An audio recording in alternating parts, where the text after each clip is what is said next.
Yeah, just looking at the screen makes me sad, but doesn't matter, we move on.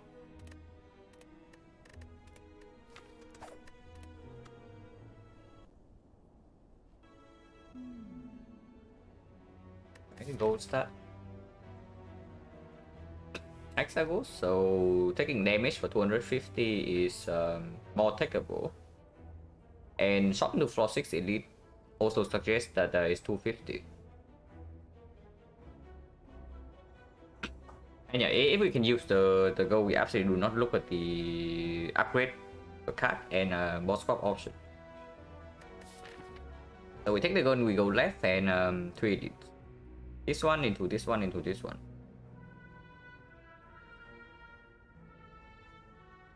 If we do not go to question mark, so basically if I don't take this shot, right,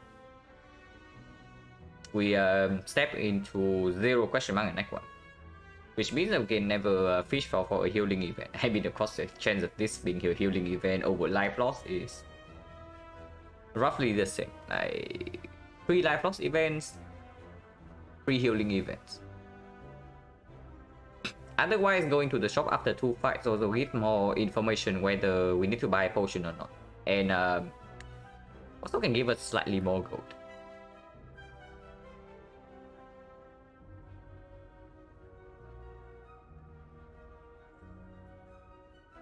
I mean, regardless of what happens, we probably always click this.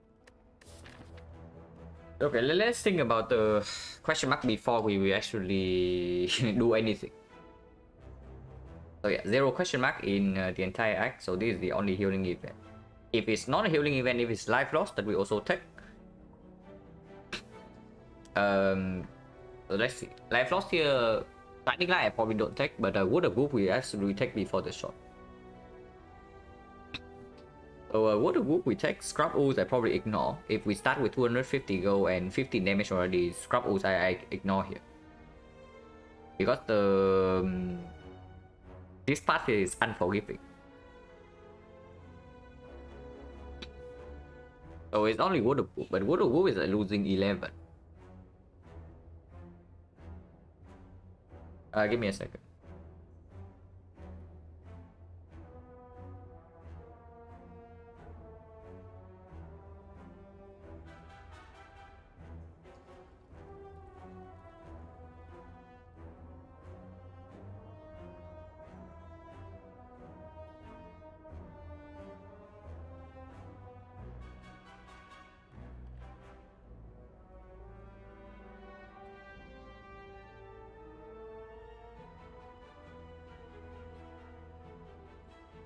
Thank you for the good luck, Malfa.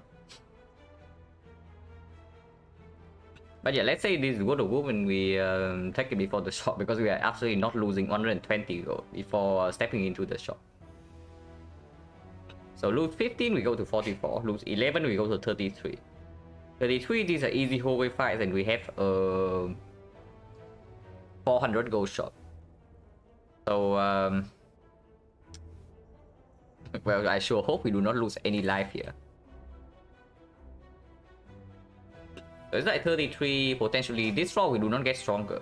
So maybe we lose like 4 HP here. So we go to 29. 29 before first elite, before advanced always. Yeah, being to able to upgrade on 29 is plausible. Usually happens because the shop is very big. But if the shop completely breaks, then we also cannot do that, like, because the knob we can most likely we can clearly do the knob. If the shop gives anything worth of value, like even on good potion, we can probably do the knob cleanly and take like 8 life loss here. But Lagavulin always troublesome. Even if you have the damage against Lagavulin, you're probably still taking 15 in the fight. And then advance always with like 15 HP. To another one, so eventually we need to rest.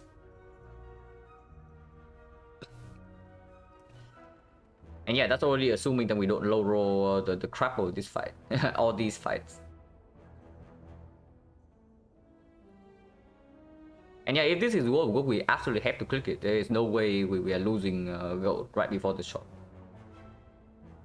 So if we settle for this shot instead, If I settle for this shop instead, we go to 0 question mark in next one. How much gold do I have by this point? We take 250 here, we get another 30, so 280. 280, 380. Still have enough gold to do like basically anything. Even buying 2 relics is fine. 2 relics plus a fortune we can still afford. Even if I don't go to the question mark and do not get gold here. Another 50 coming after this, probably like another 150 if you're asking seriously, because I have been doing some reflections like for the recent one. Basically, I have been throwing runs because I have been getting lazy, and I do not like the implication. Like you can blame mental fatigue in a longer stream or anything, but I know it's just not true. Because when I first started out, right, I was streaming for also like 7-8 hours, and sure, at the end of the stream the play quality does drop a little bit, but I will never do like run losing misplays that are so freaking obvious, like I have been doing recently. Even the very first death of this set of games, well, when I did not count damage before the Hexa goes, it's exactly the same problem. So why am I getting lazy? So basically when a competent person, right, gets lazy, there are most likely only 2 causes. Unless there are some like external factors, then it's more complicated. But reason number 1 is that they are burnt out of whatever they are doing. Like they are getting sick of whatever they're doing. They no longer enjoy it. I know that's not true for me. Like I still very much love playing the Spire. So that only leaves the other one, and that's a very ugly that's a very ugly truth. That the only reason I am getting lazy is that deep in my mind somewhere, subconsciously, I'm growing conceited. Like I know that, and it makes me feel very bad. Because like I know how bad it is for you to be like conceited. You just stop growing, and it's actively harmful. I know it's happening right now subconsciously, even if I do not think about it, even if I do not say it out loud. It's happening, otherwise I would not be doing what I am doing. Yeah, throwing obvious runs and then getting lazy near the end. It's just because I'm conceited, arrogant, like whatever the word you choose to use, and it's ugly, because this is way more difficult to fix than a macro mistake in gameplay. Like I spot a macro mistake, I will never make it again, and yeah, it's over and done with. But this one, even if I know that it's actively happening, it's not like 100% certain that I can fix it. And if I do not get past this mental hurdle, like, of being subconsciously arrogant, then I cannot go to the level I want to play it. So hopefully we can fix that at some point, because this is going to be bad if I do not fix this problem. There's no chosen at random. Thank you very much for the sub and the 4 months. And yeah, mental issues are hard to fix. Let's be mindful. Absolutely, it's like, and yeah, I know this is happening, and I have seen like so many intelligent people fail at exactly this. And I hate that it's also like right now happening to me, and then I know it's happening, and it's still happening.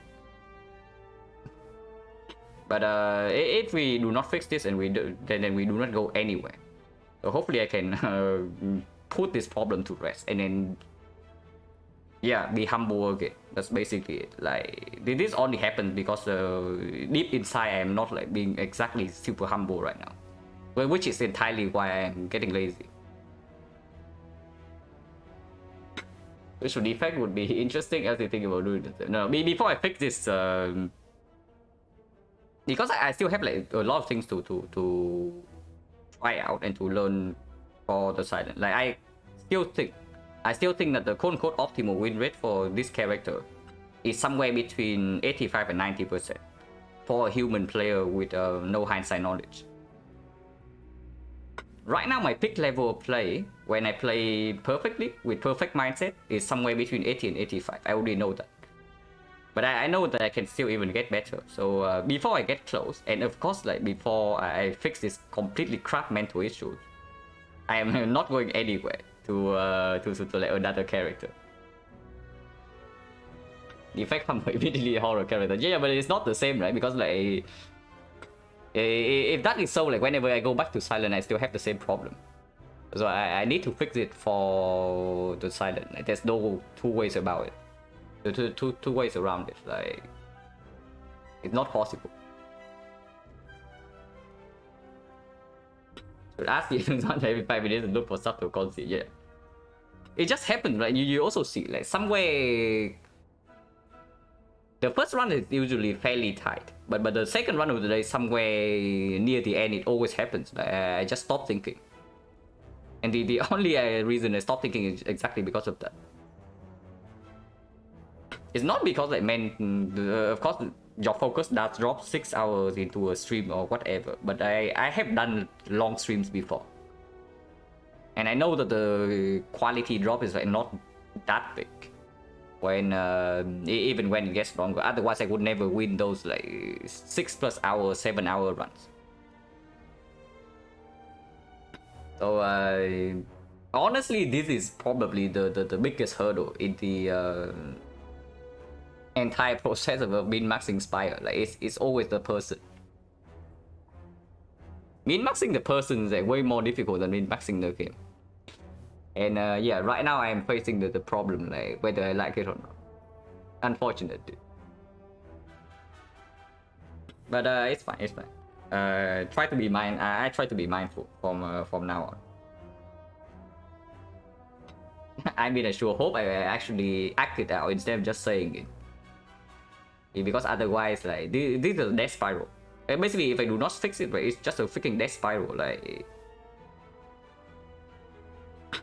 so you go concede it, you play worse, and of course, when you play worse, you lose runs.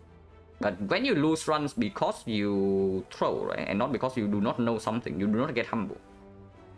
And then your mind is also like negatively impacted because you are losing so much. And then it just like spirals downwards. Like you just lose and lose and lose and lose, and you do not learn anything because yeah, the mistakes are all everything you know. Like, you already know it's a mistake even before you do it, and it just like spirals downwards. Hopefully it doesn't happen here, but it can absolutely happen if I do not fix it. How old am I? I am going to be 29 this year. Start going on meditation retreat. Yeah.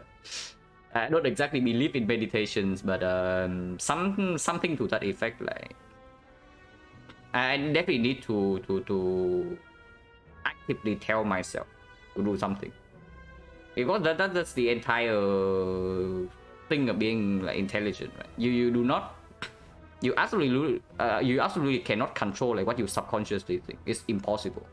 Anybody who says that you can like change who you are inside is straight up just lying. But you can actively change your action even if your mind is subconsciously disagreeing, and that's what it means to be in control. And I would like to be in control instead of like succumbing to whatever my inner mind is telling me to do. That would suck. But yeah,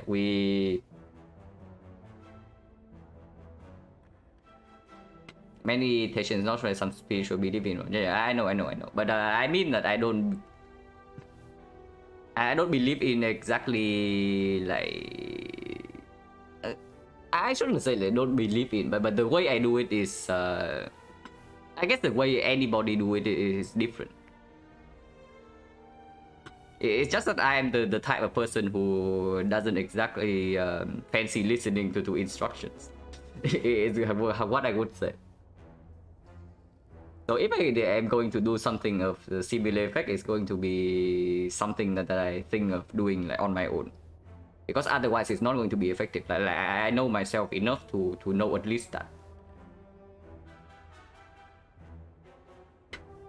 No, yeah, no. Just got my first size pick with 2 silent wins. Thanks to all.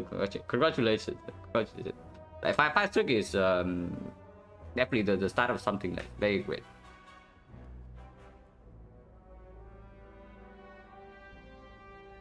But yeah, hopefully I can fix this garbage at some point. Because if I don't, like, we're not getting anywhere. We're just going downwards. Like, no matter how quote-unquote good I am at the game, right? If I do not fix this issue, I'm just going to play worse. But the new schedule is not really new. Once in a while, I just like rotate me because my sleeping schedule is all over the place. And I just woke up at I just woke up like half an hour ago. It's 11:30 p.m. right now. Where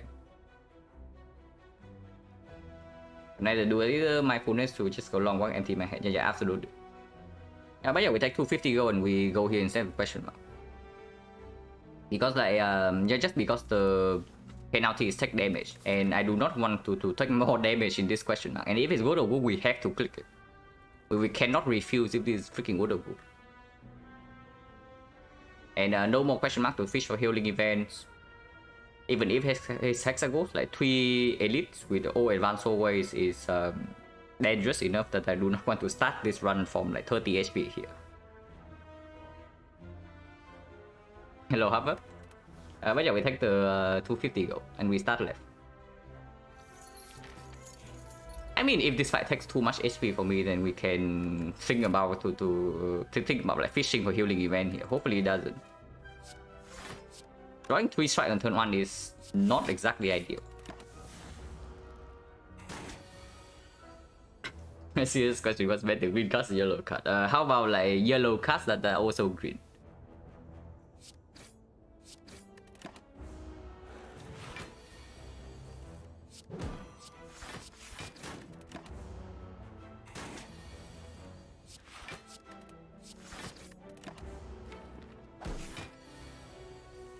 Ah, 3 defense. Yuck. We take another 2. At least we don't. This guy doesn't hit for 22 this turn. So we took 6 damage, like 2 more than the norm, or a slight low roll. No potion and mediocre cuts.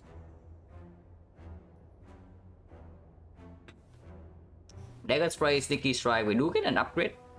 And Sneaky Strike does get weaker into potential hexagons.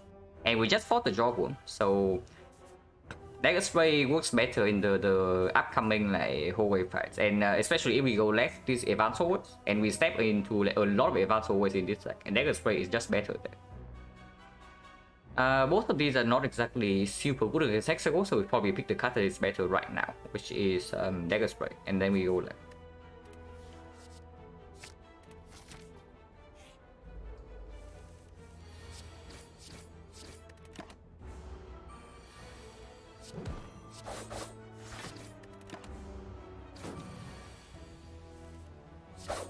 Zero damage cultist is good.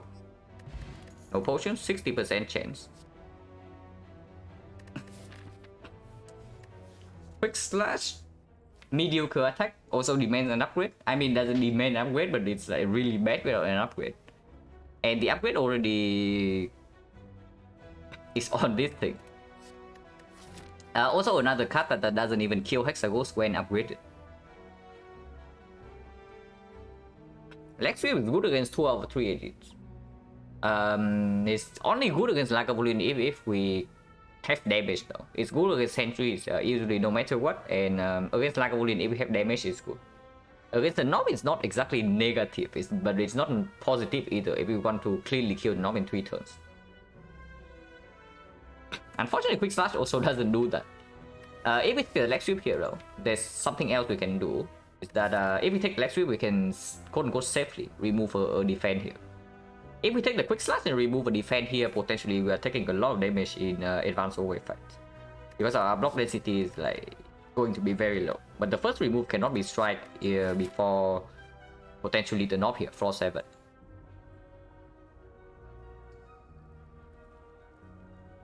Problem quick slash upgrade so bad, Pommel strike much better. It's not even just that, it's just understated. You compare it to dagger throw.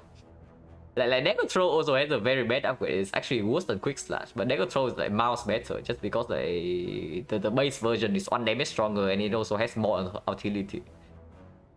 So the problem with quick slash is not that the upgrade sucks. It's just that the card sucks in general, and the upgrade also doesn't make it like super good. The base version sucks. The upgrade doesn't make it a phenomenal card. So it's just like stuck in the hell of like mediocrity.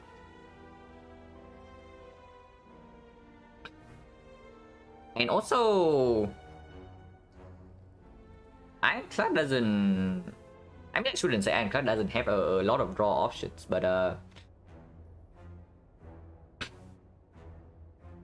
almost strike is more important for Ironclad compared to like even if you give quick slash exactly the same upgrade as Pommel strike, right? It's not going to be a strong card on Silent. Just because Silent has access to backflip and acro generally. Non legend, thank you very much for the raid. Hope you had a good stream. We were struggling like mentally right here. I've just given a 10 minutes talk about like what has been happening recently, and basically I need to fix my mental state. Otherwise, no matter how good I get at the game, I'm just going to lose. But hopefully you can do that.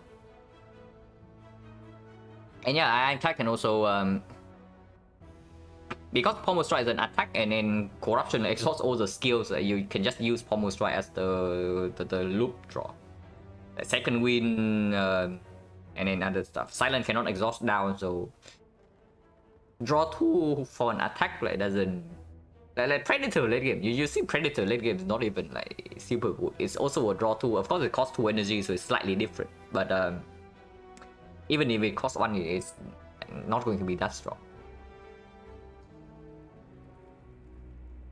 You need some psychological assistance. I mean, yes, but the assistance has to come from within myself, like, because otherwise I will never fix it. If I do not fix it myself, it will never be gone. The problem will persist, even if it's gone temporarily for a couple runs. It will come back if I do not like fix it myself. But yeah, in this spot, picking leg sweep is a little bit. I mean, instead of buying 2 relics, you can still buy like 1 potion here. I do not buy 2 potions because potion chance is 60%, but I do not mind buying 1 potion. So we can still buy 1 potion, 1 relic, and a card remove on the defense. So picking up leg sweep here doesn't block anything. And if we have better things to do than defense remove, then we are also getting strong enough that adding leg sweep to our deck probably doesn't block a lot of things. And leg sweep is good against the advanced always. Not insanely good against this guy though, but quick slash is also excessively mediocre. And we do not get an upgrade on both dagger strike and the quick slash. A lot of scopes. Often remove defense over strike act 1 on silent, absolutely, because the knob exits. And then knob kills you if you cannot kill him cleanly in 4 turns. Ideally you want to kill in 3, so the defense are like complete dead draws in that fight. And also you start with your base deck is like 5 strike 5 defense, right? So this is balanced, but the other 2 bonus cards, this block, and this is actually also a block. So silent starts with like 7 blocks and then 5 attacks. So even if you remove a defense, the block density doesn't go down like that much. Before you add more attacks at least.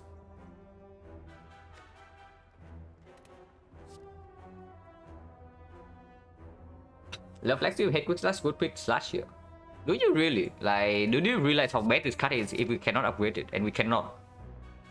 Like, upgrade quick slash is straight up worse than upgrading the dagger spray. So before we upgrade quick slash, we always upgrade dagger spray.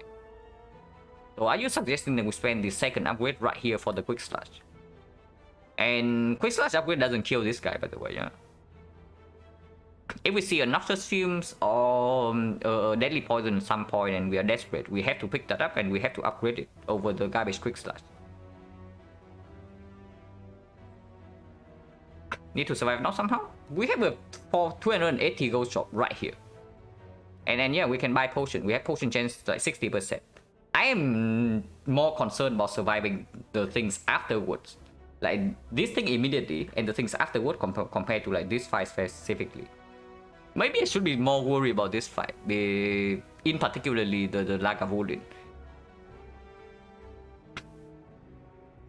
Because like right now we don't actually have damage in our deck. It doesn't matter which one I pick here, we still do not have damage for Lagavulin, by the way, yeah? Everything speaks for the freaking Lexi. Like the passing, the Act Boss being Hexagons, everything. If it's Slime Boss right here, I pick Quick Slash. But this is not Slime Boss. Quick Slash Plus does not kill this guy.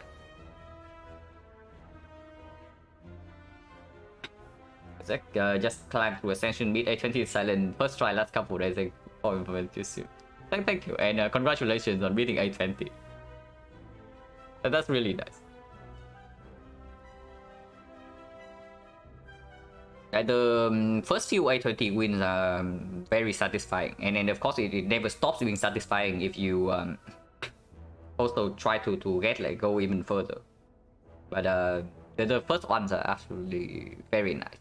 I still remember the very first time I beat A20. Like it's on Ironclad and not exactly a corruption death range, but it was a death range run with like 4 curses, do voodoo. It was really fun to play. The deck was probably very bad, but it was really fun to play, and I still remember it.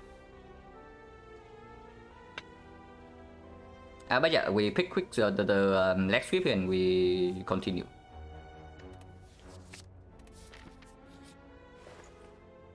Yeah, okay, this is clear, and this is clear. Against the Hexagons, this is not exactly useful. It's good against the North though. If we have leg sweep against the North, like this is not going. This is going to perform. The only problem with this is of course like we are buying Vajra.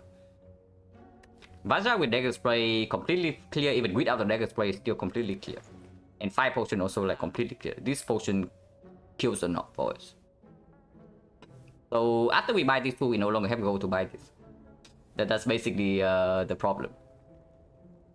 And they are also like freaking expensive.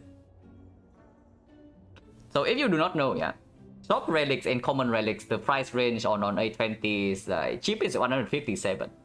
And most expensive is 173. And you see it right here, 173. 173. So the shopkeeper knows his knows his customer. He knows that we can afford these things. So he like put the price way up. Because he knows that we can afford and we also have the demand for it. So he cranks the price like way up. But yeah, sneaky shopkeeper. We are still buying this, unfortunately, even if we are getting rip off. And yeah, this is clear, and there are actually no cards I actually want here. Maybe I should buy one of these two, but we'll think about it. Like after I buy this and remove a defense. Because like before I buy these cards, removing defense also improves the damage output more than that. So of course I can no longer afford this. If anything, I buy the Flying Knee for 53. That's a little bit sad, because Flying Knee doesn't exactly work super well with the Vajra either. And for the very first elite, we already have the 5 potion to deal with it. Now Flying Knee does work decently with the Lexi. And it's good against Lagavulin. The knee is good against Lagavulin. I mean, slightly less so because we can no longer start with Dean and open with 4 energy. Because knee just opens him. But it's still good within the fight. Because we can always use the energy in the Lagavulin fight. It's decent in Sentry Strike. First cycle afterwards is not very good. But first cycle is the most important in Sentries anyway. Against the North, it's quite bad. Because even though it's an attack play against the North, we are already floating energy. Now normally, because like playing defense doesn't do anything. But I guess we can play leg sweep against the North. So that makes the Flying Knee goes up a little bit in value. Because like turn 2 we draw fly, we draw turn 2 or turn 3 we draw leg sweep plus like 1 or 2 attacks. Like we absolutely want to play all of them. Okay, and we are not stepping into any question mark from this point, so we know that there are no hidden shots, there are no events to make us spend gold. And yeah, we need to survive right now, so maybe we just take the deal and buy the flying deal. Even though it's not exactly super good, and it does cost like 53 gold. Not insignificant, but I guess we still do it.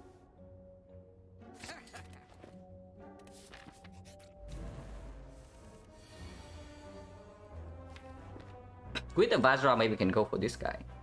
25, so it goes to 9. Goes to 9, this is going to be 6, so this plus this is a kill. Strike to 7 weakens to 5, so 2 strike will still be a kill. If we ever fail to draw 2 strikes next turn, yes, if we draw 3 defense, Ascender's Bane plus 1 attack, we do not kill this guy. But if that's the case, we are taking 5 damage only. If we go for this instead, double strike here and put like strike neutralize on this, it goes to 23.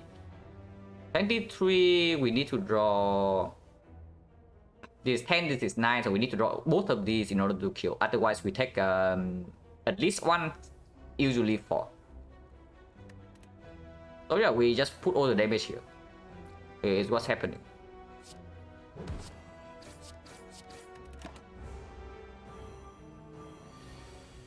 Yeah, 2 strikes, and then we take 1 damage. Dagger spray would we are taking 1 here no matter what. 1 is the best we can hope for.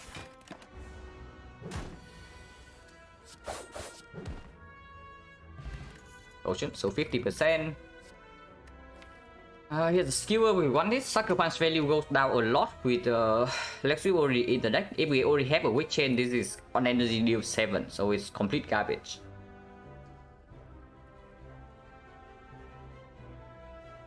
Skewer is a good card against the North because it just makes sure that we never float energy, and it has synergy with the flying knee.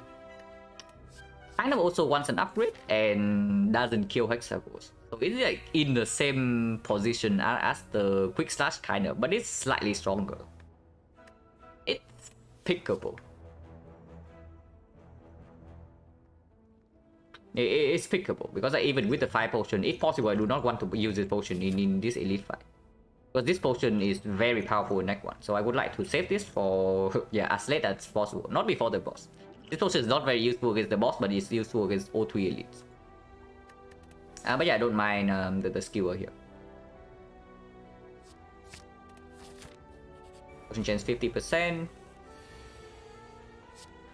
With the Lexi in the deck, we are absolutely blocking twice.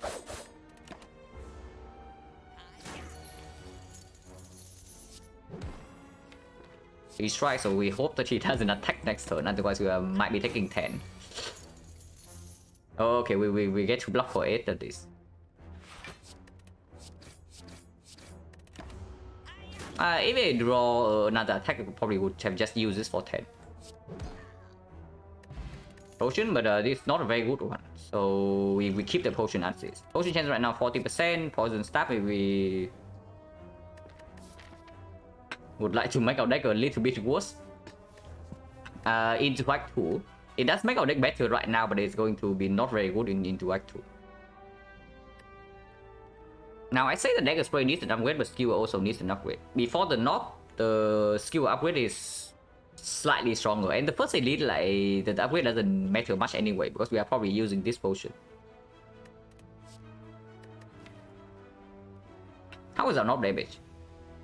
1, 2, 3, 4, 5, 6, 7, 8, 9, so Skewer for 2 energy. Even with plus 1 energy from this, we might be floating 1 otherwise. And let's say we upgrade the skewer first.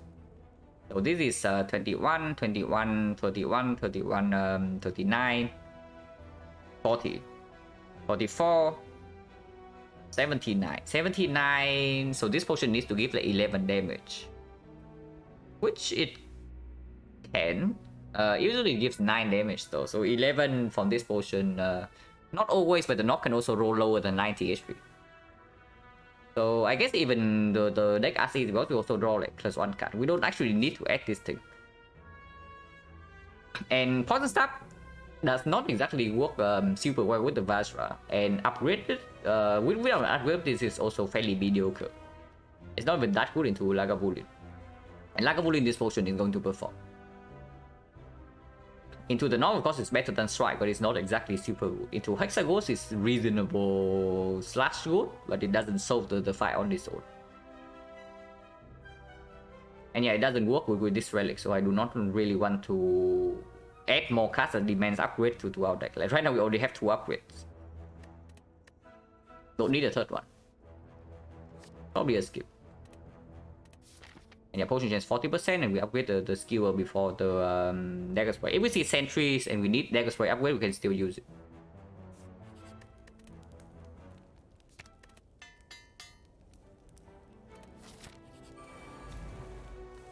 They roll very high HP, and I guess we upgrade this head. We upgrade like 6 damage cards and one block card. And yeah, they roll very high HP, so we probably did this upgraded. The HP range for these guys from 39 to 45. So these 2 roll maximum HP, and this guy is right in the middle.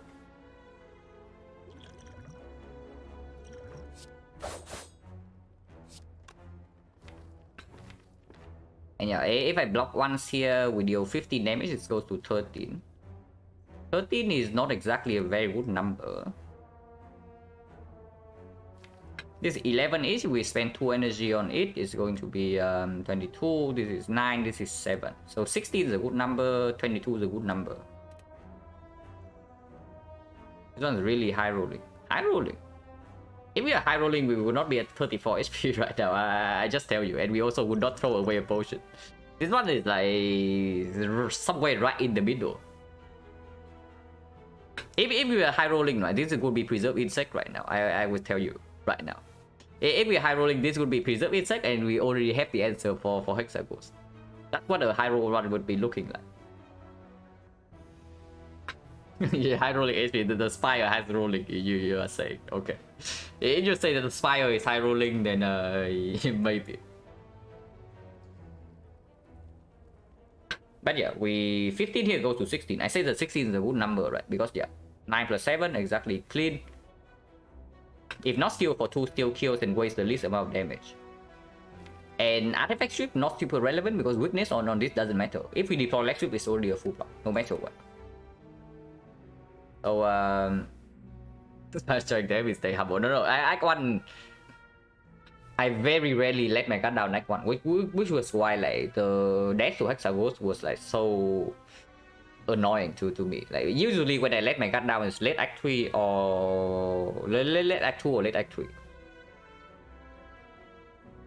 But usually in Act 1 I play fairly clean. I said it before, right? The order in which I play well in the Act specifically, usually like Act 1 the best, and then Act 4, and then Act 2, and then Act 3. Act 3 I play the worst. I already know. But usually my Act 1 is not like full mistakes. But yeah, 16 here seems clear. If we only draw one attack next turn, what are we doing now? Then it gets weird because I absolutely do not want to always throw this 5 potion. We can circumvent that by just attacking and then taking the full 10. But this block card is very efficient. Like, it's just better than spending 1 energy on defend minus next turn. So let's say we don't draw into this next turn, we don't draw into this next turn, and we just draw like defend with some attacks. Then taking 10 next turn is just straight up better than taking 10 this turn. Because then over 2 turns we take 12 instead of 15.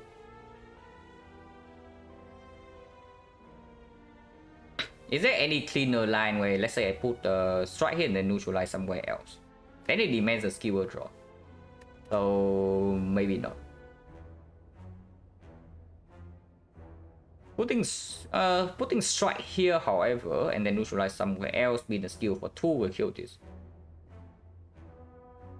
If I don't draw skewer, yeah, don't draw skewer, it gets squared. So I probably just have to put the full 15 here. Act 1 feels the easiest to play well mentally. yeah, absolutely. Because you just start the run, right? If you just started the run and you already feel bad, then the run probably goes nowhere anyways. So most likely when the run started, But when the run starts, you are feeling fairly good. And then Act 1 is when you have the least resources to actually make plays. So if you don't manage your resource carefully, you're just going to die. So it's also like more immediately threatening. Skewer 22, yeah, skewer is 22, but we also can just not draw the skewer. So I want to open for the chance that I draw these two attacks and it kills instead. So I put like the 15 here and it's perfectly clean, with these two being exactly 16.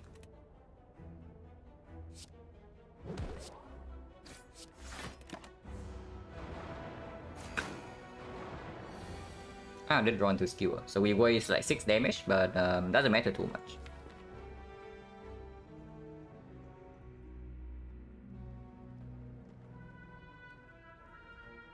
On my favorite plus the run, literally picking Neo bonus exciting. Yeah, it's exciting every time. It's also like the most important decision in the running usually.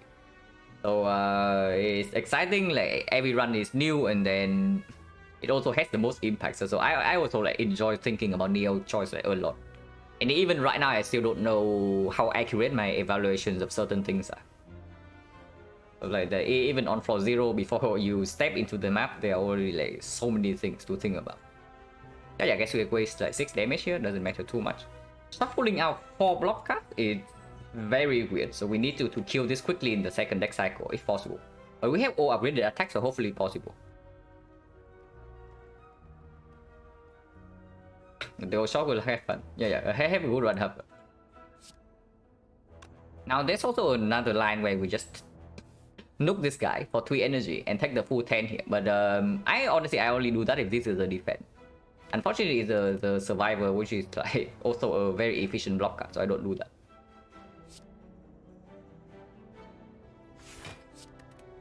Because yeah, we still have like Dagger Spray Plus in the deck, which deals 15 AoE, so we don't need to. Whenever we redraw to it, the fight is almost over immediately. 250 gold, yeah, we took 250 gold for 15 damage. So I never want to take a hit from this guy next turn. With this attack density and the strikes dealing 10, I probably would like to put Flying Knee here and also Leg Sweep here as well. If I do not kill this guy next turn, then at least it opens up for a neutralize free block. I mean, maybe it doesn't make sense. So Flying Knee always goes here, I already know that. But where this Leg Sweep goes is another problem entirely. So 19 is a clean kill with 2 strikes, right? Not a clean kill with this strike, but any of the upgraded strike would be a clean kill. Strike minus with the Dagger Strike also a clean kill. Skewer is a clean kill. So it's not very often that we need the neutralize damage on this guy. And neutralize is also upgraded, so if I draw it next turn, and this guy is artifact is stripped, then we apply weakness 2 turns from now. It blocks for 3.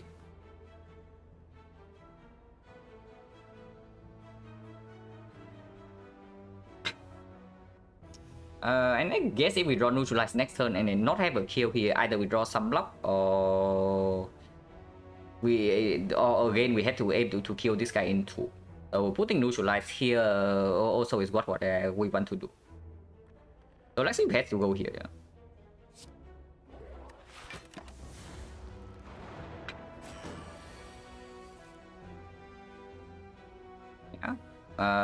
Minus 2. If I strip this guy last turn, we would block for 2 here. So let's see if this actually lose BHP or not. With the Dagger Spray Plus in the deck, I would like to actually put the strike here now. This goes down to 16, so 16 is this normal strike plus an upgraded strike. This unfortunately is 14 only, so we need to still draw this with another attack. But this also kills this guy instantly. And Dagger Spray plus an attack will always kill this guy. And next cycle does not matter, so plus 3 days, I don't care.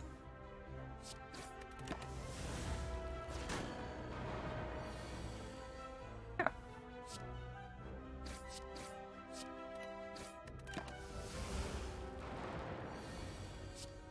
Okay, not too bad. Complete is very good. Into Hexagons, into basically everything else. Ancient Potion, not exactly good. Potion chance right now is 30%. Just pay to go for this. Second leg sweep, not really. We still need to kill Hexaghost at some point. And the next fight has a higher chance of being the knock. Second skill also absolutely not. So is that Piercing Wheel or skip? Piercing Wheel somewhat okay to advance always, but we only fighting 2 of those. And then 2 advance always into 2 elites into Hexaghost. And against the Hexaghost, you already have Hauntlet for turn 2. So the one of the use case for this thing is already gone. And yeah, right now we need like more damage for the Hexaghost, not more defense. So this also doesn't cover anything.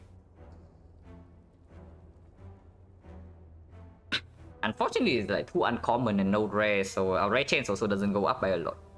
But this probably has to be a skip. Unless you say that we get gold from here, we go to this shop and there's a capex.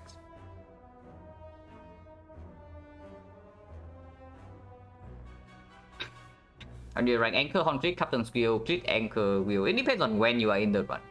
Because in Act 1, in Act 1, the Anchor is not that strong. Like, Anchor is useless against all 3 bosses, and useless against 2 of our 3 elites.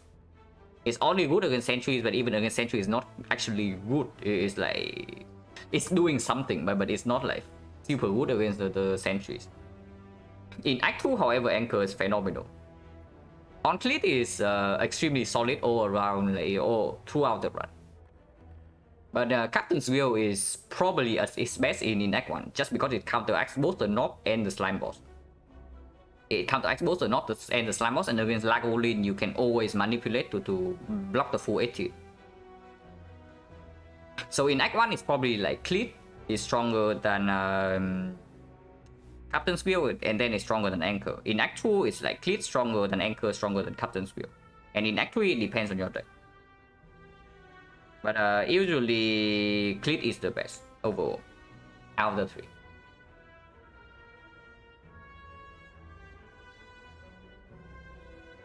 But yeah, in this part we cannot pick anything, yeah. So we skip.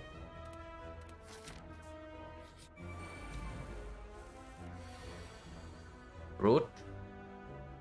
Exceptionally rude. We failed to draw Lex Wheel, we failed to draw a kill. And unfortunately this is not upgraded, so it doesn't one-shot this. Currently we're taking 9 damage. And there's nothing we can do about it. Like unless you tell me that we fire off the fire potion, but not really, right? Before I use the fire potion, I will just rest here. Yeah, I might want to reconsider ranking here. Exactly. Right after I trust talk the Anchor in Act 1, like it shows that yeah, I would like to have an Anchor here, please. Like immediate punish, right? Like trust talk the Anchor immediately gets schooled.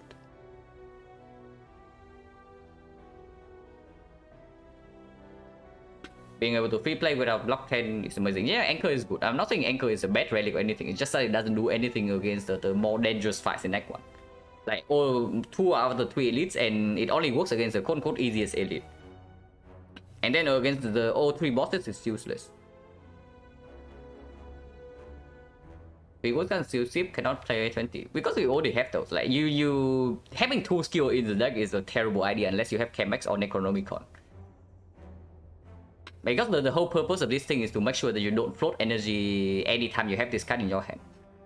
So having a second copy makes no sense. And second copy of Black Sweep, when you already have a weak chain, right, then this card is actually 2 energy block 11. It's barely better than a defense. And it doesn't exactly kill Hexaghost. And right now we are still scared of Hexaghost. The second copy Black Sweep also doesn't make a lot of sense. Also has anti-synergy with this thing. And Piercing Wheel would be good here. Piercing Wheel would be good here, but it's not good against the Hexaghost because you have Hauntlet, and it's not like good against the whatever elite is waiting here for us. Yeah, just generic says where it depends, of course. But yeah, there's no line here, right? We accept the 9, we move on.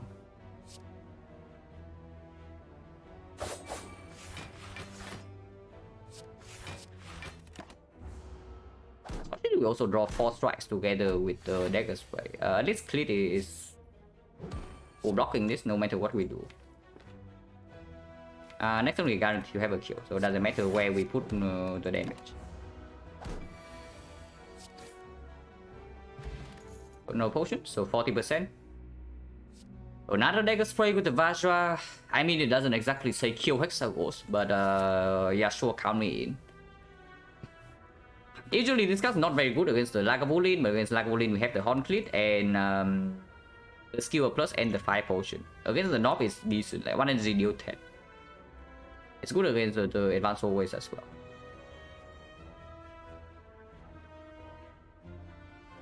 For weak chains, it just count amount draw, protect shuffle, have chain, weak instance, draw to shuffle. That's a simple way to do it. Like, of course,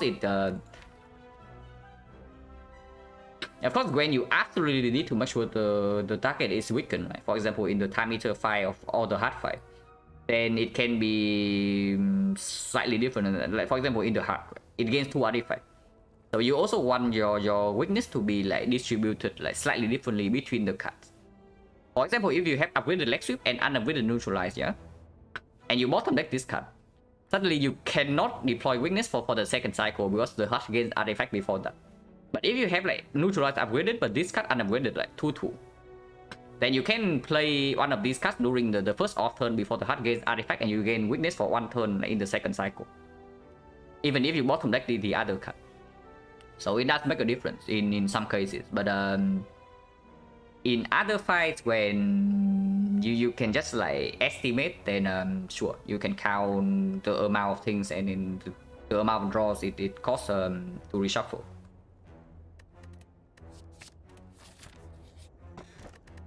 Okay, we are really scared of Hexagons, so this is a godsend. I mean, it doesn't win us the Hexagons fight. It's quote-unquote only 39 damage, but 39 damage is still 39 damage. Yeah, 39 damage for free, we actually do not turn it down. There's no healing event after this, and we do not lose max HP ever. The only reason not to rest here would be that we say that we're completely safe in these fights. First of all, and secondly,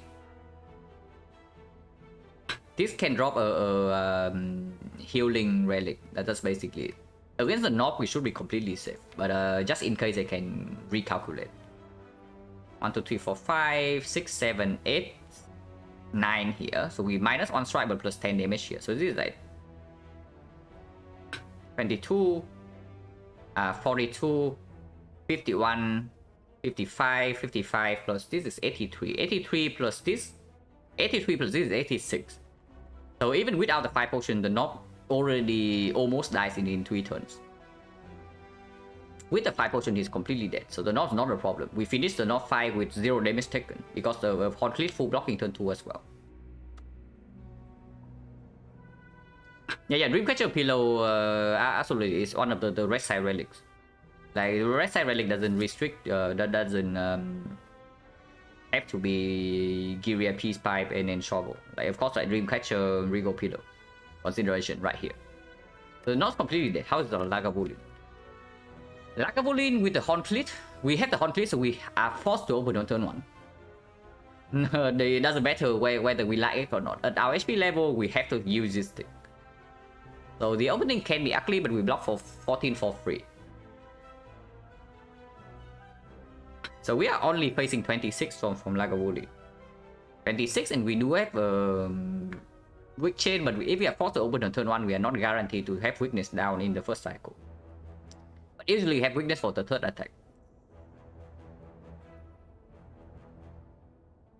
So if we can kill Lagavulin before he attacks again, we probably take like... So we block for 14 from this. This block for 5, and we probably play like this thing or this thing. We do not play normal defense that often. So I would say we block for like 13, we take 13 damage. If we block for this, if we play this, we don't need to play this. So if we play this and this, actually this is not needed. So we play this and maybe 1 defense as well. So we block for 18. We block for 18 and 14, so we take 8 damage from Lagavulin. Only if we have enough damage. So this deals 6. What's up, buddy? You come at the exciting part of the one where I'm actually playing over like talking about my mental state at the start of the stream. But yeah, fairly dicey. Our relics are decent, but we're at 19 HP right now, and we're not guaranteed to be Hexaghost yet, so we are not like out of danger. That is so I really want to upgrade. Hey, Sergrim, thank you very much for the Prime sub. Appreciate it a lot.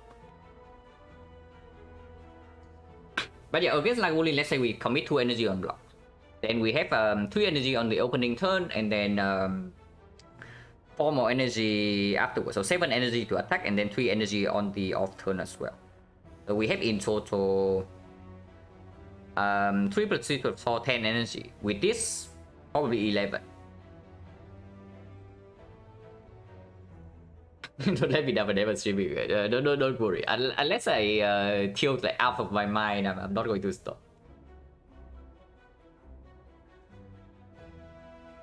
Random came in chat last night. Could be better the game paper. Yeah.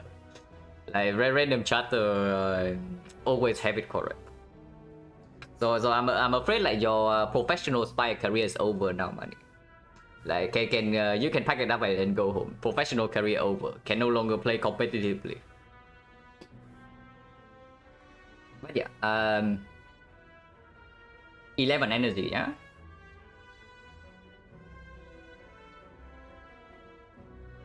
We have to open turn 1. So in 3 turns, this is exactly what we draw.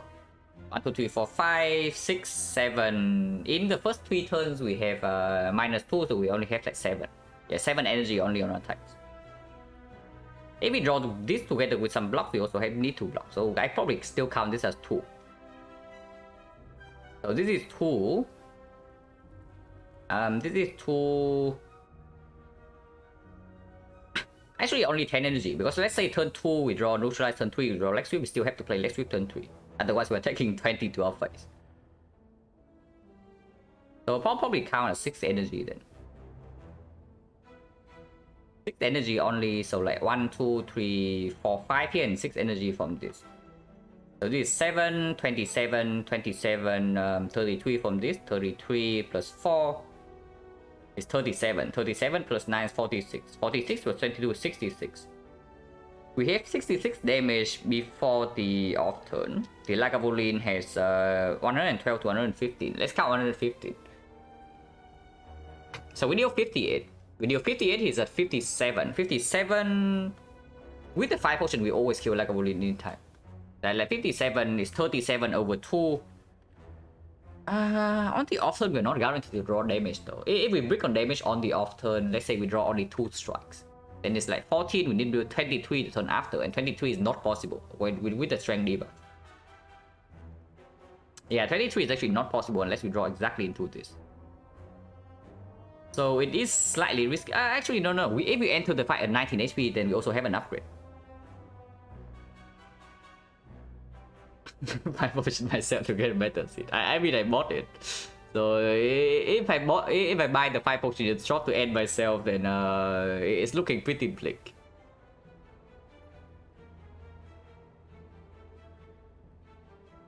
Yeah. Actually, we upgrade this, right? So it's like 23 instead of 27.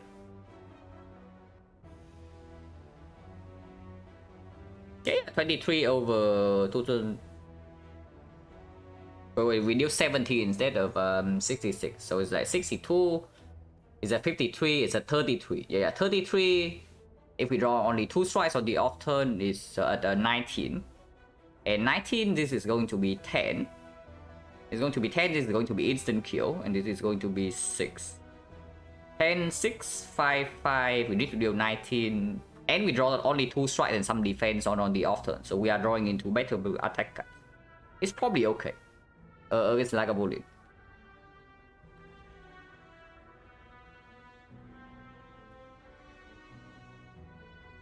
So the only danger, yeah, because we say that currently if that's the line, if we play Lex Sweep on turn 3, turn 2 we block with clip and maybe some weakness, like maybe neutralize, maybe defend, and turn 3 we potentially have to play Lex Sweep.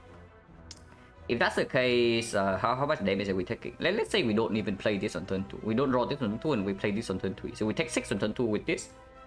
And on turn 3 we take 4, so we take 10 from Lagavulin. And we spend 2 energy on block, we take 10 from Lagavulin, and we get out of the fight. And we say that we take 0 from the knob. So the only danger right now is that we take more than 9 from this fight. Which is absolutely possible if it rolls a nasty one, but we can also just take 0 in this fight cleanly. Worst case scenario is if we have to burn 5 potions to not die here. Like, that is the absolute worst case scenario. Hopefully it doesn't happen. But if we rest here, we still have to burn 5 potions here, then this fight also looking bleak, even if we rest. So we probably should upgrade, because upgrading also gives some chance that we like one-shot the slime game, for example, if we draw 2 daggers for turn 1. We one-shot slime game, we one-shot gremlin game, and suddenly like, it change from a fight where we take 20 damage or burn the 5 potion to a fight where we take 0.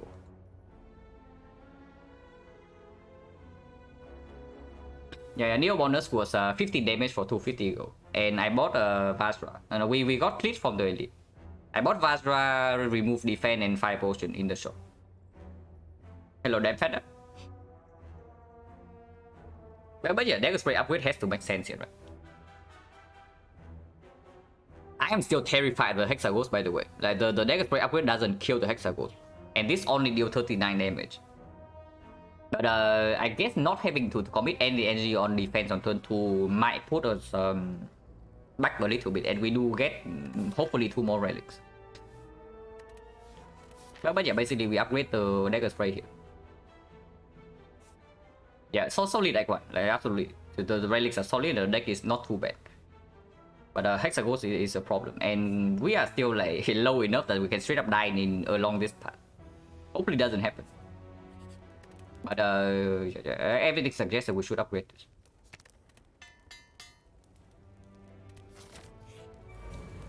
Okay, single blue saver is good. And he only deals 8 turn 1, so we can do damage. And turn 2 we don't need to block.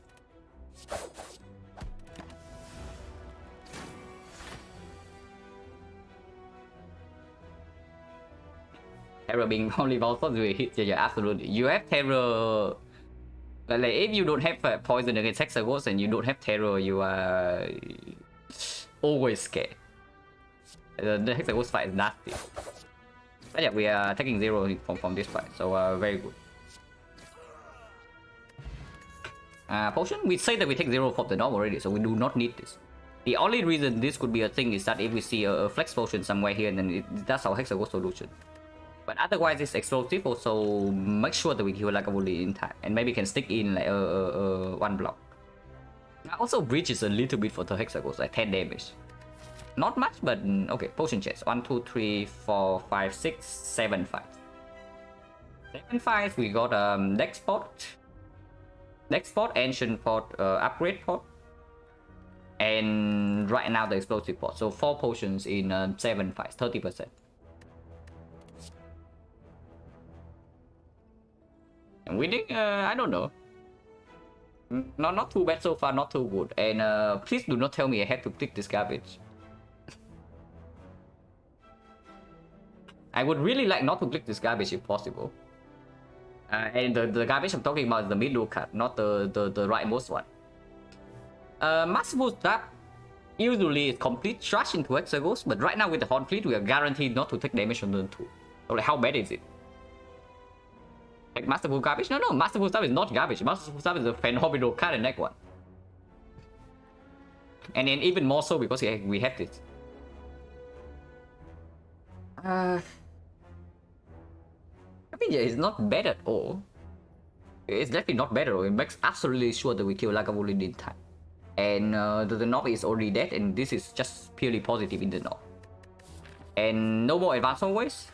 So yeah, only elites left. Even if we run into sentries again here, Master Stuff is still positive.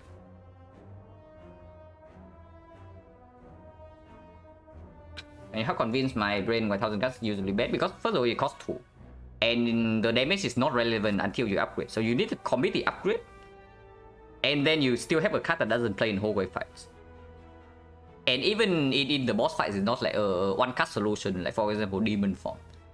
Not something like Demon Form, like really bad in hallway fights. But in the boss fights, when you put it in play, then suddenly you have enough damage for the whole fight. This thing is not really the same thing. You put this thing in play, you are still freaking dying to time it, so if you don't have anything else. And this doesn't single-handedly kill like the boss fights either. It really helps when you need to deal with AoE fights that you have no answer to. Like for example, Collector, sometimes the slime boss, sometimes Automaton. But it's completely worthless in hallway fights. And yeah, cost 2 upfront, worthless in hallway fights, demands an upgrade, doesn't solve boss fights on its own. Except maybe the slime boss. This is very good against slime boss. So it's a very good desperate pick if you have like no answer for the slime boss. And have to split on 70, then this card will save your life. But otherwise it's just bad. Hello Ender, thank you for the good luck. But yeah, we'll start. Very pickable, okay. Let's count our freaking Hexaghost damage, yeah? I mean the situation will change. The situation will drastically change after 2 more relics, and we also have different potions. Before this, I do this before I forget. Distraction infinite, yeah. Like we pick distraction here, we get burst from the elite, and then we burst distraction into distraction deadly poison into like distraction deadly poison. No, into distraction burst. Wait, that loop doesn't deal damage. Oh, okay. The elite also drops letter opener. The elite drops letter opener and the burst, and then we burst distraction into like distraction infinite or something. I think to count damage, yeah, really difficult, and the situation right now is also not set in stone yet. So probably counting damage right now makes no sense because like things are so freaking different in 2 floors. Secure exactly. They're playing distraction, yeah. If we don't stop playing, we are never dying to Hexaghost. It's true. But yeah, if we don't rest, then on this full blocks on 2, and then suddenly this deals full damage against Hexaghost. So attack density. I mean, it's true though. Attack density is a little bit too high, and 0 cost card also gets worse into Hexaghost. 0 cost gets worse into Hexaghost, but it gets better with both electric and the skill, and it's very good in a deck like this in Act 2. The problem with the Masterful Staff I see right now is that I'm actually scared of dying to 9 times 2. Because right now our block density is like not complete crap, but it's not consistent enough for us to both have weakness or some block cut against 9 times 2 always. And then we draw, we might take like 15-16 damage, then we just straight up dead on the spot.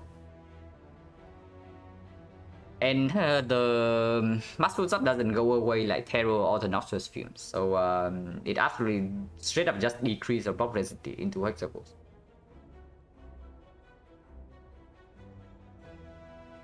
We probably play it twice in the Hexaghost fight. First time it always costs 0. Second time maybe it costs 1. So it's like 26 damage for 1 energy. Very good. It's way better than anything else in our deck. But it might... Can we ever pick up something like Backflip for the elite? I'm so freaking scared of 9 times 2. Like... We have 3 weakness, and but we remove a defense and added like only 1 block card and like 4 attacks. I mean, 9 times 2 is so freaking scary.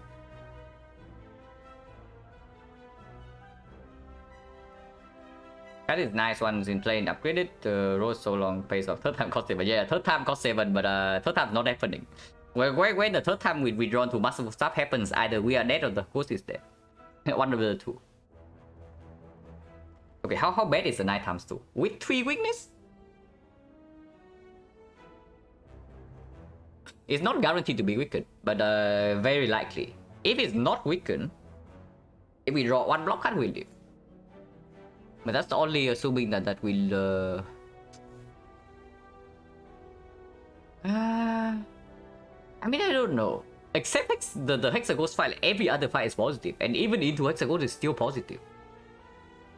The only concern is that we might die to nighttime soul, but if we are scared of like not dealing enough damage to Hexaghost, then we actually pick that up. Probably should just pick it up and then try to solve the potential death problem somehow within these slots.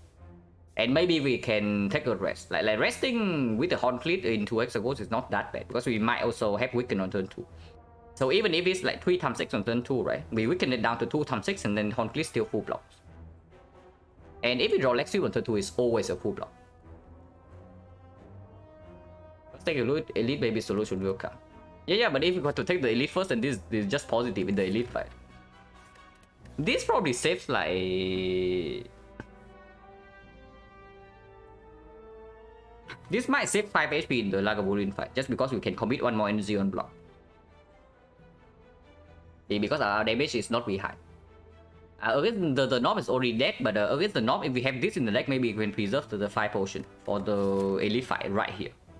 Explosive Pot not exactly super needed against the Sentries when we have like 2 Dagger Spray Plus in the Vajra and the Horn Fleet.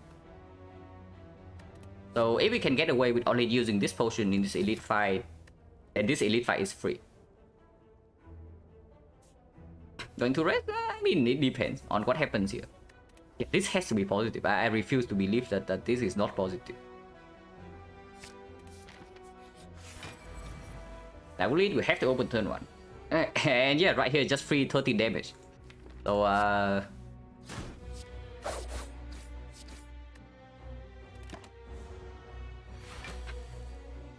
okay, neutralize on turn 2 is very good. Of course, we don't play block here and we can deal this, so we are taking 1 damage. And Muscle Sub already played, so we don't even care. Dagger Spray Skewer is clear. Let's do this turn. So here we can decide to block for 4 or not. Next turn we have like survival only. This guy's at 37. If we attack right now with the flying knee, we most likely we probably always kill. And so basically we take 5 damage in this fight. If we play survivor, we lose our 9 damage and 1 energy. But 1 energy doesn't matter unless we draw exactly into skewer. But if we draw into skewer, we are killing over 2 anyway. This guy's at 37. 37, 27, 27. This is instant kill no matter what. And if we do not draw any attacks next turn, this still costs 1. If we block here, this still costs 1. And then it deals 1 energy 11, even after the debuff. Yeah, we can block it. We can block this 4.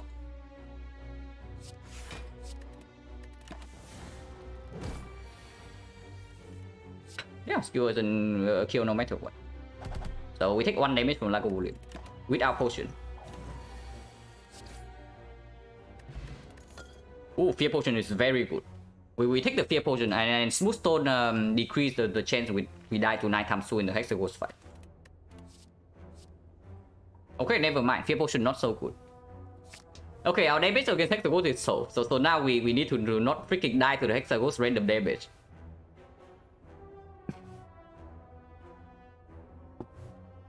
But yeah, Terror is here, so I don't even know. We probably don't even pick up the Fear Pot anymore.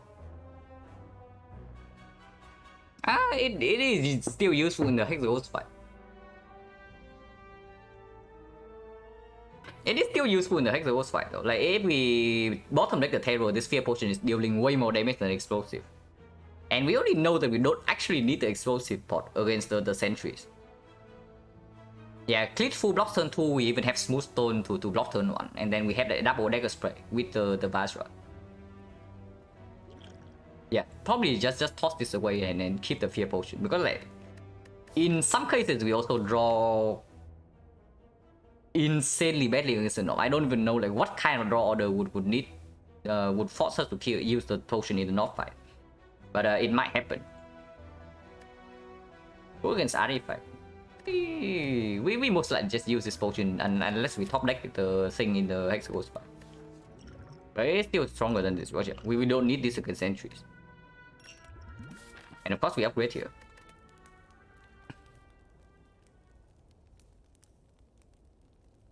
Can make another 4 damage upgrade, but with Skewer in the deck with the leg sweep, I think I would like to upgrade Terror. and we are not picking up XecnaR anyway, so the terror upgrade will not hurt us.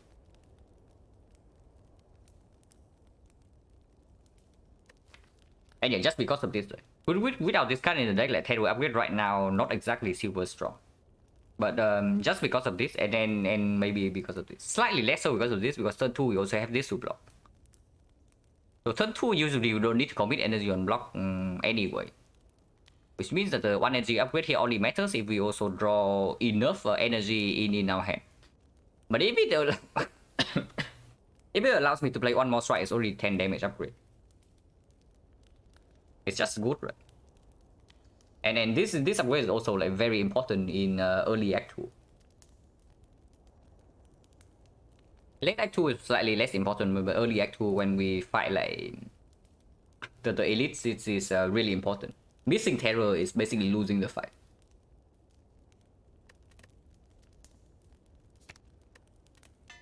And yeah, we just fought like a bully, so this upgrade can play in this fight. XencaR? No, absolutely not. Not in this spot, unless we see bullet time. Unless we see bullet time and I pick it up for some reason. Like, I don't know why I would pick up bullet time in this spot, but I don't know. 87 HP knock. No reason to play this over this. So here we can think about like fear potting or not. Honestly, fear pot is probably stronger than 5 pot in the XecnaR fight. So if we have to use a 5 pot here, I don't mind too much. But right here we are taking 24 damage. 24 next turn we have this, so it's 27. Even if we have to play this. 27 damage if we bottom deck the terror. So we draw everything here -2. So we have to bottom deck the terror for it to be bad.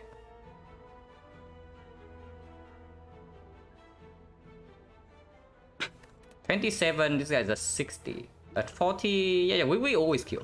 And this potion, if I say this potion is stronger than this into XecnaR, then we can just play all the cards, and then if we need the 5 potion, we use the 5 potion.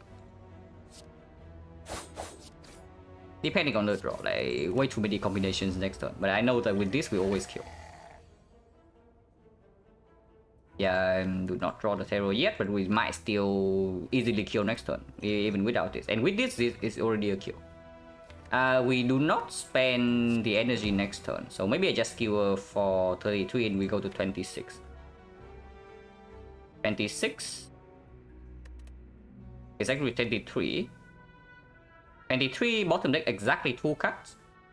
So even if I bottom deck Dagger Spray and Masterful Staff, right, terror and triple strike will kill.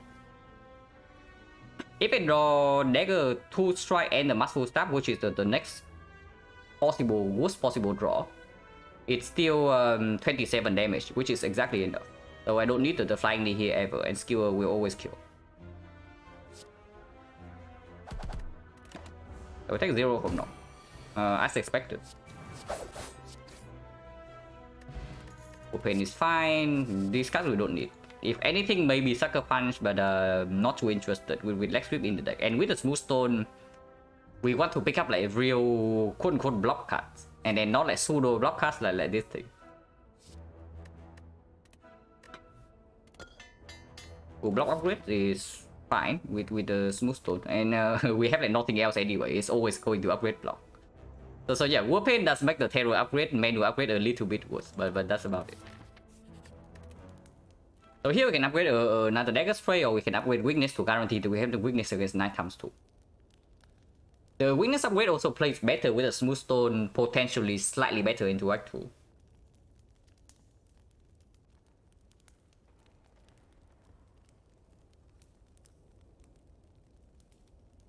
Neutralize upgrade is maybe slightly better than the Leg Sweep upgrade. Because Leg Sweep on turn 2 is always over blocking with the Horn Cleat. Leg Sweep turn 2 is always over blocking. So the upgrade on that doesn't, the +3 block on that doesn't matter. And by having more weakness spread out also allow, like I just talked about it like before, right? Like for example in the hard fight, like in the XecnaR fight as well. If you bottom deck the Leg Sweep plus, you upgrade the Leg Sweep here, you bottom deck it, and it gets shuffled out. Suddenly in the second deck cycle, you only have like 1 neutralize for weakness, and then you do not have a real weakness chain anymore. But if we spread like 2-2, even if you shuffle out one of the cards, like the ghost is still permanently weakened. And yeah, I just upgrade the neutralize here. Because right now the only threat in the Hexaghost fight is that we are dying to 9 times 2. If we don't die to 9 times 2, Hexaghost will not kill us. I mean, I shouldn't say would not kill us, but Hexaghost would never kill us with the 6 times 6. We would kill him, the ghost, like long before that.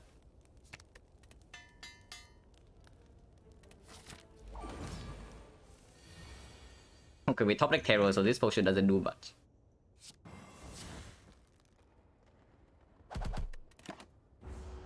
But yeah, of course I'm not complaining about top decking Terror.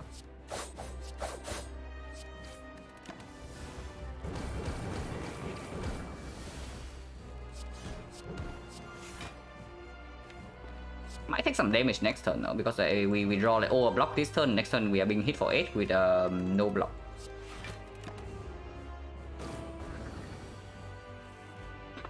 Okay, not really no block then. And Yamato stuff is still costing 0. Blast Run? No, do never say Blast Run before you see the boss relic.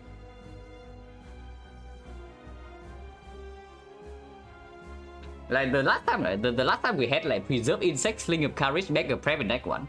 And we brick on both boss relic and it ended up being like a very difficult one. So it doesn't really matter like what these relics are if your boss rewards is complete crap.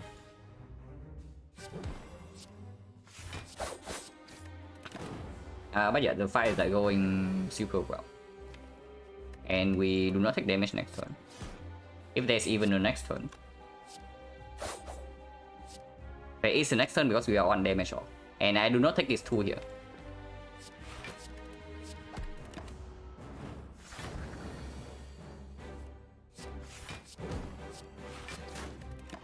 Yeah, no reason to take 2 damage.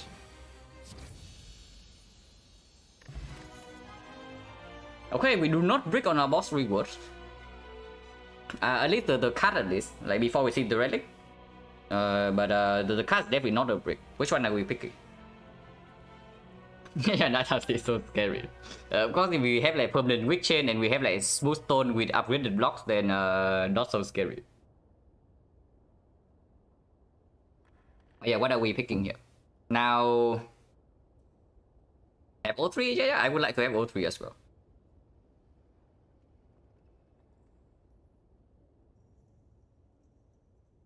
Red form does get a little bit worse with smooth stone and the hauntlet.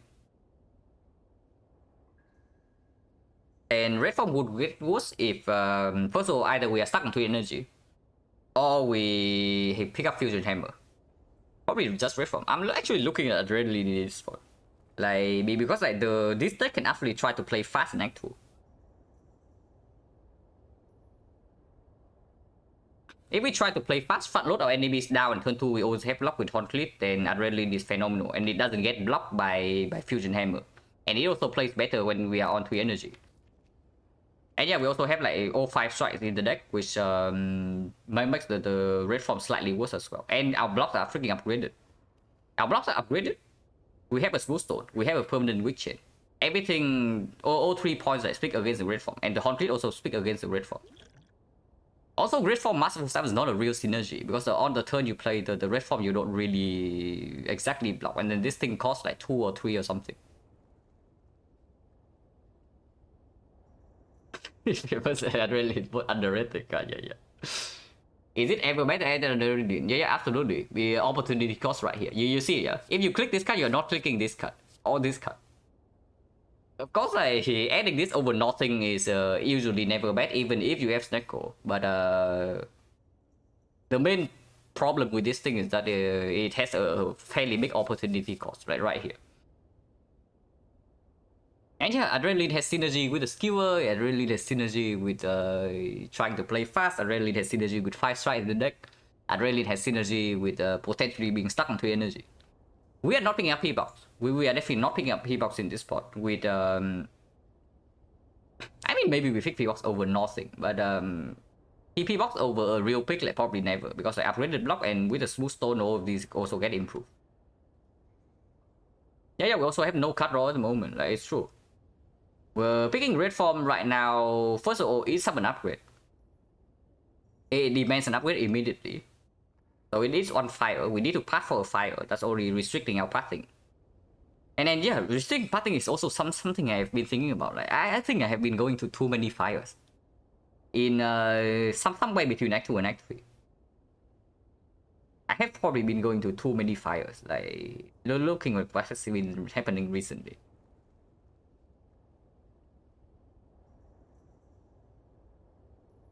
Love Adrenaline, Red from Soul to game with app. Yeah, Red from Soul to game with operation until you see Fusion Hammer on after this screen. And then you wonder what's happening.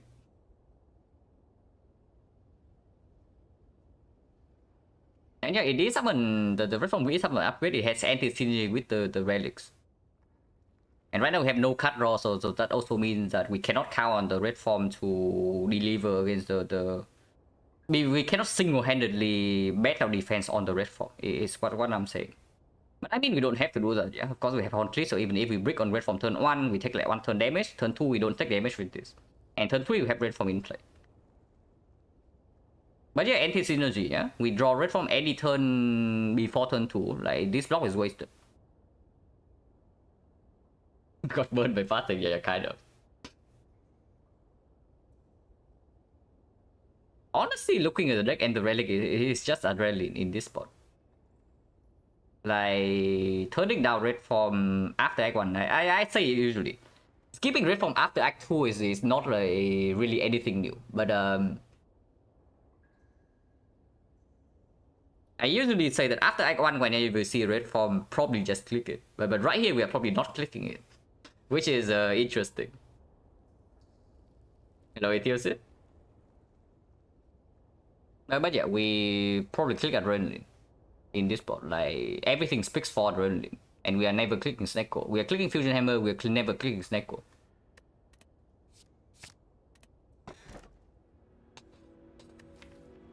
Ew.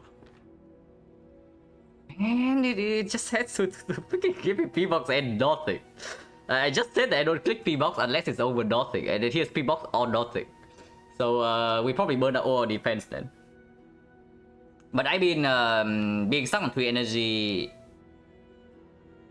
I don't know whether that makes the red form better or worse compared to this thing. But we are playing Act 2 on 3 energy. Tiny house, yeah, no, not tiny house. We have 2 potions. We only have 2 potions. We already have enough gold for early Act 2 shop, and the important upgrades are made already.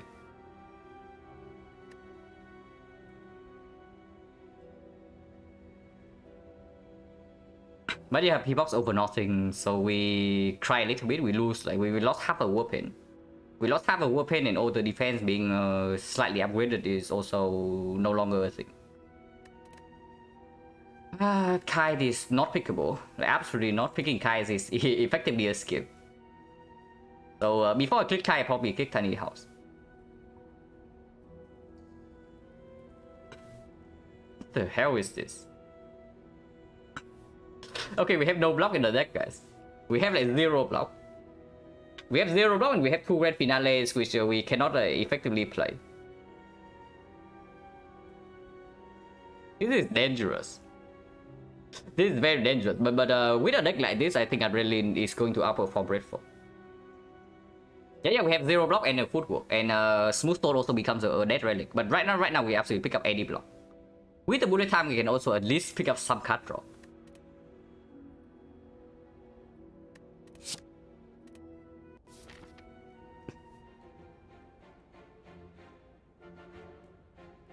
And you see what I mean, right? You see what I mean. Is that I say that even if all these relics are very good and our deck is decent, like if we whip on the boss reward, suddenly the run is difficult again. And you see right here, this P-Box is not this P-Box is not trivial to play. Hopefully it doesn't kill us immediately. If we have time to fix this thing, it's going to be like very powerful. But I just hope that it doesn't kill us immediately.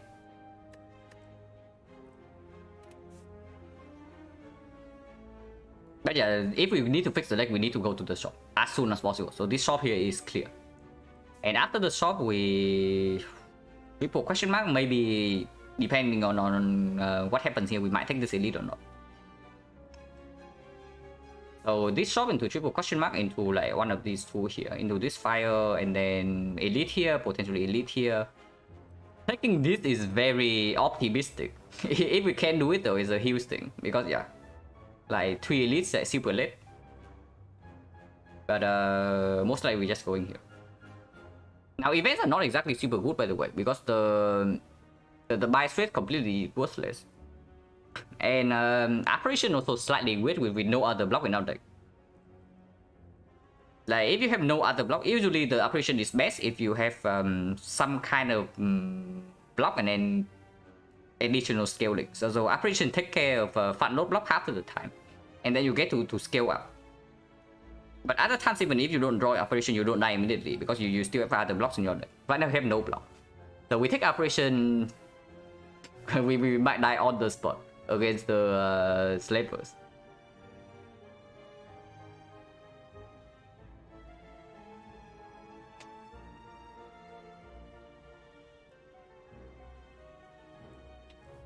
So events are not even that good, but my bad operations is not very good. Cleric probably cannot show up if we spend all our gold here. The Vagrant S1 curse is quite bad, but Shame is nothing, right? Shame currently doesn't do anything for us. Because yeah, we don't really block, so why do we care about Frail? Yeah, library would be very good. Library Red Mask, Red Mask is exceptional, by the way. Red Mask is exceptional in this kind of thing. Collector, I guess this deck is... If you have to bring this kind of deck into one of the 3x3 boss, then probably it's Collector. Because Collector is the only boss where you can soul with fat node damage. Against the other two, you have to block no matter what. Against Collector, if you can kill Collector in 4 turns or come close to doing that, then Collector is okay. Looking at the P-Box, I probably think I like the Adrenaline more than Red form, at least for now. This deck needs aggro. This deck needs a lot of things. This deck needs a lot of things because this P-Box is hopefully not run losingly bad, but it's not that good. It would be very strong once we can play Grand Finales. But for now, it's really bad. Oh my god. Okay, we top deck the leg sweep. We top deck leg sweep and the terror and the sticky strike as well. So the line here just survivor, sneaky, masterful flying knee. Oh, are you telling me this is a kill? 64 only. Actually, it's a kill, right? Yeah, it's just freaking a freaking kill. Unload plus skill for 3 is a kill. Double check, because otherwise we are facing 22 damage to our face. I mean, even if not, yeah, survivor, sticky strike, unload skill is always a kill. We don't even need survivor. I just unload right away and sticky can be played.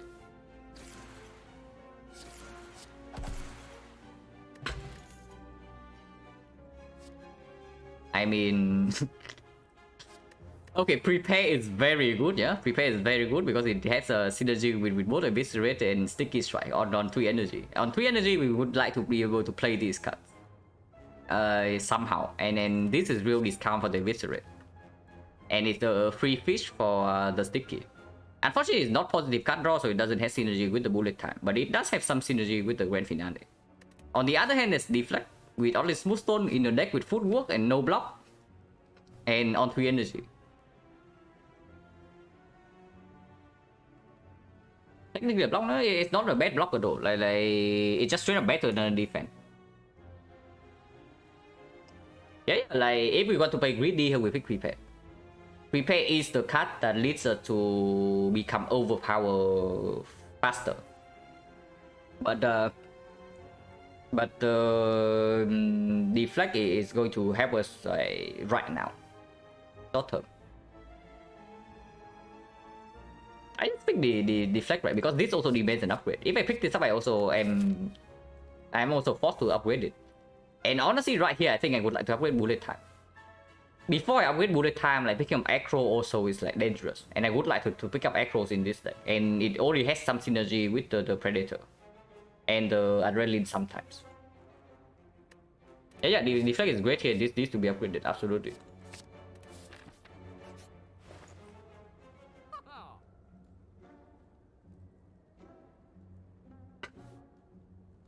Apotheosis demands an upgrade. Very expensive. It's not even that good. So probably not this. Happy Flower on 3 energy is phenomenal. Max out 3 energy with a deck that would like to front load enemies to death. Phenomenal. Card remove phenomenal in a deck with double Grand Finale. So there are things to consider here for sure. Like, I would like to buy this, I would like to buy this, I would like to buy this.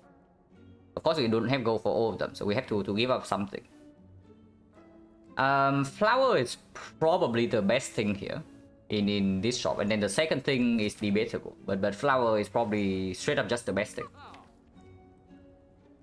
On 3 energy, it works well with the Predator. It can allow us to cut draw to bullet time sometimes. If nothing else, it increase damage from Obscure. Pillow window block for Storm window, yeah. Oh yeah, also yeah, you see right here, yeah, 157 is the cheapest and 173 is the most expensive. So the shopkeeper is like gearing us towards this thing. He says that this is the higher quality, but we don't fall for that.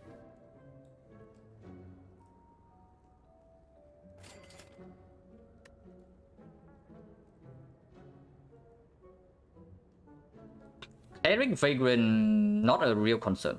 Yeah, Cleric Vagrant, not a real concern because the whichever one we buy, we cannot like open the events either way. Okay, at the moment, can we ever Grand Finale? In 3 turns, we draw 17, potentially draw 19, potentially draw 21. If we remove a card, if we add a card or remove a card, then we mess it up. So the only way that we can actually finale on turn 3 at the moment is do nothing or remove like 2 cards. We have to add, we have to remove 2 cards or we have to add nothing. Or we see Acro. If we see an Acro, what happens? Then we draw potentially 7, potentially 5. With a deck with 23, draw 7 is slightly off. Count game more expertise though. If we see count game more expertise, then problems immediately solved. And yeah, at the moment, if we land finale is on turn 3, and turn 3 is slightly too late because that means we take the full front load on turn 1. Turn 2 we block, but turn 1, ideally we want to end fight on turn 1. Just like the avocado fight just now. Removing on finale makes sense, let's swing it. No. If we want to lean towards it, then having 2 copies in the deck is better. So if we remove anything in this deck, what would it be? Yeah, good question, what would it be? At the moment, probably Sticky Strike. Sticky Strike is probably the worst card in our deck right now. Maybe Eviscerate, maybe Sticky Strike, but Eviscerate works slightly better with this. And we have like no discard, so this discounting barely happens. It can happen, but barely. But if we don't really have a real remover, then I should just buy the backstab. And Snake Plan is going to be a massive fail. The Snake Plan is going to be an absolute jerk. But we'll think about Snake Plan when we run into Snake Plan. But like, yeah, against Slavers we also need to kill them, at least one of them on turn 1, because we cannot actually block ever. I just buy this, it's also cheaper than remove.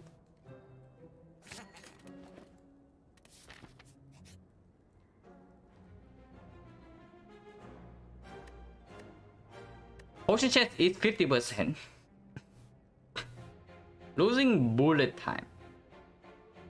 Bullet time right now doesn't do anything. The bullet time right now does not do anything for us. It would do something the moment we see real cut draw. But right now it only works with the Predator. And yeah, if we remove the bullet time here, we can finale on turn 3. Like our deck goes up, goes down to 21, we draw 2 with this, draw 2 with this, and draw 2 with this. So we draw 6 plus 15, 21, and then we finale turn 3. Don't take a bullet time. Tearpot with the... So in a deck like this, we cannot rely on drawing terror. Like having terror, having vulnerable on turn 1 is huge. We are a deck that only has attack.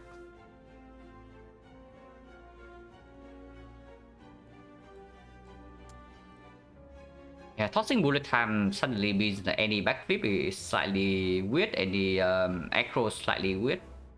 But I guess we can still upgrade adrenaline. And we still have an upgrade target in this, and sometime we can upgrade maybe this or this or this. Mostly not this.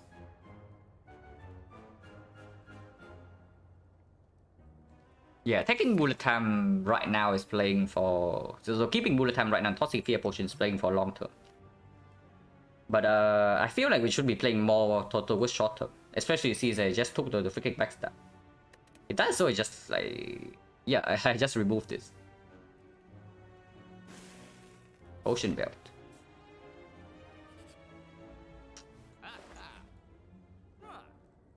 The shopkeeper got us, guys.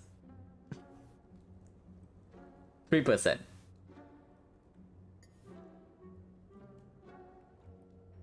And yeah, Mega Prep is here costing 173. So he definitely knows to name his things. To name the prices. Wood Relic costs 173. Exactly the same as Fajra. Every time especially right now, 0 energy. It's not just 0 energy, we have like no real cut draw. The only thing that works with bullet time is like opening hand, but opening hand also have like adrenaline sometimes, and it doesn't even work with the skewer. And the secondly is when it lines up with Predator.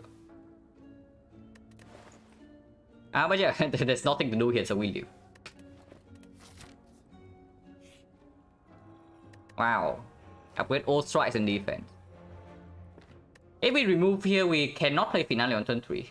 But it means that we can pick up one more card after this. And then we can play Finale again. Of course, we take the free remove.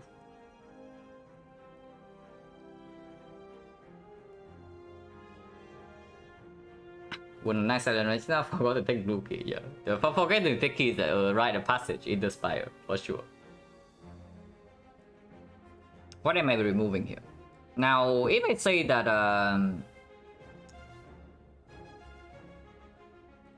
what is the worst card in this deck? It's just the fumes, right? Even though it exhausts. It's either the fumes or the sticky strike, one of the two.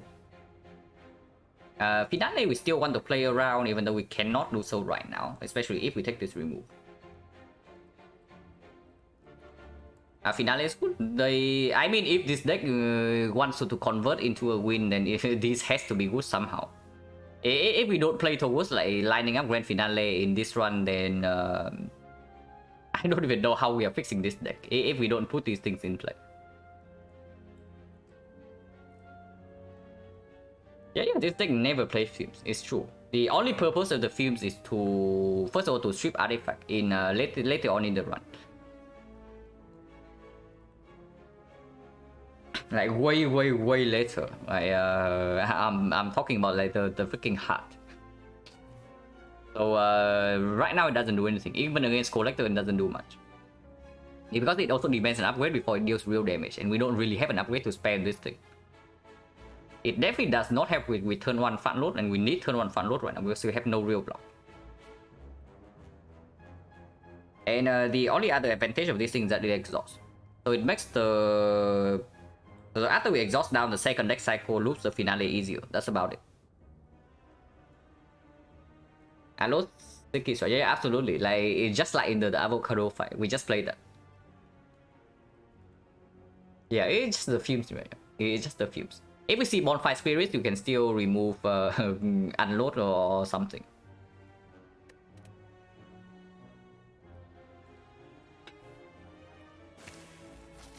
Yeah, we take Elite.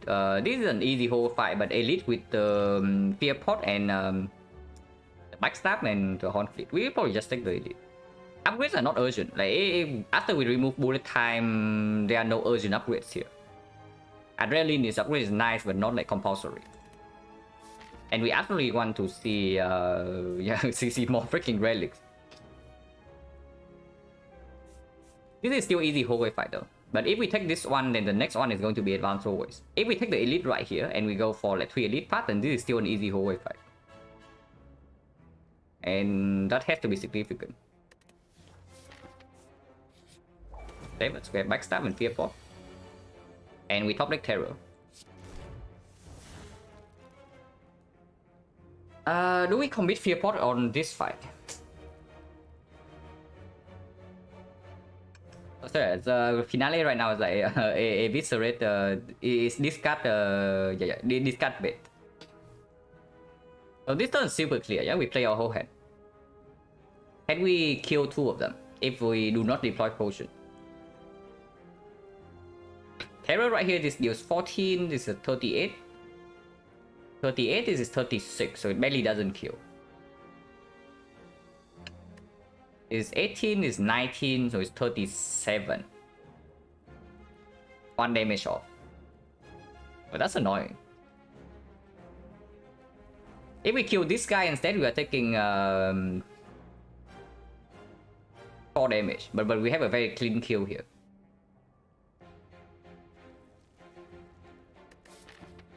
Five pot in this fight. I guess 5 pot is best in this fight. Like against Gremlin Leader, we have double dagger spray, and then we do have like heavy fat load damage on and the leader might not even attack. So single target damage is decent. The leader might not attack, and against the book is less effective. And yeah, we also have 2 AoE cards to wipe the minions, so we don't even need this to snipe a minion on turn 1. If we commit 5 potion, like do we have a clean kill on 2 of them? We are 5-potting for like 4 HP. And Master of Sub is already in our head. That doesn't make sense, right? Maybe it just doesn't make sense. Maybe we should just kill this normally. So like Terror here, Dagger Spray here. And it deals 14. It deals 14, we need 37. And 37 is exactly backstab, Master of Stab. And then we eviscerate this guy. If that is so, we deal 24, 34 here, he's at 15. 15 means that this is not a kill, because it's 14.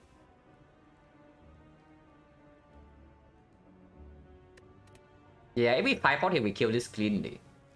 Of course, we are overblocking and we only 5-pot for 4, but if not, next turn can be slightly messy. If we don't kill 2 of them right now. Yeah, I guess should not be too attached to this. Like, the 5-pot is basically for this fight. The only reason you bring 5-pot to Act 2 is for this fight, not for the other 2. I'll probably just do that. Fear pot is still good. Like, I keep the fear pot in case I see both stabbing Gremlin Leader and then bottom Black Terror. And then this is phenomenal. So the lines Terror this, 5-pot this. Eviscerate, Dagger Spray kill this, and Terror exactly kill this. And then this guy is at minus 13, is at 45. 45, no clean kill in here, but if we draw this, is full block. If not, we only take like 1 hit and 8 damage.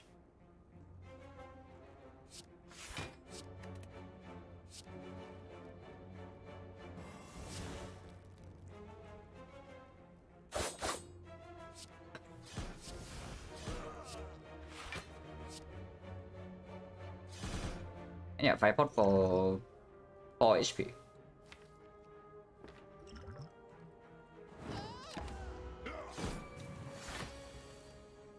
And yeah, clear on turn 2, so guarantee full block.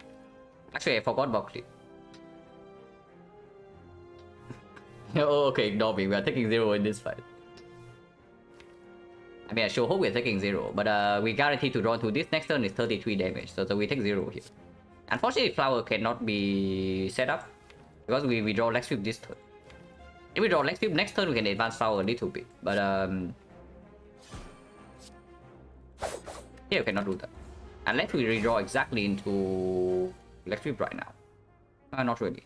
So I don't set up Flower for 6 HP.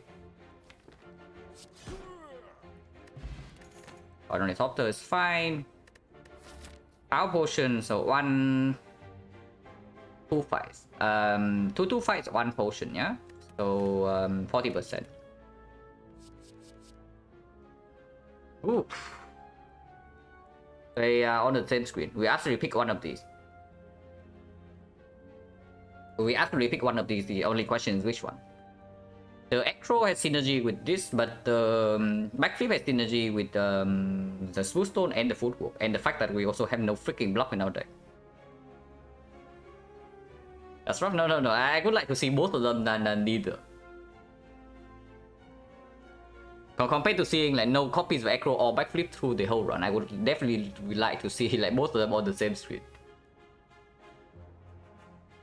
How do they affect Finlander? Yeah, exactly what I'm going through right now. So at the moment our deck has 20, yeah? With 21, we add a card right here is 21, right? So we need to draw 6. And draw 6 is draw, this draw 2, this draw 2, this draws 2. So if we pick the Acro right now, we cannot finale. If we pick the Acro right now, we still cannot finale. But the backflip means that if we play 2 of the 3 cards, we play either Predator, Adrenaline, or the backflip, we can line up finale if one of these would be on the bottom. So that alone probably says that I picked the backflip over the Acro. And yeah, backflip works with dexterity, it works with the fact that we have no freaking block. Deflect was ended going on. I mean, deflect is blocked, but even with this thing being blocked, like we have a total 3 block cards in this deck. 3 out of 20 with only Moonstone and the Footwork is not exactly something very good. And yeah, of course we upgrade, then we go for Bow Elite. Burning Elite, slightly too ambitious. If this is Strength Bow Stabbing or Max HP Bow Stabbing, we are in serious trouble. So let's not do that. And with the Toy Ornithopter right now, we are 64 HP, so even if this fight hurts a little bit, and into this fight hurts a little bit, we are probably still not dead by this point, and then we can rest. This upgrade is potentially Footwork, potentially Leg Sweep, potentially Adrenaline, potentially Deflect.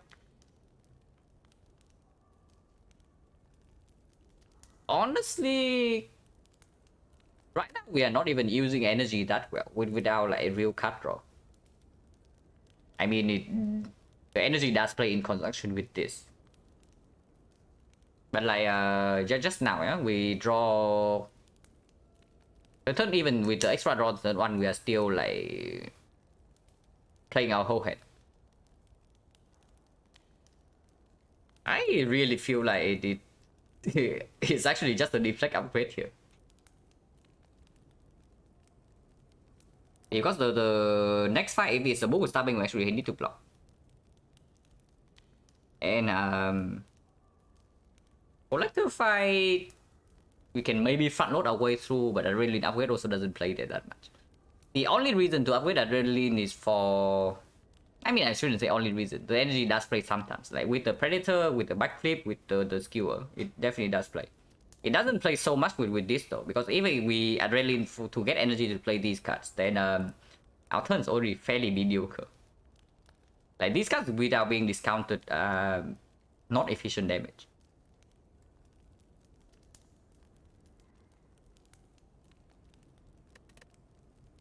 If we are stuck on 3 energy again after this act, like let's zoom forwards and say that we kill the boss. And we are stuck on 3 energy again. For example, we see Pyramid. We are actually picking Pyramid with 2 finales. Then honestly it doesn't change anything because the Deflect upgrade plays even better on 3 energy. And so is this, but if we are talking long term, eventually we need to freaking block the heart. Then this upgrade will not play as much as this. Unless we are infinite. And even if we are infinite, this upgrade is still playing like hugely. Because it gives like block positivity when we are frail.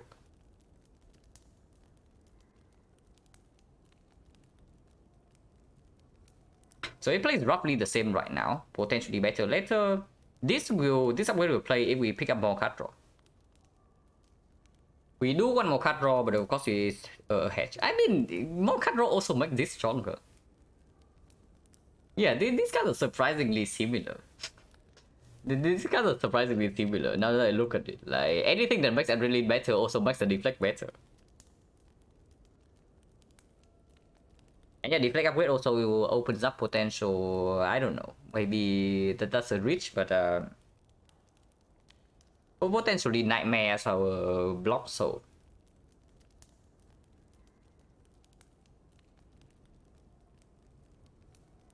Yeah, I don't mind it. I don't mind upgrading Deflect in this spot.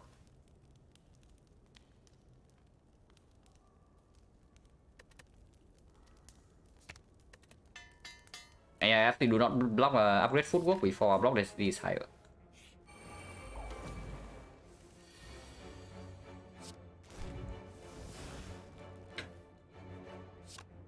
If we play backflip right now, there's a 50% chance that we get to finale next turn.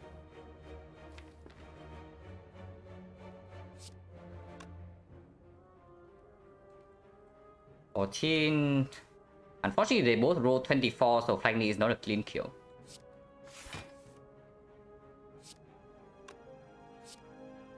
Right here, I know the Viscerate combo going in, guys.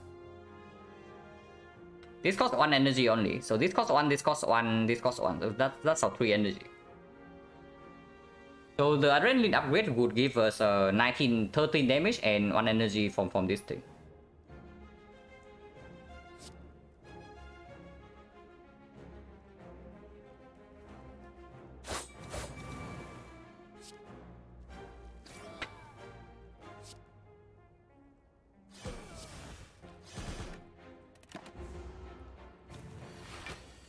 Doesn't attack, and we don't play the Predator here, and we get to finale next turn.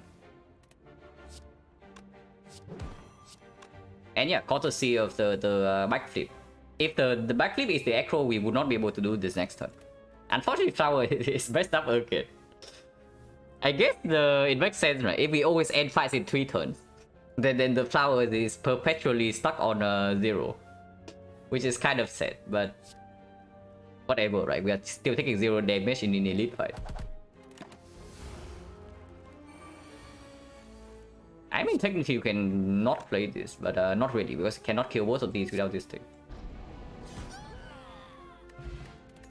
And Tropic Brew with Potion Bell Turn Retorter. Now we are talking. Dagger Throw is pickable, not exactly not exactly good, but not exactly bad either. It doesn't block the finale. It actually meant that we draw into the Dagger Throw before we cannot boss Dagger Throw, basically.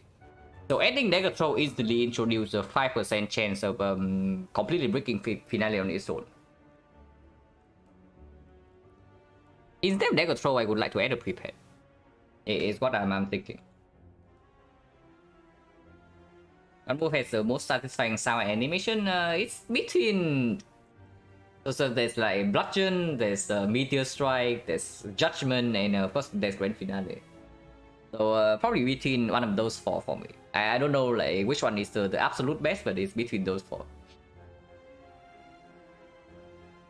Yeah, Dagger Throw is okay, but it's not what we want to have in this deck eventually, right? It doesn't like exactly. It's not draw positive. It's not draw positive, so it doesn't speed up the finale ever. Thunder. Yeah, so Thunder is also a cool one. So Thunder is also a nice one. It doesn't. It's not cut draw positive, so it doesn't speed up the finale ever. And it breaks the finale like 5% of the time. So I don't want it. Almost forgot to pick up freaking Weststone. Okay, backstab upgrade is actually quite sick. And second negative upgrade is okay as well. Multi-neck? Not really, right? Yeah. Which attack are we ever picking up after this? Yeah, okay, a third grand finale. Sometimes a dash, but usually not. I mean, dash is okay. We do have like 4 weakness already. So dash plus with football and smooth stone can perform. But not really in this spot, yeah. Like the molten egg over nothing. The molten egg over blue kid. Because I buy straight also not a thing. Yeah, buy straight not a thing, and we might pick up Kursky after this. Like we also want for energy.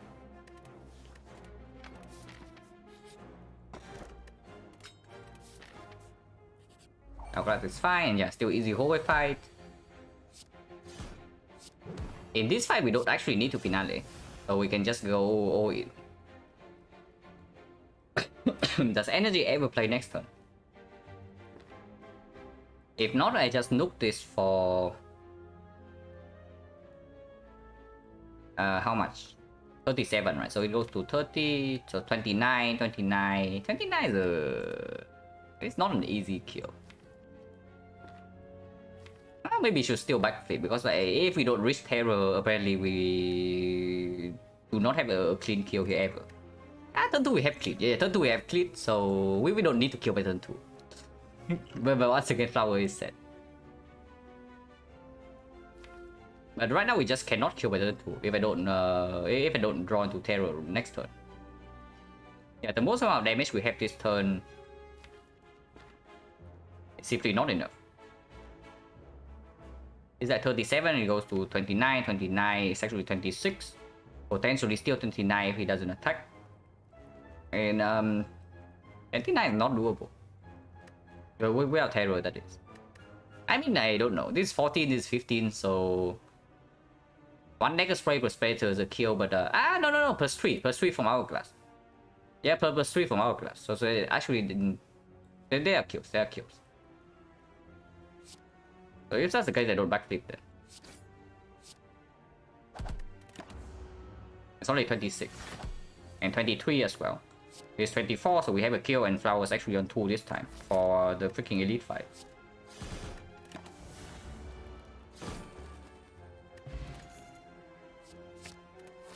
I mean, I don't know if that's good or not, but I just clicked the card. It does make landing finale sometimes slightly weird, but after we pick up like more things, like this is absolutely positive. It does make like landing finale immediately on turn 3 sometimes slightly weird, but this is the card that makes us land finale on turn 1 eventually. And yeah, we need to land finale on turn 1 or 2 eventually if we want to convert this into a win.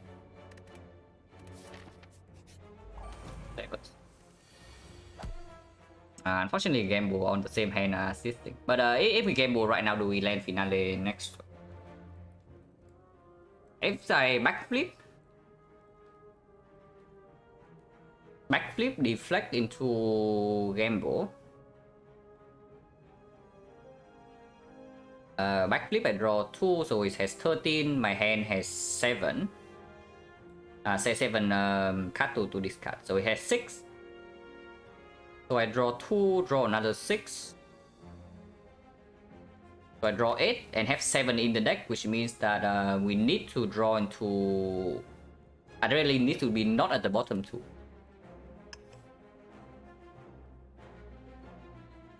Of course, that means that we are taking... We are facing 34 right now and we are only blocking for 14.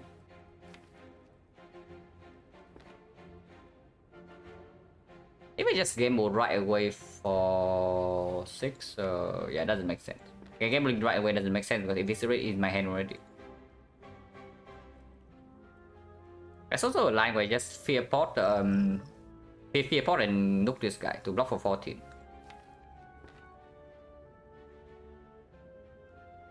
I say I do like Backstab, Predator. It's 24 here plus another 24, so it's not a kill, but we can commit this and then we block for 14, so we take 6.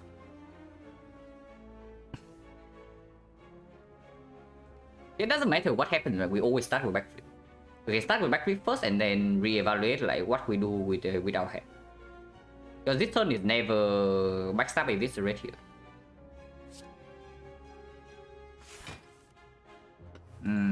Draw to the first finale. So that immediately makes the potential finale. And next turn slightly good, because if we gamble right now into the second finale, then it also fails.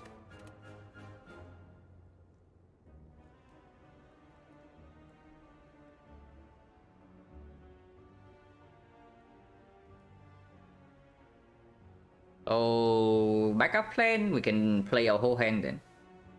Like deflect, Fear Pot into Backstab Predator Skewer here and kill. And then we neutralize this guy. He goes to 9, we are blocking for 14 and we take 2 damage. And then the turn after, we draw 7, so we have 6. That's not good enough, but can we gamble anything afterwards? We play 4 cards and we gamble for 2. Gamble for 2 and we draw 7, so we draw 9. We can never land finale next turn, but we don't really need to. Yeah, we with Hourglass with this guy dying on turn 1 instantly, with the Terror still in the deck and 2 Decker Spray Plus. We don't even need to land Finale this fight.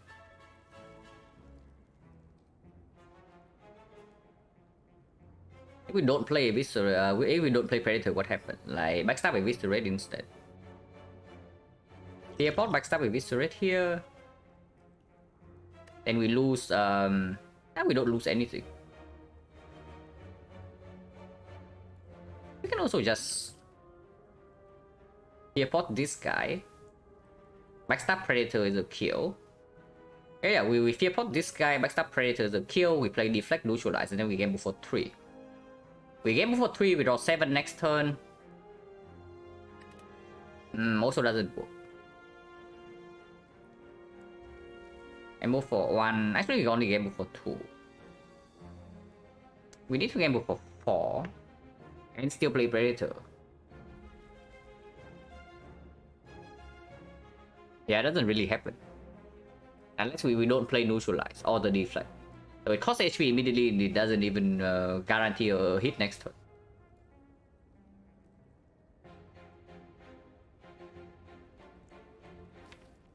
Yeah, so basically if we want to block this turn, we cannot guarantee not guarantee, we cannot give ourselves a chance to land Finale next turn. I probably don't need to do that though. So let's actually just get out of here.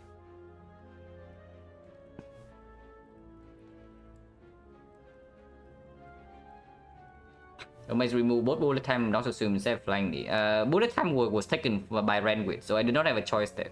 But the fumes was pinpointed removed.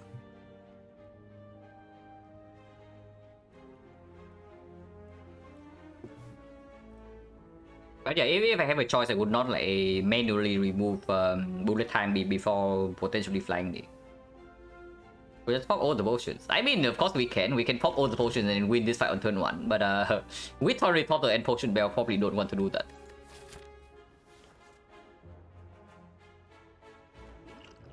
But yeah, we can probably just pop Fear Potion and get out of here. This line doesn't waste damage, but it means that I take 1 damage more. But it doesn't waste damage, and not wasting damage is good. Yeah, not wasting damage is good if I know that I cannot land Finale.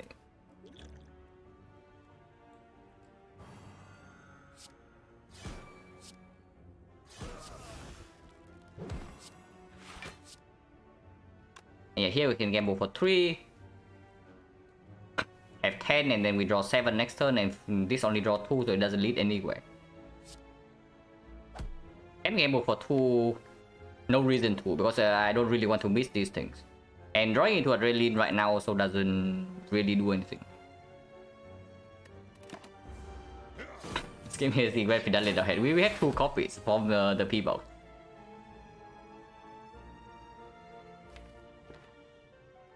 Being vulnerable doesn't matter, yeah? And it's not even vulnerable, yeah, we just kill this guy. 40 damage here. And next time we got to have a kill. So Flowers on 2 again.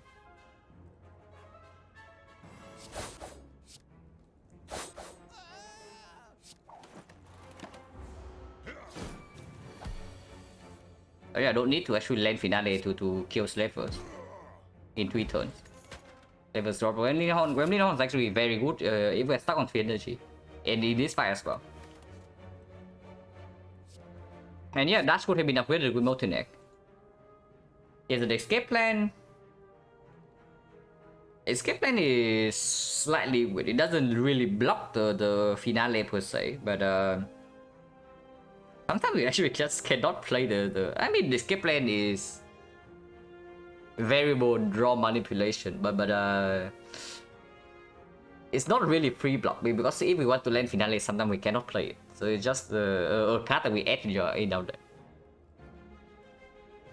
It's probably still positive. We do have both the Smooth Stone and the Footwork. They underestimated damage output from the P-Box. Yeah, damage output is phenomenal. And then that's why I also bought the freaking Backstab, right? You see why I bought Backstab instead of removing a card in the shot. Because like we can actually play towards front load damage with a deck like this. Yeah, Escape Plan is a good card to set up Finale in this board. If we are just talking about landing Finale, then it's positive in our deck. But it's not really a block card. Like, it's nowhere near as good as backflip. Is what I would say.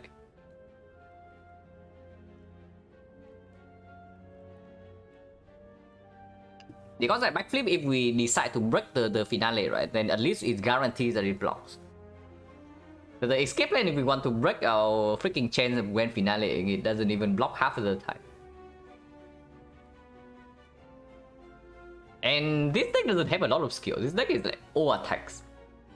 How many skills do we even have? 1, 2, the exhaust. So 1, 2, these cards are play on side. So like 1, 2, 3, 4. Yeah, okay, cool. So not really, yeah?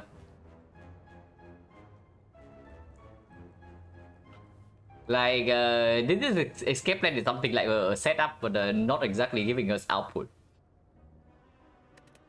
I am not interested. If anything, the dash, but not really.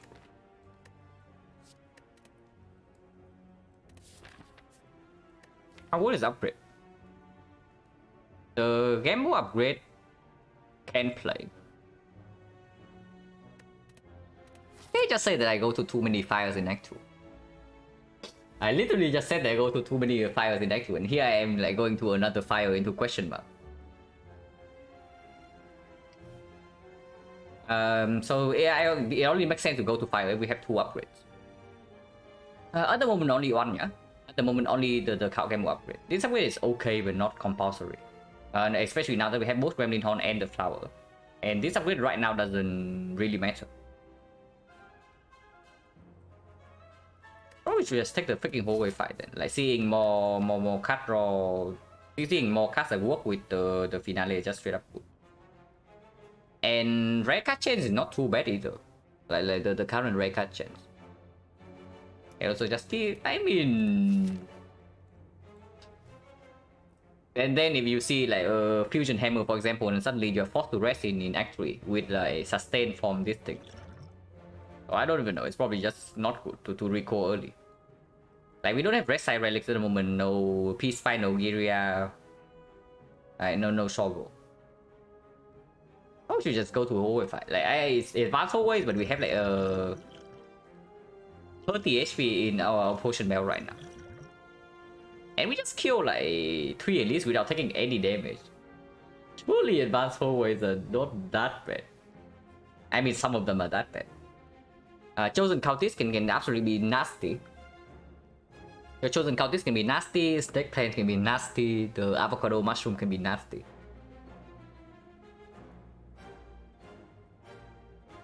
But we have HP to spare. And upgrade doesn't... The upgrade doesn't even play much. I just go here. Hopefully not too nasty. We draw both finales on turn 1. Now at least with top deck Terran we have this on turn 2, so the plan doesn't hurt us. If he attacks on turn 1 we would be crying right now. but for one of the sex player decides to play a little bit nice.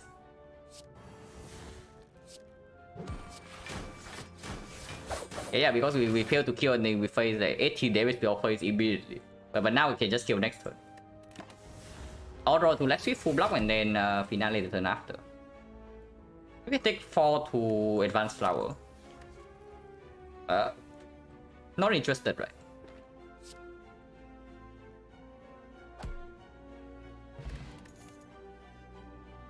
Another deflect. Actually, we pick up the first deflect and upgraded it. Surely the second one is not so bad. And with the card game mode right now, we have like the variable amount of draws to manipulate. So adding one more card probably doesn't really break the thing. And if we are stuck on 2 energy, if we see pyramid after this, the second deflect is just straight up good. I don't mind it too much. I think I picked deflect, but the second one I don't upgrade. The upgrade probably goes on the card game mode with a deck like this. But this one's completely fine. Thwack. No thwack, but not so bad. Is the worst card in this deck actually Flying Knee? Now that we have the card game mode, both of these are no longer like completely awful. And yeah, unload does work with these sometimes as unload damage. After we have Happy Flower, we have Gremlin Horn. We have like 0 cost block card. This probably doesn't play anymore, right? So yeah, it can probably go. The Flying Lead. We paid 53 gold to buy this deck one, and now we are removing it for 75. So effectively, we paid like 127 gold, 128 gold for nothing. But this box, if you're on, like, is the extension working or not? If the extension is working, then you can also see this if you hover over it. I mean, I don't know where the relic stats actually work, like outside the fights for say relics, but here it is. So 0 block from the P box, but 2 finales and some workable stuff. Yeah, the knee probably can go. It's probably time for the knee to go.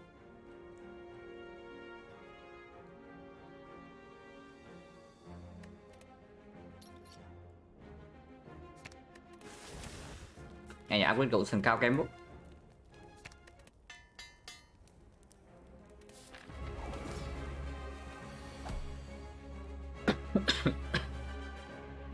Yeah, we have floating energy turn 1. With Grand Finale in my hand already, we end on dagger spray. It means that killing the first wave minions is like not trivial. If that's the case, I want to pop our potion. I don't think this fight is like so freaking easy that we can sit back, relax, and always win. Like not top decking terror, floating 1 energy, and not landing at least this Grand Finale, and also missing out on dagger spray on the minion is like slightly worrying. And this potion doesn't exactly super perform until the Act 3 boss fights, most notably the Time Eater.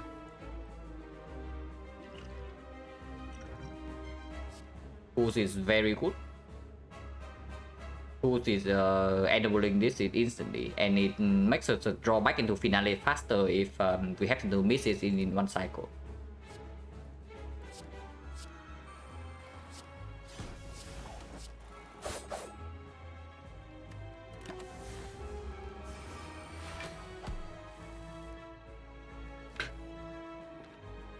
Draw 2 right now and draw 8 next turn, so it missed a little bit.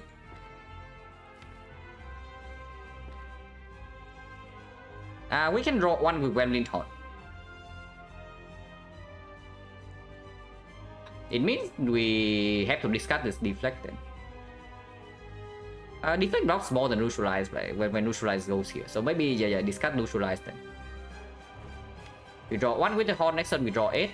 As long as Finale is not at the top 3 right now, we get to Finale next turn. And double check is enough damage, it's 30, 43, so it kills 1 of these. And weakness on her is goes to 15, block for 6. And deals 5 damage and block for 6. But we can also draw to leg sweep right now. And we can also draw into leg sweep right now, so probably can toss this away.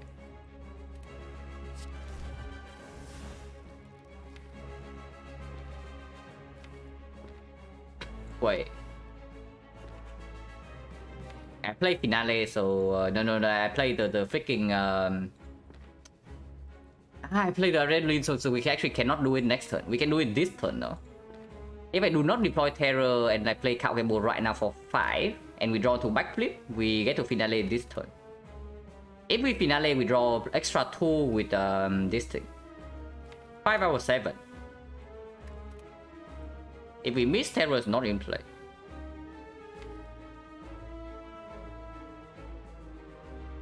Not having Terror in play is not that big of a deal at the moment. Like we look back fairly quickly and we always get to kill minions with the Gremlin Horn.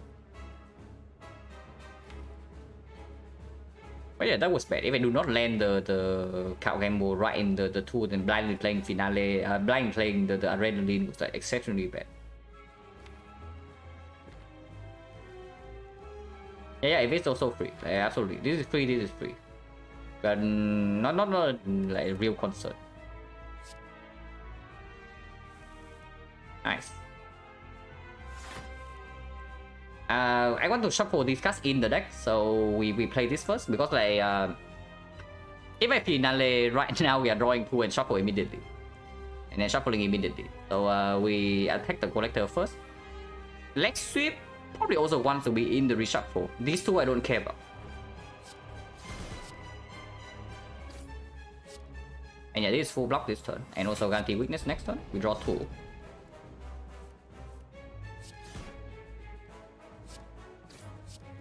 And even without terror, we are dealing like 190, 185 damage on turn 2. That's pretty nuts. We summon it.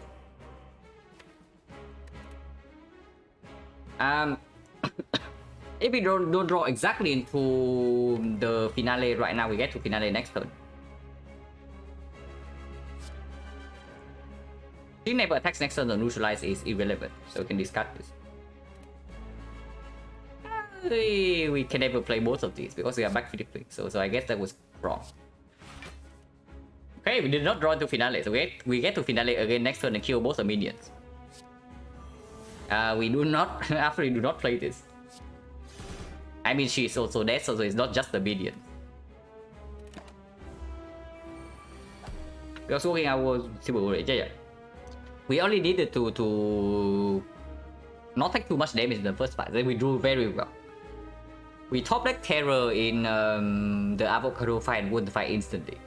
And then that was huge, because Avocado is one of the most dangerous fights when you have like 0 block.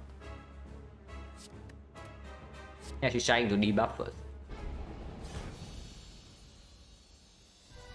But yeah, so what this tells me is that like a real tool the trade is exceptionally strong.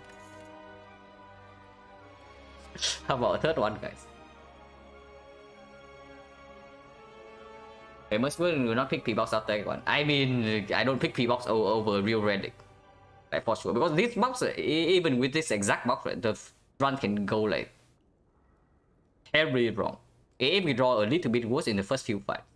But of course, like we drew super well, we bought the freaking backstab and like good relics, like decent potions. Is it infinite? Not really. We have nothing to go infinite at the moment, but we do land finales.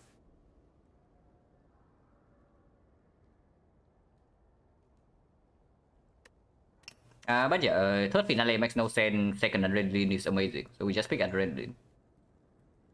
And with the of course with the card combo plus, like varying amount of draws always possible if we have energy to play the card. No pyramid.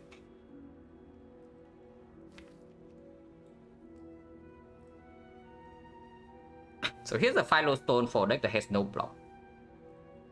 Here's an empty cage.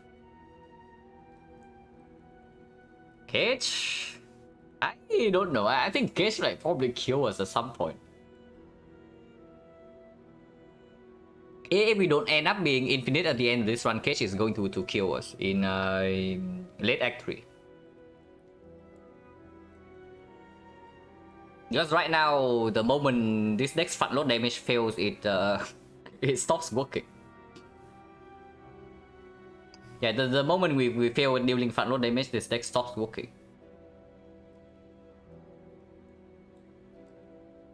How much value calling Bell ever consideration? Bell over nothing is fine. Bell in this kind of deck, not really, because like curse is significantly worse than normal in this kind of deck. And I mean, I guess tough bandages. The calling Bell is one roll for tough bandages, and that solves most of our problems immediately. It's just my text just like replay. I mean, I cannot even find like the common cards, and here you want me to find an uncommon. Slightly tricky.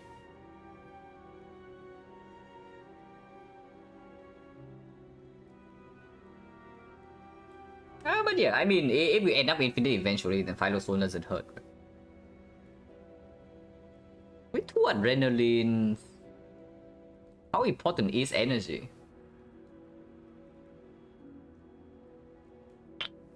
Honestly, not really important. We also have 2 freaking deflect. But if we are stuck on 2 energy, right, then I don't know. Predator gets like super weird to play. Of course, the moment we see tactician, the concern is not solved because we don't have real cut draw yet. So need aggro and tactician if we want to stay on 3 energy. If we go to 4 energy, then we can just pick up for the first aggro, and then we pick up more aggro, more backflips, and we don't need to actually land tactician.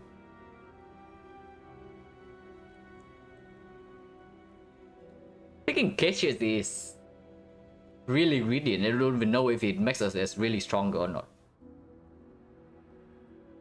Yeah, like either way, like Philostone just straight up better, right?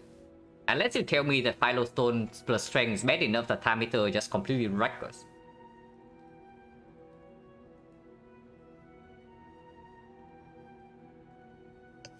Or the heart, because right now of course we have a weak chain. But Philostone makes the smooth stone worse, makes the footwork slightly worse, and we don't really have a malaise or any piercing well. Finale Terror owns time meter only if we can reliably land Finale. Like this deck is not reliable yet. If we can reliably land Finales, then time meter is already dead. If that's the case, we don't even need Finales. Like this alone is enough. But right now, like don't be tricked. We are still playing a deck with effectively no cut draw in long fights.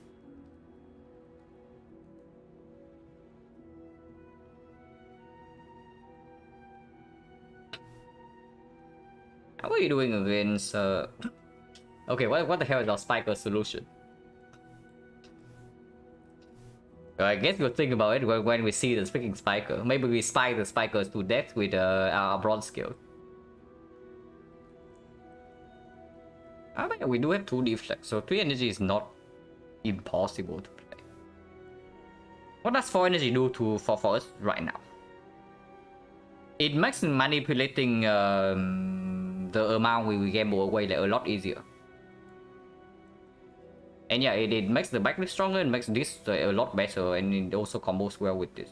So energy definitely plays. And yeah, of course, the energy sync with skewer always a thing. Not that skewer is a premium card like right now. Next remove might be either skewer or the unload.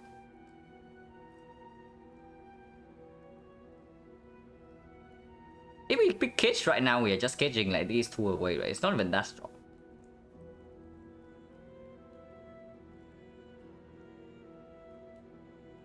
Yeah, because in the fights where finales cannot land, these cards are still pulling their weight.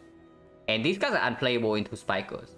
So into Spiker, like having these to kill the Exploder first or the Repulsor is also a thing. Yeah, Final Stone is probably just good. Yeah, the Final Stone is probably just good. It opens up like wood picks and it works immediately. Yeah, blocking the heart can be a real pain though if we are not really infinite. Right now I don't even know like what are we doing against the heart yet. We do have one whole whack and the potion belt, so hopefully something can work out. Getting to the shit. Yeah, but it doesn't discount this.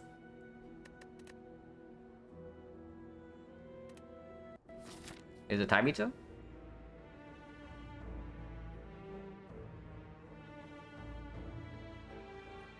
We do not get to go to a shop in this act unless we go to it like very early on. And it does cost 1 elite. At the moment we have no upgrades. So the only upgrade we have in our deck right now is the footwork. With the 4 energy from this and the flower, the upgrade on the elite also plays less. We'll fight Malays for sure, yeah. We will fight Malays, we'll fight Acro, we'll fight Reflect, we'll fight Tactician, and then we are like infinite with Deflect for block engine, and then we also get to Malays time meter. Everything's gonna work out perfect. Or we can be in reality. But regardless, we have to start somewhere here, and this shop makes no sense. If this shop makes no sense, we probably always start here. KMX? Did we see KMX already in this run? Probably not, yeah. Yeah, probably not. Yeah, we have not seen KMX.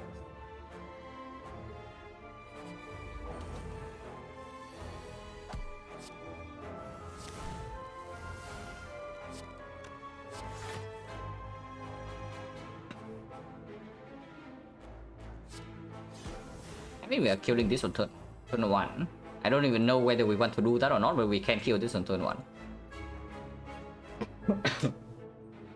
Maybe we should not kill this on turn 1, because turn 2 we still have like full block with the cleat, and then turn 3 we kill power to 2.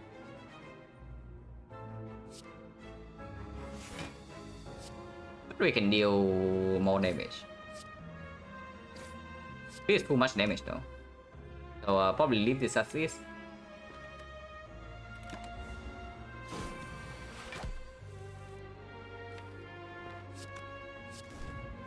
Okay, Finale does not come next turn because if we get one burn in our deck.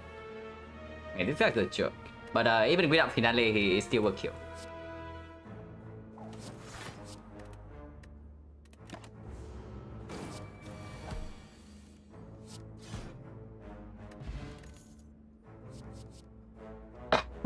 I mean, with 4 energy, we are picking this for sure over prepared. And yeah, now we are like, I guess 2 more cards away from being very strong.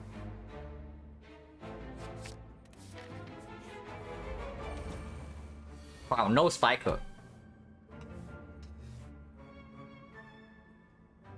Hello, James. How's the run going? Run's going fine. We have strong relics and an interesting deck.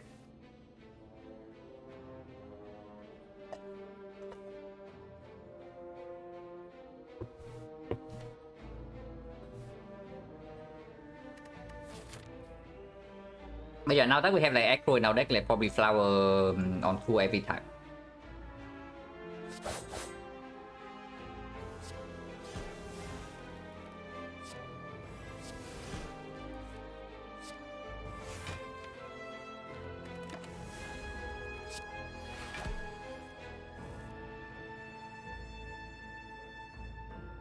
What is the 2 cards we want? Probably a XecnaR and then a Tactician.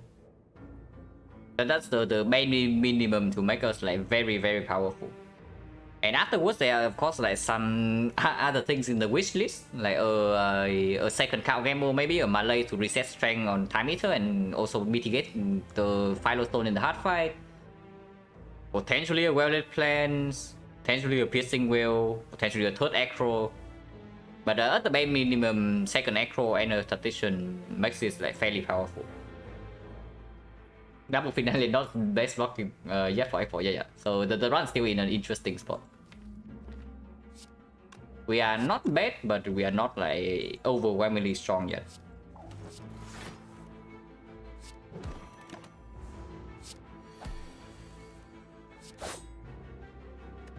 A potion 60%. I'm getting tempted by garbage. I mean, it's not really bad if I upgrade footwork. If I upgrade footwork, I have 4 dexterity, so this knocks for like 20 for 1 energy. And we can look back into this like over and over and over. Dodge Roll is kind of blur of some sort. Like, it's really strong if you can play the card like every turn. If not, it's slightly weird. It's also strong in cases where you need to pull output out of like somewhere. You simply don't have enough output in your deck to win, and Dodge and Roll is phenomenal then. Because yeah, the raw value wise is very high. It's just that it takes a while to get set up. Like, it doesn't play until after you have set up your dexterity. And then you still need to like redraw into it. And sometimes the extra block also goes 2 ways.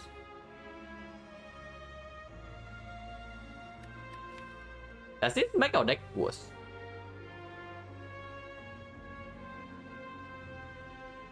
I mean, maybe, but maybe not. Yeah, even before the football, already blocked for 7. Like 7 this turn, 7 next turn, like 14 on energy. After football is 20. It slows down Grand Finale a little bit. But landing Finale is not urgent in the Retromancer fight with the Gremlin Horn. Landing Finale is not urgent in the Giant Head fight. At least I would like to think so. Maybe it is. If our deck is not really infinite yet, then Giant Head can be a problem. We cannot land Finale. Nemesis is a complete jerk, So if we cannot land finale quickly in the Nemesis fight, that fight is very dangerous. But Dodge and Roll Plus is absolutely good against Time Eater. Unless, yeah, the only way Dodge and Roll Plus is not good against Time Eater is if we are actually landing finale every turn. And if that is so, we are probably fine anyway. Oh, Dodge and Roll is here to hedge for the case where we don't get our draw engine in play. That is not that bad. Okay, how bad is falling? I guess we can give any attack. Yeah, we can give any attack, even one grand finale. I don't really care. Power always asks for this. Any attack we can give, and skills. Yeah, all our skills are good. So falling, we are just losing one attack, no matter what.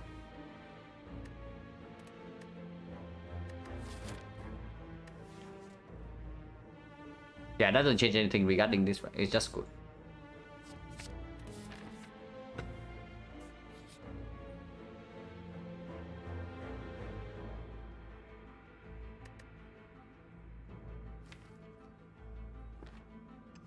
Okay, this decision is actually important. So I probably take a short like toilet break and be back in 3 minutes.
Okay.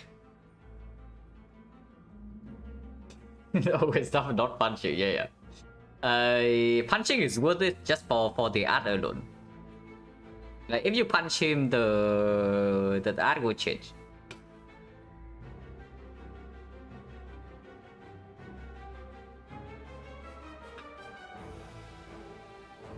But okay. So first of all, obviously, like we evaluate the full surface because it's guaranteed value, and remove is stronger than pinpointed upgrade. So how's our random upgrades? If we remove a card, it's most likely on either unload or skewer. But if we remove the skewer, the random upgrade can hit unload. So if we just remove unload, the chance that the random upgrade hit something good is higher. And then what are our upgrades? We have 1, 2, 3, 4, 5, 6, 7, 8, 9, 10, 11, 12, 13. 13 cards. If we remove unload, we have 13 unupgraded cards. And the good hits, Lexio is good. This is okay, but not super insane. So 1, 1.5, 2.5.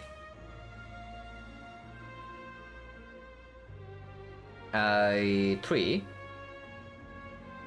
4. I guess we can count these as like 4.5 or maybe 5. So 5 over 13, then we hit something good. Deflect remove. No, we pick the freaking deflect. We are not removing deflect over attacks in this deck. Like we have the smooth stone and we have footwork. The deflect is just good. And yeah, deflect is even better, right? Because the deflect is a 0 cost card, so we can always play it when it's in our hand. And it means that we can gamble for whatever number we would like to land finale the turn after.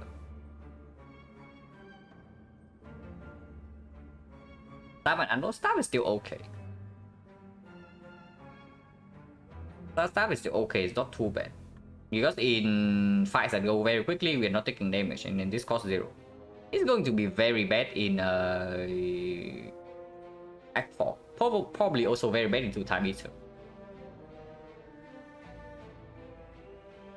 But for now, into, for example, the Retromancer, right? We need like front load to kill the dagger still. And this is not always playable. And yeah, we have the card gamble and the Echo to activate these already, so no longer need this card in our deck. So if we take full service, it's remove unload. Is that better than transform 2? If we transform 2, most likely it's on unload, and I don't know about skewer. How good is skewer really in this pot without Chemex? I guess it's another card that we can always play to gamble away our hand.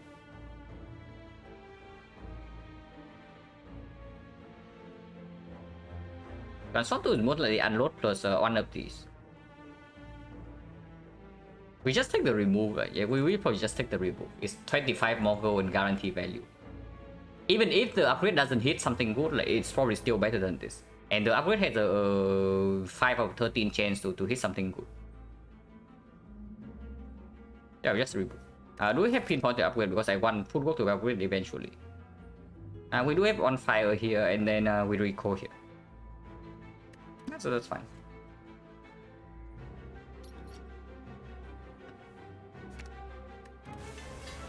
We missed the upgrade. But yeah, with taking full service, there's no way we are going here. So we go for this elite anyway.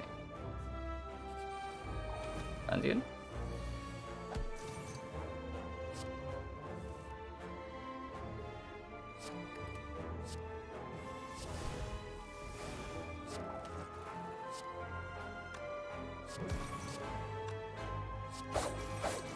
Backstab is positive in our deck. It's like 0 cost 24 damage in this fight, and we need a constant stream of damage in this fight.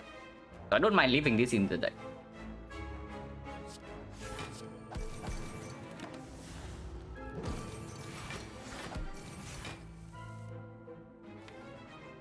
Finale next turn. We can leave the second Adrenaline in the deck as well.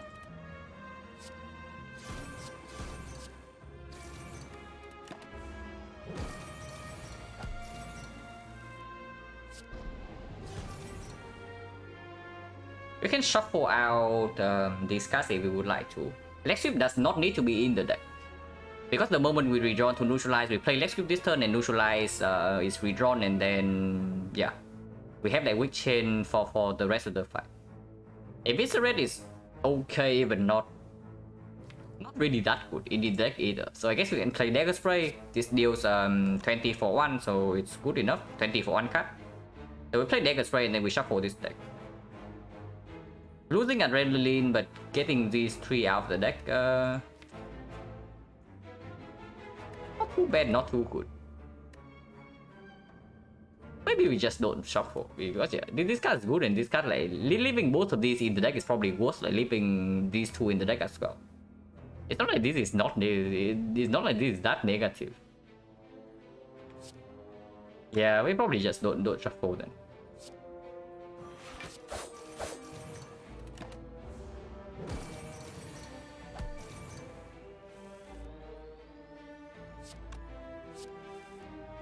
We're drawing both finale, so we cannot finale this cycle.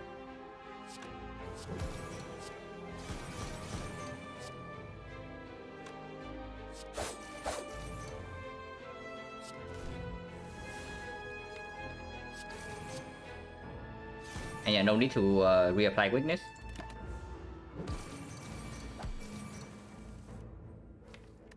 I get to backstab, must stop next turn.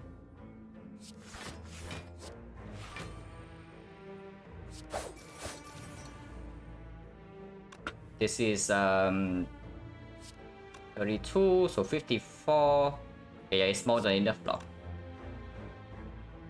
This outcome event, and I'm doing we took the full service, remove unload, and it randomly upgrade the sticky strike.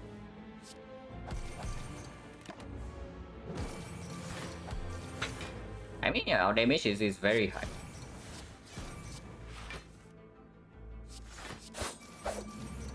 $17 is 32. I mean, we are full blocking either way. No potion still. So 3 fights, no potion, 70%. Expertise.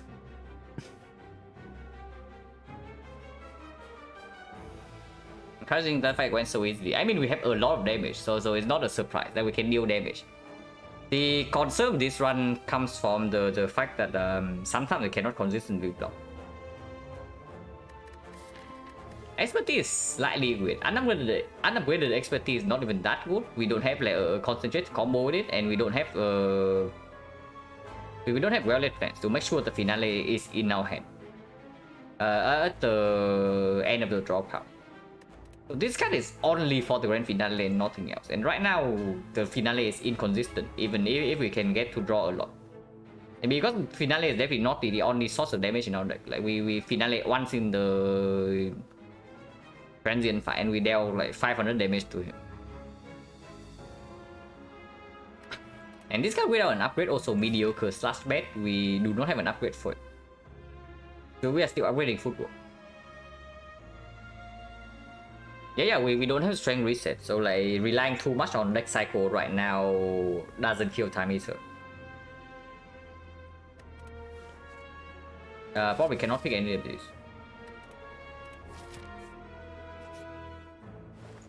The shopkeeper got us again, guys. like once again he's here.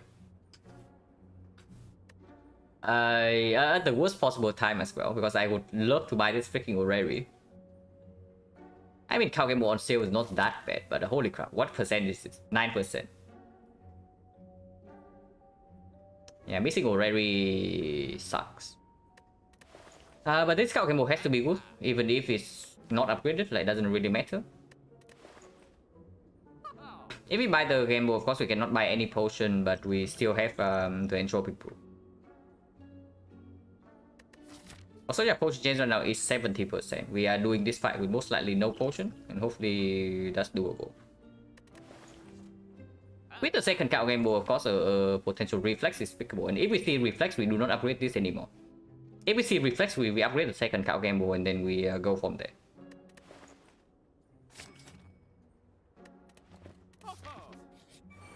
Retomancer, we have the Gremlin Horn.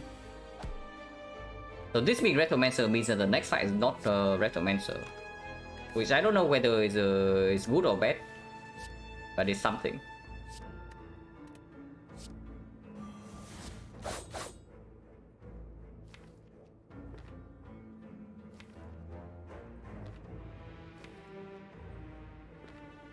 Move for 5, and we draw 2 from Wembley Town, so we draw 7. Draw 7, so we need to draw 3 more, which we cannot. We'll probably have to, so probably start with one attack here then. Drawing a second game board right here means that we don't get to game board again. I mean, this doesn't change anything. Yeah, attacking first or second doesn't really change anything. Next sweep is in our hands, so everyone weakness on Rectomancer neutralize has to go here. If I neutralize Rectomancer and then we game for 4, we draw another card. So we draw 4, we draw 5, we draw another 5, and then we draw 4 more from this. Yeah, that works, right? Neutralize on Rectomancer to count Gambo and killing this. And then we play 2 of these 3 cards, or even this one, and then we finale next turn.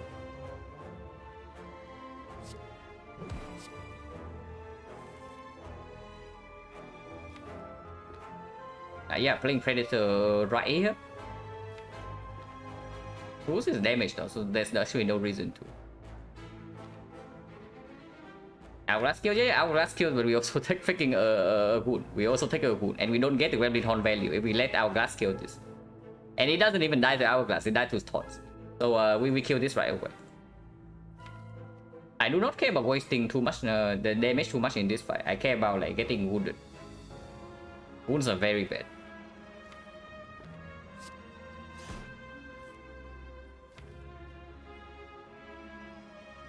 So Predator here almost guarantees a finale next turn. The only way it doesn't finale is that we bottom deck exactly Backflip and Adrenaline. We draw one of these 2, we finale next turn. If not, we can still kill both daggers, draw 2 cards, and then finale anyway. So probably save this Adrenaline, keep this Adrenaline in the deck. Because like, if we Adrenaline right now and draw into the finale, it's 2 out of 9 to get right. But the chance to get wrecked next turn is lower than 2 out of 9.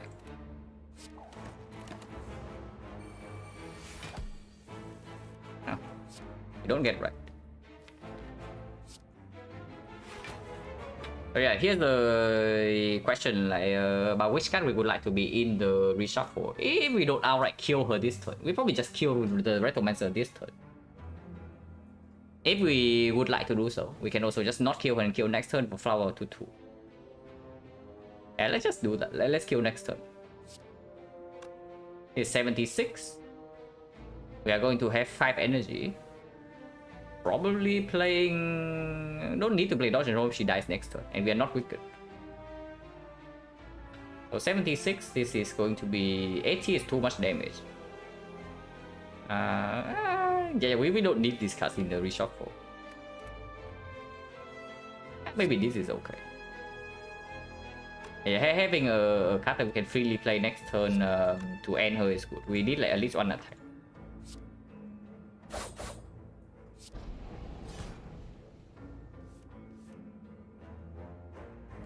Or we can line it up for to be 9 damage. It's 20 here.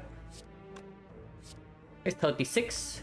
Yeah, 36 is perfect. 36 means that she goes to 6 and she goes to 3 from taunts, and then Hourglass kills next turn and flowers on 2.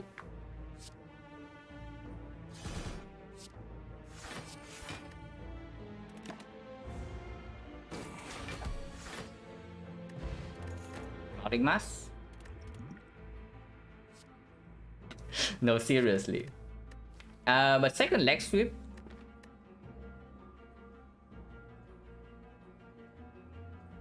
We could have had 4 grand finales, guys. Like, think about that. We could have had 4 copies. Second leg sweep is not bad against the time eater, but it's also not good enough. But I mean, honestly, how bad is the third finale? Like real talk, with 2 count game board is probably just good, right? The third copy. Unless it completely fail to finale, this card is definitely positive in the time eater fight.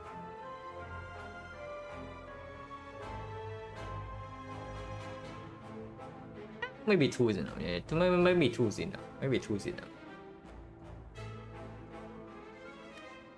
Leg sweep is also like super weak. If we have a weak chain already, adding a leg sweep in this deck, like even when we upgrade this, it's only going to block for 15 or 2 energy. So that's like really just not good. Especially now that we pick up a dodge and roll plus. I don't think I pick any of these, even though like all 3 are very good cards. XencaR plus in our deck also, yeah, usually 3 damage with the double gamble and the acro. Deals a lot, by the way, like it's like 24 damage for 0 energy. Leg sweep, weak chain, smooth stone, footwork, and weak chain with the philo stone, like very good, but we have one already. And then there's the third finale. Yeah, not too interested, right, in any of these.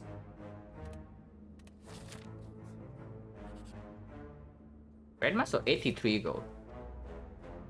If I take the red mask right here, it's very cheap by the way. 83 is absolutely pickable. So if I take the red mask right here, how much gold do we have in the X4 shop? It's going to be 60. And potentially another 60. So it's 120. 120, maybe this gives gold. So it's like 140. Maybe this gives gold. If this question mark gives gold and this also gives gold. This can also be big chest, give 80 gold. But of course, like, that's super high roll. But if both of these give gold, we can also buy a relic in the X4 shop. If not, we can always buy 1 card remove and 1 potion. And that's fine. And then any rare potion we can also buy. So the rose in the jar, we see it, we can buy it. Not so bad. And yeah, red mask witch chain on turn 1 is very strong with the philo stone, especially when our weakness is like 2-2. If our weakness is 2-2, right?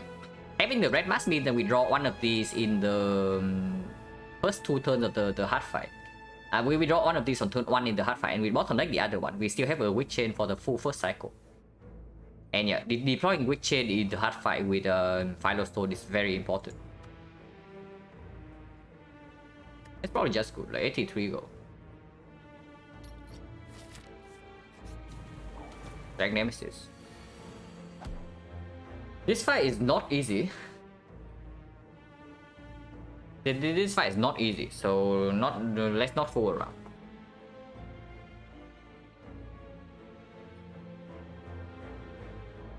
Our plan is to finale on turn 3. Our plan is finale on turn 3, so if we gamble right now for 6, can we do that? If we gamble right now, oh, we finale on turn 1. If we gamble for 6, we have 12 cards. 12 cards left, so we draw... If we draw into a second gamble, maybe we can land finale on turn 1. If not, it's 6, and then it's 5. So we need to draw 7. It means that we need to top deck we need to draw the acro at some point. The acro cannot be at the bottom 3. Yeah, only 1 out of 6. And sometimes we can also manipulate with the second gamble. And yeah, right now I also want to see block in my hand, otherwise we are facing 27. So I want to see block, I want to deploy arrow, and I want to have more information regarding the playing line.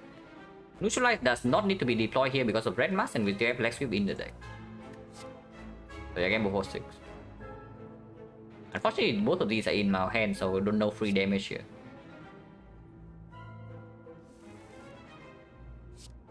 Yeah, we draw acro already. And keep going, draw 9. 9 means that we need to draw 4, so any 2 of these would do, maybe cow game would do. Sometimes we can finale this turn. Yeah, like with a hand like this. Can we finale this turn? So footwork, leg sweep, adrenaline.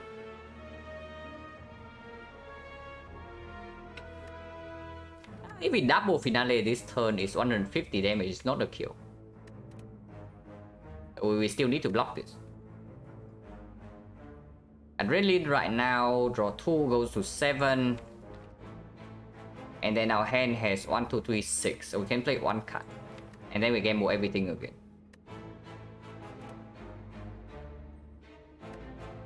If we play both of these, it's 40 damage. Yeah, actually the card that is never played here is probably footwork. Yeah, the card that does never play is probably footwork, because like double dagger spray plus double finale and the predator is actually lethal this turn.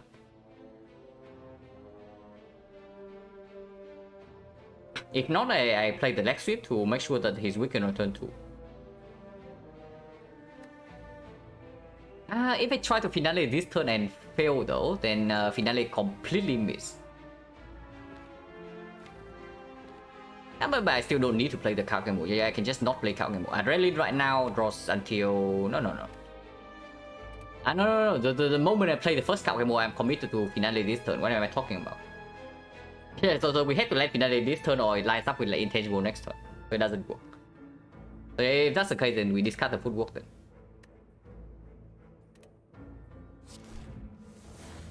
Okay, did not draw into finale. So if we gamble right now, play one card and then gamble is like 5 out of 7. If we play the backflip, if we backflip again, we have 5 cards in the draw pile. So we need to gamble for 5. And then 1, 2, 3, 4, 5, 6, 7. So we play 2 cards. We play 2 cards and then we gamble again. 5 out of 7. It doesn't work, right? Because we also need both the play. We need to play both the dagger spray for it to work. So the only way we actually have lethal this turn is that we backflip into no finale. And if that's the case, we might have lethal this turn. If we also don't draw into predators, it's not that likely, but it can happen.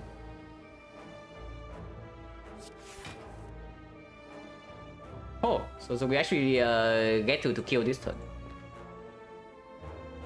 So now we just gamble for 5, we play every single damage card. This is 150 damage.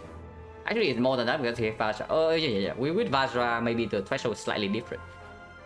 How much is that? It's like 50... 51. 51 is 100 and it's like 76. 152, we have 5 damage off. So 2 taunts will kill. Yeah, okay. So we don't even need the Predator to kill this turn.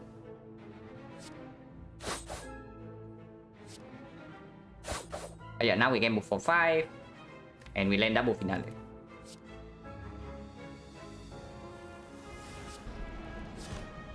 Almost played Adrenaline. Playing Adrenaline here right here is like, super bad.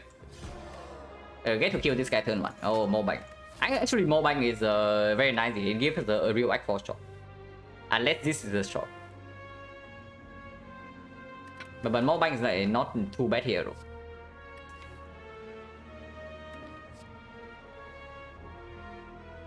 This is not good yet. It would be super good the moment I see a reflex. If I see a reflex with this, it's almost infinite. If not flat, I'll just straight up infinite. It would be good with expertise, we just skip. But this is definitely the start of something, like picking up the concentrate. How many floors do we have left for card rewards? Upgrade footwork here. 1, 2, 3, potentially 4. We have seen red mask. We have seen the red mask, a shop, a shrine event in the fight. Actually, no. Yeah, shrine event in the fight. Right, transient somewhere here. Yeah, designer inspire, a shop, the transient, the red mask. So red relic event still on the table for sure. And top bandages. Top bandages probably win this one on the spot. So only we also missed the already in the shop already. So only like 3 more card rewards. We are probably going question mark. 3 card rewards for either Echo or backflip. It's probably just good because we can also upgrade this in Act 4. We can upgrade this or this in Act 4. And then yeah, energy from this will probably play. It's just good and it comes upgraded. Like this is like Tactician. It's not really Tactician plus, but it's stronger than Tactician minus. And sometimes it does allow us to manipulate hand size with cow gamble. Yeah, it's just good. Don't have like Malays or anything though. If we have something like Malays, then even without cut draw, this is still fairly clear.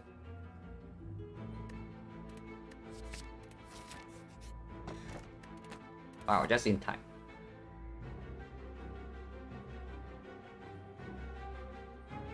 So we got the strawberry minus.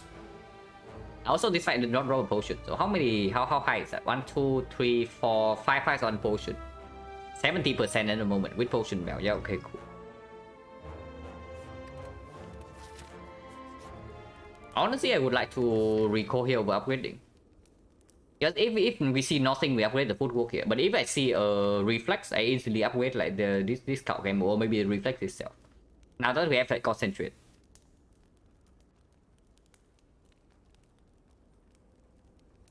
So no reason to upgrade footwork instantly, because we probably also don't need the upgrade in these fights.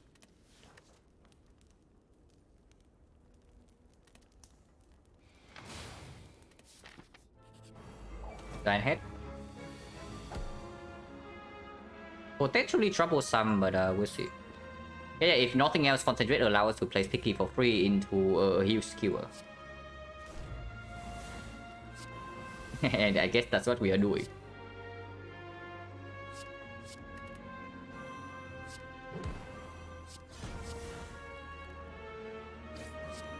I mean, that is a lot of damage.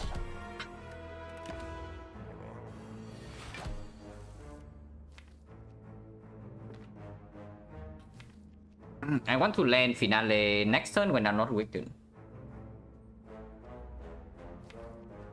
So aggro is probably a no-brainer, and then we see from there. Aggro draw until 9, draw 9, this draw 2, this draw 2, so if everything lines up, we can finale next turn. If not, we can still count game board. The only bad thing is that we draw into finale right now, but playing any card would it doesn't change that. We draw into one finale. And count game was also in our hand. If we gamble for 5 right now and draw into backflip adrenaline, we can land this finale and then also play the predator. Not getting footwork in play, honestly not a problem. But we can also just gamble for 2. Like we play footwork, dagger spray, and then we gamble for 2. And then next turn we land one of these is a kill. Not a kill, but it is a finale. And yeah, if we cannot kill this guy in the first deck cycle, then I also want to get it out of the deck. So the next round finale lines up easier.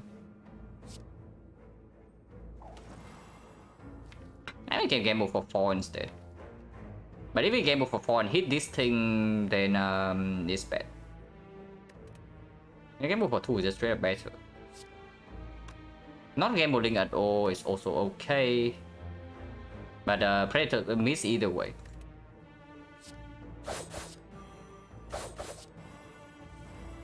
Yeah, so next time we get to most likely finale, unless both of these are bottom deck.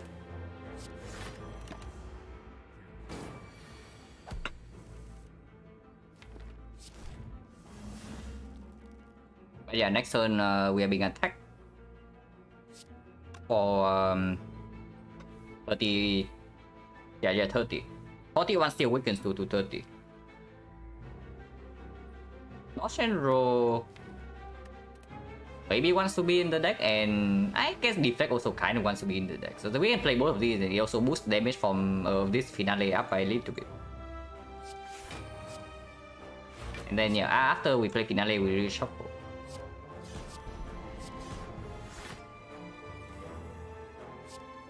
Because I guess we just killed next turn.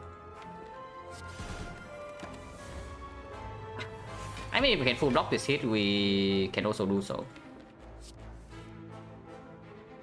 We cannot full block. We just kill then. Black Spot is good for one fight. This one, for example. Well, it depends.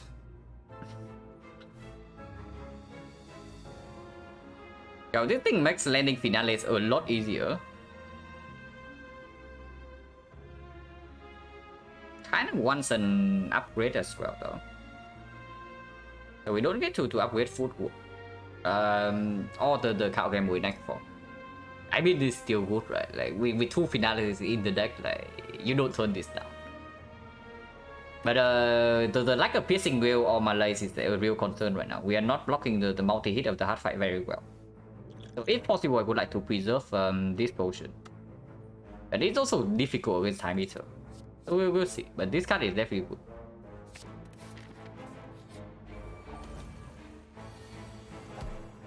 Both finales in the opening hand, so no finales yet. Maybe I spoke too soon.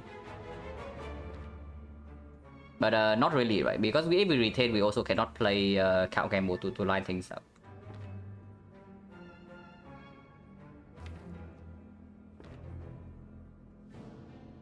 Next turn we still have clear, so we don't need to kill yet. Next turn we're blocking for 21, so even if this guy is like swinging a little bit, we can still block. So maybe this turn we just play all the setup card. I don't think I want to play Dagger Spray though. I think I want to play 2 powers and the dodge and roll. We play Sneaky, 2 powers of dodge and roll, and the backstab, and then keeping finale in hand. Next turn we draw 5, so we need to draw 12 without the Cow Gamble. That's not possible, right? So we probably keep the Cow Gamble around instead of finale, and we do not finale this deck cycle.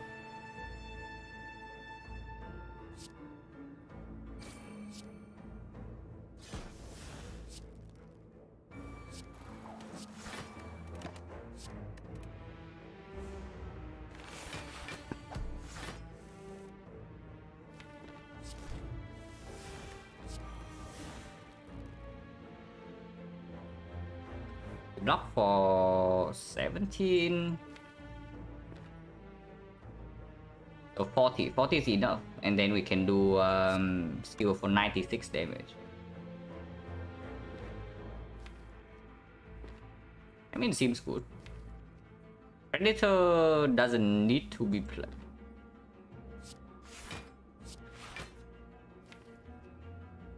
I think it is fine, but I don't need to play it. If we play Predator, we lose 8 damage, but we gain 2 cards. It's probably worth it.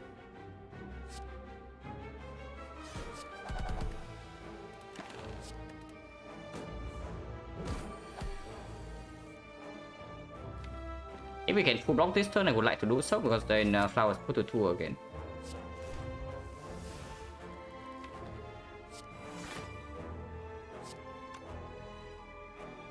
And we can full block.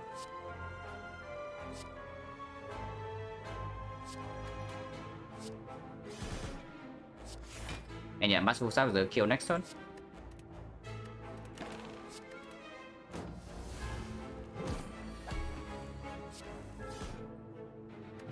No potion, 70% again. Like an aggro, we actually pick this. So I say that the strawberry minus, maybe it is really not. Because you have seen 2 cards we go after this thing, we pick both of them. And yeah, question mark over this. Falling, we can still give any attack. I don't care whether we have to give up 1 finale or not, it doesn't matter. Because even without finale, the terror with Sticky Strike plus and skewer is like enough damage. At least before the hut.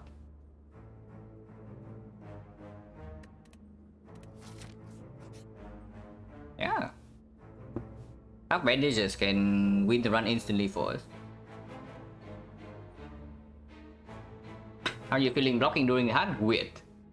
But most likely that's when potions come in play if we don't see a piercing wheel or malaise at some point. And right now blocking the multi-hit is very difficult, even with this upgrade. Unless you tell me that upgrade O is a thing. No, not really, not in this deck. Oh yeah, what's the chance of top bandages here? Wait, we have not seen a single rare relic. Okay, we don't have a single rare relic, so it's like 1 out of 28. Probably not super likely, but Incense Burner also can work a lot. Incense Burner can work, Lizard Tail can work. The Tungsten Rod is mitigating Philostone, so I guess it's good.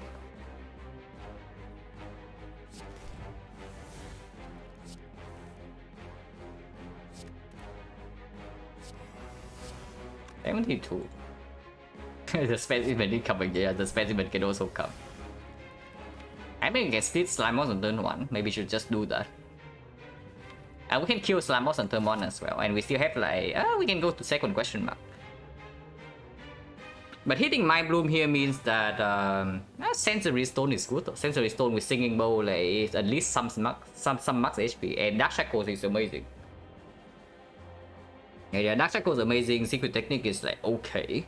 And then Apotheosis is not really exactly bad or anything. It's still very good. Calipers? No, Calipers would not be good here, unfortunately.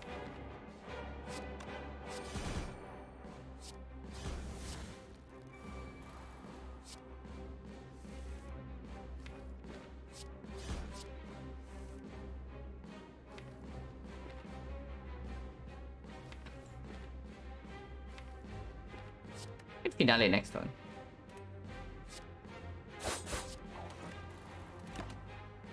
But I don't even know whether we would like to do so or not.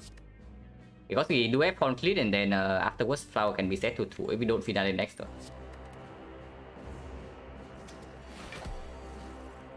17 with trigger 80%. Before we talk about 80%, like, I need to get my mind back on track first.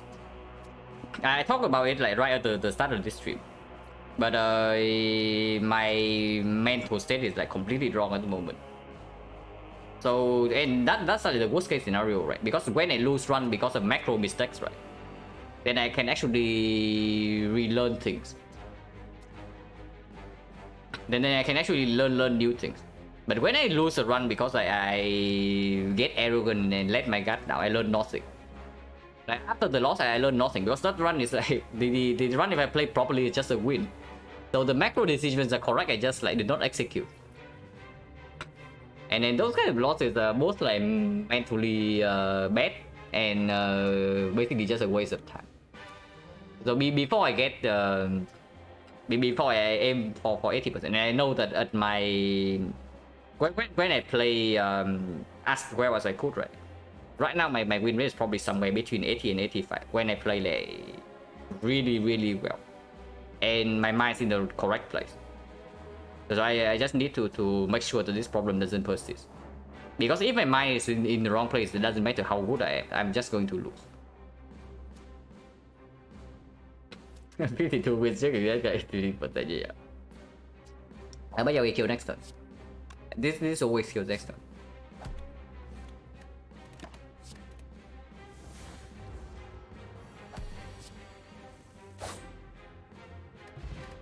Wow. Timely, in a very timely fashion, we on floor 47, the classic.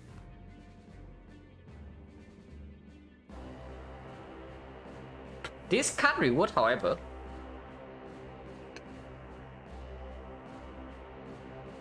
now that prayer will mean that I actually go left instead of right.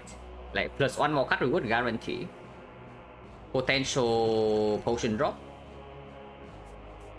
Or I go here and fish for walkers or the double walkers or the sensory stone. So we have seen red mask, so there's like double walker sensory stone into and then falling and madness. We say that falling is not really good. Half of the time is very positive because it's just a free remove on attack. But all our skills are good and powers are not removable. So half of the time falling is bad, and then madness is like not really a thing in this deck, especially not after we pick up concentrate plus.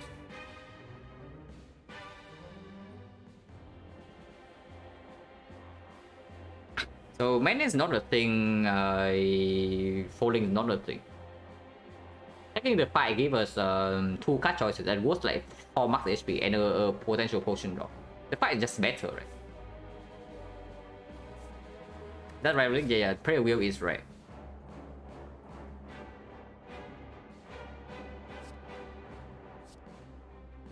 This card choice is not easy though. Like Deflect Plus actually not bad at all with Double Echo right now and the Dexterity, especially if we upgrade Footwork. We are upgrading Relic Plans first though, so the Footwork will not have Footwork for the actually boss goblet. The PK with the well-laid plans very powerful, and maybe that is strong enough for us to do time eater without a potion. I mean, sure hope we don't need to commit next potion in the time eater fight, but it's looking unlikely. Because yeah, no strength reset, like even permanent weak chain is not good enough with like footwork minus. So we need to kill very fast for time eater to not force them to use the potion. And yeah, if we talk about killing very fast, then doesn't get better than PK, right? Surely PK is better than Deflect, and then of course the Deflect is probably better than 2 max HP. Epic PK right now, we're still well at plan. This upgrade plays like with way too many things.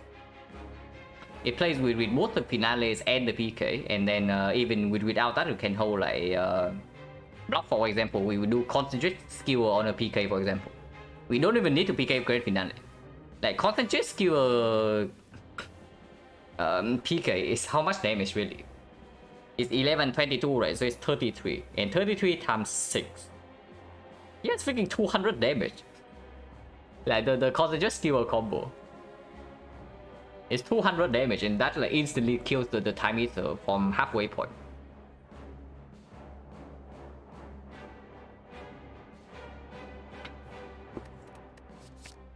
And yeah, we go left. We go left. Empty node right here is very bad. Right now we need more to win this run. Upgrade food in Act 4, I guess we'll see, because things can still change after this.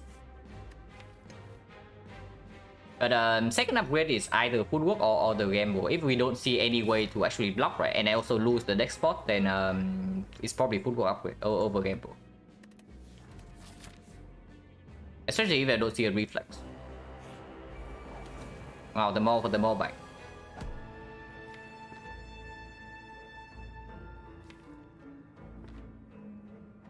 We have complete against this guy on turn 2, so probably don't need to care too much. At most, we need to block for it.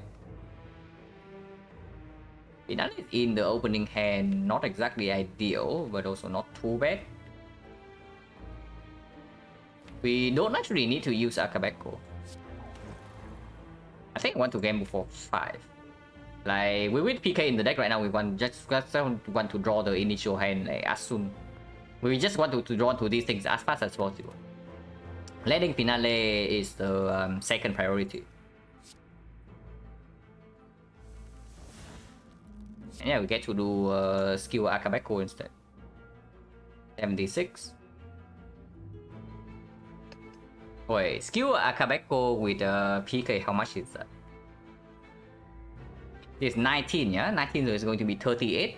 38 with vulnerable is going to be 57. 57 times 6. Only 300, so it doesn't one-shot time either. So we cannot actually do that. Unlucky. Slightly off.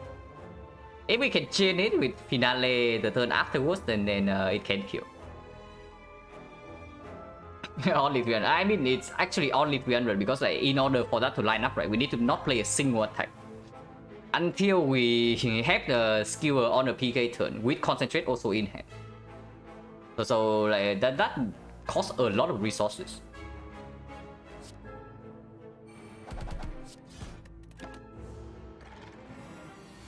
Wow, 6. 6 guys. And actually doesn't attack, so we don't need to actually play dodge and roll. Gamble for 6 here, draw to Wallet Plans, Adrenaline, Terror. I think I want to play PK and then gamble.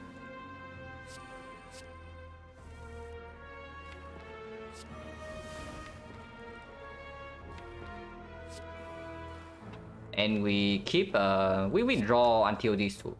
I don't want these guys in my next turn, but I draw into these 2 and then keep the Adrenaline instead of shuffling. I can also shuffle because this guy also don't want to see next turn. So maybe playing Echo right now is good.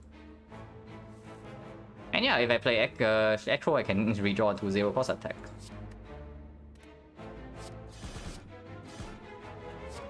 I keep Adrenaline for next turn.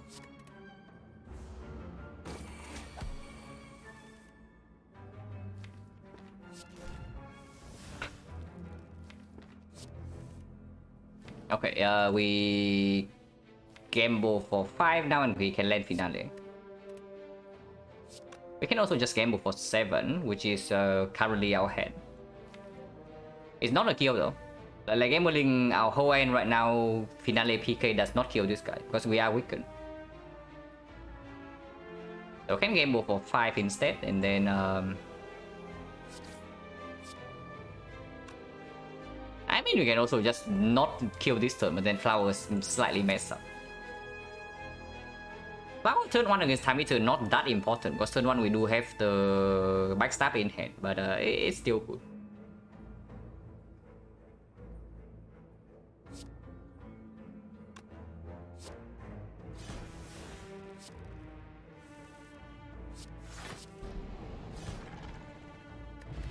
So now the next spot is good.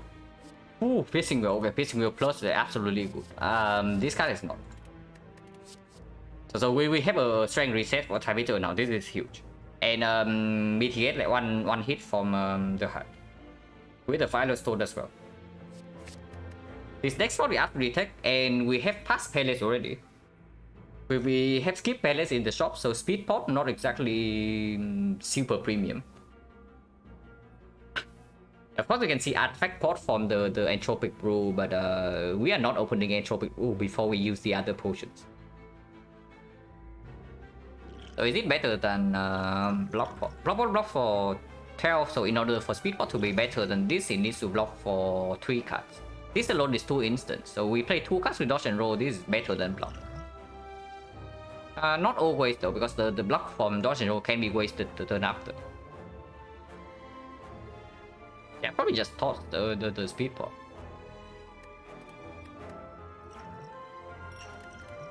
And with 2 deck spot, I'm willing to commit 1 in the time meter fight if we cannot line up the piercing wheel. Yeah, 1 HP off.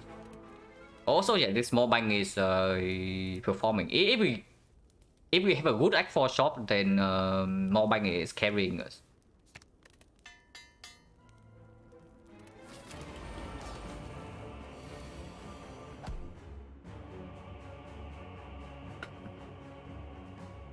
And yeah, Red Mask doing his thing.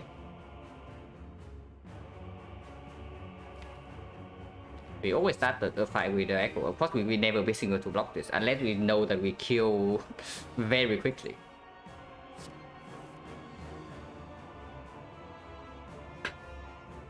If so, then can toss it away. Because every other card in our hand might be played this turn.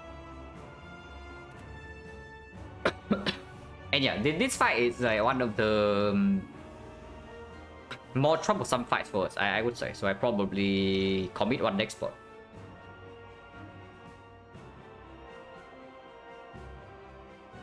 We don't really need deck spot to full block this turn, and using deck spot right now also lose 4 HP.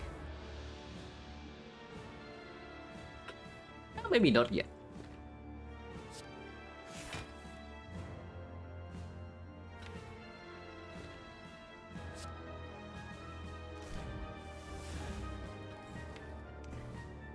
Terror PK right now.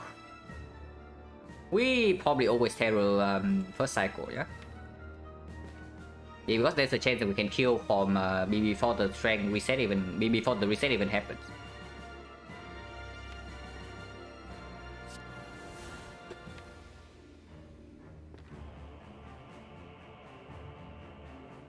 Sweep definitely wants to be played.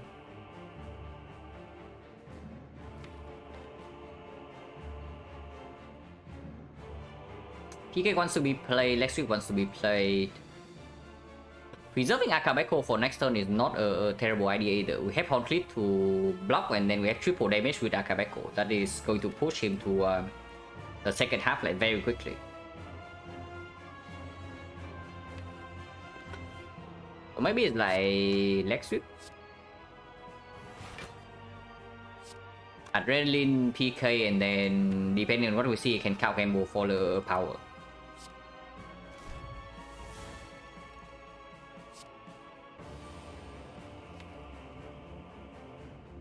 We don't need to play a lot of cards next turn because of the Horncliffe.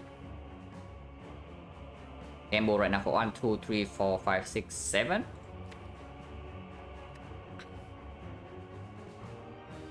Game over 7. Game over 6 is better, but only if we draw exactly 2 valid plans. Game over 7 means that we cannot land finale next turn. Because yeah, this draws 3 and we need to draw 2. If we gamble right now into Predator, we do get to land double finale next turn. Of course that breaks Akabeko, but if we get to finale twice with PK, it also doesn't matter.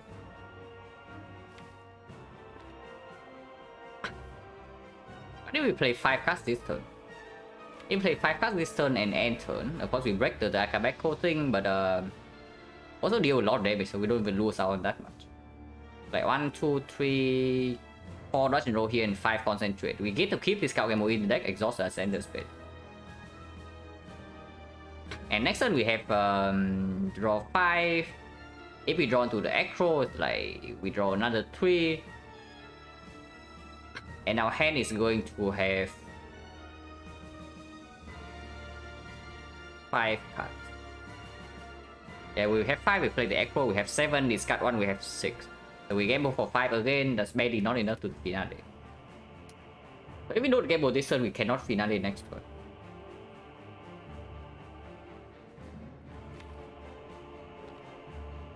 Yeah, gamble right now to get well plans in play is probably just good. And if I draw into Eviscerate, if I find that we need to play 4 more cards after this, we can still do that.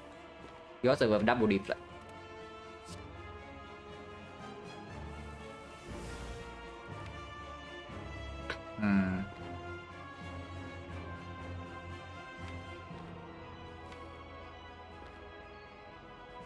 Maybe we can finale this turn.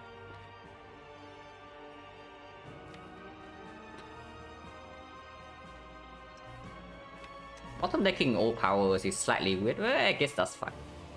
It's still a lot of damage. It's not like this is no damage even without the PK. So I guess we can play 4 cards then. Like Eviscerate, Masterful Stab, Deflect Skewer. Gambling for 2 gets to finale next turn, but missing Violet Plans is very bad. And maybe missing Violet Plans is just very bad, so I don't want to do that.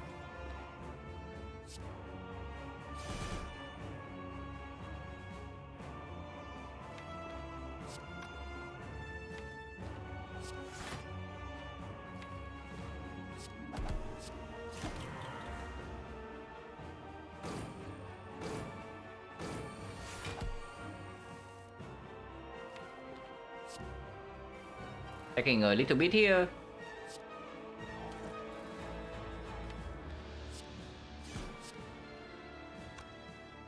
And that's fine. I do not use this fight is progressing fairly well. So I don't think I will need to panic potion yet. I suppose I've cost 1 now, but not super relevant.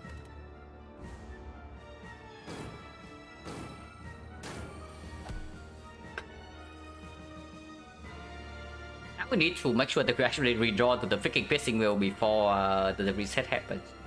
Should not be too difficult. These probably don't play.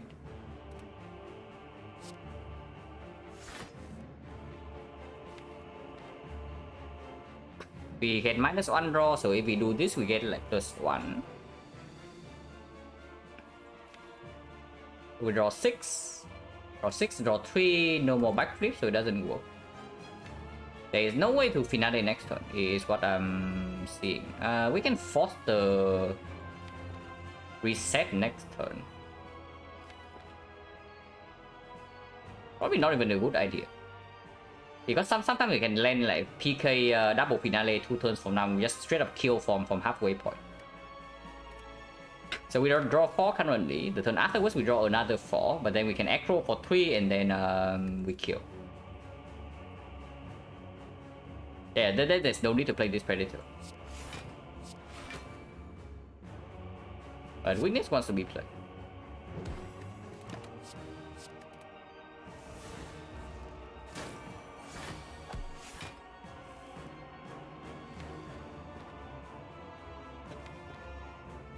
So Acro needs to be played. depending on what we see here. If we see PK, we kill next turn. If we see PK right here, this guy's dead next turn. If we see piercing will and no PK, then we probably keep piercing will to strength reset. And then we play the second phase from there with 0 strength. James. So he's still alive next turn. Yeah, no PK, so this is only 150. So it's not really enough. If that's the case, there's no need to hold double finale. We are holding one piercing will anyway, and second card doesn't even need to be finale. It's whatever. Maybe it's just cow gamble.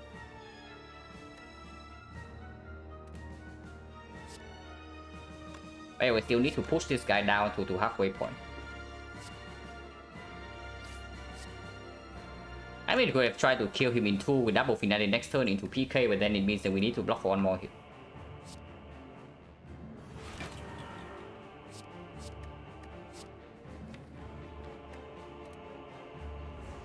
Yeah, Muscle Star is effectively a curse, but we have barely lost HP in this fight, and we get to strength reset.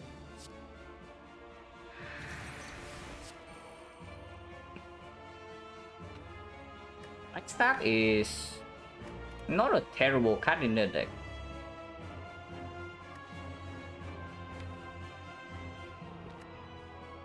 Actually, it does deal 32 damage for 0. If we need a lot of block, we can also just gamble away.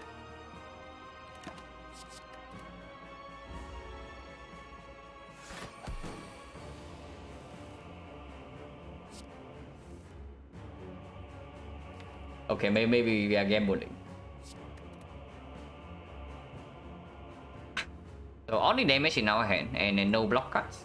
We can play PK again and try to land this finale next turn.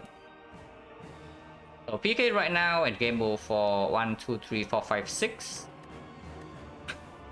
And we have 8 in draw power, so it means the aggro next turn is a finale. Okay, so let's do that.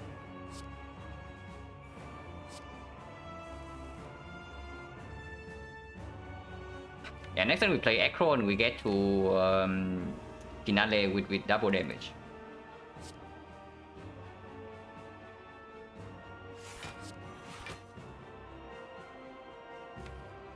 Only 100 though. Only.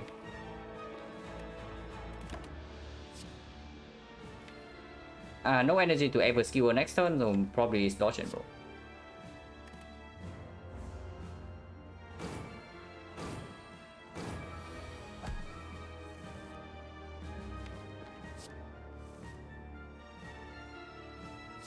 And play 4 more cards, so it's 1, 2, 3, and probably 4.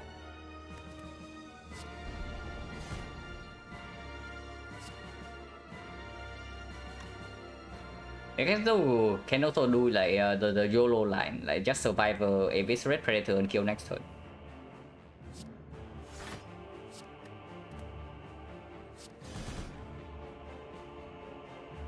But dodge and roll is probably just better, and then we keep Predator neutralized in hand.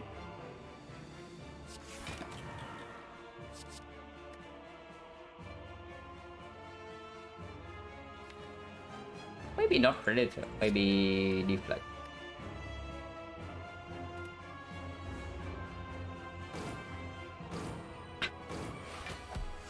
Yeah, because of this garbage. We just kill next turn, yeah? With PK and Flower to 2 again.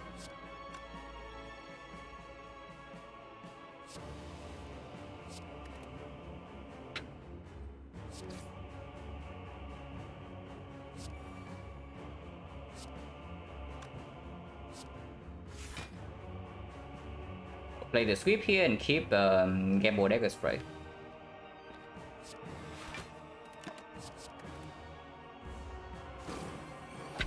But man, one piercing will make this fight like so much easier to manage. Like strength reset is absolutely massive in the second half.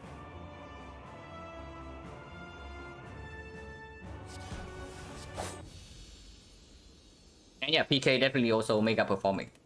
Also for now it's good. This fight, we definitely play this. Whether we play footwork or not is up for debate, but we probably also play footwork because with Relevant Plan Plus, with the amount of damage we can deal, we can probably always line up the strength reset.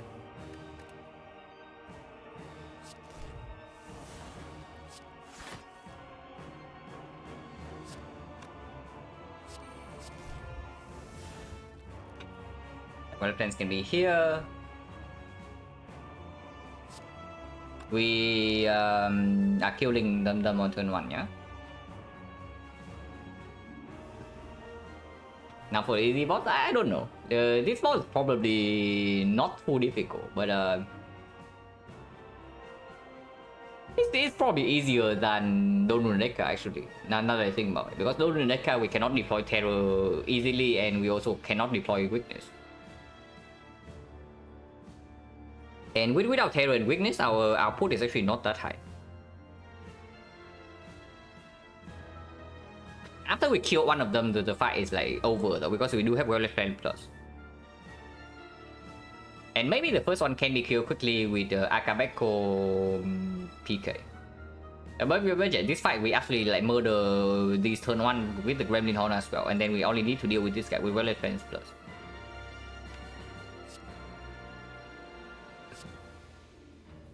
Probably you. This is instant kill, and then this is only dealing 33. Not enough to kill here, but I also don't need to kill both of them turn 1.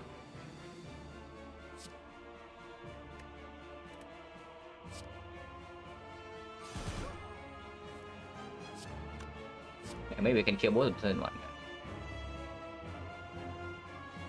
Not really, but I would like to full block this hit, and next turn we have PK.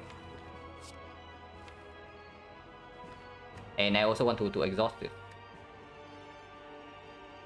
This can be... I guess this can be discarded. We are blocking for like 21 here, so he never goes to 31. And with the Horn Cleave, we also don't need to hold this for next turn.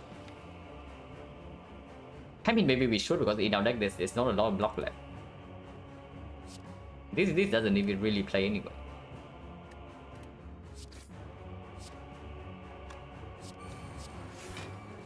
Backstab holding for next turn is just straight better, yeah. So perfectly block this and hold these two.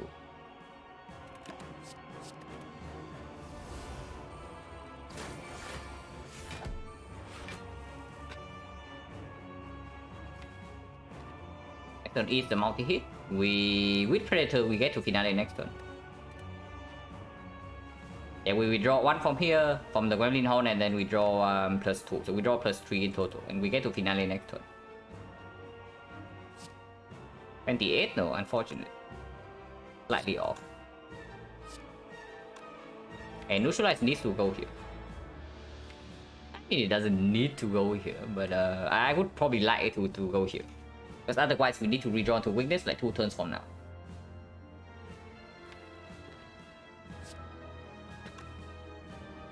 So I guess we can just do this then.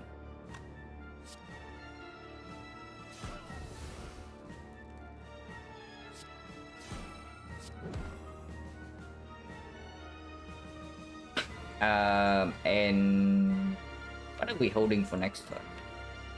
Next turn is how much? 11, right? 11 weakens to 8, so it's like 8 times 4, 33. 32. Essentially going to be 13, so 13 goes to 9 is 36. Cannot exactly block 36. Yeah, cannot exactly block 36. Even with this, it's only going to be 14 and 14 plus 15 here, yeah. No, this is not 15. This is plus 3, so it's another 14.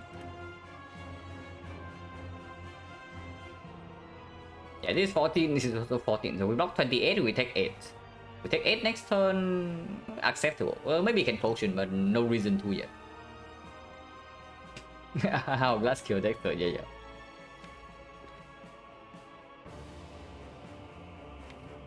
One energy on this, 1 energy on this, 0 energy on this, 1 energy on this. If we hold deflect instead, maybe next time we can do some silly things with Cow Gamble Concentrate. Yeah, we don't need to actually keep the Piercing Wheel in hand yet. just mill him. Yeah, probably not. We probably don't spend will over resetting because it's like +7 strength. But I guess keeping the Leg Sweep in hand also allowed me to deal 44 more damage this turn.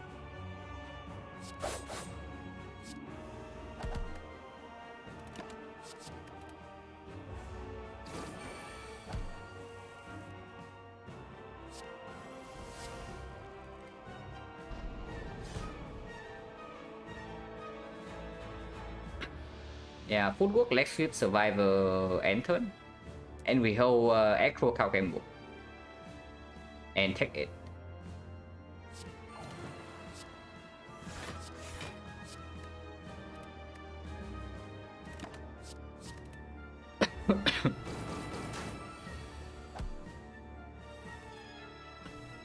Okay, if we can kill next turn would be great.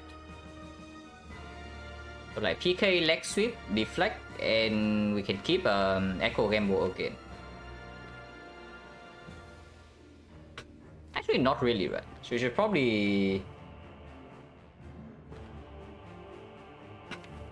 Keeping Echo Gamble is great because if the next turn's hand is not good enough and we Echo into this Piercing Wheel, we have to gamble everything away. And that's pretty bad. Because now is when we want to hold the wheel in our hand. So maybe we can start with Echo. And then see what's going on.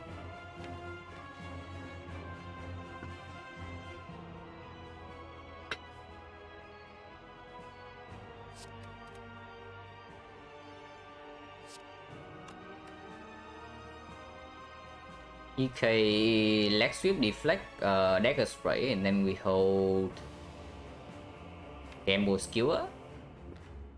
Skewer next turn is going to be 99 damage. Yeah, 99 only. With Concentrate is a little bit more. If we don't land Finale next turn, it's actually quite difficult to kill. If we gamble this turn, we guarantee Finale next turn. Because if we gamble this turn, we are guaranteed to have both the Piercing Wheel and the Finale. If we can do that. Of course, we're still full blocking this. So, Deflect, Leg Sweep, PK, and then we gamble for 4. Gamble for 4, we go to 9. Go to 9. 9 doesn't work out.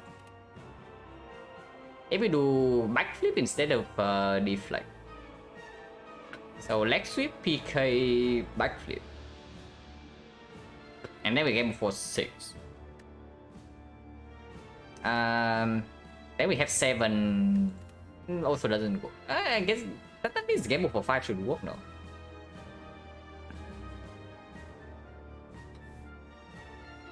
But yeah, this is gambling for 4.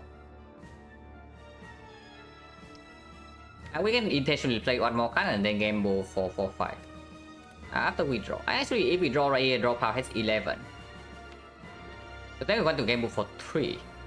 And I guess we can always do that. Yeah, we can always do that. So start with backflip. One Finale in hand doesn't matter, right? There's another one coming. PK. And then one PK is enough. If we gamble for 6 right here, it's guaranteed. So I guess we just Leg Sweep and then gamble. Like he don't have to think too much. Yeah, don't have to think too much.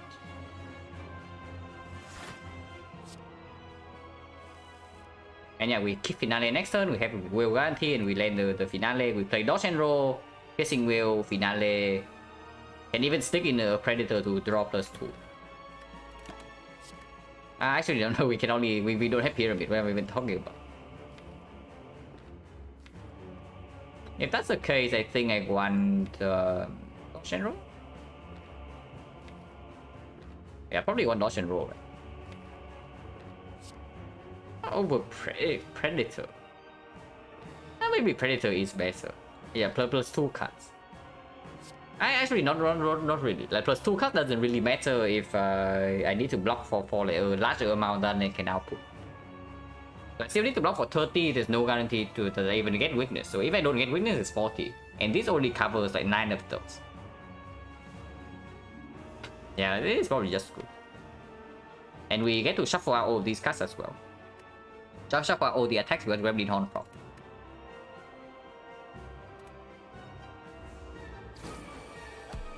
I want this in the reshuffle. This is instant kill, yeah? So, piercing will.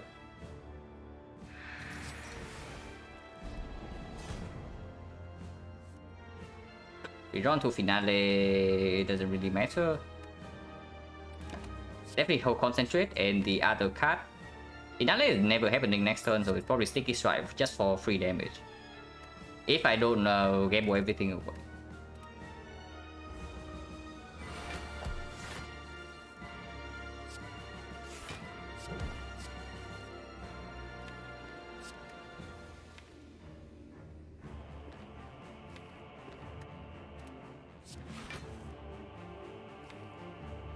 Who draws next turn is not really possible.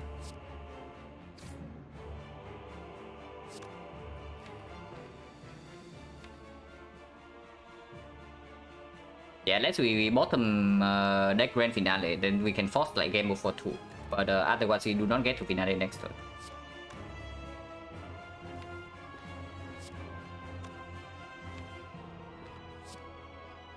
I mean, it doesn't really matter.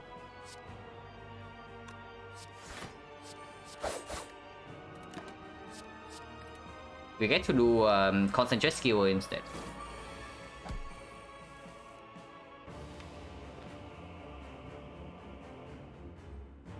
Yeah, concentrate away finale gamble. Do not playing the echo right here is weird though. Maybe I want this guy in the reshuffle.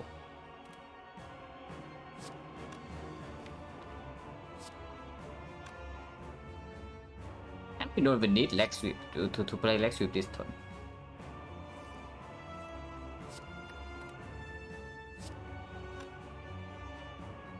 Let's just play freaking Predator instead, like what have we been doing?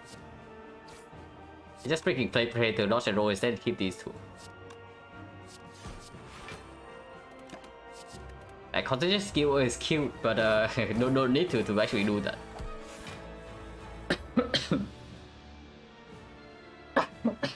So now the only thing left is to set up flower to 2 in this fight. 7, next turn we draw to backflip is going to land.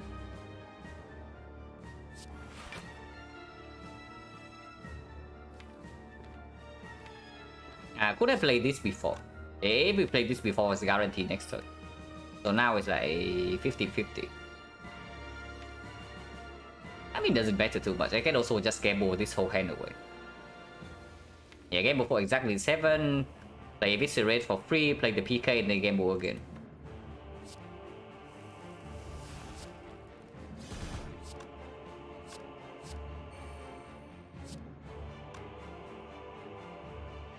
Maybe just keep backflip gamble in hand and play this.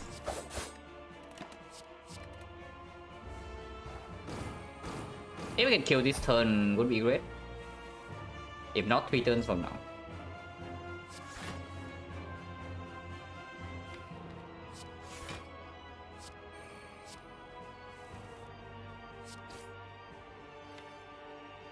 Yeah, unfortunately, it's also slightly off. A lot of block next turn though. We can kill next turn, but then flowers mess up. Like the finale will land this turn. With Echo and the Void. That's not what we want to do.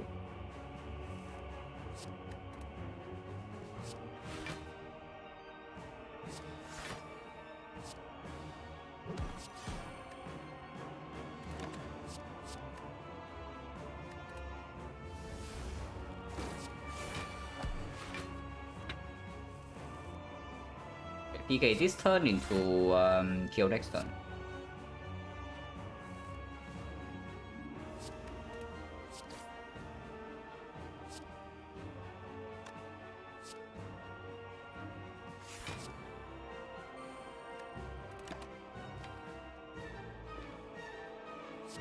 This is 80 damage, so it's just a kill.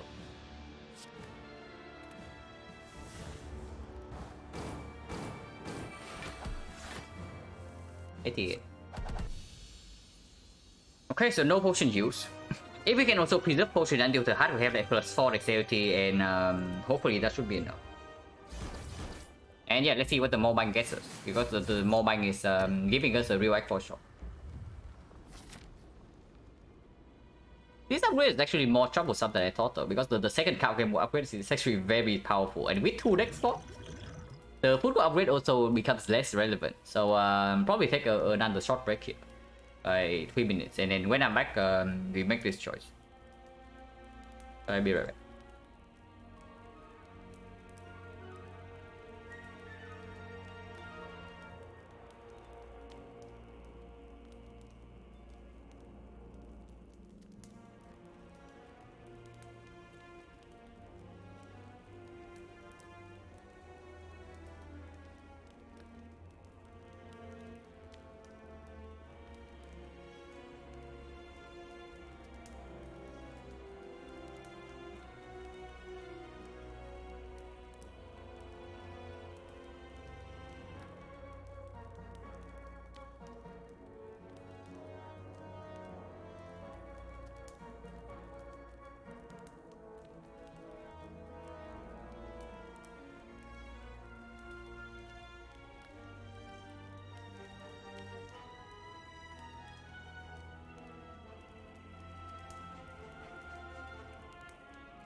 Okay,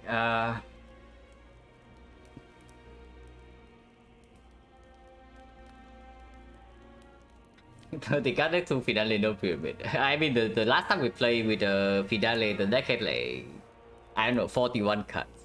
So it's not anything new. The deck is quote unquote small like this just because I got the P-box. The last time we played with finale, I did not get P-box. So we also have like a bunch of base cards. But yeah, finale doesn't really need a small deck.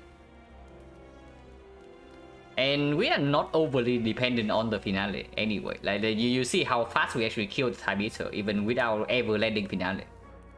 I mean, we could have landed finale like once, but there was no reason to. And now that we have PK, we have real damage even without the finale. Finale is like a nice bonus. but it's not necessary. And it also doesn't really break our deck either, because we can just leave it as discard for the card game board. Yeah, we have like Divinity, triple damage and 1 strength. But yeah, this upgrade is either footwork, card game board, or acro. Like one of the 3. Finale has been carrying. I mean, it carries us in the early part of this one, like for sure.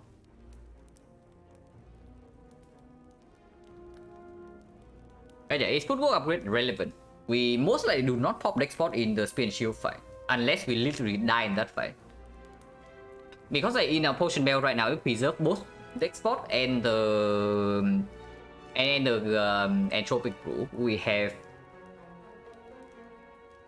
35 healing in the potions.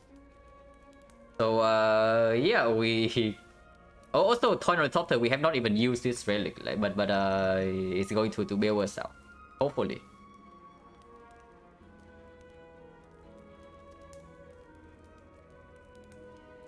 So let's calculate the hard fight as if we have like +4 dexterity. With the smooth stone, it's +5. With footwork, it's +7. If we upgrade it, it's +8. So first cycle with 7 dexterity first. 7 dexterity with weakness. Weakness vulnerable. The make it is base 46. So 46 plus 5 is 51. 51 we have failed. 51 we have failed with 7 dexterity. So this blocks for 8. So it's actually blocked for 6. This block for 8, like it's blocked for 10, so it's actually 8. So this 6 is 8, this is 7. 6, 8, 7, 7. It's difficult to block first cycle then, even with 7 decks. And yeah, and I know this before Entropic. Entropic can also give us like some broken stuff. It can also give us nothing. So I do not count on Entropic too much regarding this choice. Because I have like Entropic with a Potion Bell before in the hard fight, and it gave me 3 freaking Smoke Bomb. So I no longer trust the Entropic Brew. At least I no longer like entirely trust it. Yeah, Shock can also give us a potion, but if possible, I'd probably just take cut remove or maybe buy a relic. If I see Dark Shackles, I'd probably also buy that.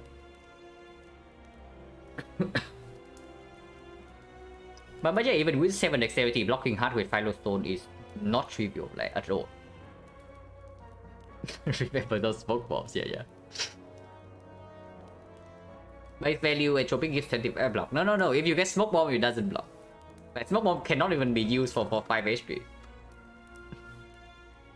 So at the bare minimum it gives 5 HP. Probably can expect it to give 25. But if it gives something like 20, I'm also not surprised. If it's something like 50, I'm also not surprised, because it can give me another Entropic. Like, if it gives me another Entropic, we have like a ironclad level of HP in the hard fight to spend.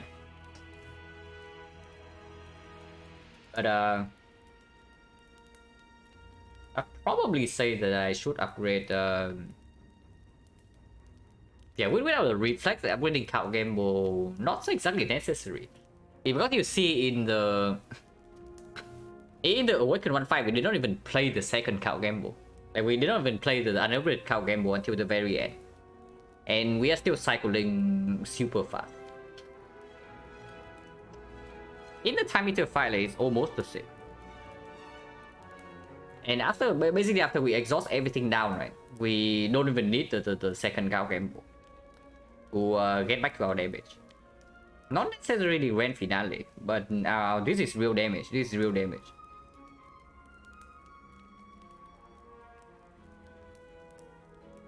Yeah, upgrading footwork just makes the cycling like a lot smoother, because like we whenever we play this, we get to play more cards. Basically, we gain 1 card play per every block. We gain 1 card play per every 2 block cards we play if we upgrade the footwork. And honestly, that's quite significant. Yeah, it's just the footwork upgrade here. Right? And if we see like duplication potion, then it also needs to go on something. And right now, the only thing we can duplicate is footwork plus.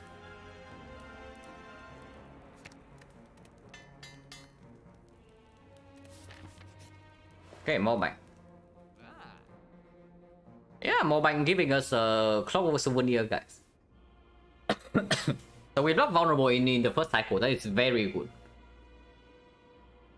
If we get to block the vulnerable in the first cycle, it's very good. Unfortunately, we tossed the unfortunately we have tossed the speed potion away because we passed the pendants. But it's fine. It's fine. Blocking vulnerable is not really as good as 5 dexterity because even if we lose a lot of HP first cycle, we heal back up with the Oil only top. So 5 dexterity is just flat out winning the fight for us. Blocking vulnerable is not so bad. I'm taking Tropic turn 1 only. I don't even know, right? Because popping potion turn 1 means that we go healing from this. So I probably don't even do that. I play cards, I take damage from EM deck first, and then I pop this. It's just called also near. I don't think I buy power potion over this, even though power potion is quite strong. Power potion is quite strong, but I don't think I buy it over card remove. Because it also like this potion might be used in the spear and shield.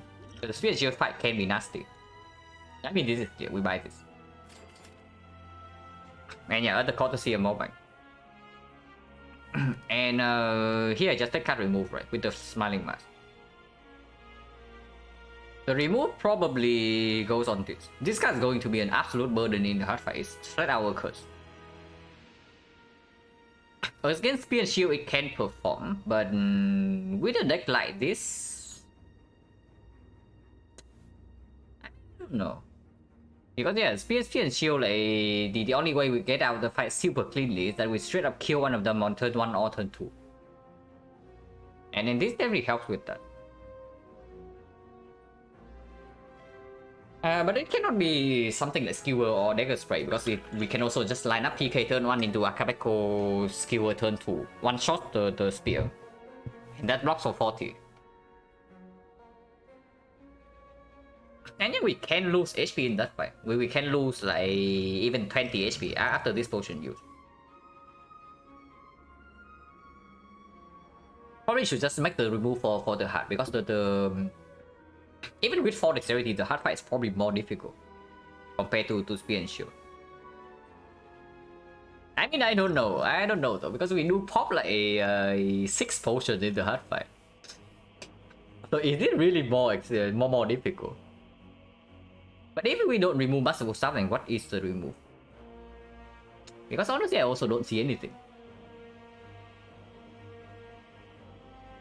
I don't think a single card here I would like to remove over this. Maybe one grand finale, but it also doesn't make a lot of sense. Yeah, we just remove the staff, yeah, in this part. Yeah, the staff has served us well from the start of Act 1. But now it's time to say goodbye.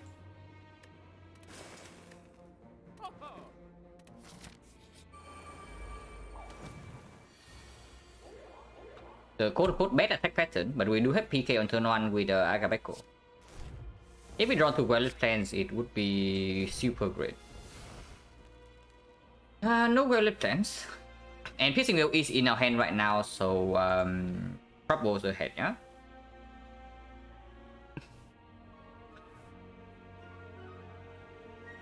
We don't have the... yeah, we don't have the thing, the Centennial Puzzle.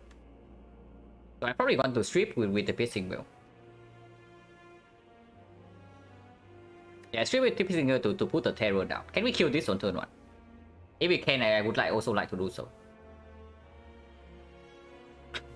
We have 6 energy after this. No discard, so Sticky Strike is not free. This is going to be 72. 72 plus 16 is 24. 96. 96 plus 20 is 116.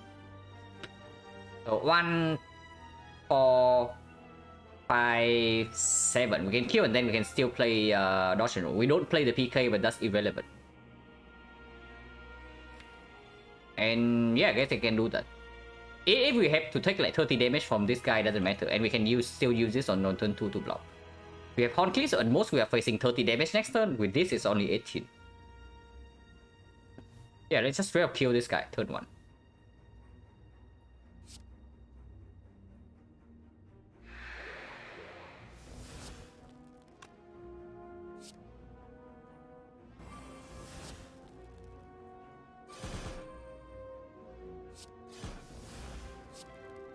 $25.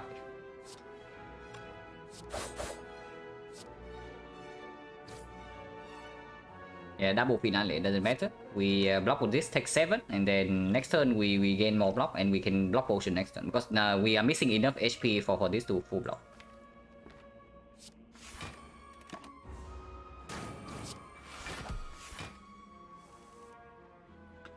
They draw into Acro. They draw into Violet Plants.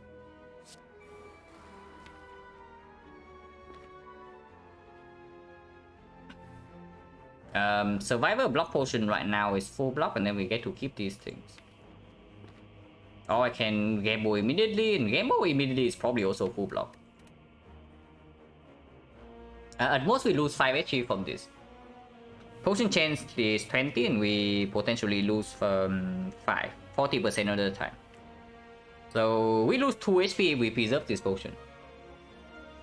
Yeah, acceptable trade, yeah? Acceptable trade. Or just gamble everything then.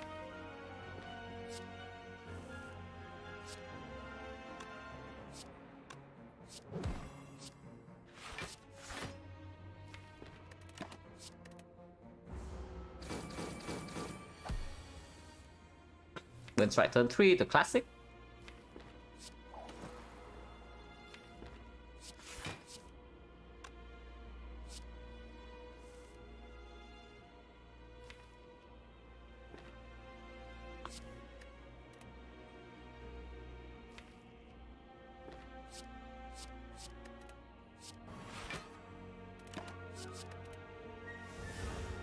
Flower to 2, not that important in the hard fight, but it's probably still better than any other number.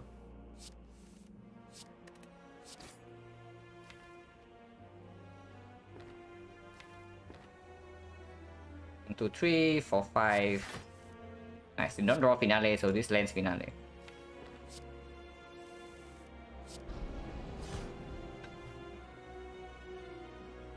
Make it happening next turn. Doesn't really matter.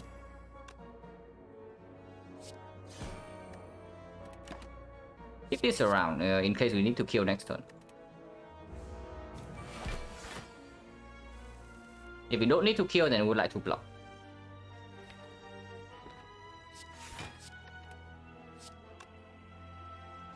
This does not kill, but also no reason to actually attack, yeah?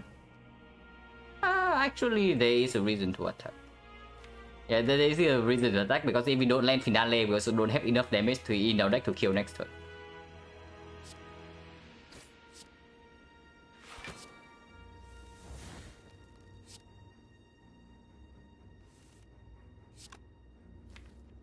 Yeah, so now everything's fine. We just kill next turn.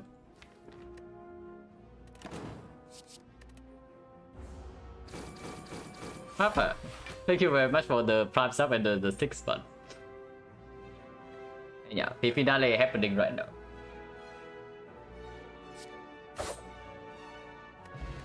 Potion. Achaku is a whatever, and this plus 2. Yeah, this is just plus 2. And yeah, me missing 11 HP also means that I can play both deck spot on turn 1.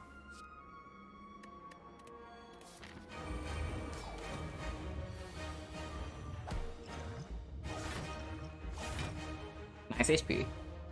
Unfortunately, not going to be nice for a lot longer, because I am playing a lot of cards without block at the moment.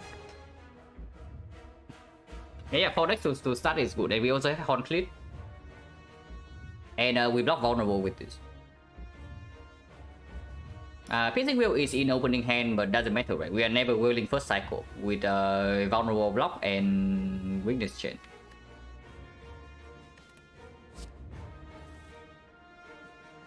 Never playing this. Ouch. Probably can survive over here. Yeah, instead of that Jackal. Probably can survive over here, even if we end up like playing Gamble. Yeah, never willing first cycle, right? So even if I draw to Valley Plains, I don't care about this. How does our artifact strip? Mediocre / bad. So if I do not wield first cycle, we are wielding third cycle. Well, second cycle most likely doesn't happen. That's fine. Okay, top deck Valley Plains is good, and then I guess we just do this then.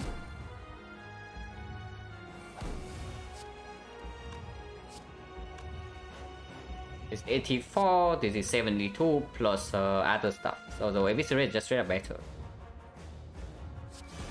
Yeah, we can also get artifact strip pot. So exhaust all of these, I don't care about more damage later on. Yeah, good damage this one, absolutely. No weakness though, so drawing into Witch Chain right now would be nice. Anytime now. If I play aggro, I cannot play the leg sweep. If I draw into Void, I also cannot play leg sweep, but sometimes we can line up Adrenaline or Concentrate.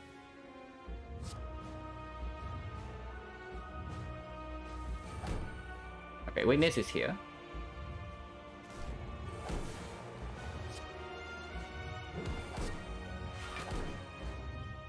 Can still play these cards. PK doesn't make any sense whatsoever right now, but I kind of just wanted to pop this potion immediately. But I guess we need to block next turn anyway, so this potion can be popped next turn and then I open the brew as well. PK doesn't really matter, right? So if I don't play PK immediately, we probably just end turn and take 8. Yeah, 5 low too. So it's still like 2 times 15. So keeping PK around is good though. I think I wanted to play PK maybe next turn. But this deck spray is not played. Probably it's like PK Concentrate.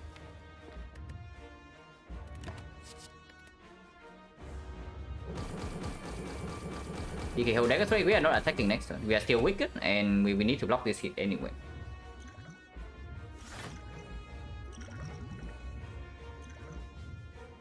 A little bit late, like 2 more dexterity for us. Power potion, we have a lot of healing here. Probably go in with the healing next turn, because this turn we are still taking damage. No reason to play PK this turn, we play PK next turn. I mean, I kind of want to play Power Potion immediately, because if I see Tools the Trade or Well-Laid Plans it plays right now, I lose 4 HP for that, but I get information. Yeah, I think I just want to pop Power Potion immediately. I want to see. Artifact Strip Potion, guys. It's just a little bit convoluted, but it is an Artifact Strip Potion. We can also do Cow Shot with Taunts, but we have Bronze Scale with this already as damage. I think Artifact Strip is more important because the way we lose this fight is actually by dying before the heart. Yeah, it sounds obvious, but we have no problem killing the heart. We have problems not dying to the heart, and then this helps us to not die.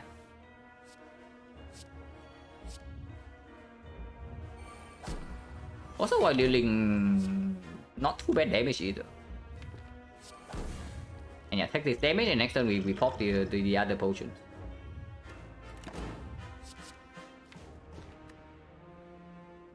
Concentrate not really necessary next turn, but I guess can hold it.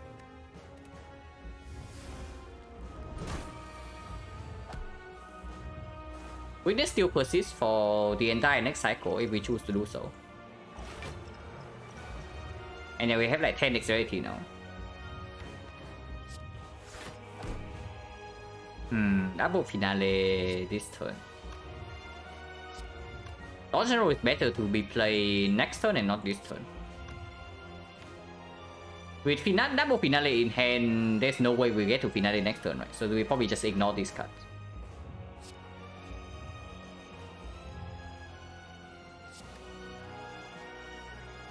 Yeah, because in order to reach the end of the draw pile, we need like the count gamble. And then retaining this doesn't really work with that.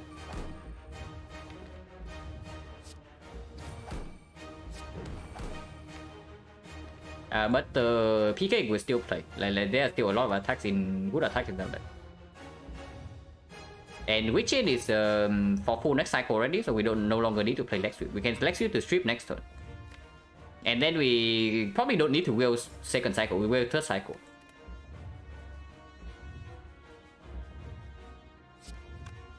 PK can be played, yeah. So I think I'm holding Leg Sweep.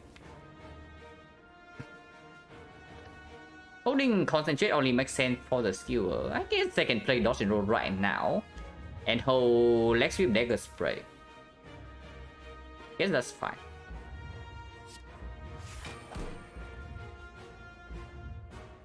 You can also just play Dagger Spray immediately and then hold Leg Sweep Deflect. Maybe that's just better. Yeah, maybe that is just better. Like, we have 6 taunts to deal damage already, we don't actually need to attack that much.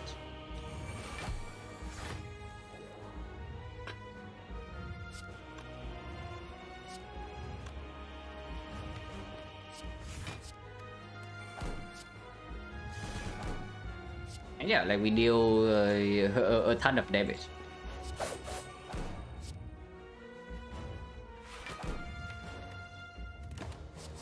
Next turn we can will, we can also just not will. Dex actually repeating, oh yeah, 10 Dex is apparently quite strong.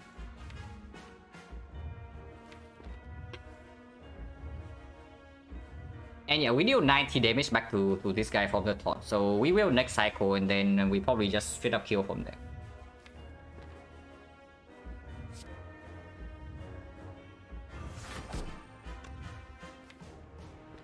Can play the Predator. Playing Predator gives on energy and then I can aggro until deflect. We take a little bit here, but afterwards we can still pop it.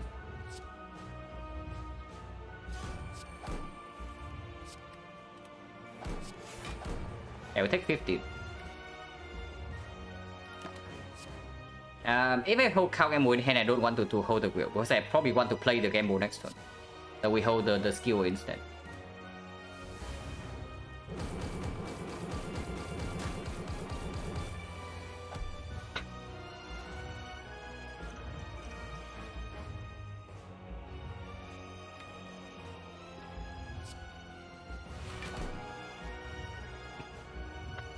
So can land finale, can try to land finale next turn.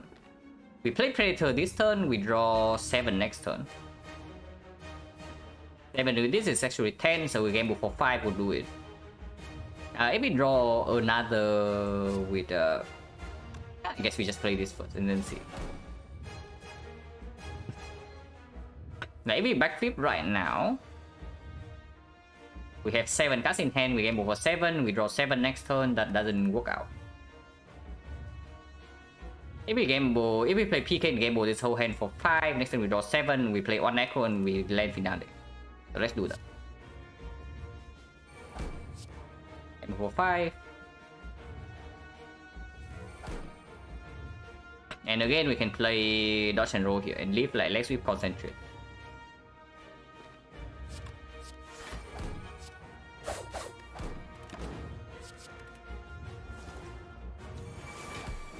Now 15, we don't actually need to wield this, but we can, and we are going to because it's not going to live for much longer. And yeah, we land a double finale here, which maxes out.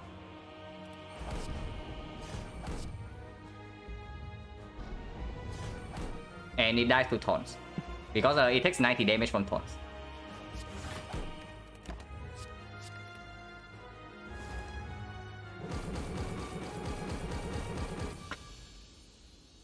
So yeah, very clean run.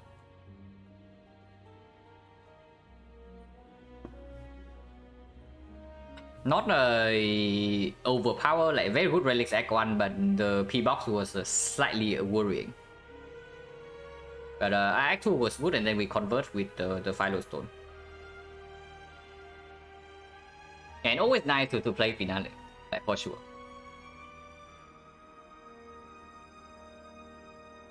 Okay, at least after, I would say after 13 losses, right? Probably 3 of the losses were because I was not good enough. The maybe 3 or 4 other losses would be because of the percentage plays do not work out, and the rest are straight up throws. But at least we do not go below the first sample. Now that would be sad. Because I am obviously like way better compared to when I first started streaming, like right now. But the win rate stay roughly the same, which is very sad. It just speaks volumes to how many runs we have thrown in this freaking sample. Oh yeah, probably one more. I know like second run of the day usually hurt my performance, but if I want to work on my mental state, I need to play the second run. If we play one run per day and just leave, then yeah, everything's fine. Everything's focused. Like focusing for one entire run is not too difficult if it's only like 4 hours. And the tempo, no. We are at like 49. And even with 50, it's still not the end. Even at 100, it's still not the end. I'm just like tracking runs per 50. Like, I don't really stop after 50 or 100. I stop when I feel like there's... when I feel like I have picked. And yeah, I have not picked yet. So we are still playing. Playing the silent at least. I'm like 50, 100. I just keep track of every single run I play on stream. But the score is kept in batches of 50. I mean, you can easily add the 50s to each other. You want the score per 100. Stop when stats are nice, and then I should have stopped already, you know, like 70%, 77%. It's not the best I can do, but I can take that. And I leave the silent, never play again, and yeah, 77. I mean, if we want to stop when stats are nice, we should have stopped somewhere around 30 runs in this sample. But that's when I was still playing well.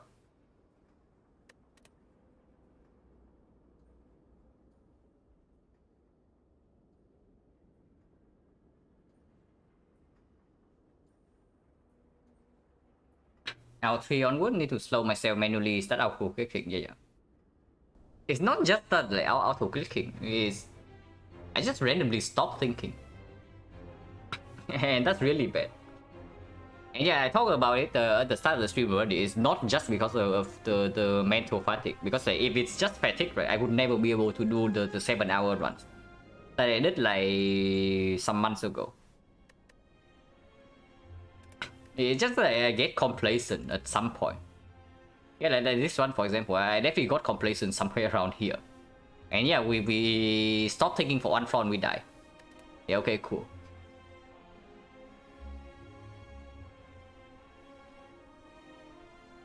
The reason like silent over the characters, the silent power curve just appeals to the most to me. Like you start the run at the bottom, and then you try to work your way back up.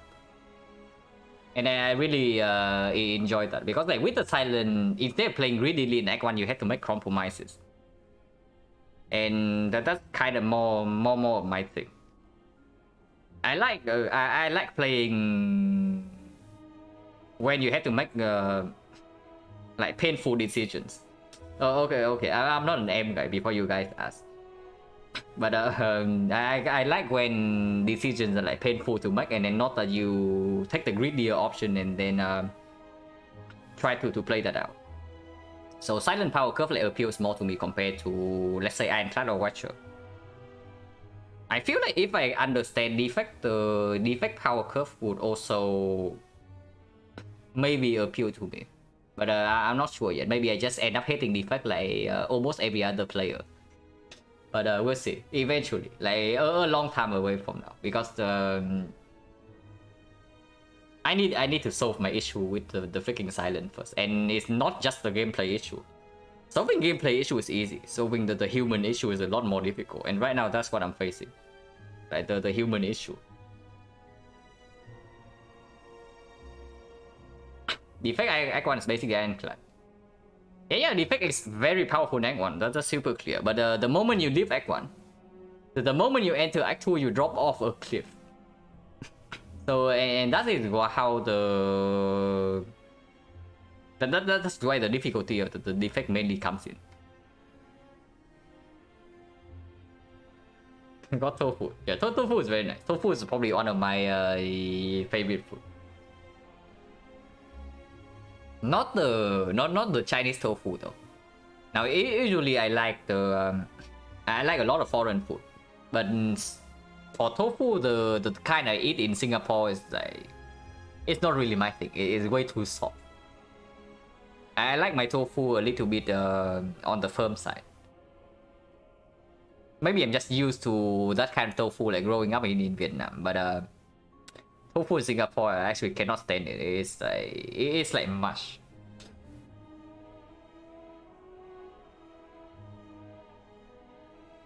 How is Vietnamese tofu cooked? You can boil it, you can fry it, you can do a lot of things.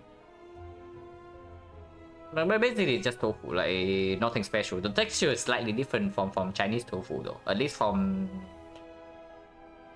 the ones I have eaten.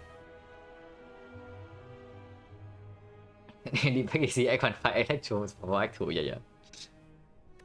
But yeah. Maybe a short break. I just took a break like right before the shop, so maybe 2 minutes. I go like splash some water on my face and then another run afterwards.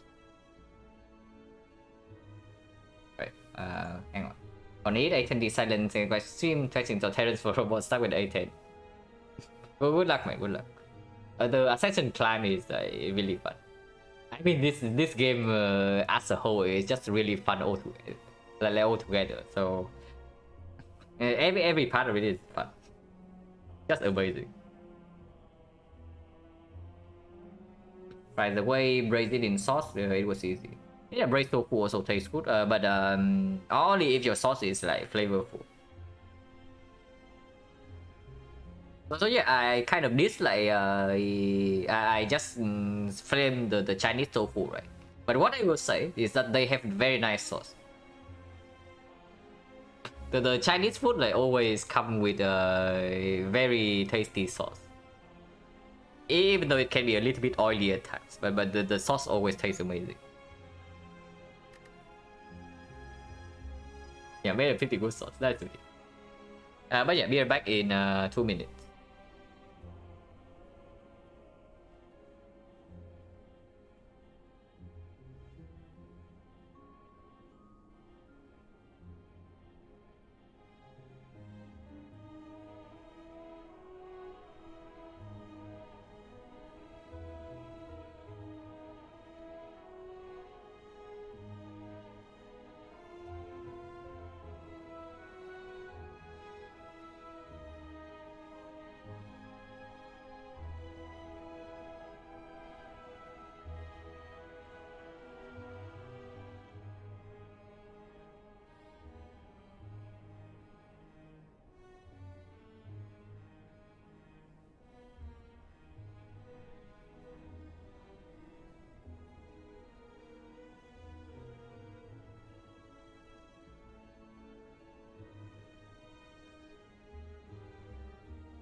But like Indian food, mostly indifferent. Like I don't absolutely love it, but I don't also hate it or anything.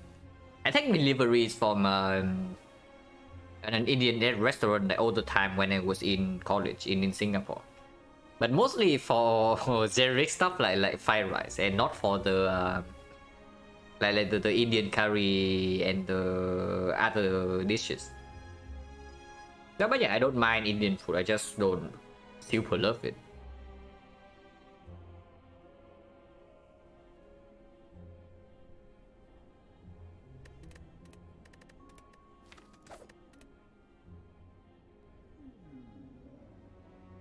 Okay, polar opposite option, yeah?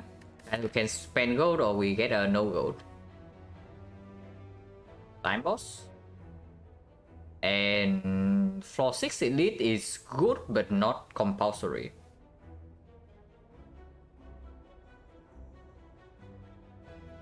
Yeah, even if we cannot take this floor 6 elite, we can still go to the left. Like triple fire and 2 elite, which is not so bad. If we can take the floor 6 elite, we get to go to not the fire, because if we want to take this elite, right, mostly we're taking the 100 gold. So we take the gold, we go here, take the floor 6 elite, and then if we want the fire, we are forced to go to second shop. So that's already bad.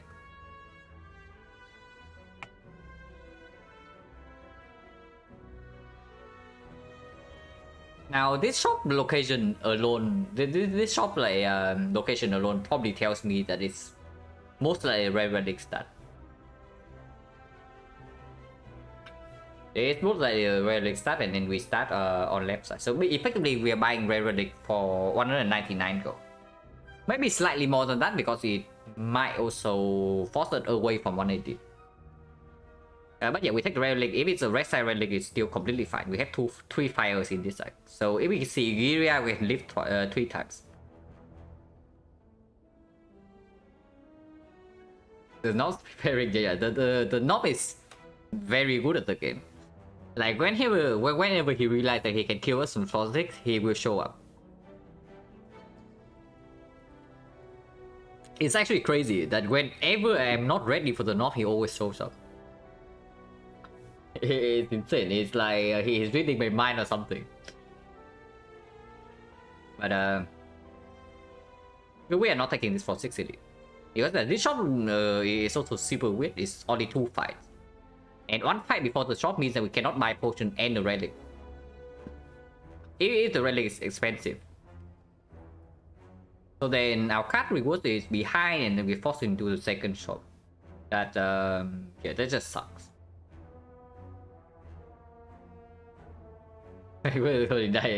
Confirmation bias. Yeah, confirmation bias for sure. And that's why I always say that even though you might see that I'm like super unlucky or whatever, it's just that the luck evens out in the end. Like I always believe that the luck evens out in the end, so even when I'm like super low rolling, bad luck alone probably doesn't make me play like too much worse. It does make me play worse, of course. Like if you are a real person, right, then negative feelings will always make you perform worse than your potential. But it doesn't like destroy my run if I just because of low rolls.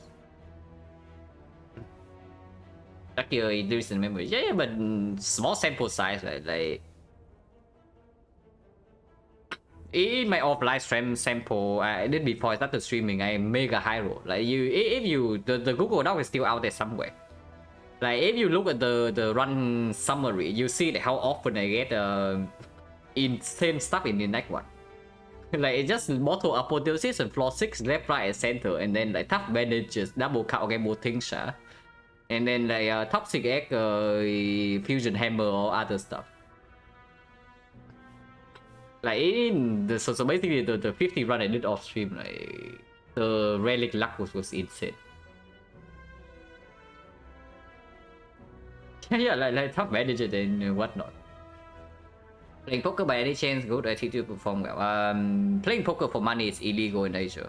At least for in whichever country I'm in. Like in Singapore it's illegal, in Vietnam it's also illegal. So I would like to if it's legal, but it's not. So I'm not playing poker.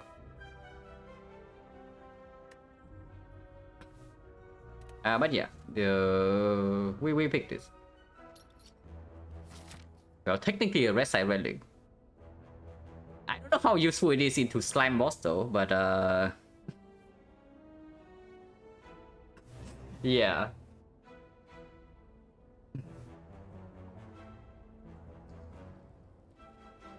But yeah, we still go to lab. Like Peace Pie, absolutely, we cannot take this for 60. So we start lab and we are forced into this floor. There's no way we go here with no gold.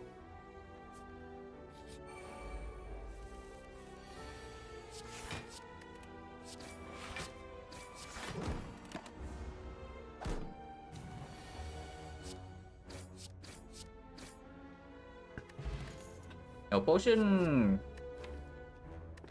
With the Peace Pie, like adding cast that demands an upgrade to the deck is like super weird. But we still do not turn this down. I don't even know how much I'm leaning towards Peace Pie because it's a freaking slime boss.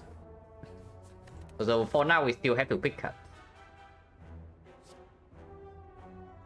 Both the USAB coverage. I mean,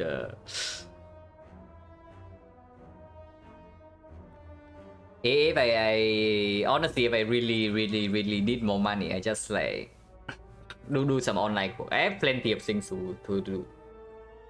At least the opportunities. Like I have I wouldn't say I have a job lineup already, but let's just say that I do have some connections. It's just that I'm choosing not to work right now because I don't need to. But yeah, we start with quick slash. This is my death ring. We can probably talk maybe once, maybe twice. Hopefully, can talk more than that. But in that one, I don't know how much it can play into this guy.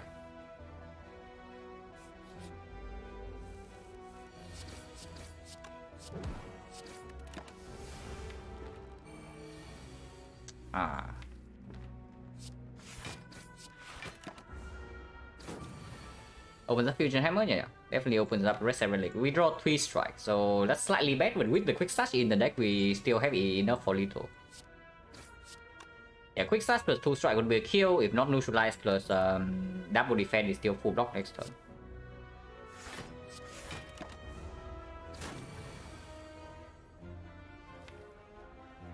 Triple defense, however, is weird.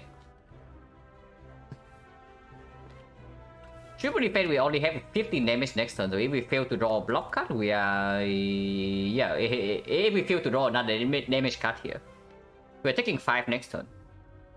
Only 5. Yeah, it's only 5, because if we fail to draw a damage card, right, then we have to draw 2 blocks.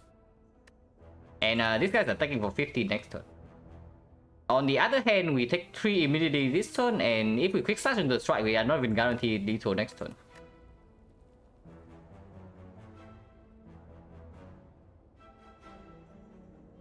So many spice silver financially dependent, independent. Yeah, I mean, if you stream this every day, then either like your job is not that mentally taxing, or you do not need to work. Like one of the two things. If you really spend a lot of time like trying to min-max a single player game like this, you probably have to be fairly free.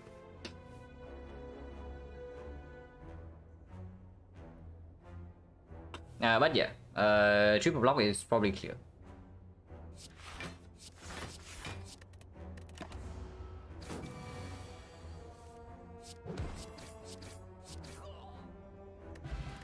Quick pot?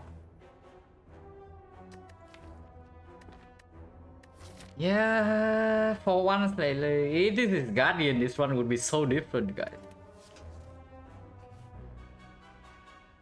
But yeah, empty card. Probably none of these are pickable. Like Echo into Slime Boss, super weird. With the Peace Pipe, it does get a little bit stronger because it enables like Sticky Strike easier. But into Slime Boss, it's also nullified. And it's not even good against the advanced always. And we are fighting advanced always like fairly soon. One here and one here. And potentially another one here. Dodge and roll minus not before the slime boss. Like even into advanced always the block value is not good enough. And blind accuracy never. So we have to skip on floor 2. Now that's pretty bad. But yeah, no go, so never the shop here. And we still need to collect more cards anyway.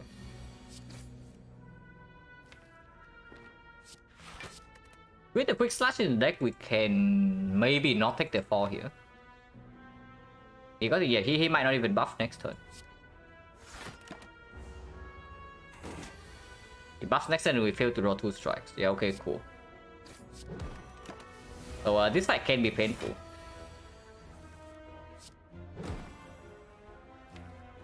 Once again, we can choose to trade 4 HP for 6 damage. 21 is a very bad number though, because like this is only 20.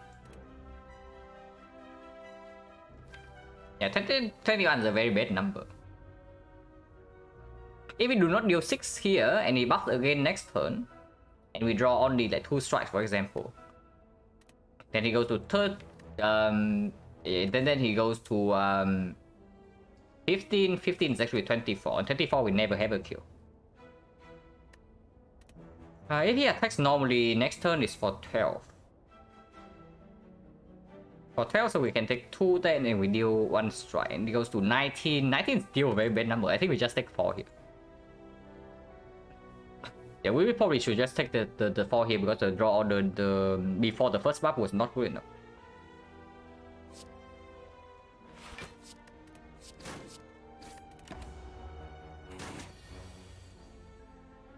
Yeah, 1 off. So we take another 2.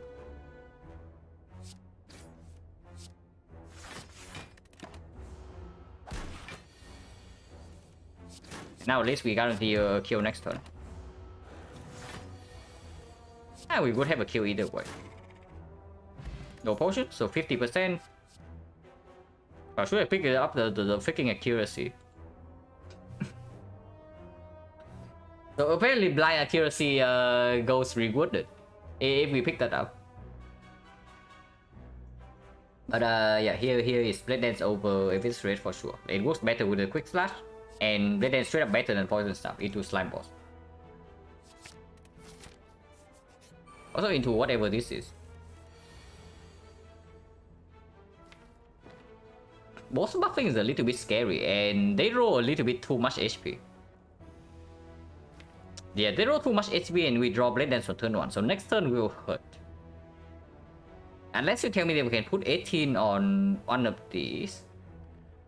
Even 18 on this is still putting it to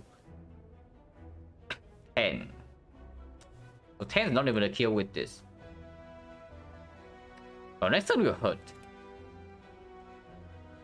Especially if this guy attacks again. Like they roll exactly 1 HP too much. It's 15 and not 14, so strike plus the thing does not kill, and we also have to draw Blade Dance on turn 1. Is there any line where we take 8 this turn to set up a kill on both next turn? Because if we let this hit connects next turn is more than 8, like guaranteed. So if we take 8 this turn to deal 24 damage to one of them, it's actually 21 and then we put 3 on the other guy. 21, this is 28, so it's just 7. This is 27, so it's just 6. It's a 6, but this guy is put to 13. So one strike will kill this, and then the other guy we can do quick slash first strike as a kill. If this guy attacks again, we are taking another 8 or maybe 6. But blocking this 8... yeah, blocking this 8 gets nowhere unless this guy doesn't attack next turn. We need to commit 2 energy on there's one dream case next turn where we draw quick slash plus neutralize to kill whichever one to kill one of these, and then we play double block, block this hit, and this guy doesn't attack. And in that case, taking 8 this turn is just straight up bad. And it's true, like Survivor is the best block card in our deck. So if we block, if we spend 1 energy on blocking, then Survivor is It's the best card we can play.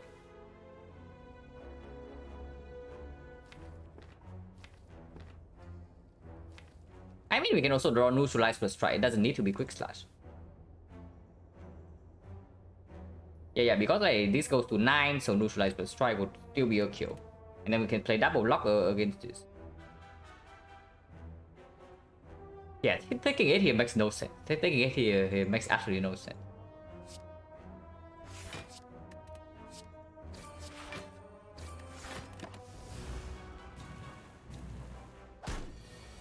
Unfortunately, they all attack. And we did not draw neutralize. So currently we are facing... How much are we facing? We are facing 13. If we triple block, these guys are attacking for 29. So triple block takes 14, so triple block never ever. But yeah, I guess we hope for the 1 out of 3. That quick slash draw into neutralize and it blocks for 11. And block for 5. If that is the quick slash goes on, yeah, it still goes on here because this guy deals the most amount of damage. So if we can draw a kill, we neutralize kill this. If not though, if we quick slash this guy and fail to draw neutralize, next turn we have like neutralize plus a strike to kill this cleanly, and one attack will kill this no matter what. We pay 1 HP for that though. We pay 1 HP for that in case we draw into this. So it's 1 HP 1/3 of the time. 1 out of 3. 0.3 HP. In exchange, what do we get? We gain 1 energy next turn, right? This guy can attack again, this guy could never attack.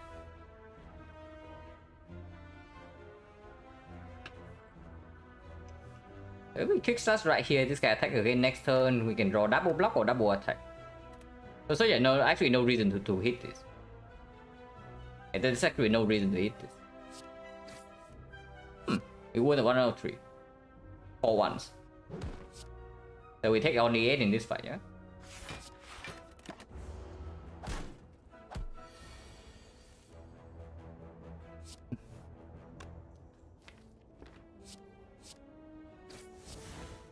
Now this is a clean kill, but it doesn't matter because we still can only prop this for 6.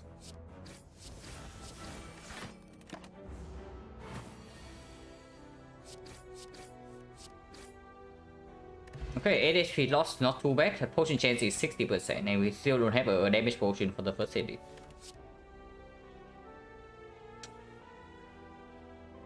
I would like pickable cards, please.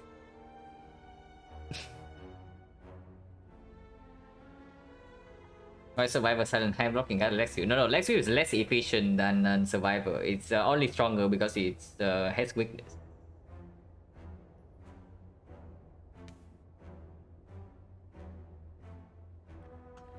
But yeah, Eviscerate sucks with Quick Slash, but probably still have to pick it.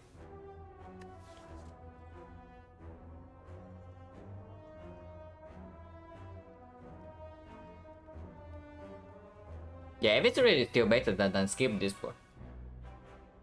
And it does open up potentially Prepare. Prepare works well with the Quick Slash, and of course it works well with this. And Prepare is also a very good card into Slime Boss.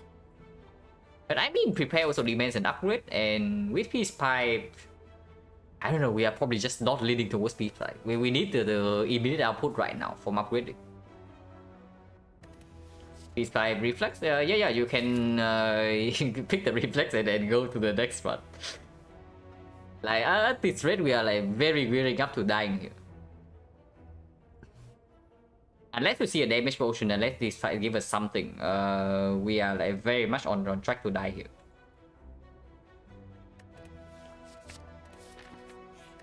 First upgrade. Like we face advanced always. And if we see advanced hallway fights, what would be the first upgrade? We just fight the triple loud, so the blade edge upgrade gets better. Because they're only against the lights, we need a big hit to kill them in one hit. Otherwise, the cheap damage from blade dance is always working. The blade dance 4 damage upgrade, quick slash also 4 damage upgrade. Eviscerate is 6 damage upgrade, but Eviscerate takes the whole turn. Red Dance upgrades opens up an, I wouldn't say an easy, but it opens up like more answers for the slime boss. Any strength potion works better with the Blade Dance upgrade. Any accuracy pickup works better with the Blade Dance upgrade. And of course, like flex potion, yeah, flex potion, strength relic, and then whatnot. Everything works better with Blade Dance, even Pendant. Blade Dance upgrade is much better. It's probably also much better immediately.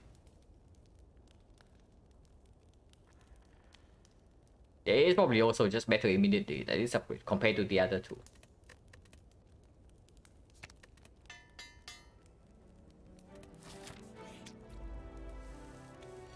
It's a trial slime boss.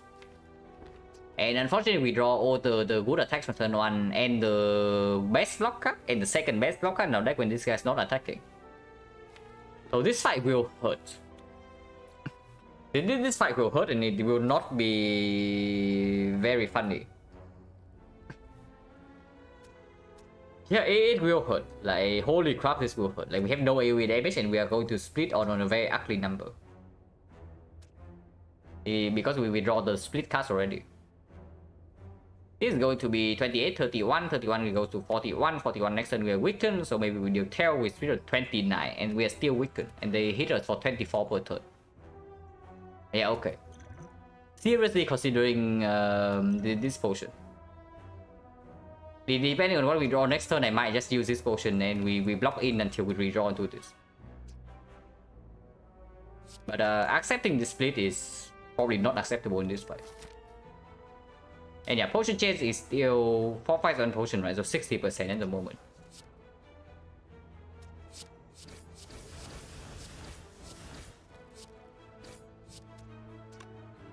$41 here means that we can play 1 strike. And it goes to 37.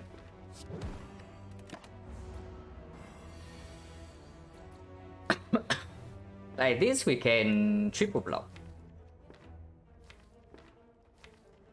Next turn he attacks for potentially 12, potentially 18 again. So just use the weak pot, right? So just use the weak pot because we are not even splitting next turn. If we are not splitting next turn, we should just toss this potion here. Like this potion is not going to perform that well into the other advanced hallway. And into the elite here is only good against the Lagavulin. I guess it's good, quote-unquote good against the Nob, but if it works against the Nob, we are already taking the big hit. Which we most likely are. But this potion right now saves immediately 3 and potentially 5 next turn. Yeah, I should just throw this potion. I mean, this fight is bad enough. If we get a best split here, we are being hit for 24 every turn with no AoE. And yeah, we probably take like 20 plus damage. Let's not do that. Can take 3 here in case we... Can take 3 here to probably to like 37 in case we draw into Blade Dance plus. Exactly here. And then we can split next turn. With 4, 4 and 12, so it's 20. 20 splits on 17. That is still fairly ugly. But at least it's not 29. Blocking here means that we are committed to playing 1 strike next turn only and then maybe a block. It's better to the quick start when I go to yeah. Yeah, I just played strike here to Hestra.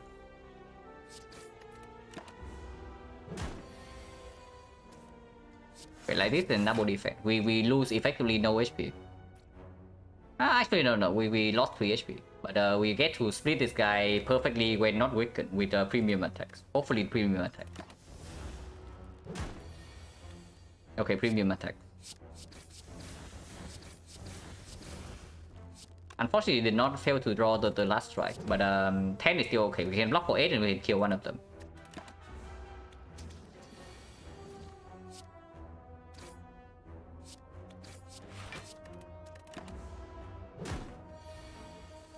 Okay, not too ugly this time, because we did get a very good split. Block potion, so 50%. And yeah, here's the accuracy with Blade Dance plus. Masterful Staff is overall just a very good card. early game. Works well with Eviscerate, works well with Quick Slash, but yeah, there's also accuracy with freaking Blade Dance Plus. And this is our slime boss quote solution.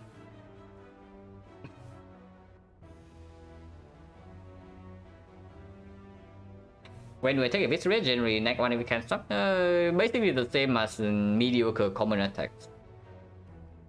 Eviscerate is not my first choice. If I have prepared beforehand, then the value skyrockets, but I pick Eviscerate over nothing. I pick Eviscerate over nothing, I sometimes pick prepare over nothing, and if I pick prepare before the Eviscerate and afterwards I see the Eviscerate, then the value goes way up. But otherwise it's ranked like somewhere in the middle. It's probably slightly better than Quick Slash, but not by much. But yeah, in this was probably the accuracy, right? Because picking the accuracy also means that we don't die to Lagavulin. And not dying to Lagavulin is probably very much worth considering. How are we against the Knob? If we bottom deck the accuracy, we are probably never... What's my first choice? First choice is always Terror. Yeah, Terror is the best attack card that you can see in early Act 1. And after that it's probably like Blade Dance and then Masterful Stab and then Backstab. Backstab probably higher than Masterful Stab. So it's like Blade Dance, Backstab, Masterful Stab, and then probably Dagger Throw, Poison Stab, Slice, and then the mediocre best stuff. Like Eviscerate, Sneaky Strike, Flying Knee, Quick Slash. Sometimes Bane, but not very often. Never Heal Hook. Predator, Dagger Throw. Predator is good. Predator is probably on the roughly the same level as Dagger Throw. Masterful Stab really? Yeah, Masterful Stab is phenomenal. Like, if you don't think Masterful Stab is a good card in Act 1, you are probably playing very differently for me. But my Masterful Stab is a phenomenal card in Act 1.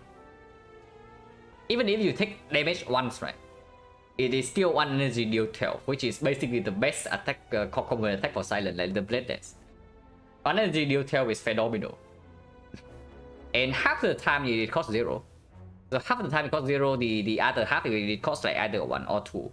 Even if it costs 2, it's still like a sticky strike that doesn't line up with this card. So it's extremely good. It would be bad in 2 Hexagons and the Guardian usually, but you saw in the last run as well, yeah? We have Masterful Stab and it costs stay 0 cost for the entire run. Like even against Hexagons, even against like all the Act 2. And it's just super good. Until the art fight. Like before the heart, we in Act 4 I just remove it because the against the heart is terrible.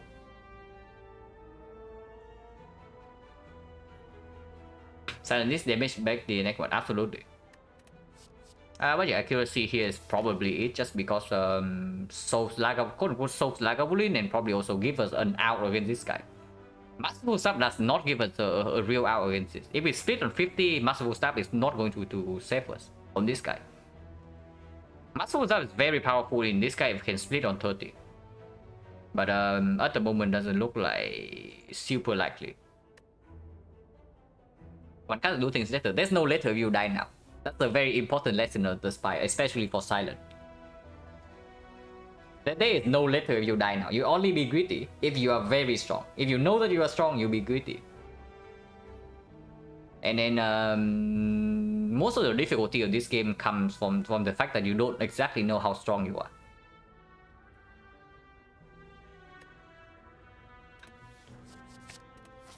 But yeah, this upgrade can be accuracy upgrade. Can be taking away the defense. But with the Blade Plus in our deck already, I think I want to upgrade accuracy just in case I see a second Blade, and then we can maybe talk here. Taking your defense is good against the Knob. But this is comparable, and against the Knob we also have Block Potion. And this upgrade is very good against the Lagavulin. And defense are not even bad card against Lagavulin and the Sentries. Upgrade this first, and I with Blade Dance accuracy in the deck, I probably took before I upgrade Quick Slash or the Eviscerate. Okay. So we guarantee for Blade Dance accuracy to line up against the Knob, yeah? So that is quite good. Now this will be, I wouldn't say this is a burden letter or anything, but it's going to be weird and impactful, depending on how many blade dances we actually pick up. It's strong, yeah, it's definitely helpful with slime boss. Not guaranteed though, because we did like at least one more blade dance for this to super mega perform. We need one more blade dance. At the very least, probably I pick 2. But yeah, we go here, take the elite, and get another fire. Like also more card rewards to see blade dance. With mortal accuracy, we are even picking up like Cloak and Dagger.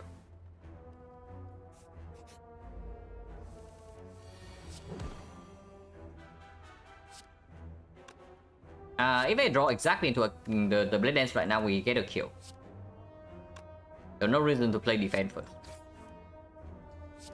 But yeah, I play defense over. I play accuracy over defense because we still need to kill this guy, and he attacks every single turn. So I play 4 HP here.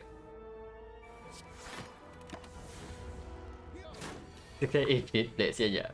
Next turn lethal guarantee, so no need to take this damage.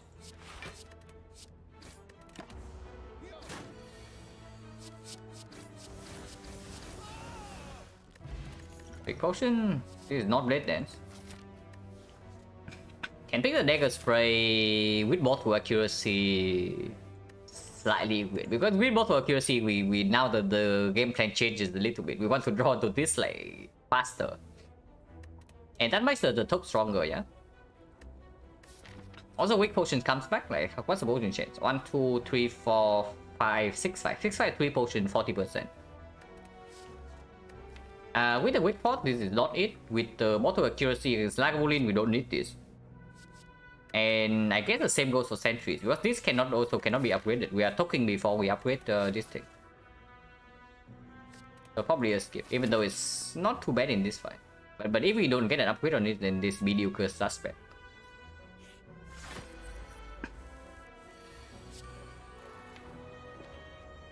I do not play the quick slash here because if I don't play the quick slash here, I will never shuffle out the Blade Dance Plus.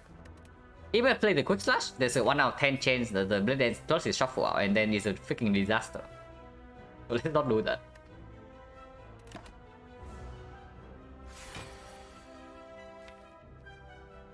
Okay, next time we have block. Of course, we open here.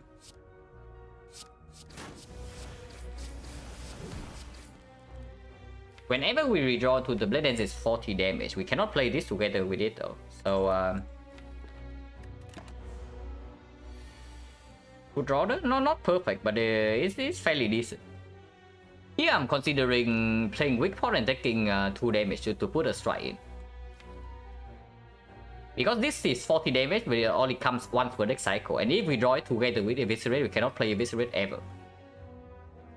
So then if I do not put the damage here, yeah, I triple block. Next turn we still might need to play one of these potions. And this potion is good in this fight. This potion is not going to perform the sentries against the knob. It depends. With mortal accuracy plus, we have like a confirmed 40 damage here. So maybe against the knob we can also kill in 3 sometimes. Especially if this fight drops a second Blade Dance. So I don't mind using this potion right here to stick in 6 damage, and with 6 it goes down to 67. There's like 27 here, assuming we miss this. 27 here. Next one we still need to block.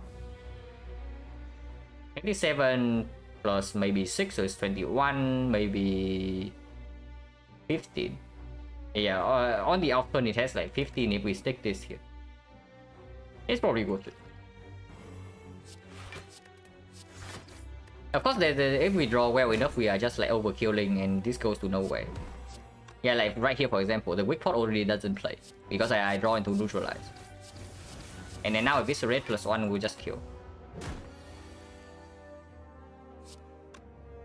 Okay, at least we have guaranteed detour next turn. But yeah, potion chain is still 40%. Blade Dance on turn 1 is 60 damage. But Blade Dance on turn 1 is 60 damage in this spot. Unfortunately, this relic doesn't kill the slime boss, but it is very good against the knob. We still do not pick any of these, right? Or are you telling me the skill is good enough now? Skewer needs an upgrade. Honestly, with the bag of marbles, now I just want to talk the freaking defense away. And if Skewer is not upgraded, it's not even that good. Yeah, it's not even that good. Potion chance right now is 50. I mean, we skipped too many cards.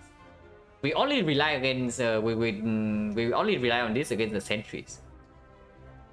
Yeah, that really doesn't work. Right? That really doesn't work. We kill one sentry with this, and then what? Second deck cycle, we redraw to Blade Dance, we kill the second sentry, and then the third one just chip our HP away like one by one. Never pickable. Choke is pickable, but not in this spot when you have mortal accuracy plus. And then Choke also doesn't have synergy with expensive cards like this. And in this spot, if I pick anything, is the Skewer, and I think I pick Skewer. Even if I'm still talking here. Like talking defense, but I still pick up the Skewer. Because otherwise sentries are like completely wrecking us. Ideally second Blade Dance, but yeah, cannot demand Blade Dance to show up. And yeah, we are talking defense here. With this potion, we have 39 HP in this fight. So for now, we are still okay.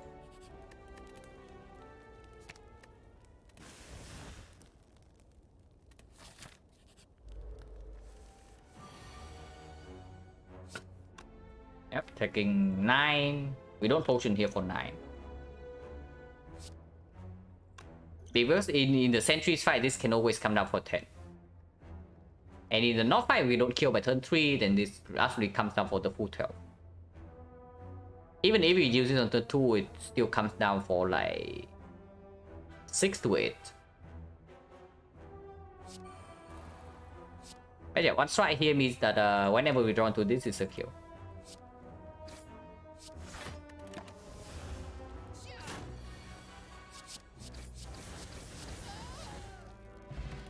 Quick pot is back. Potion chance is again 40%.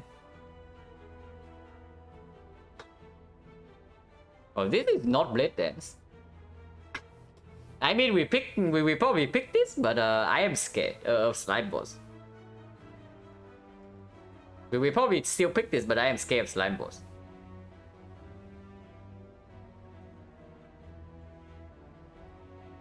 Okay, how's our knob damage? With the quick slash, we always draw Blade Dance in 3, even if I add Malays here. So turn 1, we have to play this, and we play like 2 other cards. Let's say double strike. Then 18 damage, 18, 58, 58, plus 14, 72, 80, 83. So 2 energy, 1, 2, 3, 4, 5, 6, 7, 8. Yeah, we have enough damage against the knob. Even if I take the Malays. Malays is better with Slime Boss, and right now I'm so freaking scared. I'm actually so freaking scared against Slime Boss right now. I mean, with the block potion, maybe with the Malays we can block on turn 3 against the Slime Boss. And yeah, we have seen all the potions in this act have been defensive, by the way. It has been 3 weak pots. We have actually seen 3 weak pots and 1 block pot. And that's our potion for this act. And yeah, against the Slime Boss, you actually want an offensive potion if possible. Against sentries, it's also not very good. It can play because Bag of Marbles does strip artifact on turn 1. Malays so good, yeah, Malays is going to be amazing the moment we leave Act 1. And of course, if we have mortal accuracy, we pick up Blade Dance of damage, right? We eventually need Malays. Or at least the piercing will to reset Hammer's strength, or we are getting wrecked in that fight.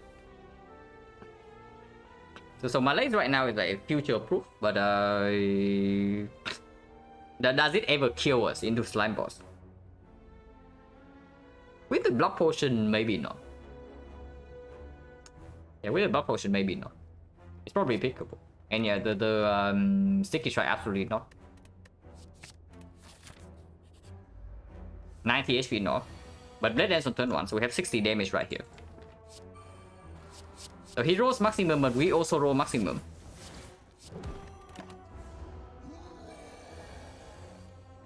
0 damage knob. Ginger. I mean, Ginger's okay against slime boss, but it's not phenomenal. Yeah, these are not red dances, guys. These are certainly not red dances.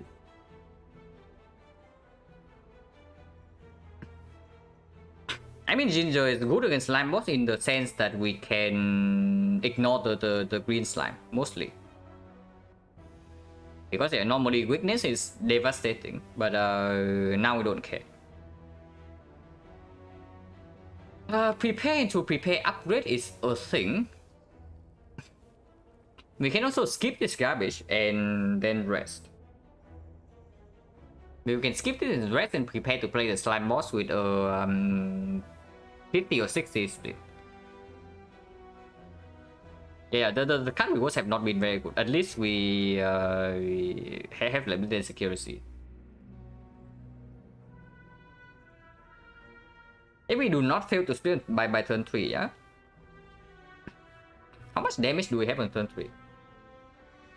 Prepare for eviscerate, drawing blade dance. Yeah, but prepare is only good if we can upgrade it. I'm thinking that maybe we need to rest. But with these potions, maybe not. Because yeah, turn 3, the slime is only hitting for 28. And we block this for 12, so at most we take 16. So we never die to the hit even if we don't rest here. I'm just thinking how big is the split at the moment. So back on marbles turn 1, we draw accuracy. Let's say we draw, again, 2 strikes. Like 18 here. And for that to happen, Blade Dance also needs to be on turn 3. Blade Dance turn 2 doesn't cut it. Blade Dance turn 1 is very bad. But 18 damage. 18 and then turn 2 we only have 21. If we do not pick up the prepare, we never get more than 21. So 39, 39, then 79, 79, 82. 82, maybe 90, maybe 96. So we split at like 44 if we draw well. Even if we draw well, we are only splitting on like 44.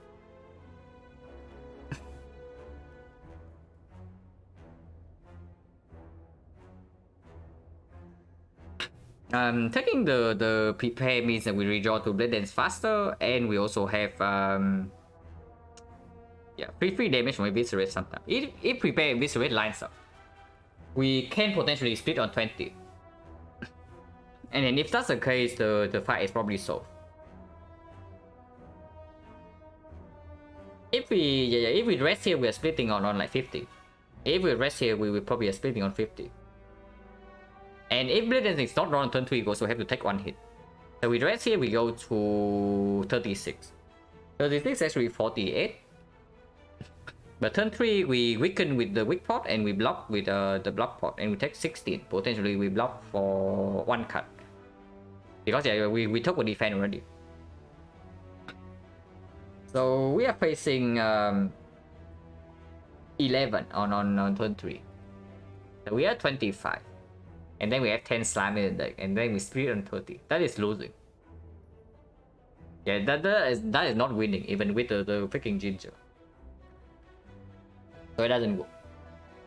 And if resting doesn't work, then we should just pick the prepare here and upgrade it. Because yeah, right now at the moment, we still do not die to the first hit ever.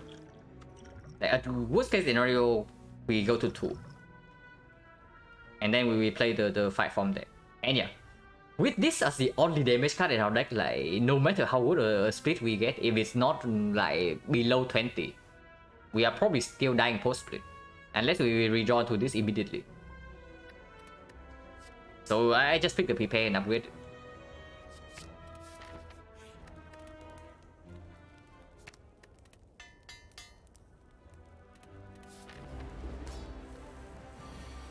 Blade Dance turn 1.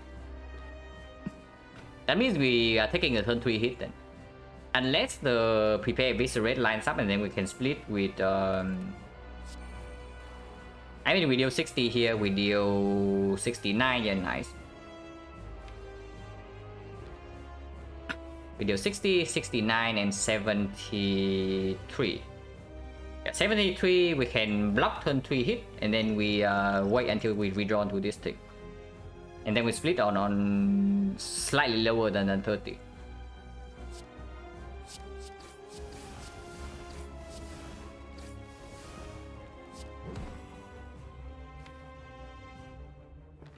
And also Malays for 1, but no reason to, right? We are popping this pot, and I just exhaust Malays. So basically I play this and exhaust Malays. If we line up like prepare Viscerate on turn 3, we can maybe still split. Like we split with 21 damage from this, plus maybe another 14. So we split 35, it is 40 something, and then we redraw to Blade Dance Plus with this potion. If I do not have to burn the potion for the turn 3 hit, it's not that bad. But when you neutralize on turn 1 also means that my Malays for 1 will not keep weakness or until turn 3 unless he uses potion. So no reason to actually use this. Over 9 damage here.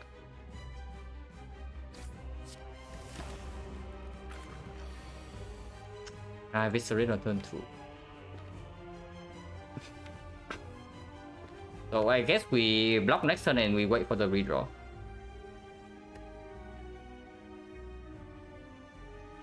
Rating right now is on 56. And yeah, that doesn't go anywhere. Maybe we split next turn. No, I would say maybe we just skewer next turn for 21 and split that way. And we split at 56, yes. But we get 1 turn closer to the Blade Dance redraw. And we preserve like both potions. So effectively we are playing the fight on 30 HP and with a weak pot on the green slime as well.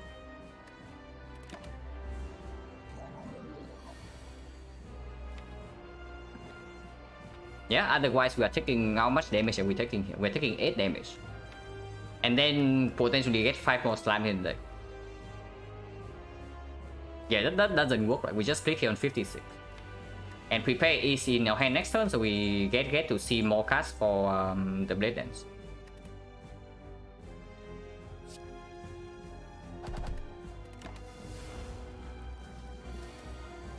They both attack very nasty.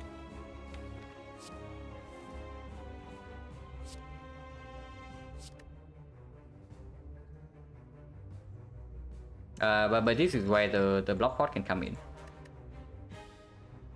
And yeah, with Ginger, we are splitting and killing this guy first.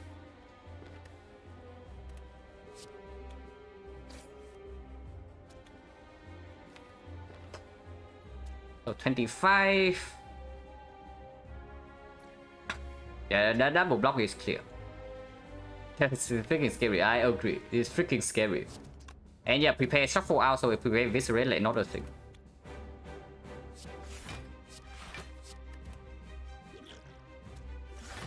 Weak pot can go on this guy. If we say that we are always hitting here, weak pot can also come in later, but right now immediately blocks for 3. Weak pot here we block for 5, but if we draw to Blade Dance next turn, we are splitting this immediately, so the weakness runs out. And we are ignoring this guy for a while. Yeah, just weak pot this guy right away.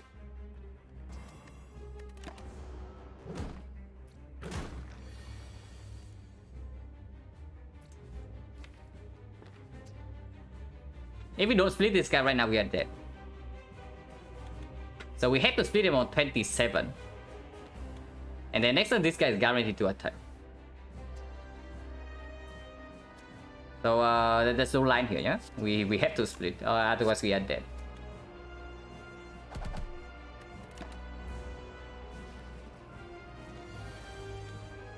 Okay. This guy only attacks the small hit. And we get to kill this guy. This guy is guaranteed to attack next turn though, and we are failed. And Witness runs out here, but we draw to neutralize guarantee.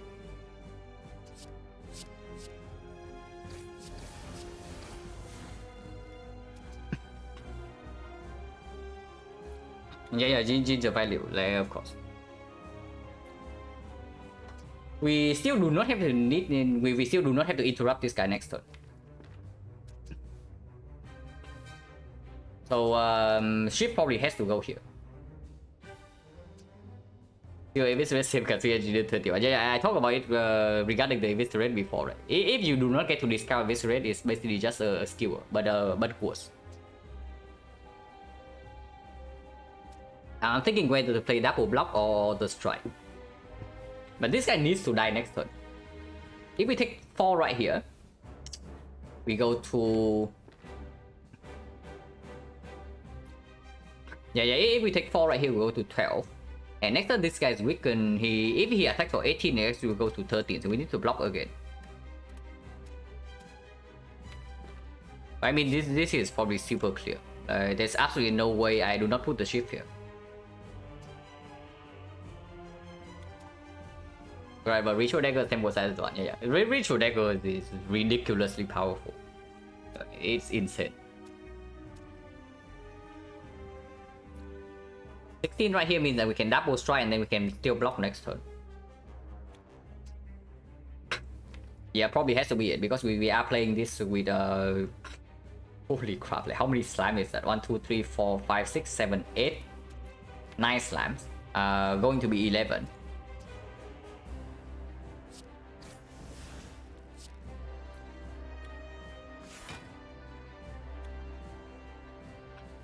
Next turn we are frail, but this guy is still weakened. So even if we are being hit for 18, we block for 13. Yeah, we hit for 13, we block for 3 here, and we take 10 damage. So we go to 2. Afterwards, though, we need to kill this guy from this number. But playing defense here makes no sense. Defending here blocks for 4, but then next turn if we fail to kill this guy and this guy attack again, we are dead on the spot. Yeah, it makes no sense not to strike here.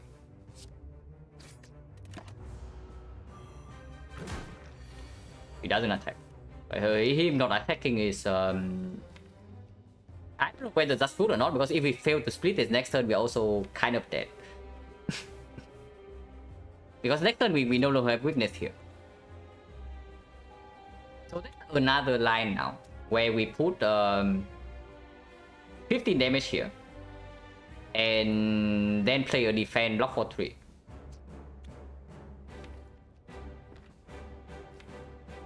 But this guy attack again next turn 30% of the time. This guy always attacks for either 12 or 18. So either we have to split him next turn, or we have to draw at least 1 block, and we only have 4 of those. And if we don't draw 2 blade dance, the best we can do with splitting is 21 damage. So we need to deal 28. We need to deal 28 to split. So if it's if we can only deal 21 then the maximum, we need to deal more than 7 damage here. And yeah, that just says double strike here, or strike neutralize, and to strike into a defense. That easily gives us a 30% chance to die next turn though. Because if we do not kill this next turn and he attacks again, we are probably dead no matter what.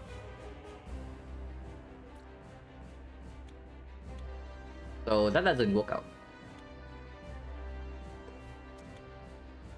If we put the neutralized damage here and we fail to draw defense or blade dance next turn, so we have like 5 hits out of holy crap, I'm taking so freaking slime, man. Why do these guys shuffle in like so much garbage?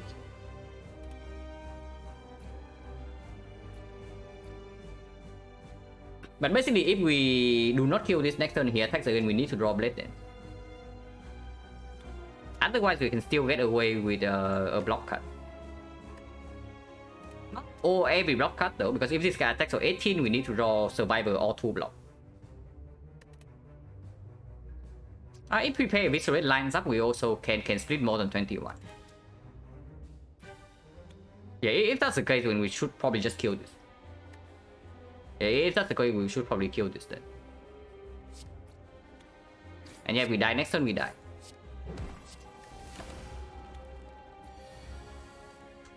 Oh my god, God draw, man. Like the absolute God draw. We just kill this guy from right here. So for now, we get to live. Oh my god, drawing well. Like, who is playing? Like, certainly not me. Who the hell is playing this scene? Because certainly it's not me.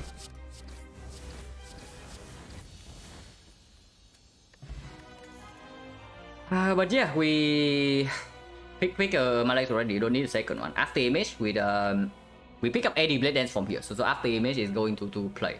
Also works better with the prepared. Burst only works with Malays. Burst blade plus is extremely weird. Like we cannot make hand space for that. Burst prepare is something, but not super premium. Burst blade is super weird because yeah, you need like 8 hand space for that. If we're stuck on 3 energy, we cannot do that, like, ever. I mean, shuffle sling shifts in the deck is not so bad. It's like 0 energy deal 10 is better than every damage card in our deck. But, so right now this only can burst a bit. Burst Malays. Burst repair sometimes, burst repair not even good. So only these two. On the other hand, we know that after image will perform in this run because yeah, we are picking up any blade dance with bottle accuracy. Yeah, burst blade dance is also bad if we get pyramid. Okay, that draw have a 50% slap. Yeah. The absolute god draw, like best draw possible, to be honest. It really doesn't get better than that. Because if we only draw blade dance and no other damage, right? We are still splitting on 13. And splitting on 13 when we have no more blade dance left with the deck full of slams probably also mean that we die to the small slime afterwards. So we line up both the blade dance and the prepare eviscerate on the same hand. So that's like absolutely amazing. Quickstar stop, the quickstar was not necessary, but it was there.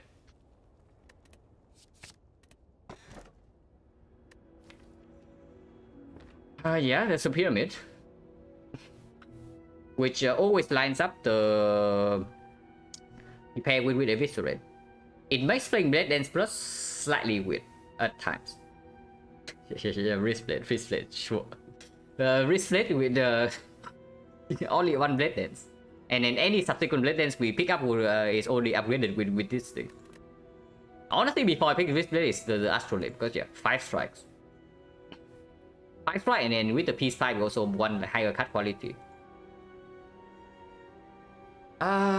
We do have forgotten outer insurance, so event hunting in Act 2 absolutely possible. With 5 strikes, like bites pickable for sure, super good. Like Blood the Idol, super good. Apparition Pyramid, super good. So we just go like event hunting in Act 2 if we pick the pyramid here. And yeah, we are doing that. Neutralize too, yeah, sure, neutralize. Like, Astrolabe is cool and all, but not cool enough. No early shop. No early shop, and we are forced into advanced 4 ways. So probably what happens is that we always go here. We take this 3-5, take 2 question mark, and then go here. And from this point, depending on how strong we are or not, we can take this fight. If we can safely take this fight, it's very good. Then we get like 2 more fires into a shop, like a huge shop. If not, we can go here, fish for 1 more question mark, and then take 2 advance away. That's just straight up worse, right? So we have to take this elite somehow with no shop and yeah, 300 gold. And right now we also have no potion. But yeah, we have to start here.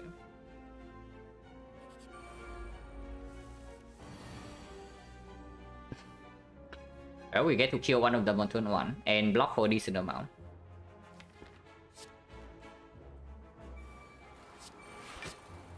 And yeah, could have fished for no. Prepare right now makes no sense. I do not play prepare to block for 1 because I only have 1 blade dance in the deck. So after this guy is dead, we also cannot exactly kill this unless I get this discounted. Oh yeah, we take 5 damage and that's it.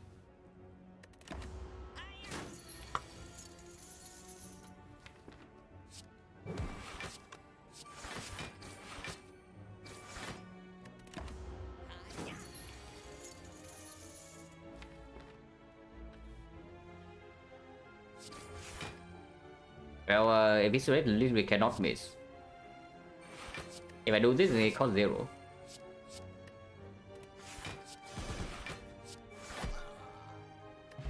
No potion, so 50%. I got a freaking second death dance, but not a second accuracy. These I probably do not pick. I end up with the dagger spray not good enough. But yeah, no potion with this deck. I'm concerned in against this guy, whatever that is. These guys are just like in the opening hand every time. Not that I'm super complaining, but it's pretty funny. Unfortunately, this is not really a kill. This blocks for 5 later and deals 40 damage. So probably just do accuracy, afterimage, and strike, and then we will save the blade dance for 5 block like after this. Drawing well, I don't know. Like, I mean, yeah, we are drawing well, but our deck still sucks. So at the moment, position still like super dangerous. But yeah, play this over blade dance because it blocks for 5 next turn. If I had 3 blade dance, second accuracy. Yeah, if I have 3 blade dance and a terror and no real way to block, then sure. Should I do this? Do I have hand space problem next turn if I do not play this here? I have 9 cuts. Play 2, I'm going to have like 7. Play 7, so then I can play Blade Dance, head to 6, and add 4 shifts. Okay, so that's fine. No hand space problem here. And yeah, prepare Viscerate as well, yeah? It's 61 damage, and then we can deal... Yeah, we can deal the rest next turn. We can kill this guy next turn.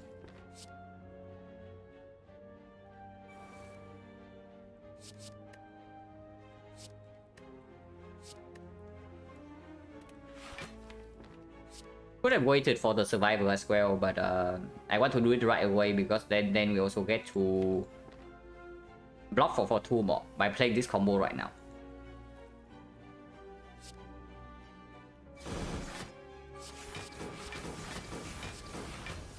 And yeah, quick slash this turn, skewer is guaranteed kill next turn. And we take 3 damage. We take 2 damage. We actually take 1 damage because triple strike is a kill now.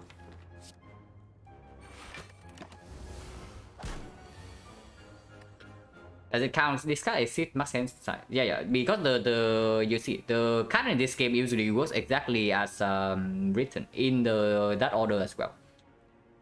This is right here like draw 2, discard 2. It doesn't say anything about like overdrawing means that you don't discard. The discard happens no matter what. If the discard doesn't happen, the card will say it. But only for the card. Some relics work like a little bit inconsistently. But for the cards usually you can take literally what it says, and it's correct.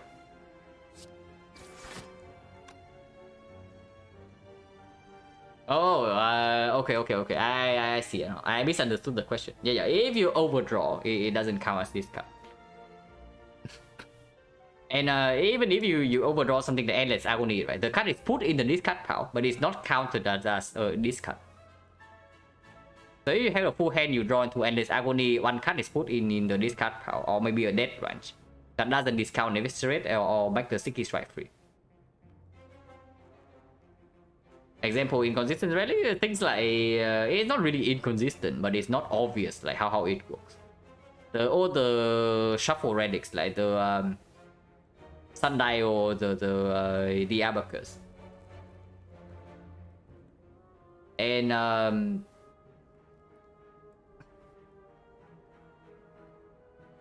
relic order is also a little bit weird. Like for example, Ninja Scroll just override the other card draw. But in other cases, it usually works from left to right. And yeah, that range cannot generate like healing or meta scaling, but it doesn't say that. Yeah, bit of that deals damage with the indignation. That one I know. That one is like the forbidden Witcher knowledge.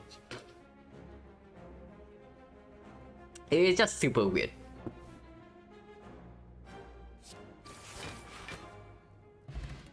No. Potion. I mean, there's also concentrate, but I absolutely do not turn down second red dance with mortal accuracy. Don't play, don't yeah, it's just a term. But yeah, no potion, so 60% right now, and we run into advanced always. Hopefully, it doesn't hurt too much. Okay, so for this fight, this is the fight where we fail to draw block on turn 1, yeah?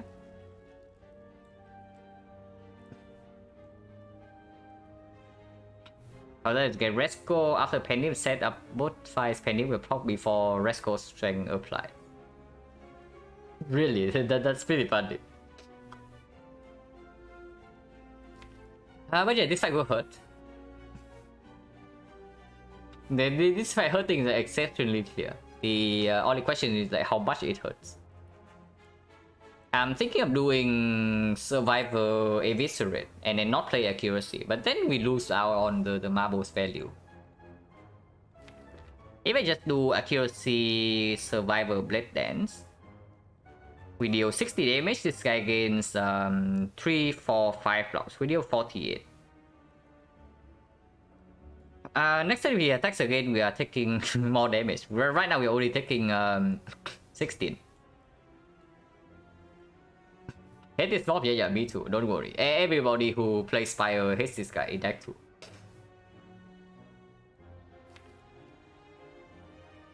And yeah, also we technically have malaise against this guy, but let's not count on that. But yeah, accuracy, Blade and Survivor is probably clear. If not, we deal 30 here, then next turn we only deal 28. Yeah, doesn't make sense. We also don't put accuracy in play this turn if we do that.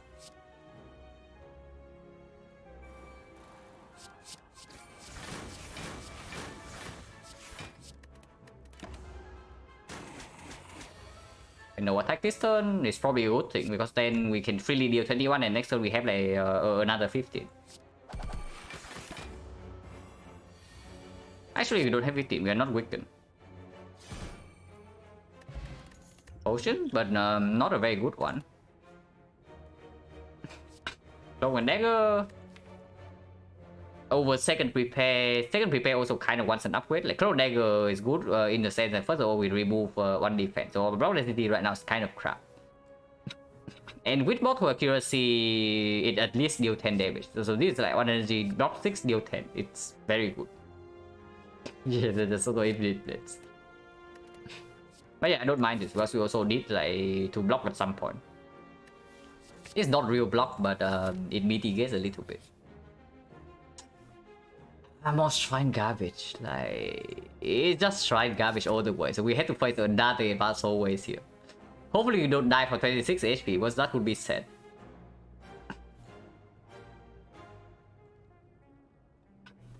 But yeah, like shrine garbage, so we cannot even fish for like apparition bites or the bloody idol.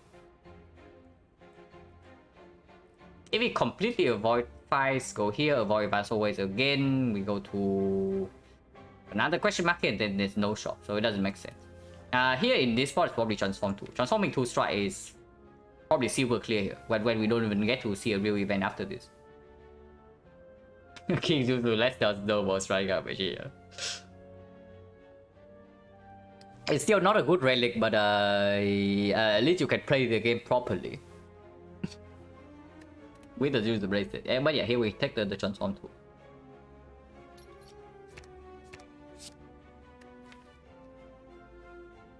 I mean, this would be very good if we live. It's a curse right now. It would be very good if we live. But right now it's a curse. Transform 2? If not the transform, what do you want to take? If not the transform, what do you want to take? Because like upgrade one card doesn't really perform well with 5 strikes. And the other option, remove one upgrade random with this many base cards, so upgrade random is not really effective. And so we effectively trade like remove one for transform 2. Yeah, hopefully we don't freaking die here. This fight is hopefully a more manageable one. .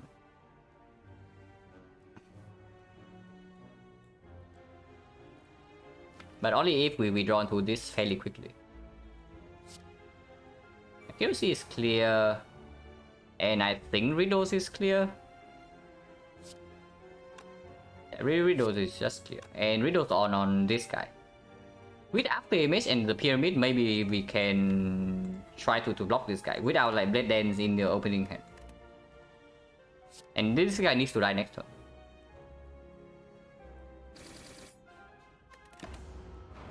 And yeah, don't play this in case I get after image right now. So 3 ships will cleanly kill this. It means the neutralize can be put here for artifact strip and 3 damage.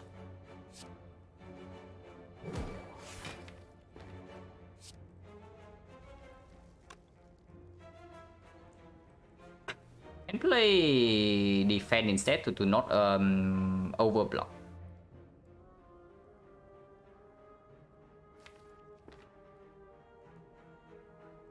If I play Gold Dagger here right now, we are overblocking this guy, and that's pretty bad because like this then next turn we are fail and we need to block like 32 somehow. Defend right here is full block, yeah. Defend right here is like +6 and then +5 here is full block. For some riddles with hold your deck. Yeah, we transform into it, but even without transform, I mean the last time I willingly pick up the riddle with holes was when I had the pool. Yeah, a few times with the pool. Yeah, defend here. We cannot strike, yeah? We strike, then we can block for 6 more, we take 4 damage. Yeah, it doesn't make sense.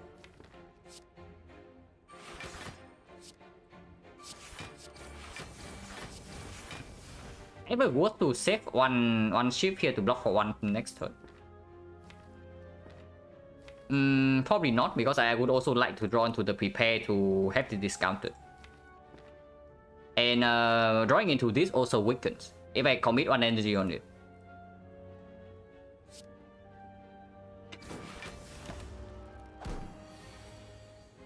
Yeah, this weakens.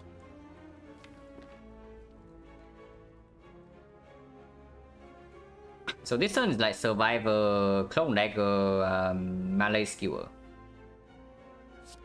And yeah, I don't care that Survivor doesn't... that I don't play this. I don't really care. I just want to block this hit.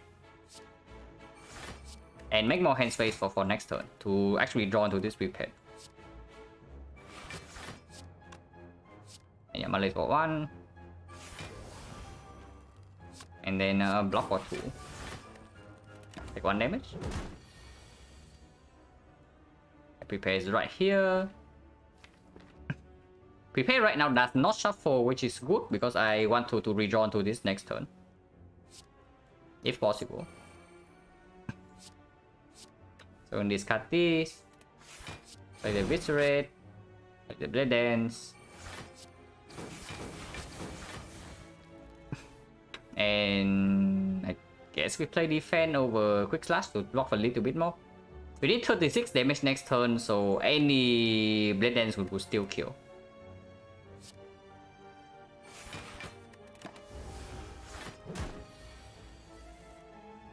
No Blade Dance here.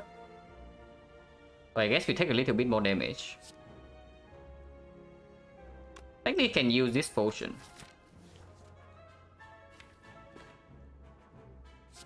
The Survivor is super clear on the Nightmare. This is never happening. If we just block right now, we block for 3 more plus 6. So 9, we take 6 damage. Go to 18, maybe rest here, depending on whether this drops the potion or not. Potion change right now, 1, 2, 3. 3 fights 1 potion, 50% at the moment.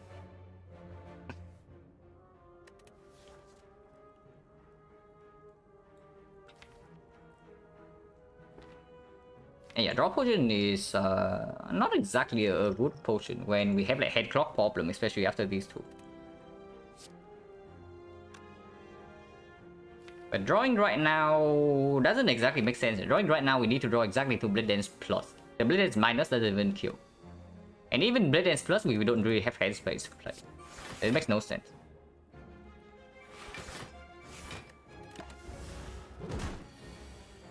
And and we do not even draw into freaking Blade Dance Plus or minus. So this turn we can maybe potion.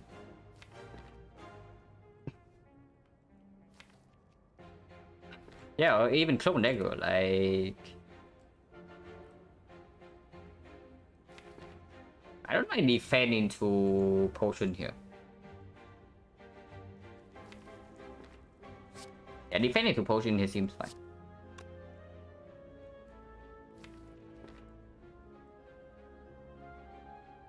Even defend into Blade Dance Plus. Hand has 10 space. And has 10 cuts, and has 9 cuts, and then on there 2 ships. So it's not even a kill. It doesn't exactly work.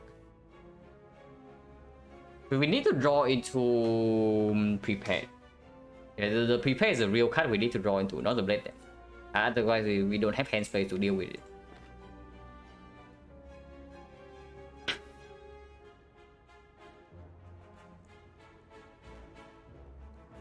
If we do not potion this turn, how much damage is that? Like, strike, defend. Maybe a quick slash first? Yeah, quick slash, defend, strike. We block for 6 and we take another 5. If we potion into defense, we can also just block, yeah. Yeah, probably defend into potion.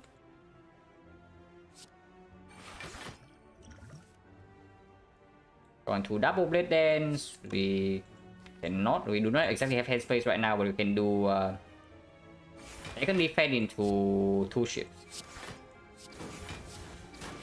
We'll block this and kill next turn.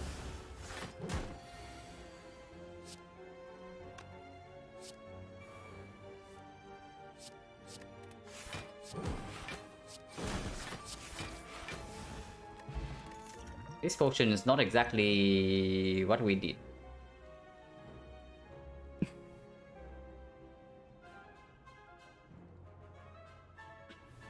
So potion change 40% and here's a mass full stack. With the pyramid, after we take a bunch of damage, it's effectively a curse. But before that, it is a 0 cost card that gets out of our hand sometimes. So to make space for the freaking Blade Dance. And we probably still have to run into this elite because like the going right from here is still equally losing. So we run into the elite and we hope that we don't die instantly to the slavers or even the book stabbing. But against the book at least we have this. But man, the advanced hallways are so freaking rough in Act 2.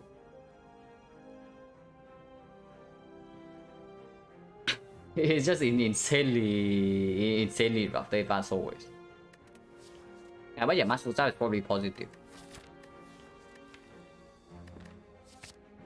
At worst, it's the card that we cannot get out of our hand, so it's not worse than any of these. And at best, it's very good. Like high damage on turn 1. With the bag of marbles, draw block 1 with this and front load damage.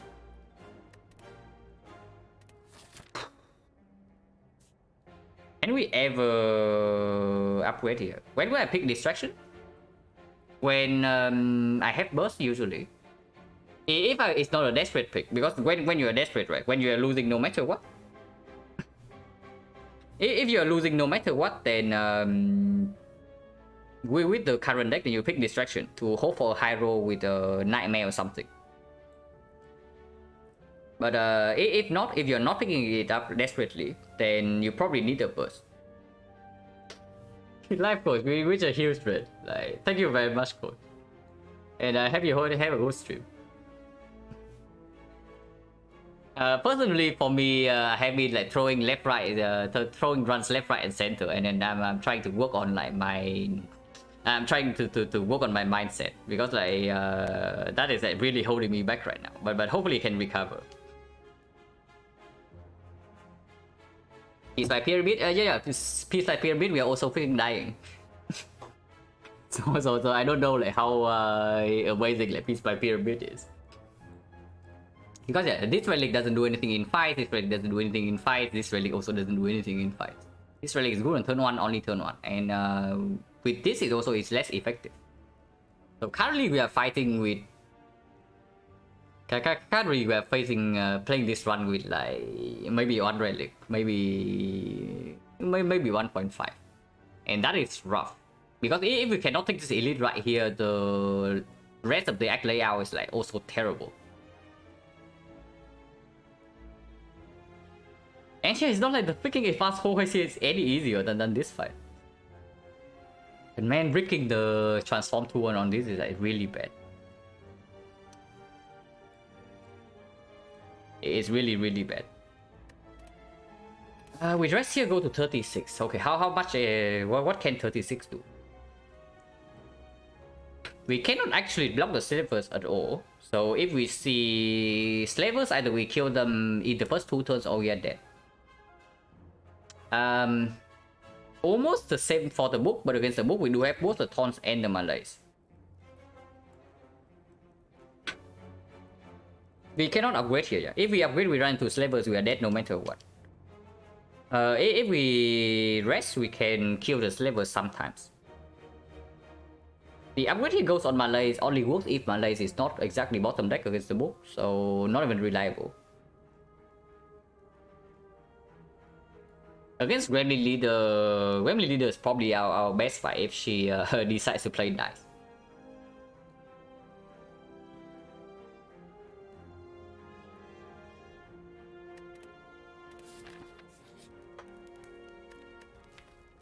But yeah, 18 HP we do not get anywhere. Like turn 1 slavers hit us for either 34 or 29. If we are facing 34 on turn 1 and then we don't rest, even if we draw Blade Dance on turn 1 and kill the rest level instantly, we are still dead. So that doesn't lead anywhere. And resting gives us HP buffer to maybe kill the book with returns like sometimes. And because the Gremlin Leader hits us for 1 nasty hit, we have weakness in hand, and we have HP to tank. Of course, the chance of us dying right here is still fairly high. But if we cannot get to the shop, if we cannot get to this shop, the run is... I shouldn't say over, because like, if we can see apparition here, suddenly the run is back on track with pyramid apparition. But every other case, this advance always probably just end us. Because this is not even easier than the elite.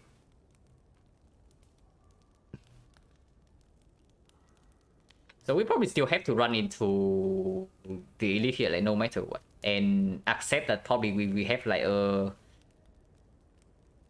I would probably say that 20 to 25% chance to straight up die here, even with the rest. Without the rest is higher. But yeah, if we survive this fight, we get like 2 fires to do some, maybe some toking, maybe some upgrading, and we get to get a very big shot. 2 more relics, a big shot, and 2 fires. So obviously the only hurdle right now is this fight. The right path, we take 1 question mark into advanced always into the chest, and if we want to make it to the shop, it gets to go to another advanced always. So this is already way worse than this. And if not, we just avoid the shop completely with 350 gold. And then a deck like full of garbage cards that needs to be removed. Yeah, probably not, right? We just run to the left, and if we die, we die.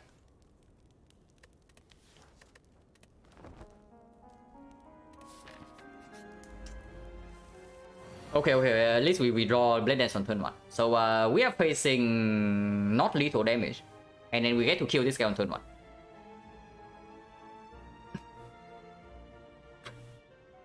I'm thinking about like whether to play prepare first or not, because prepare right now can land into after image, can land into can land the eviscerate. If it lands eviscerate, all the after image is very positive. Because yeah, eviscerate right now means that we get to also play survivor to block and still deal the eviscerate damage on the blue level with bag of marbles. After image means that we get to block for 1, 2, 3, 4, 5, 6, 7 more. But if we play this right now and we miss, this is going to be a dead card. If we wait with this until the eviscerate is in our hand, it's going to cost 1 deal 21.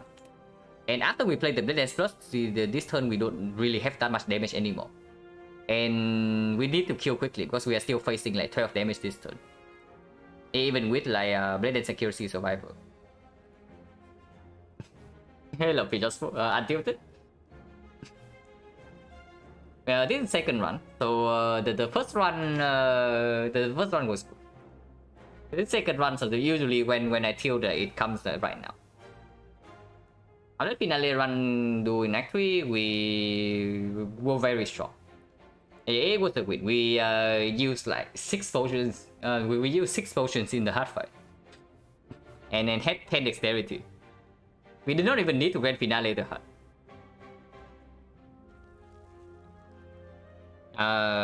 But you're preparing right now doesn't make sense, right? It only has like 2 hits out of... actually, this is also a hit.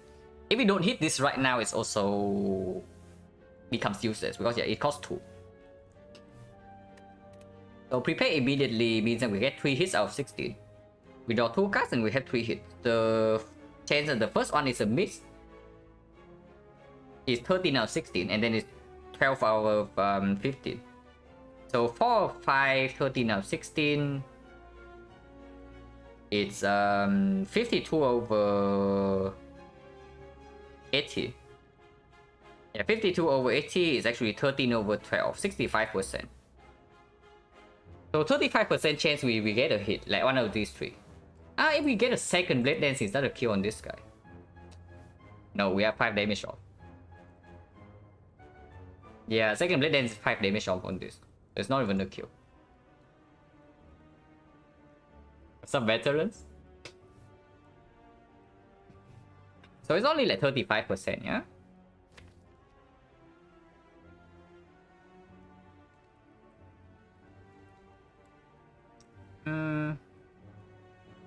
Yeah, this we absolutely hit. Maybe this is a hit, but probably should not count. This is probably a hit, so maybe it's actually 4. If it's 4, it's roughly 40% then. If it fails, accuracy is still in play. We kill this instantly. Shift is 10-ish, so we have like 40 damage here on this guy, and then another 21. It's massive. I guess we can use Taunt's Potion in this fight if we if this breaks. Yeah, we're waiting for this is also like really bad, right? Okay, it's a break. So we fail to hit the probably the 40%. It's got these 2. I don't know whether I want to keep skill or more lace in my hand. Do I want to skip skill or malaise in my hand? Because like, if I play survivor right now, of course I need to discard the other one. Potentially we play malaise instead. If we play malaise, how much does it block for? It goes to 12, it goes to 9, so it blocks for 4 only. That's also another thing. Flipping survivor around means that sometimes we can play Viscerate. That's about it. Yeah, unfortunately we don't really have the energy to play Nightmare. If we can play Nightmare and just face tank this hit and next turn we get a kill, everything's good. But we don't have the energy to do that. So our hand is full, we cannot play Dead Dances. Yeah, play aggro, last energy, draw one, discard the decision, keep energy of the decision. Yes, I think, because the draw happens first, right? The draw happens first and then the discard. So the void energy resolves first and then you get energy from the decision, from the tradition. Keeping skewer or malaise. Also, we probably use liquid bronze here, just because this guy needs to die at some point. And right now in our deck, there's only 40 damage that we can always cleanly play. If that's the case, I'll probably discard malaise and then keep the skewer.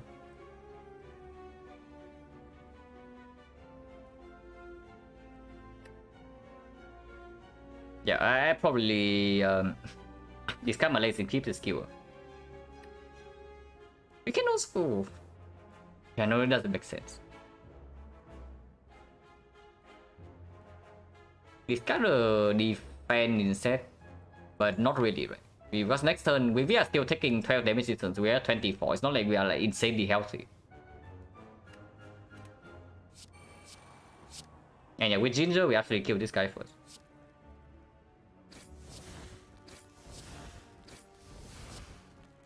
Waste a lot of damage. But otherwise, we're taking 8 damage more. And yeah, I don't mind you using Taunt Spot here.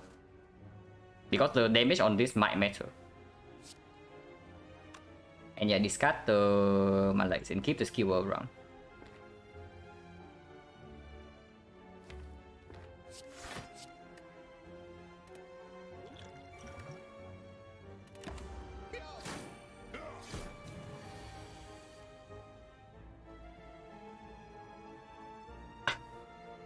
It's 30, 44, unfortunately that's not enough.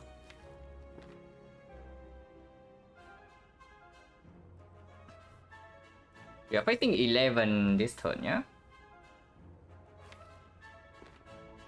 This guy is still not using Weaken. Like, he sees that we have freaking Ginger, and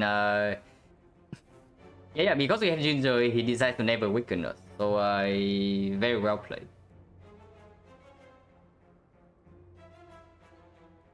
Yeah, just 3 damage off, unfortunately. But if I draw into after I miss this turn, we could just block this hit. So sacrificing 8 to... It's not even guaranteed lethal, because yeah, the only reason we are even close to a kill is because we draw exactly into the best damage card.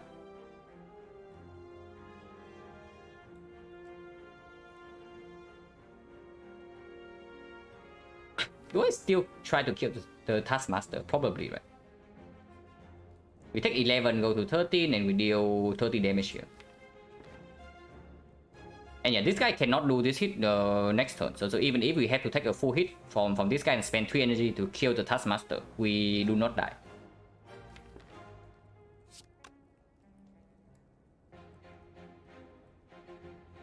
If I play double defense quick slash, doesn't make sense because then hand space next turn is also a problem.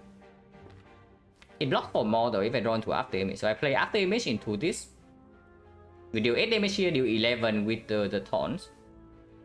This is 47. 47, we deal 30 from this, and then we need 1 more energy. Yeah, it doesn't make sense. It really doesn't.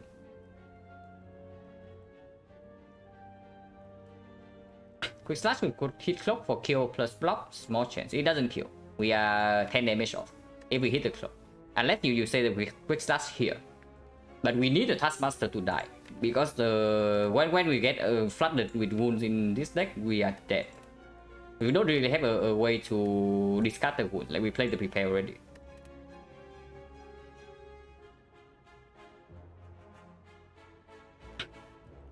The Taskmaster needs to die. And also, if this fight goes long, right, we have a higher chance of blocking this with the pyramid. In the middle seems hard. Yeah, it's hard, but if you don't kill this guy, you are dead. It's the main problem. And right now in our deck, there's only 40 damage from this and then a bunch of strikes. So we put all the damage to kill this, and then we have like maybe 20 more damage to hit on this guy. And he's at maybe even 30 damage, so he's still at like 25. And then we draw... Right now we already have 3 wounds. We are going to get 3 more from here, 3 more from next turn, and 3 more the turn afterwards. So we have 12 wounds. Yeah, we didn't have to draw for damage. We have to draw like 25 damage or something with 12 wounds. With no discard. And yeah, this guy also gets stronger every turn. Like the longer this fight goes, eventually this guy just hits harder than this guy.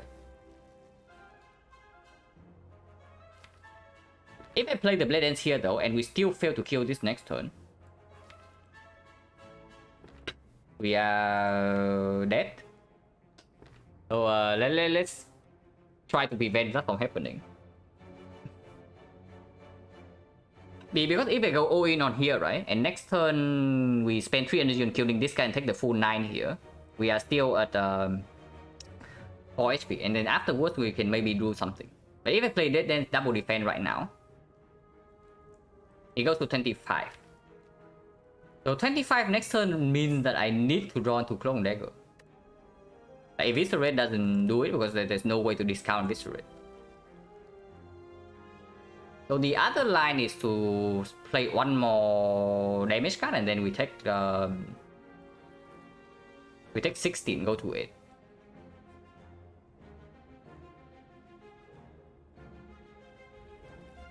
Like to clock and wounds Tasma to deal more damage than Blue Guy. This guy doesn't have to hit 13 every turn. It's the main thing. This guy can also hit you for like 9 damage, you know, and weaken. But we have Ginger, so we don't care about the 9 hit.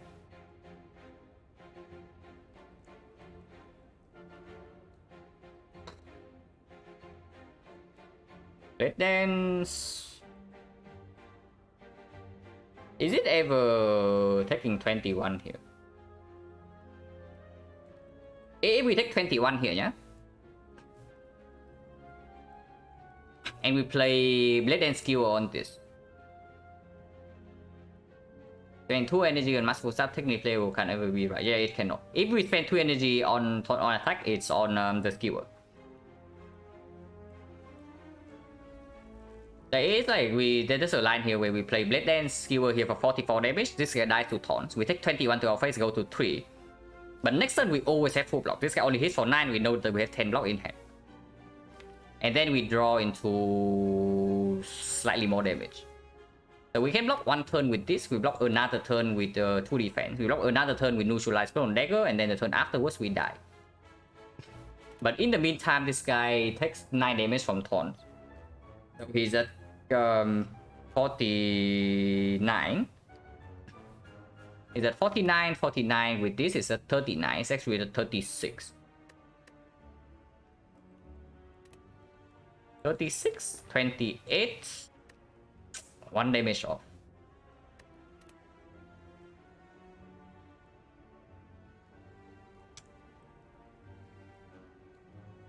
One damage off. So taking 21 here also, that doesn't lead anyway. I mean, we can skewer for 1 energy next turn. So skewer 1 energy this turn, or maybe just play Quick Slash. So this turn can be Quick Slash, defend, Blade Dance, and we take yeah, we take 16, go to 8.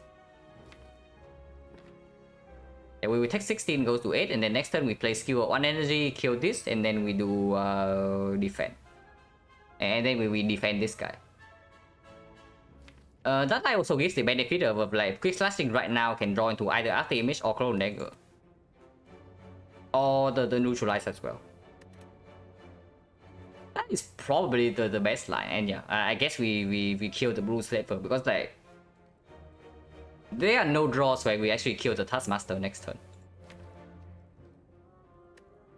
That doesn't have this. So we need to draw to this. It doesn't happen always. It only happens at 2 out of 3. Like we draw 5 cards plus 1 from the Quick Slash, so we draw 6. So 2 out of 3 of the time we can kill Taskmaster by next turn. Yeah, but if not, we are dead. We can always kill this guy by next turn. Yeah, if that is so, we just Quick Slash here. So we just Quick Slash here and then see what we draw. 3 hits, so again 1 out of 3 that we get a hit out of this.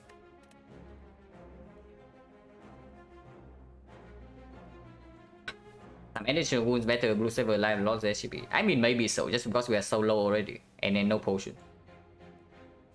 But yeah, we can start with Quick Slash. Did not get a hit.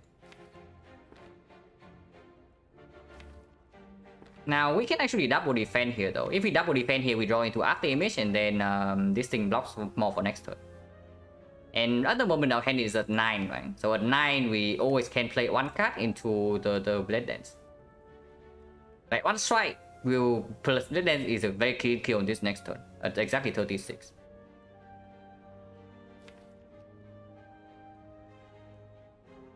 And then when we are playing at this HP level, we need to squeeze more value out of the After Image, otherwise we are toast. I calculate 2 out of 3, we have 9 cards in the draw power and we draw 5 next turn and plus 1 for Quick Slash, so we draw 6 out of 9. And then we need to reach this by this turn or next turn. So it's like 2 out of 3 if we go for the middle.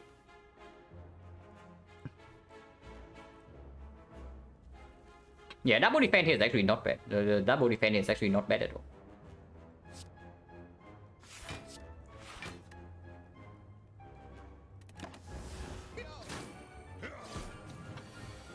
Okay, after image is here, so we get to play after image, strike, blade dance here.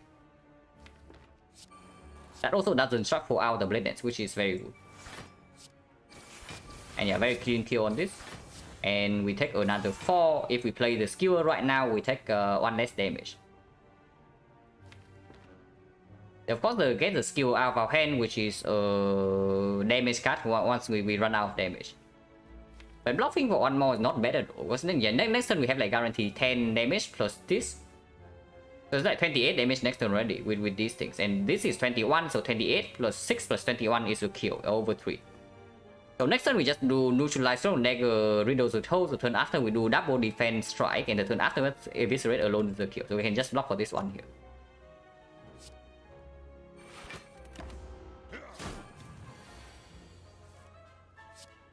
Yeah, 2 wounds, of course.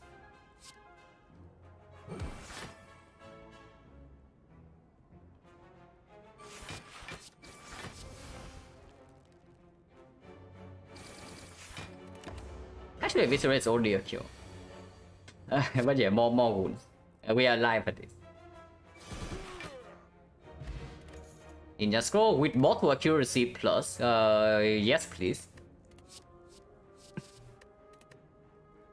With mortal accuracy plus and bag of marbles, like this is dealing 45 damage on turn 1. Unfortunately, we just fought the slavers. This is it's best against the slavers. We just fought the slavers, but this is good. The cards are not good though. Like maybe you can tell me the setup is a thing with Nightmare in the deck. Picking up setup from this spot is super weird.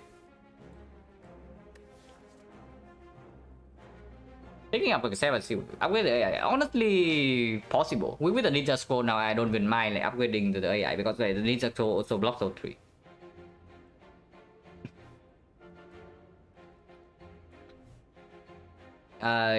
Setup in this spot. We only pick the setup if we say that we die to Collector unless Nightmare gets hit. So is that true? Without Terror, without AoE damage, maybe we do need the Nightmare to come in play. But setup of course makes our turn 1 potentially weaker as well with the bag of marbles.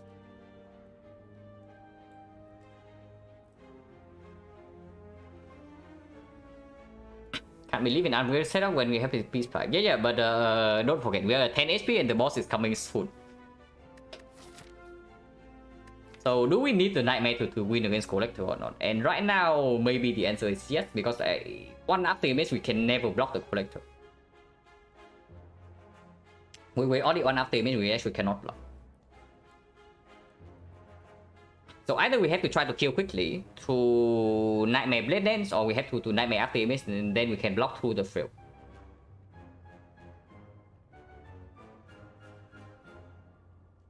Yeah, setup allows Nightmare to get 0 stab in hand. It's not negative at all. Like setup plus would actually be very good. Unfortunately, it's not plus. We can make it plus right now, but before I do that, I would probably like to maybe throw away some garbage. But I believe this is just good. Of course, we never rest here, yeah, because we can find. Regal Pillow here, for example, with Regal Pillow Dreamcatcher. So if we rest it is like here, and we probably still have to rest before these nodes. The advanced always the shop is not guaranteed to bail us out, and 10 HP against the elite. If it's the family leader, we are probably okay, but against the book, 10 might not be enough. We don't have a piercing wheel to guarantee full lock 1 turn.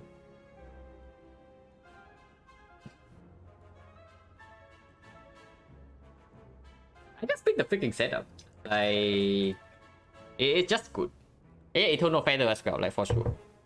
Even with Eternal Feather, I probably still rest here though. It depends. think about resting twice with a 320 gold shop and with the front load from this thing, and we fought the stack plan already. Stack plan is effectively one of the only fights where this front load damage doesn't instantly win the fight. I mean, avocado mushroom maybe sometimes. But usually with Bank Marbles Ninja Scroll Bottle Accuracy, we can get a lot of fights under control, advanced always, on turn 1. So this fight probably not a problem. This fight probably we also lose maybe 15 HP at most. We also have this potion. Another advanced wait, no. Shrine Garbage already gone. The Shrine Garbage is gone, so we don't care about that. It's good against actually West Elite. With the Nightmare and the Pyramid, this is straight up just food. Even if it is not good against the actual Elite, it's going to be super good in the boss fight. I mean, I just fixed the setup. Like I believe in it. Like this is the spot for it. And yeah, if we upgrade here, what is the upgrade? After image? I can see after image. The problem with upgrading after image is that if you want to wait for Nightmare after image, right? Then having after image in the opening hand also doesn't get anywhere. It's the main problem. And yeah, the honestly, I'm thinking of just straight up upgrading the setup. I'm thinking of just straight up upgrading the setup. The energy upgrade always plays in a pyramid. Upgrading AI is good with the Ninja Scroll. But it's bad if our plan is to Nightmare AI.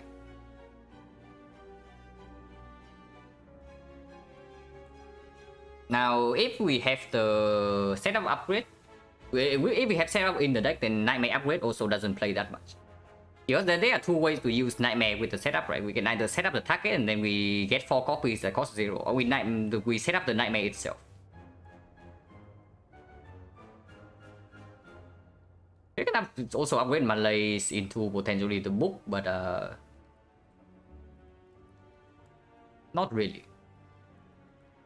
Yeah, not really. Because against the book, if we can line up, like set up with the Nightmare, yeah, and we Nightmare the Malays, we can stay in the book fight like basically forever. I mean, that is a dream scenario. It probably doesn't happen because it takes place over 2 turns, and in the meantime, we still have to block the book somehow. So it's in dreamland, but sometimes it happens. But yeah, just upgrade setup here. Overtoking? Yeah, overtoking, yeah.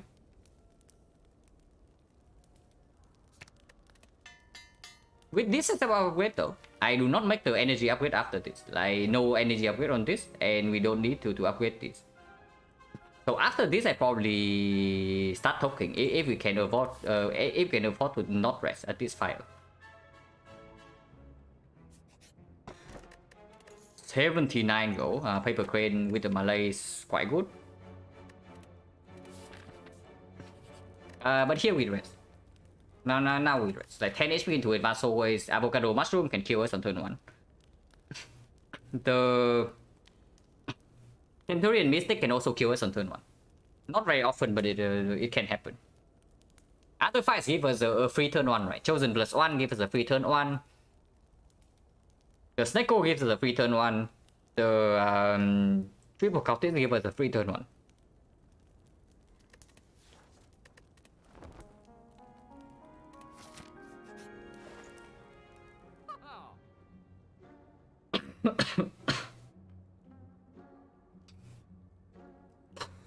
So yeah, we are buying something here.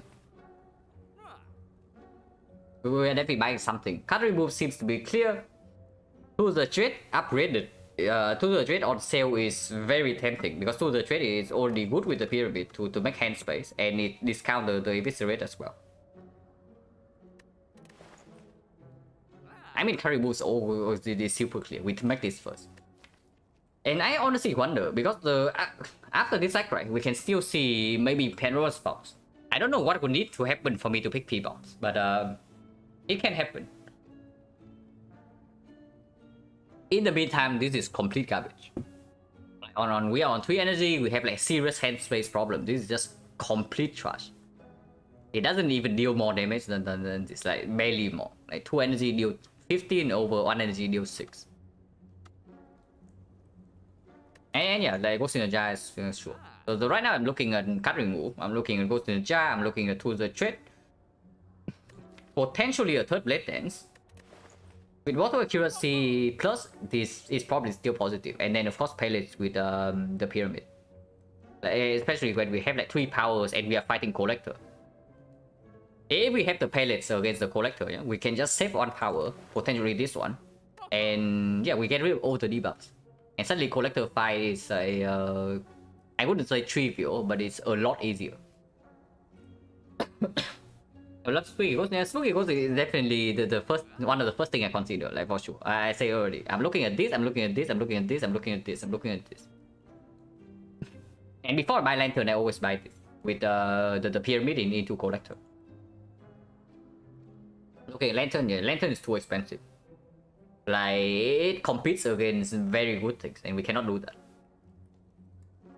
Yeah, if we can get rid of debuffs in the Collector fight, yeah, and with the Paper Crane after image, we can stall the fight, like, for a very long time. Yeah, look at a lot of things, yeah, because this shop is actually good. But yeah, card remove probably the most important, and I would argue that this is probably the second most important thing in this shop, like this potion right here. Even though we might throw away a potion here. Potion chance, 1, 2, 3, 4, 5. 5 fights. 5 fights and we got 2 potions, yeah? Yeah, the taunts and the attack. So 50% right now. So most of the time we actually throw away a potion here, but I don't really care, right? Because this potion is... yeah, it's just complete now.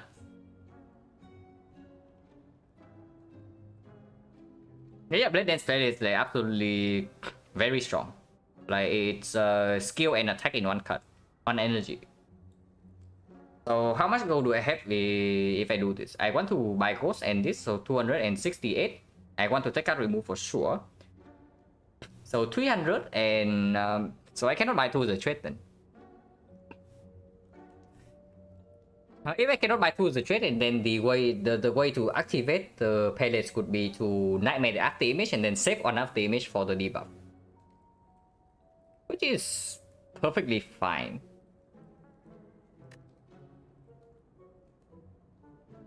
Yeah, not enough to buy like everything, but it's enough to buy Blade Dance, pellets, Ghost and card remove. I'm pretty sure, and can double check.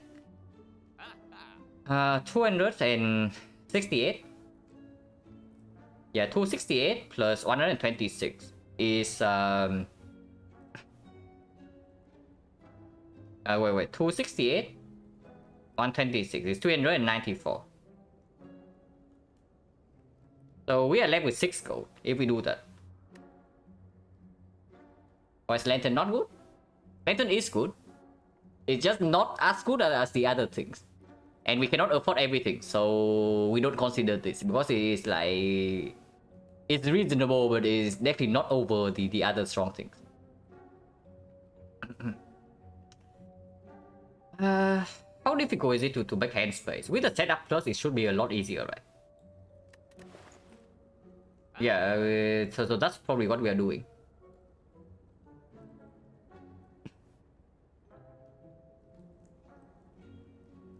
Trying to learn, take to the trade over remove pros and cons. Remove makes the deck faster. Like it prevents hand clock with this garbage, and it makes we draw into like this Nightmare setup combo faster in the Collector fight. Third one Collector fight is free. This is another caster that you need to set up, and after it's in play, it's strong with the Pyramid for sure. And you can also leave this in the hand for the pellets while playing after image beforehand. But this is way slower than card remove. And yeah, if we see also if we see a tool the trade like after the act boss like for free, suddenly we do not want to have 2 tools in the deck. So that's also a consideration. Riddles come from Riddles came from the transform. After play to the trade, this way speed compared to remove. It also costs 1 energy upfront. It costs 1 energy upfront, it costs a draw, and it's only faster after 2 turns. With a deck with the Pyramid, right? The moment we see this combo, we can get it in play immediately. This is not a with the pyramid, we don't actually need the draw consistency for all these things to line up. The draw consistency is always here. We just need to draw into them. So two of the trade like slows down in the first next cycle. If the fight is not instantly over the moment we play this, get this combo in play, then two of the trade is positive. And yeah, two of the trade is positive. It's just not. I do not think it's just. I do not think it's stronger than the card remove. That is all. If I can afford everything, I just buy this. Can I talk over upgrade? Yeah, probably. We are probably talking. But remove gets stronger the more you do. So if you are suggesting that we talk and do not need to take a card remove in this shot, then that's wrong.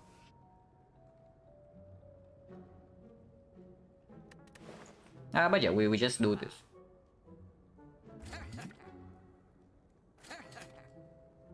Remove the freaking riddles. Please get out of here. Because potential P-box still after this, and even without P-box, getting these cards out of our hand also much easier.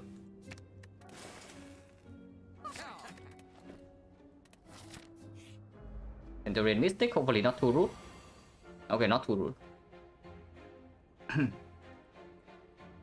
Make a thorough analysis, remove a two trade objectively better. I mean, if you want to say objectively, then probably need to calculate like almost every possible draw combination, and then see like how often the two of the trade gives you the combo one turn faster and how often it slows you down compared to card remove. And that is way too troublesome.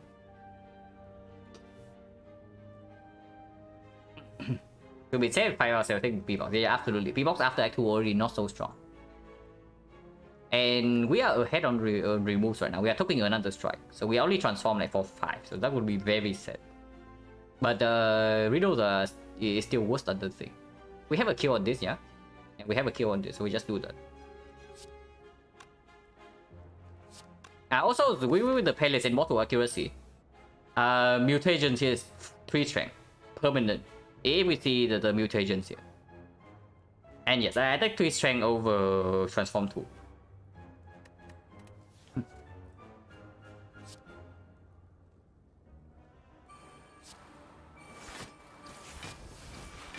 Wait, it's not lethal. It is. For 1 second I was thinking that I missed lethal because I played the freaking after image. But it is still lethal, so nothing's wrong here. Good transform into 2 riddles, yeah. Okay.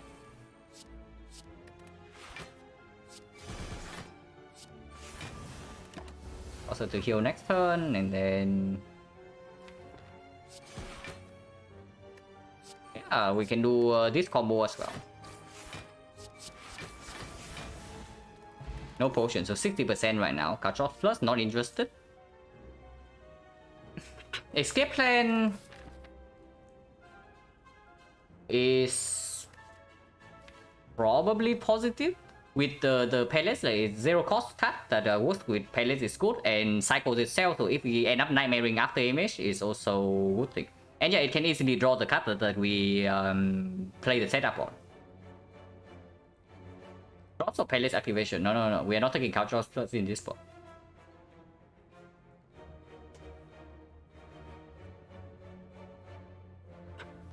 Yeah, goes nicely with Token Strike as well, it's true. So it's their plan. Even if it doesn't gain any block, it still has a lot of things to do. With both the after image and the setup.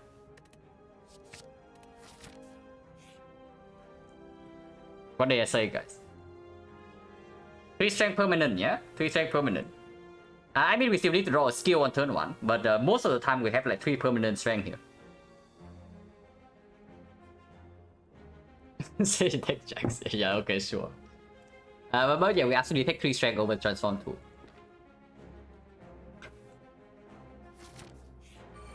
I mean, leader.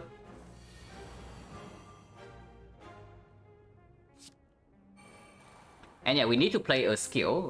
Fortunately, Malays can be played.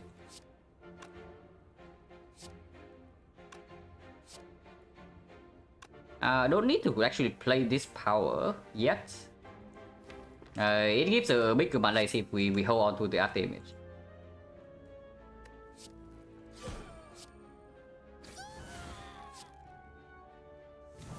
And yeah, 3 permanent strength, pretty sick. And weakness already comes down for 2, so we can play this right now. Because the vulnerable is still here. So it acts like 3 damage. And yeah, 5 times 3. We are never playing like a Eviscerate anymore, so can just discard this. This is full block.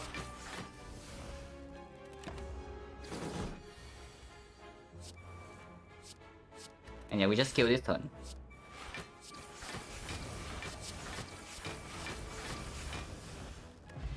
The boot.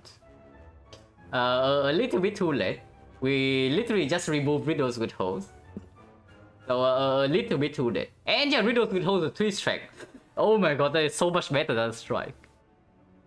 It's 2 the energy deal 30 damage. So maybe Riddles with Holes could have done something. Count Gamble, sure. Yeah, absolutely, yeah, Count Gamble. And in this 429 HP with the Ghost Ninja, we can we can talk. We can talk.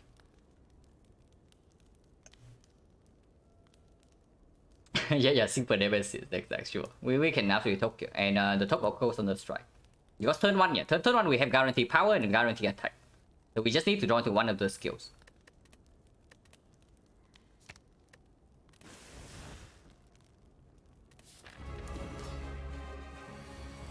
Yeah, skills in play. We don't need to actually play the after image, yeah. After image can be delayed for 1 turn. And then we see how far we can push it with the Nightmare. If we see that our damage is good enough, and with 3 strength, we actually might be good enough. With with the 3 strength. But if our damage is good enough, we can also just play the up damage and go all in. Good fight, no, the fight is like nowhere near over yet. If we draw like all the blade dances this turn with like Nightmare setup or something, then you can say the fight is over. But here we only deal I mean I shouldn't say only, we deal like 60 damage to Collector.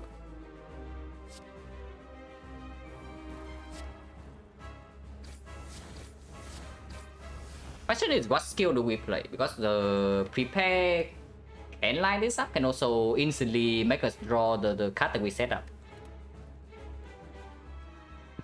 This is some block for next turn.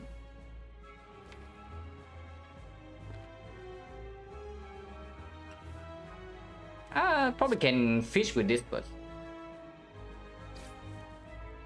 Oh, so I guess we play this skill then.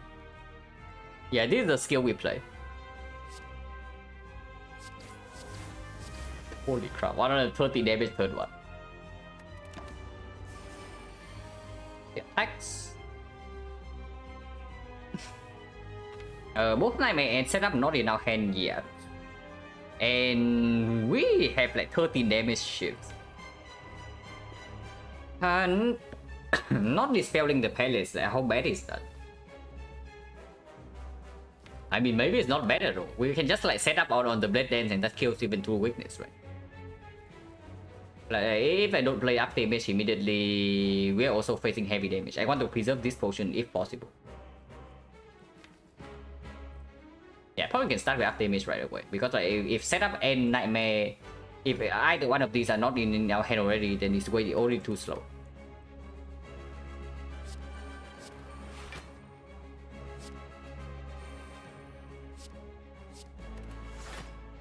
And these are 13 each. So 2 shifts with this is a clean kill.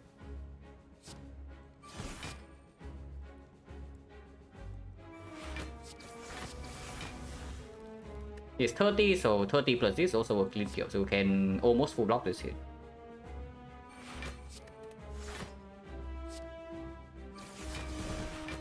Malay with the paper crane should probably stay here.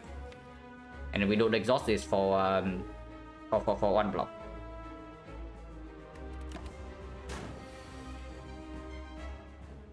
And yeah, we bottom deck both the setup and the Nightmare. We can gamble to get both of them right now. But before I do that, I probably just do this. This is basically full block. and we dealt a lot of damage, like a lot.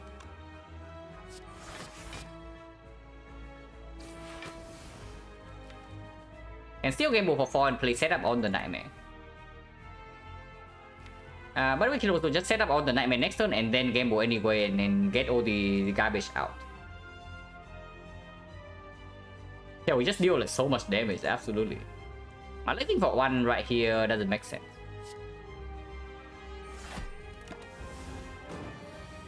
Yeah, we just kill probably, it's true.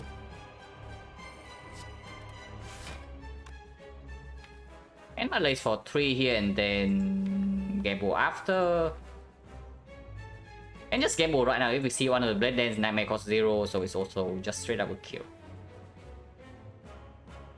It's big fine Terror. I mean, Terror is like neat, but also not that necessary.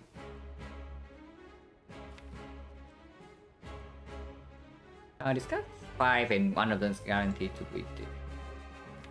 How much damage does Shift deal when weakened? It deals 13, so it weakens down to 9, right? 9 means that we did 9 cards. Yeah, I can steal my lace for 3 and then gamble. We don't actually need to attack this turn. Oh yeah, we have freaking Ginger, so she's just freaking dead then. I mean, doesn't matter, we still do this. Yeah, she's just dead. It's because the cringe button, yeah. With setup Nightmare, it's probably the cringe button. Unfortunately.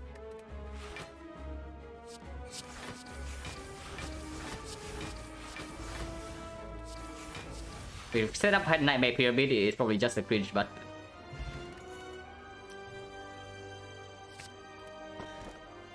Okay, 3 energy. So good thing we have the freaking setup.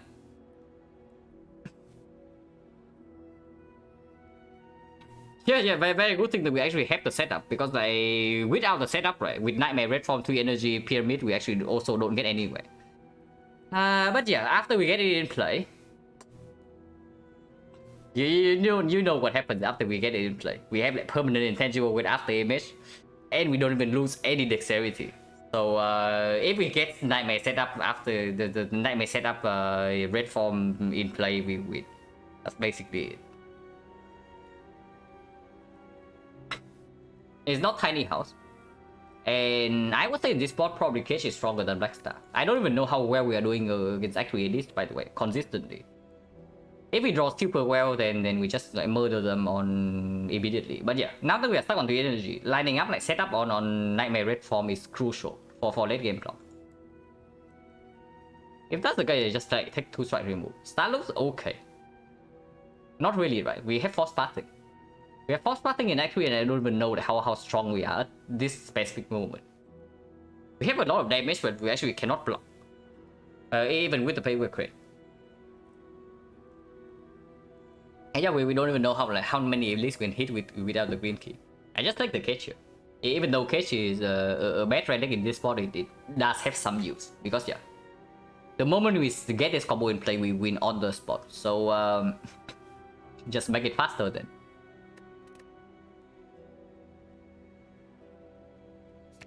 And we don't actually need relics to win this run from here. We need to get these cards in play, and then not relics. Like even Kunai right now is completely useless.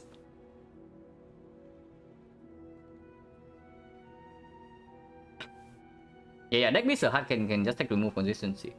And it's not just that, right? It's not just that. Like if we don't get this in play, then Act 3 fights are also like very annoying. If we don't have like intangible in play. Or 3 energy with this kind of deck. I wouldn't call Kunai useless. It's not useless, but it's not exactly super useful.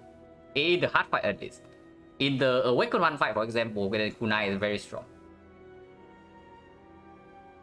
Kunai simplifies her? No. Kunai doesn't simplify her. The moment we get this in play, we are never taking damage from the heart. Because we have the pellets. And before we get this in play, we also cannot ever stack Kunai. Because we take like a million damage from Beat of Death. So when I say Kunai is useless, I say Kunai is useless in this spot. Not that Kunai is a bad relic or anything in general. But yeah, 2 strike remove is clear. Time Eater? So in this fight, we need to get we can Malaise like instantly first cycle and then Nightmare Red Form in play. We actually get to do 3 edits if even with the Force Parting. So Black Star would have maybe paid off. So the only question right now is whether we would like to go to this shop or we would like to go to this shop. Remove right now is wait, we have no upgrades. Ooh, Force Parting is getting us once again, guys. We do not get to upgrade our Red Form. Yeah, we do not get to upgrade our Red Form and we don't get to top. Was AI after image? So if we cannot upgrade the Red Form before this fight, then it gets slightly marginally more troublesome. Marginally. Because we cannot like monkey play the Red Form instantly and expect to kill in time. He had like 0 fires, like whatsoever. So Force Parting is getting us once again. But I think I want to shop. I think I want to shop.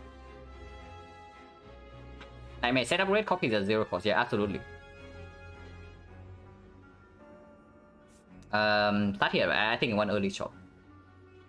Remove is 100. What are we removing in this spot, if anything? Maybe nothing, but if I see a mirror, like even mirroring like unupgraded red form is still good. Yeah, we just start here.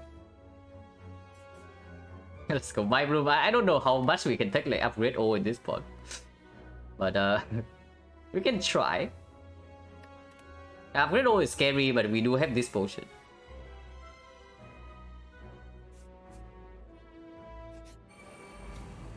Spiker? We do not actually have a Spiker solution besides red form.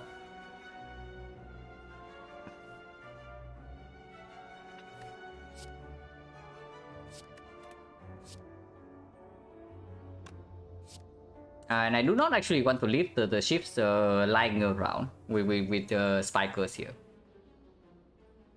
Maybe I do, because the red form does get in play next turn, and then it costs 0. Maybe that's fine. Now fair hands possible, Mount Fair hands still possible for sure.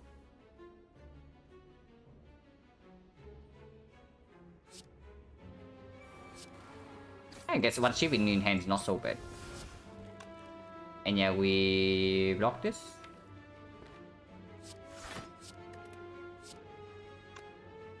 And throw a dagger to block or can Malaise this guy.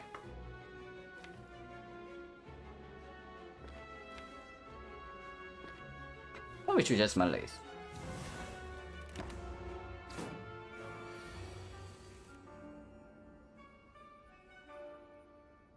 So we wait for the Nightmare, yeah? We wait for the Nightmare before we do anything. Making hand space is a real problem though with something like this. But luckily we took away all the strikes already. Otherwise, like, this fight is going to be painful.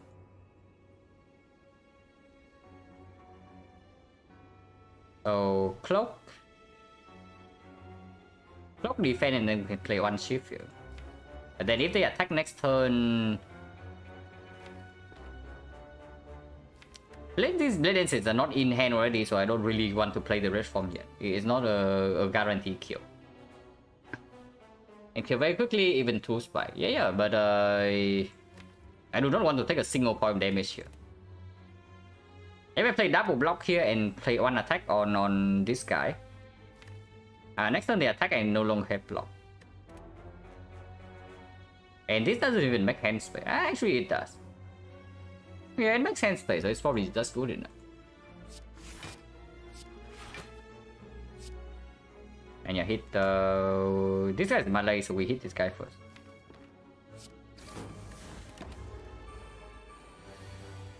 And you draw turn kill next turn, plenty. We can draw like, a bunch of defense.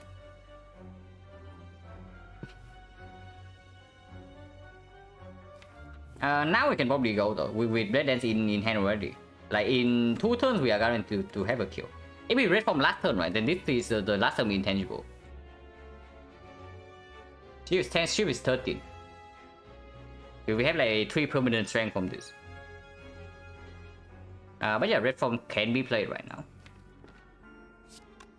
And should be.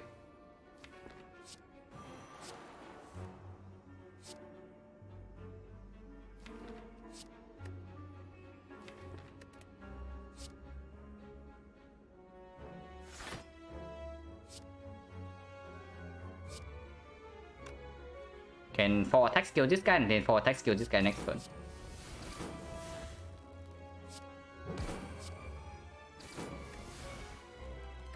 Yeah, we play defense into 4 attack skill here next turn. Playing around getting specific shrine is insane. Yeah, absolutely. Just definitely not a thing.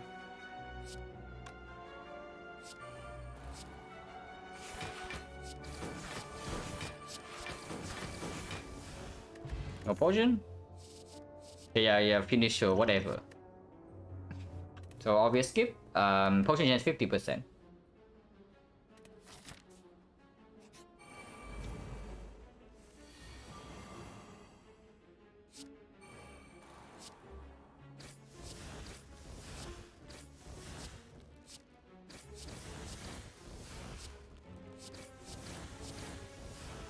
You know, damage looks fairly decent.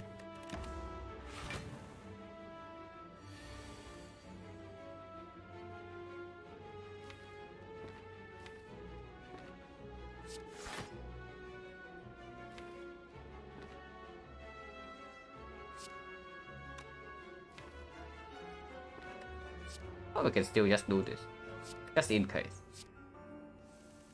But yeah, if we hit either one of these, just travel kill. Weak potion with the crane, probably better than this. Unnecessary. And also not what we need. Like, what we need in the later portion of this run is to line this up in the boss fight. Before we take like too much front load damage. But we thought with the crane has to be better than attack port, even with the bag of marbles and the 3 strength. Kill will just kill. Yeah, it probably is. It's like 30 damage. Yeah, skill is just a kill.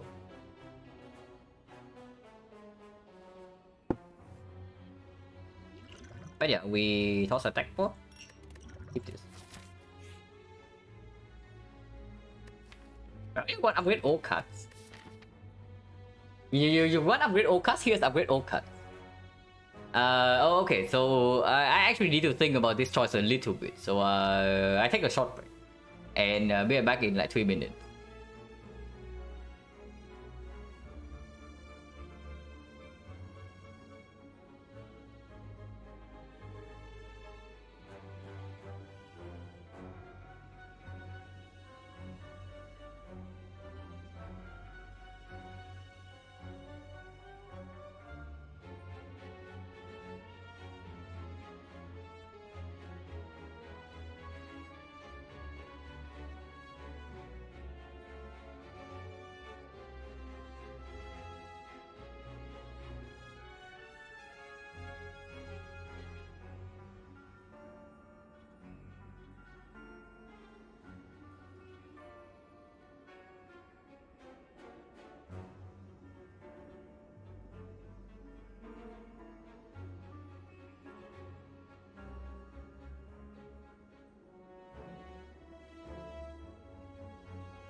Okay, so normality is obviously not with the pyramid. Even if we can remove one right here, we cannot take the second one away.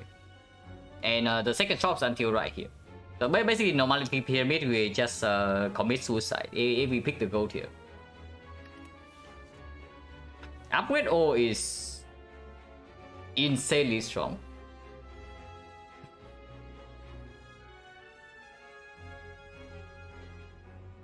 Yeah, after image is innate, so we have like node block, and also we get to have like weakness. So with the weak chain increase, it gives this one energy, this one more weak chain, and weak chain with the paper crane also ridiculously strong. It gives 3 dexterity, like all the block cards upgraded. 1 energy from this, and of course one intangible here. So also massively improves our damage as well, like plus 13 from this, plus 13 from this, plus 13 from this. And we do get a shop, so we do get to remove and use this card, like either the skewer, the quick slash, or the muscle stuff right away. It's just ridiculously strong. Like fighting bosses with this deck unupgraded is really sad. Like timing the third one, he outputs like 30 damage. We don't have this combo in play. We have like, 1 weakness in this block for 5. We cannot actually block. But if we have paper crane weakness with this, and then we also block with 8 with each of these, then suddenly we can full block even without intangible. And that is phenomenal, because the more turn we can block without intangible, like the freer the fight is afterwards, because we have time to actually set this up instead of having to slam this thing. And yeah, it's freaking give us 1 upgrade rate from like instantly. Otherwise, Act Force Fire, we also have to do this. So effectively, this gives us how many upgrades? Like 1, 2, 3, 4, 5, so 19 upgrades. 19 upgrades, like all good upgrades, by the way, yeah? Good upgrade, good upgrade, like everything good here. This is bad, this is bad, this is bad. So there are 3 bad upgrades. Now this is bad as well. So 4 bad upgrades and everything else is good. So 15 good upgrades, 4 bad upgrades, and it also gives us 1 remove in the Act 4. Because like otherwise Act 4, we have to upgrade this instead of token. Yeah, on the other hand, like what relic do we even want?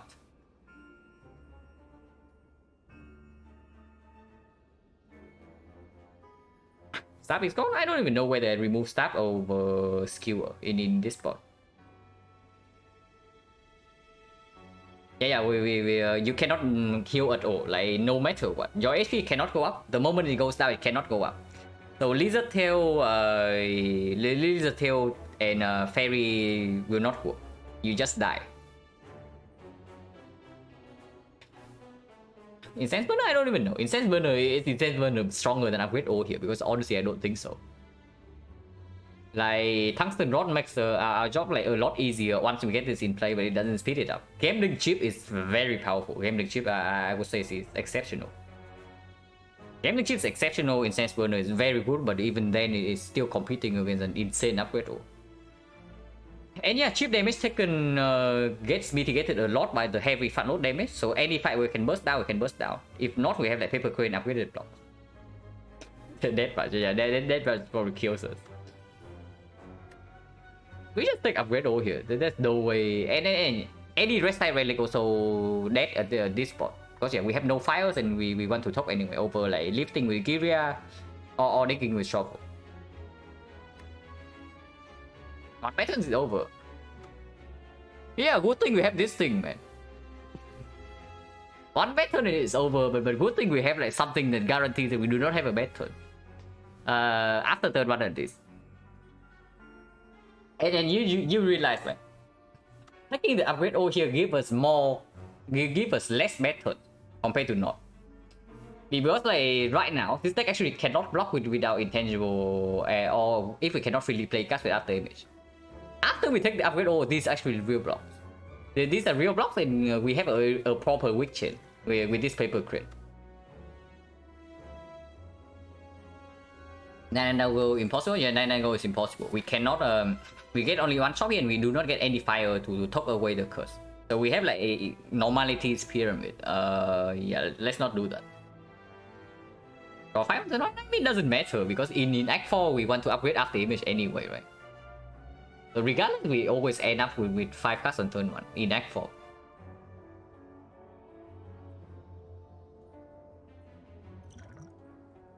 And yeah, we have Ghost Ninja to reach for 1-5 where our turn 1 is bad. In any fight we can burst down, and that might also apply to Spear and Shield. I don't know how true it is for Spear and Shield, but maybe you can do it. Even against Spear and Shield, maybe you can burst them down on turn 1 with this thing.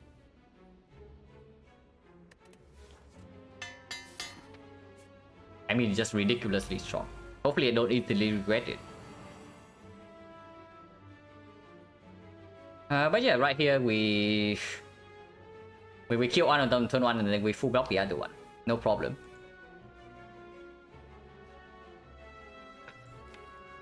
And yeah, upgraded blocks, right? Block for 8 each instead of 5.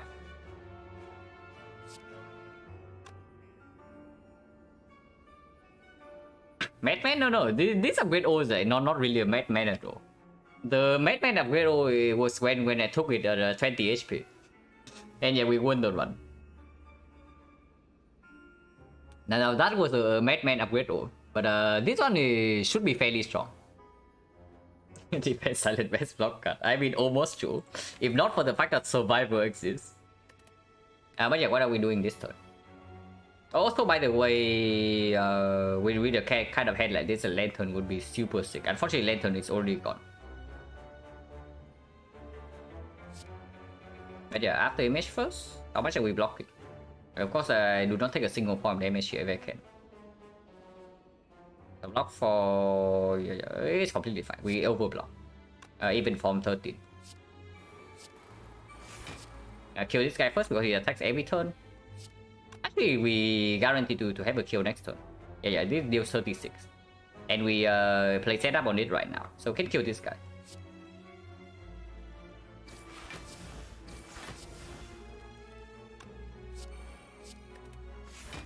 And that means the shift can go here.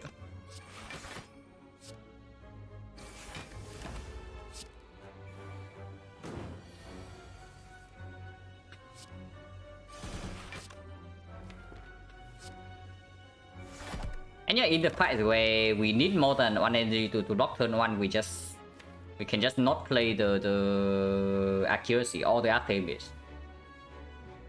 Like the power doesn't go anywhere, and with after image and accuracy, we get to pick the choice to obtain a 3 strength. The red form, unfortunately, we only play the setup. But we can still activate the pellets here, and we just kill over 2. And it's not like we even need to activate the pellets, but we can.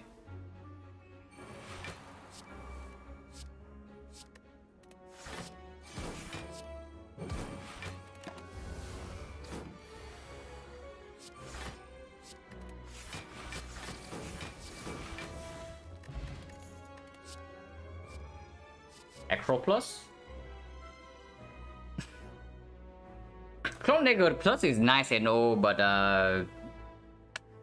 Acro instantly opens up potentially Tactician or Concentrate, and having an energy source is also very good. Like setup alone does not really cut it. If we can find another energy source, it's phenomenal. And yeah, it's freaking great. Like this is good, but not over this, even on 3 energy. And yeah, we already have prepared, so Tactician absolutely pickable. And here's energy for real, if we would like to do that. Weak Potion is very powerful with the crane. Yeah, Weak Potion is very powerful with the crane, but Energy Pot... Energy Pot is also exceptional, right? Because with the Energy Pot, we don't actually have to wait for the setup. Because your Nightmare is upgraded now, so this combo together only costs 5 energy. So with the Energy Potion, we can, as long as we have these 2 in hand, we don't need to wait for the setup. So even with the Paper Crane, this is probably still stronger to the Energy Potion. And yeah, on turn 1, it makes sure that we can play like both powers and potentially give some block. Wow, finally top there, guys.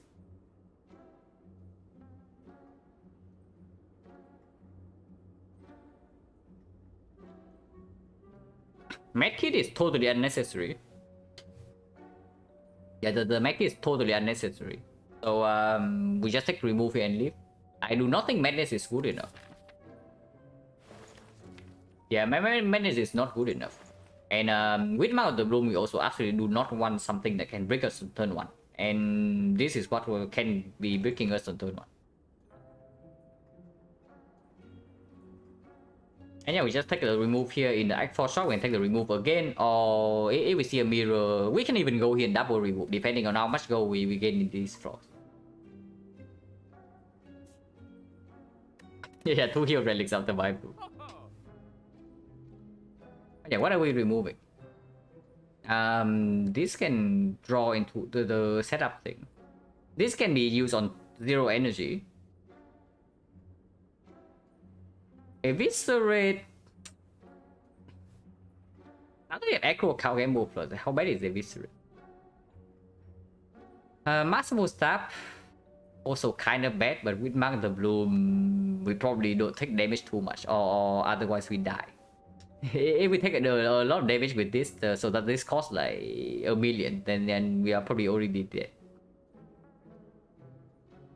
Blade Dance can go. No, I think Blade Dance stays. I think Blade Dance stays. It's still our only damage. Because in some fights, we actually cannot line up Nightmare Red Form. We cannot wait for that.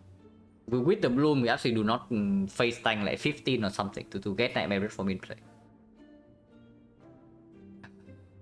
I don't know, absolutely not about this. And my last Paper Crane, this is the way we are stalling the time meter before this gets in play. And if it costs 2, it's just a visual bug. It still costs 3. It say it costs 2 right now because it cost 2 the last time we played. I mean, it's not true. It actually costed 0 with the setup, but it was discounted the last time we played, so it shows up as 2 here. But in fight, it's still 3. Quick Star's garbage, yeah, but it draws 1 card. Like it can draw into the setup card immediately. So how bad is that? I mean, we have other we have other cards to do that right now. We have like Acro, we have Escape Plan, we have the Prepare, we have Cow Gamble. Yeah, quick Start can probably go. Quick Start can probably go because that is 0 cost attack. Sometimes if we have to slam Red Form, the 0 cost attack also comes in play because these 2 power we play on turn 1. So if we don't have a 0 cost attack ready in hand and we are not using setup on this, then yeah, we are not getting rid of pellets. We are not getting rid of the dex down debuff, and that can be detrimental. You know, defense crazy, absolutely. You never remove defense over one of these attacks. It's not better than Eviscerate. No, that one I don't know because this is also a lot of damage. Like we have 3 strength. This is like 36 damage, and sometimes it comes down for free. Sometimes. But I mean, they are both pretty bad. Eventually, we want to remove both. Which one is slightly better right now? Which one does deal 15 1 energy? The Eviscerate deals 36 for 3, sometimes it's for 1, sometimes for 0 with the Cow Gamble.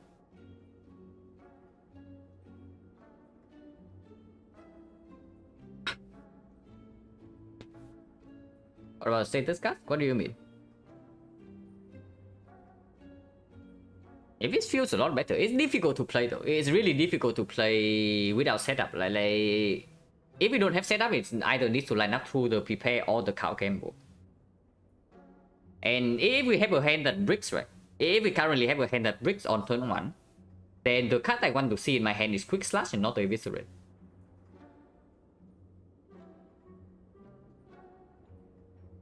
Yeah, Skewer props pellets in the air for free, so we don't remove Skewer over the other things.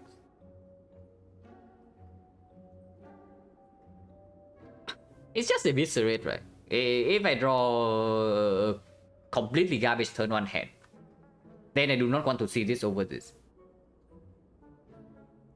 We just remove Eviscerate here.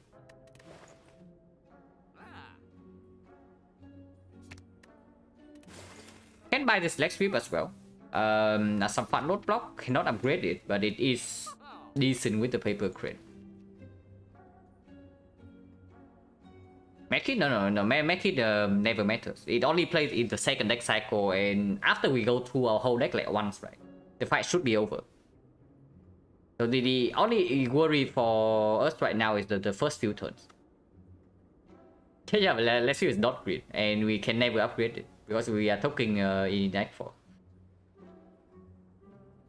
It's probably not very good because like with this nightmare red from palace thing, we can just slam this. We also have 3 strength with this. So we just slam melee when the first time we draw into it, and then that's the weak chain for short fights. Yeah, let's see, it's not good enough right now, especially not for gold.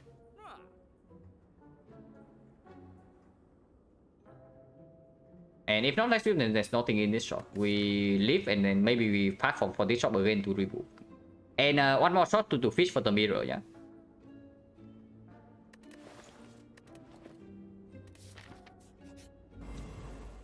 Nemesis. So trust talking medkit.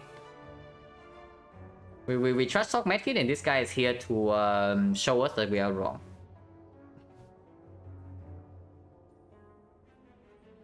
Can I play accuracy here? After image, we set up, we play survivors. We block for like 1, 2, 3, 4, 5. No. So in order to not lose HP here, we have to play both block cards, and then we leave accuracy in hand.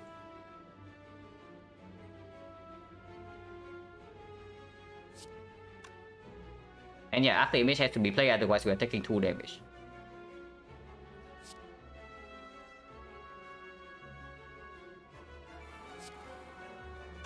I mean, you can leave the shifts around. I mean, that's true. We can leave the shifts around. 0 cost attacks for the pellets. And 2 turns from now, it blocks for a little bit next turn. In case this guy is root and doing like 45 next turn, we need more block.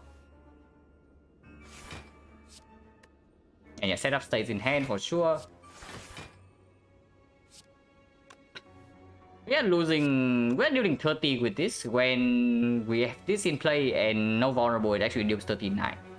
So if we don't have to play these cards next turn, they're actually dealing more damage. If not, they are still dealing 5 with the boost. So we're losing like 15 damage at most, and we gain 3 block next turn.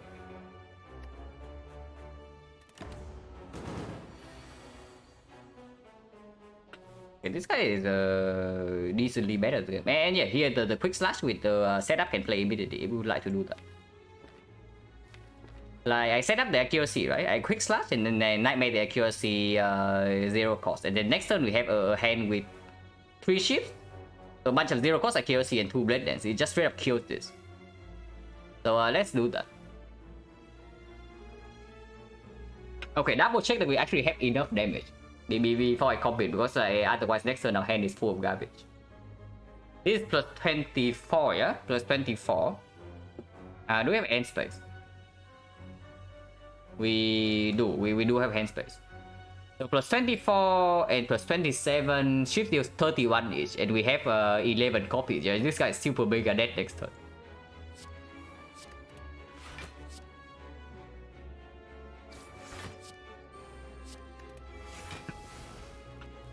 And yeah, I don't even want to draw a real card. I want to have a beautiful hand next turn. I don't even want to play this accuracy. So we enter, and next turn this guy, he doesn't know what's going to hit him. Yeah, he tries to fortify, but one turn too late, my friend. One turn too late, my friend.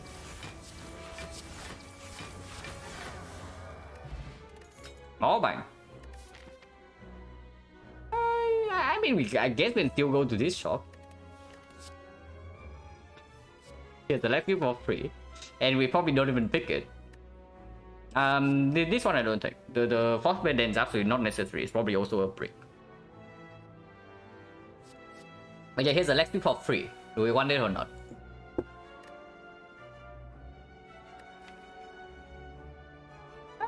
Maybe it's good. It's probably good. Because yeah, if we drew like just now, right? If the Nemesis decided to 45 on turn 2, in that previous fight we don't have weakness in play with the paper crane, we were in like fairly big trouble. Nunchaku before God, yeah, absolutely. Nunchaku would be really sick. It's good, it's good. It's like having more front load block with the paper crane and Mark in the Room cannot be that bad.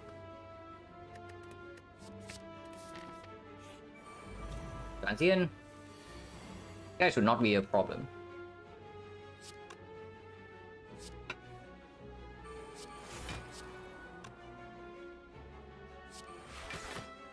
This guy is definitely not a problem. And can play this to my hand's place. We never need to play this to actually full block this guy.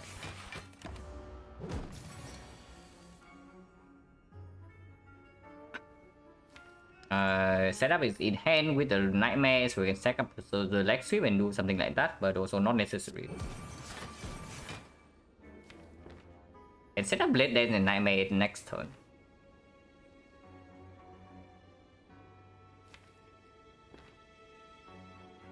We can just play this. Okay, we can also just play this fight like a normal person. Do something like this. This can go.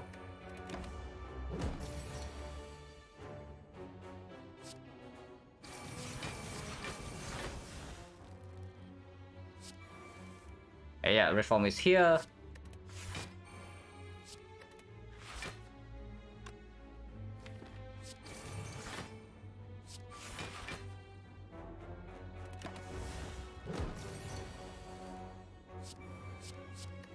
I mean, we don't even need to do this. One red form is enough, but we do it anyway to show dominance.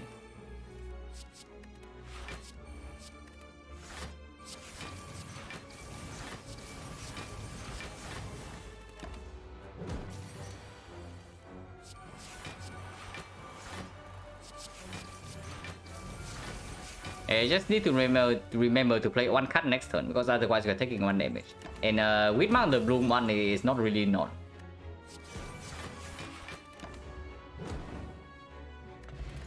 Block potion. Guessing well. Not necessary. This is also totally irrelevant.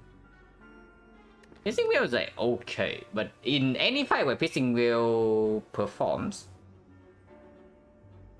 I mean it's still good against the hard right? Because like the getting online the first cycle the hard fight is not easy, so we need to make sure that we fully block the multi hit somehow, and then we go to the big hit. And the only way we fully block the multi hit at the moment is actually not really. We have pellets. So we can save accuracy for turn 2, and then we pellets away the debuff, and then with Paper Crane is like 1 times 15. Yeah, basically it's decent against acting for elites. Or against Burst Time Eater. Against Time Eater, I guess it's okay. Against the Bird, but Bird with like Paper Crane and then this, and we play like 1 power in the Bird fight. It's probably not a huge problem. I mean, so hope it's not a huge problem. It's probably good. With the pyramid, like, how bad is it really? How bad can it be? Nightmare will play the third fourth. Yeah, sure. Give the heart like 24 strength. Black Paw is not better than energy. Even if it saves some cheap damage here and there, this probably wins us one boss fight. Or maybe this fight, if it's dangerous enough. So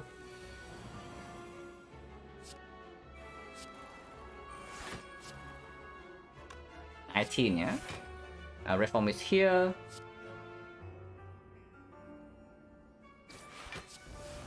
So yeah, we can energy potion for pellets on the red form next turn.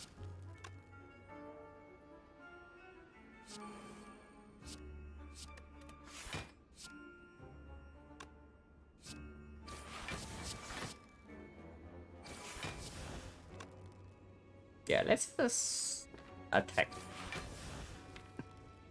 Attacking once, leaving 0 cost here is not too bad. And yeah, if she doesn't attack, I also want to kill the daggers. The longer we wait, the longer we can delay her first attack, the better. Because then we get to guarantee that we take no damage in this fight. She attacks anyway, so that's pretty rude. And we block this hit. With weakness, it's going to be -1, so it's 9 times 2. It's only 18. 18 easily blockable, right? Easily blockable.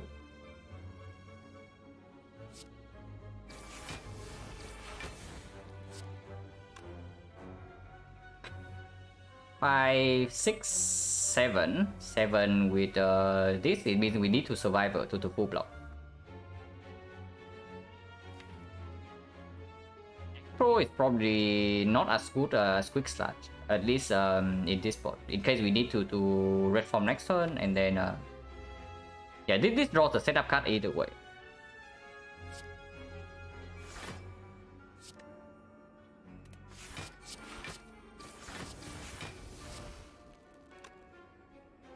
I mean, there's actually Malaise for 2. Well, Malaise for 2 is fine. It keeps her weakened for next turn. Don't mind that too much. Make one hand space though. I want to draw full 5 every turn. Danger. He doesn't attack. Nightmare Red Form is here. Setup is unfortunately not here. Not here yet. Okay, not here. So I guess we still Nightmare Red Form. And this 0 cost attack. We don't actually need to proc playlist in for the first Red Form we play.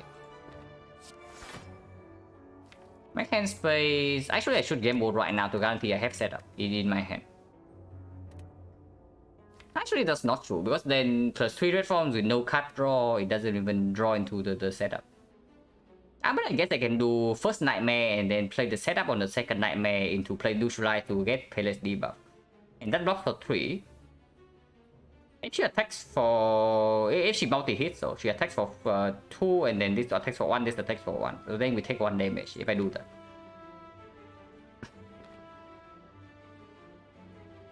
She's doing poker. Yeah. It's inflated though, because this counts as it preventing 5 weak from Collector. So this advanced the count by 5 in the Collector 5.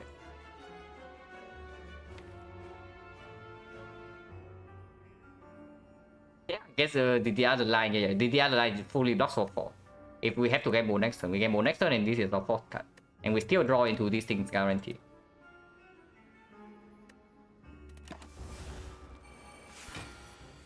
She does attack for time 2 and we do not draw into the setup. So I mean here we can Piercing Will to block this hit. And also just do this. We are not even taking damage here. If I kill these guys and then we get to set up next turn. Maybe we should just do that.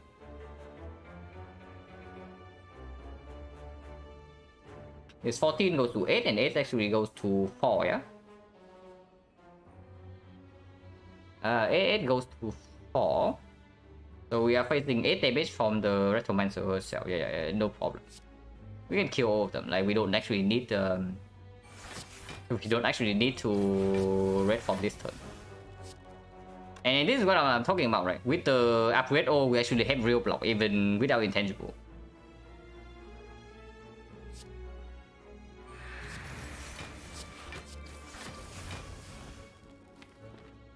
And we are guaranteed to draw 2 cards only, so 1 more shift. And then next one we have like setup on this, we play the red form, then we play the shift and get rid of the debuff.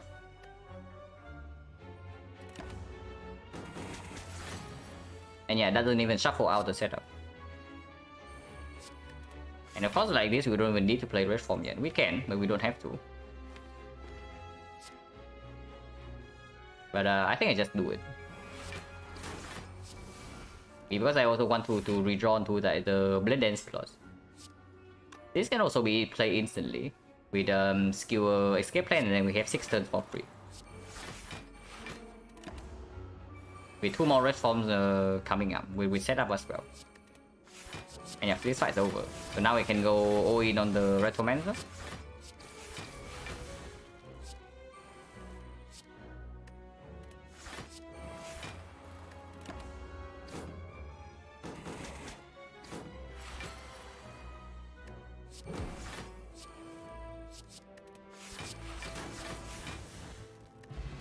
Wow, Blood Vial with Magda Bloom, like amazing. And yeah, Adrenaline is phenomenal in a deck like this, like for sure. And yeah, the unupgraded setup we pick up in Act 2 is like mega performing, like for sure. Yeah, 504 bytes. Now I am set. But I mean, we took this in Act 2, right? So there's no way we actually don't take this. Yeah, there's definitely no way we take this. We take blue key over this in Act 2. So now I am set. But we had to key this. But yeah, another elite, and with the more bang, we actually have enough gold to go here now.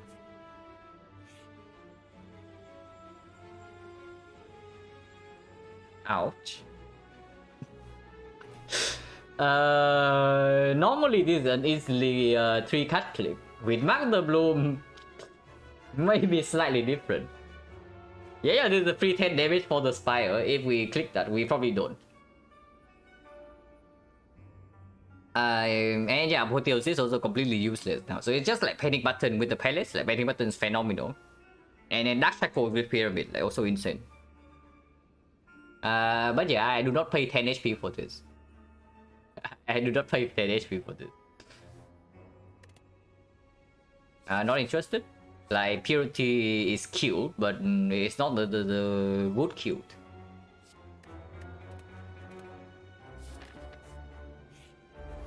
Another Nemesis. This guy is a little bit smarter than the previous one. He burns on turn 1, but even then... doesn't exactly matter, right? But with accuracy, I think we can play Acro, and then we see what happens with the setup.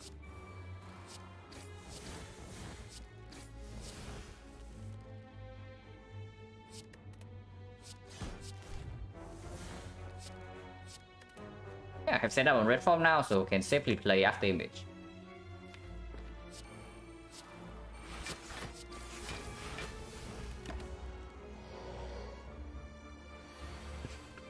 This time he decided to try, but unfortunately, once again, it's one turn too late.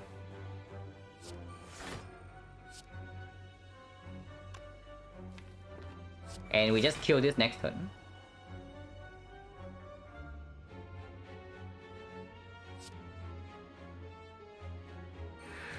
I do this to guarantee that we have hand space next turn. Yeah, the boot.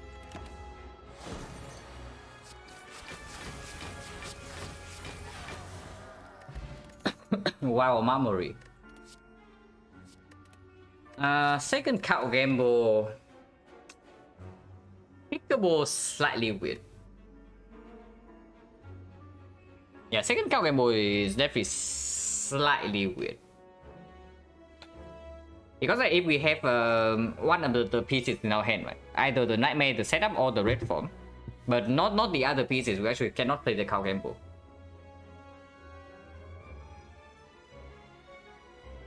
Occur, fill your hand with shields to make play, yeah. When you get clocked by Blade Dance in with Pyramid like a bunch of times, you have to come up with something. Yeah, slightly prevents turn 1 break. It's probably still positive. I mean, I don't know. After turn 1, it does slow us down. After turn 1, it does slow us down. Relic the 9-3 surely. No, Mobang is okay. Mobang is completely fine. And Mobang last run gave us Trouble Souvenir in the X4 shop, so it also delivered that. This is completely useless, and I don't know. Maybe you can still see Madness event here. I mean, Madness event, we just take max SP loss and it's irrelevant. This is 333 gold every time, right? With the Golden Idol. This is probably still yeah, slightly positive. And Strength Potion ups you don't need over this.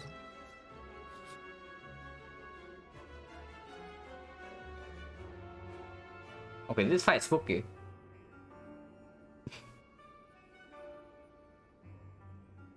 This fight is spooky, but we have guaranteed 45 damage turn 1.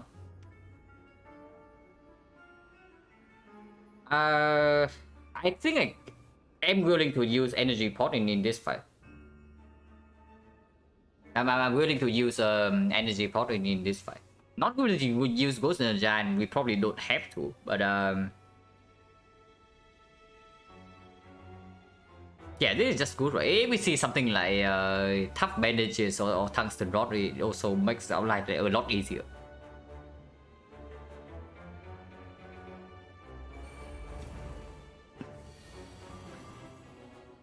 Yeah, they both attack on 16, we easily can deal with that, and we just kill.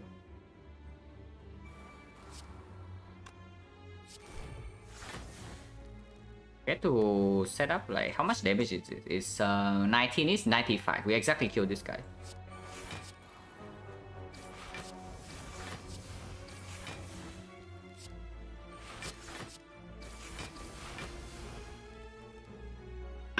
And fully block, we can set up on something.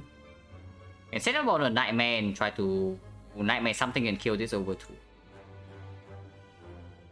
Rewarding high risk? It's not even high risk. Like, at most we lose this potion. I don't think we'll be able to actually lose a significant amount of life here. Just because of the guaranteed fat load from this. Set up on nightmare. No, set up is better next turn. Yeah, set up is just better next turn.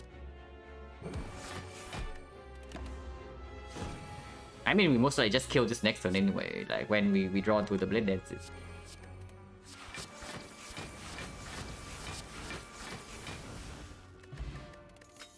Okay, not quite 333 gold, but it's pretty close. We would like 5 strength. Yeah, this is just straight up 5 strength. With the pellets. So do we like 5 strength? 5 strength over 2 energy. And 5 strength is like really sick. But which fight does the 5 strength win first? That's like over goes, not over the goes. 2 energy is more often. It depends, right? Into, for example, the spear and shield, I would say 5 strength is probably stronger. Into the time meter is comparable. And into basically every other fight, I think energy is stronger. Strength makes the time meter smoother. I mean, time meter probably dies to like Nightmare Red from either way. Energy goes into time meter. No. Energy means that we can play Nightmare Red from the turn we draw to it, so it avoids like front load damage. We do not need to set up on Nightmare Red Form in order to play it if we have energy potion. Otherwise, you slam the red form, but then you do not get to play the Nightmare. If you play Nightmare on the red form, you have energy left, and then you cannot red form on that turn. So you take like 1 turn of damage. And then that is exactly why I have been keeping this energy potion for that one scenario. But with the against the spear and shield with the flex potion, we can go for the better plan. just straight up murdering them before we draw 2 burns. Because drawing 2 burns can really break us on turn 2.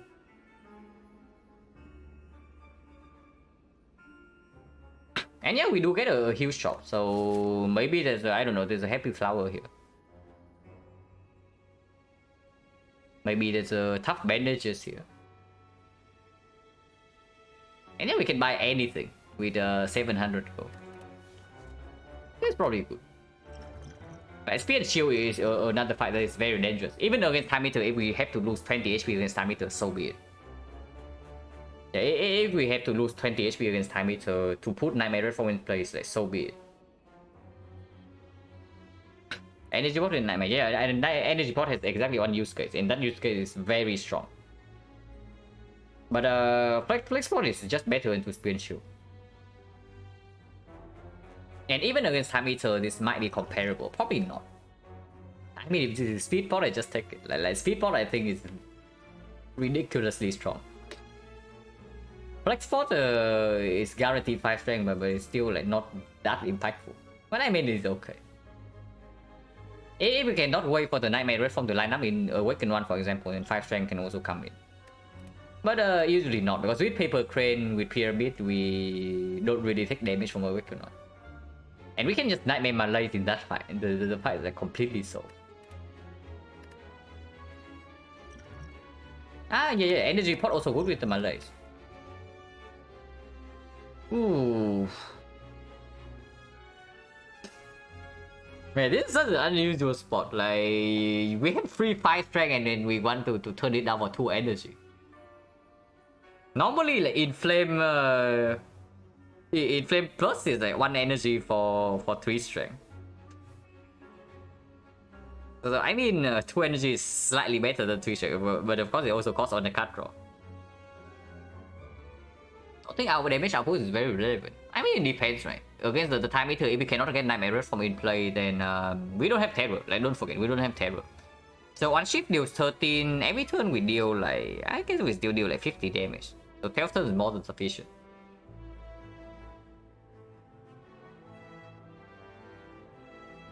If the energy change getting Guspy and Shield, Act 4 Shop. I mean, if I have the energy, I just keep the energy.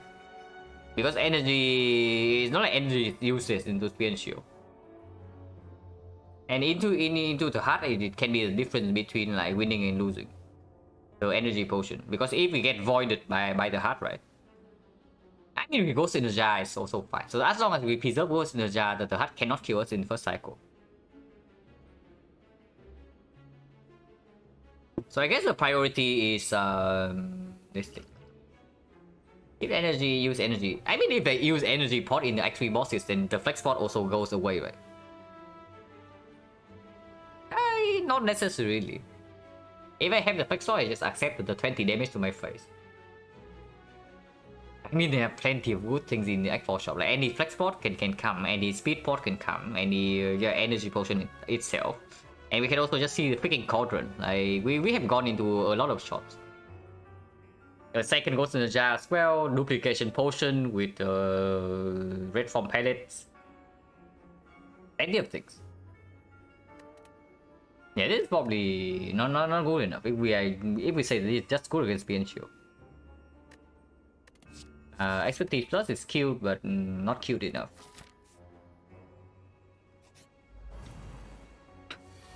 This guy is trying to debuff us, guys.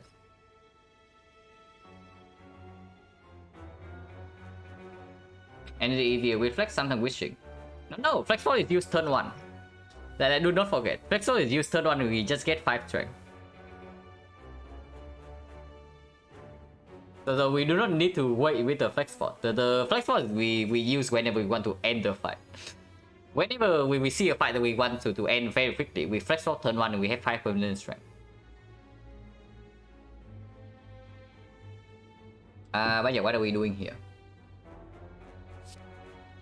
I think this guy might just be dead on turn 2. Playing.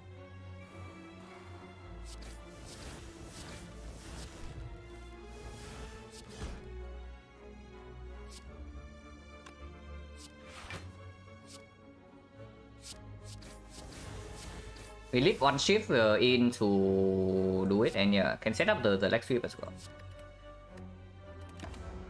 If we don't draw lethal, we just push this debuff. We have lethal though. Garbage.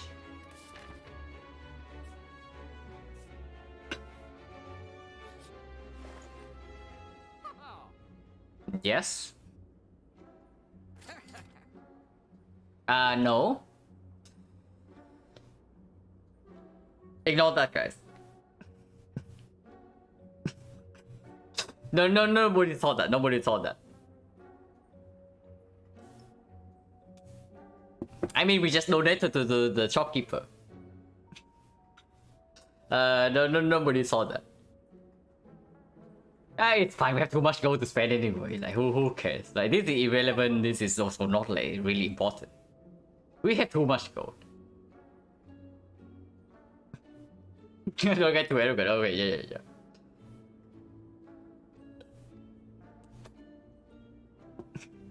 Consist into heart is decent. It's not necessary. Like, if this comes in play against the heart, then we have probably already lost the fight.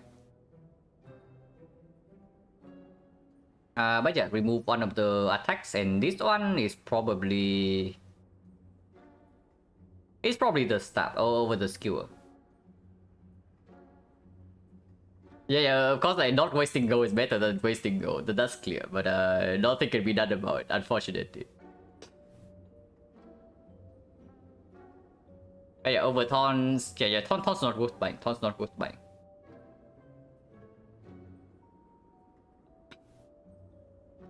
Yeah, staff just worse, right? Staff is just straight up worse.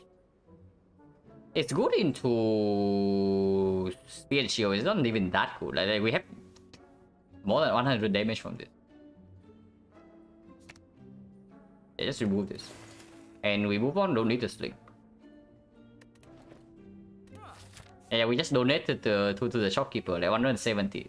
Just fueling a relic bar, guys. Like having a longer relic bar also feels good. But yeah, we did the shop, or is there anything I'm missing here? Yeah, nothing, right?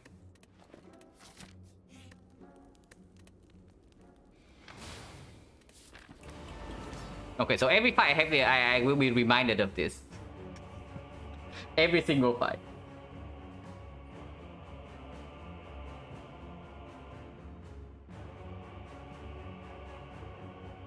What are we doing here, yeah? We can energy pot and then malaise this. Well, we can energy pot and then malaise this right away. So we malaise for like 6 and it goes... No, we will malaise for 5. Goes down to 3, actually goes down to 1 times 3. So is this fight dangerous enough that I would actually use energy potion and just buy potion in the Aqua shop? I mean, Donut Deca can be annoying, no? Yeah, Donut Deca can definitely be annoying. So if I can finish this fight with no potion use, I would like to do so. This weekend's down to only... So this left field is only full block. And Haunted will be so sick here. And yeah, after image, I play over the accuracy.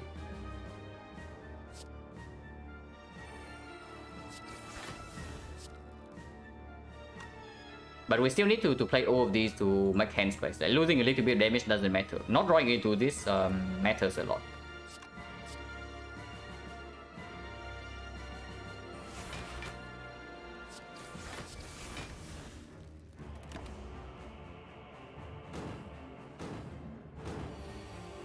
And 4 times 3, we can nightmare malaise here if we would like to.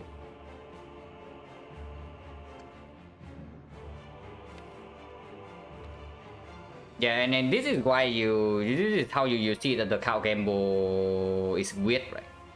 Like we cannot even play these, so they are stuck in our hand for costing 0.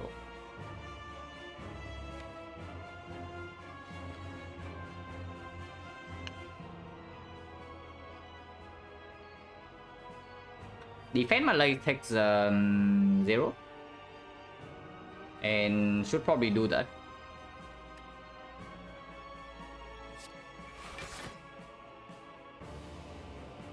Yeah, Knife Malays in this fight probably also wins.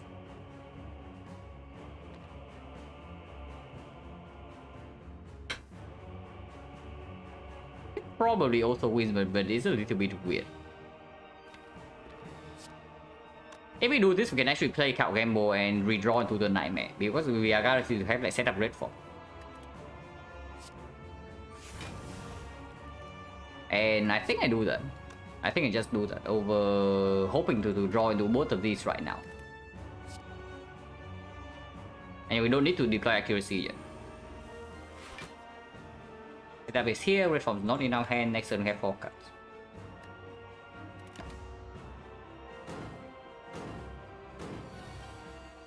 Okay, setup on red form is here.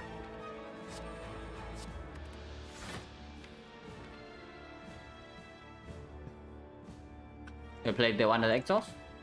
Oh yeah, one of them is not upgraded. It is true. I should have played the one that exhaust. I just forgot about it.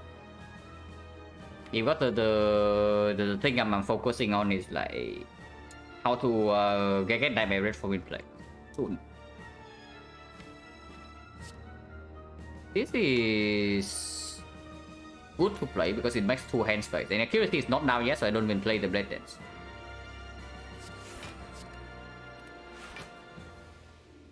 We can can play 2 cards, we can also not play 2 cards, because playing 1 card means that we slow down the clock a little bit. And next turn, this guy is never doing this hit, so multi-hit we fully block with the wheel. So there's actually no need to speed up the clock. No we block multi-hit full with the wheel. It goes down to -1, yeah? -1.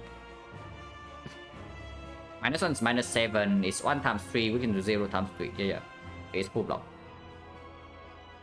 If it's a debuff, we have like 2 turns to redraw into the Nightmare.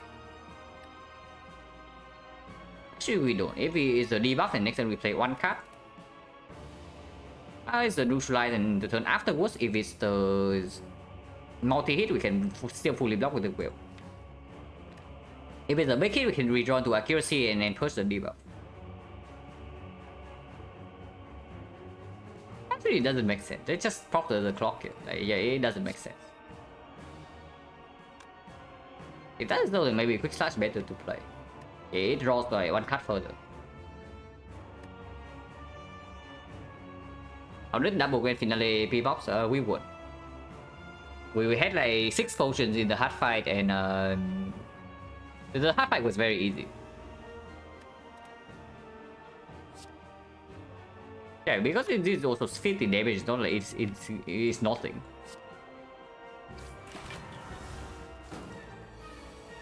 Actually, eat the debuff. We can shuffle all these cards out though, which is just good. Keep the defense in hand for next turn. Don't actually need this. Facing wheel wants to be played.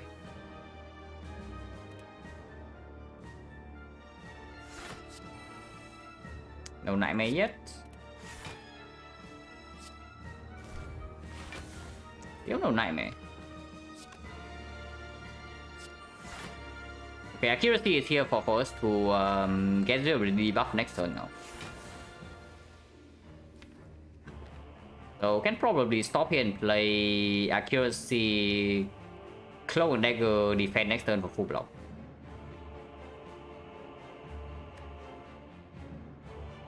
One, two, three, four, 5 cards next turn. So we have like Tomb for the turn afterwards. Two is enough. 2 is enough.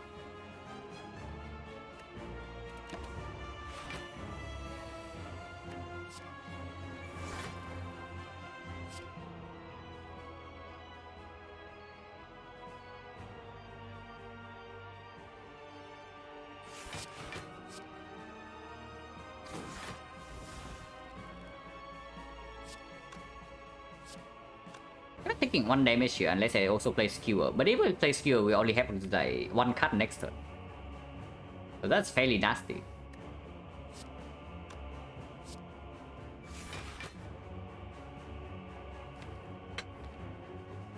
I mean, we can take 2 damage here, right?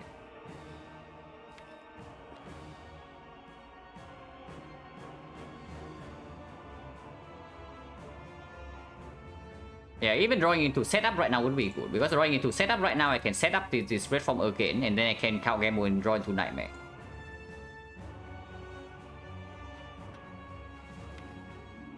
This part is like super weird. Yeah, because playing cards right now also give hand space for next turn. If it's the multi-hit next turn, it goes to +1, we take 8 damage, if that's the case.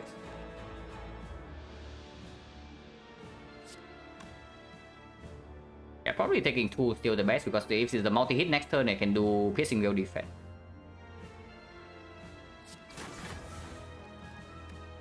Yeah, -1.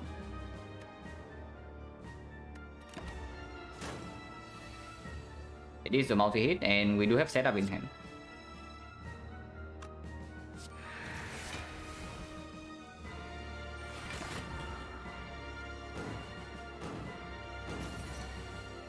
Okay, we also get the Nightmare in our hand right now. So fight is over from here. We have taken 1 damage, and then no potion use.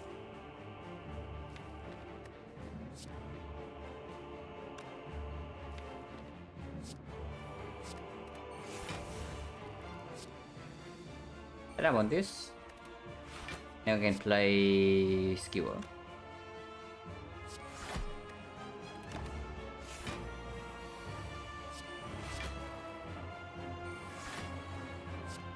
We can leave 1 or 2 behind, but we have Ginger. Yeah, we have Ginger, so we don't actually have to cleanse the subsequent debuff. It doesn't even hurt us, the debuff. So we can play like every single red form here.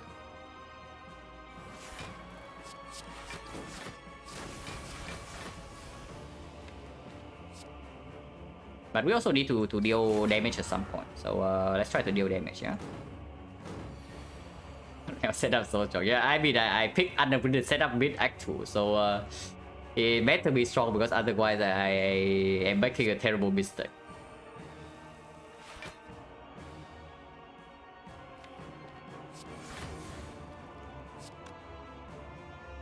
Yeah, lead shift in the deck like doesn't really matter.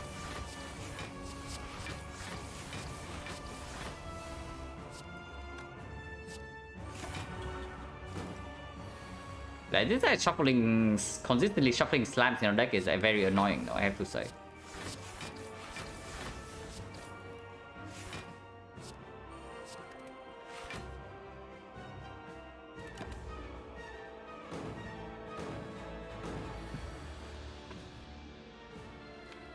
Here we can play 6 cards, I would like to.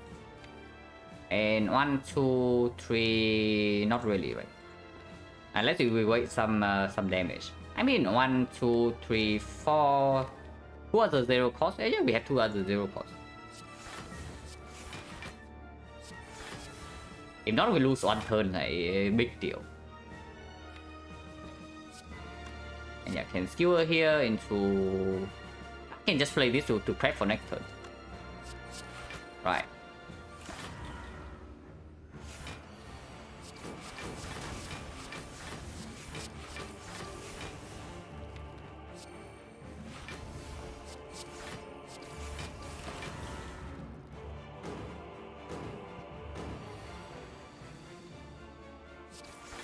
Yeah, he tries to debuff in the Death Breeder attempt, but doesn't really work, my friend.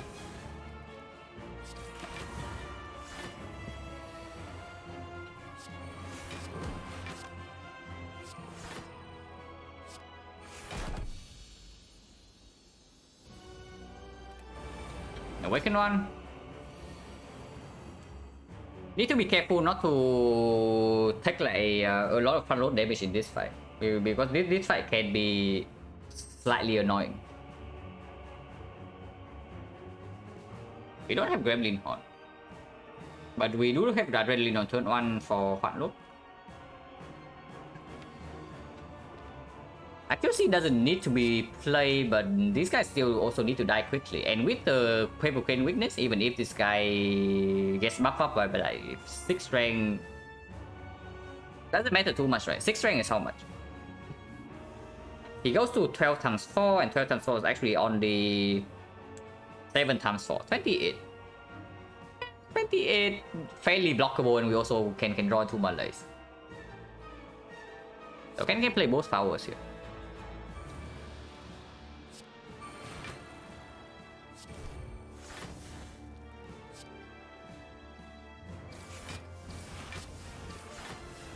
I mean, we are taking damage immediately, but both powers are like positive. We are taking 3 damage. I can use Energy Potion to prevent 3, or we can play the Red Dance to kill this guarantee and get it out of the head. But take 4 more damage. I mean, that's fine. Potion here for 460. Potion can be worth more later, even in just in this fight though.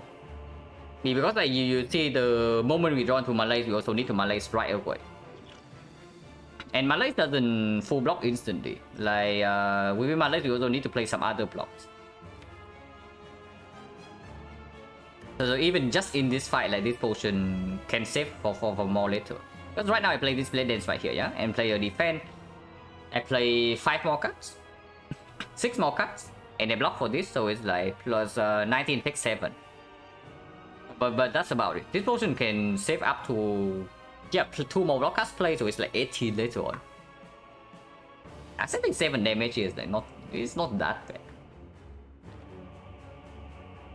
It's not that bad because this fight can be messy if we fail to draw these cards in time. And yeah, if we brick in next turn and we draw into like Acro Plus, for example, this potion is also strong then.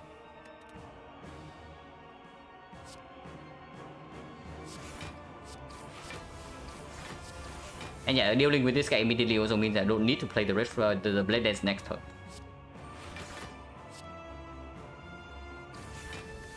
Attack 7. Is a setup.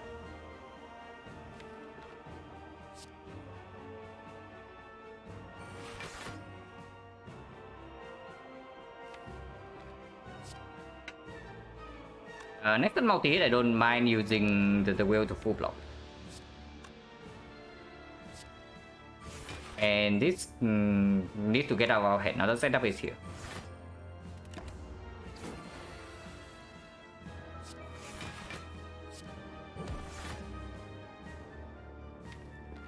You don't actually need to wheel to full block this, but if I do not wheel here, blocking the single big hit is also slightly weird. 2 turns from now, and afterwards we have this combo in play.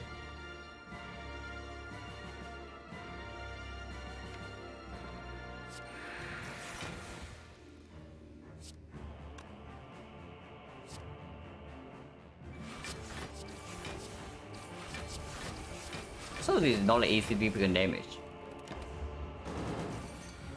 15 only, here's the Malaise.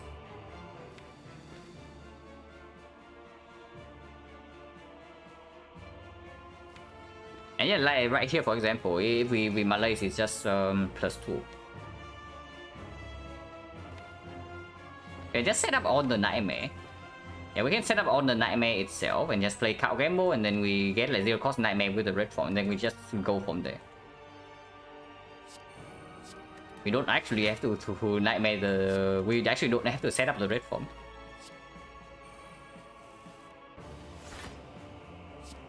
And like this, we can block 1 more turn and maybe we can draw into setup next turn.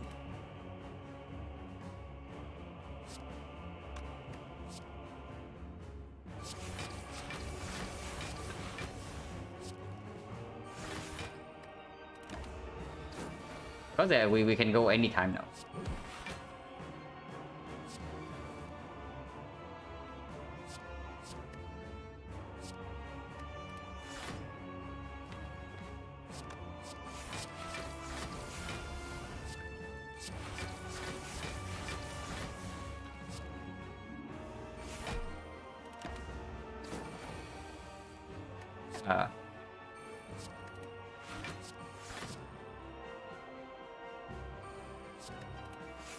And we can easily full block this even without red form, yeah?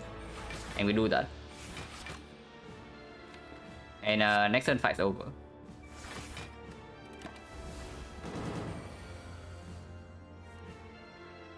Yeah, we always have enough damage in time. Like our damage is phenomenal. This is 52 damage, and we can cycle back into it over and over and over again. So I can just slam all the red forms here without concern.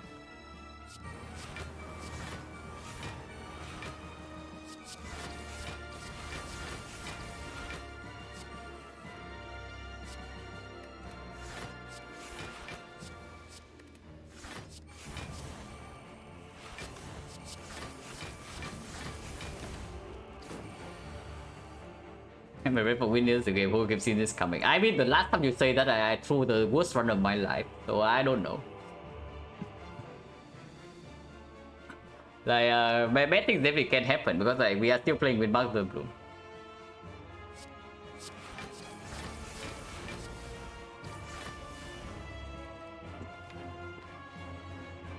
Definitely don't need to force the reshuffle yet. We can. Shuffling our own defense is not bad. You can play this first and then force the shuffle. Yeah, let's just get ready with with this thing.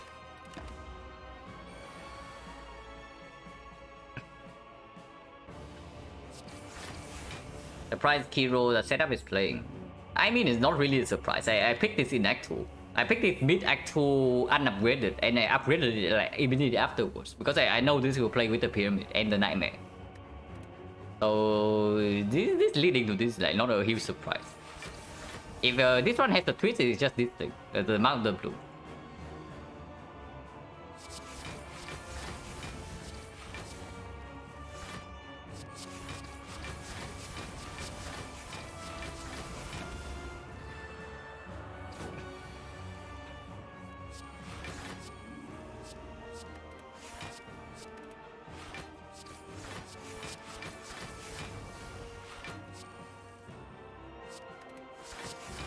And we just kill next turn. Even when voided.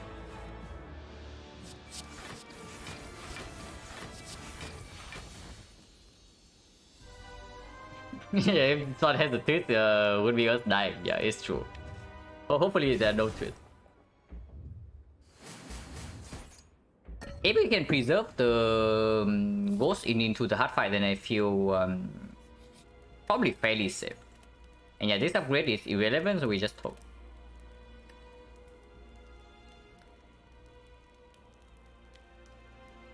Okay, what is the top here?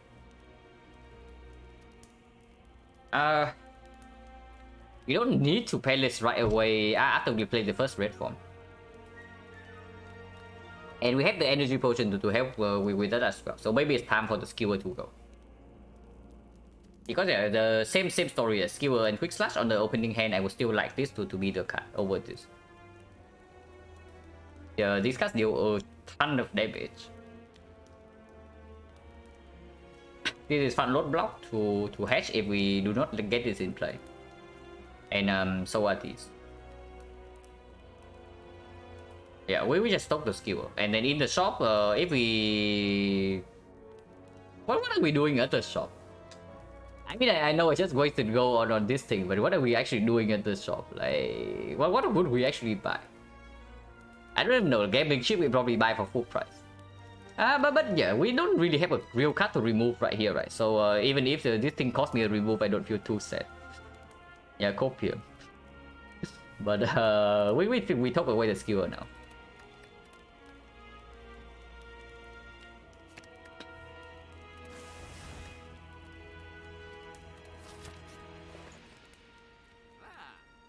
Also lightning.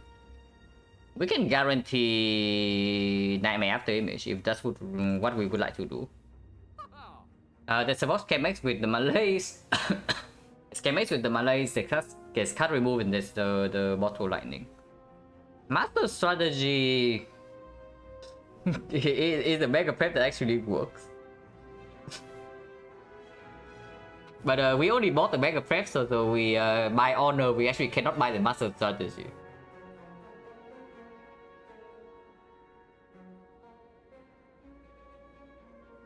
Well, that's debatable. Yeah, we have a mountain blue. KMX skewer. Yeah, probably not KMX skewer.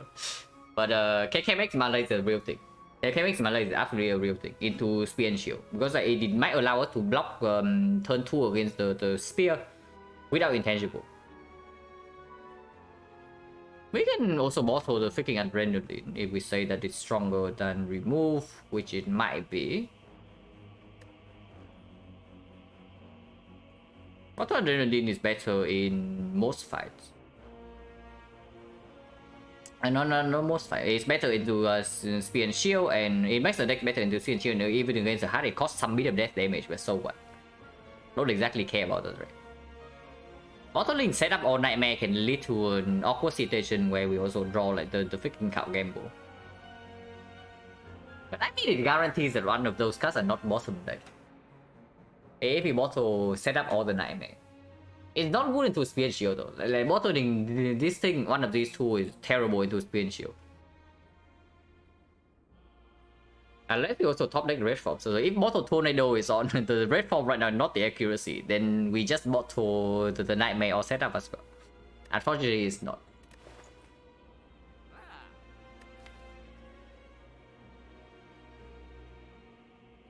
Yeah, I don't mind bottling adrenaline. We can bottle cow gamble as well. But it's weird in the hard fight, because in the hard fight we also want to keep one power in hand for turn 2. Double to double growth potion, yeah, technically the same, right?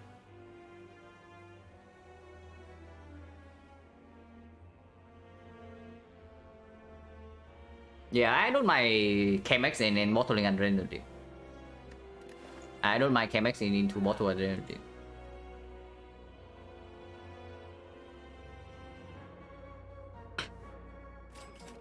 The only other consideration is like remove or maybe buying master strategy, but this is probably just straight up better. And yeah, we live.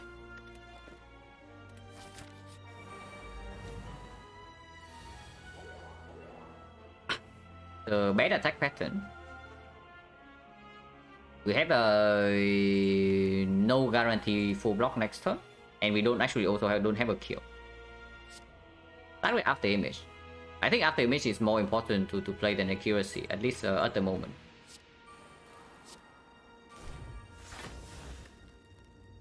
This thing will, so at least we can block a little bit.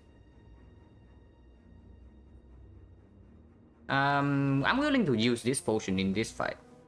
If possible, I would like not to do that, but satisfaction of course gets released. No, it's not very high though. It's not very high. Because whenever we release the ghost, it means that like something.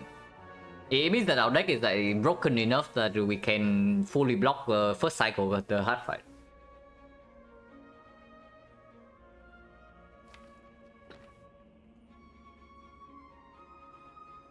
Yeah, I don't mind using energy potion. So echoing right now to fish seems fine, and we can play leg sweep strip here into piercing wheel next turn. Potion chance 40%. And we still kill this guy first. Burns are annoying. And yeah, I'm not sure whether I have the energy to play this, and maybe I want to do it next turn for I don't know, for pellets. Probably not for pellets. It's just for me because I'm not sure I have the energy.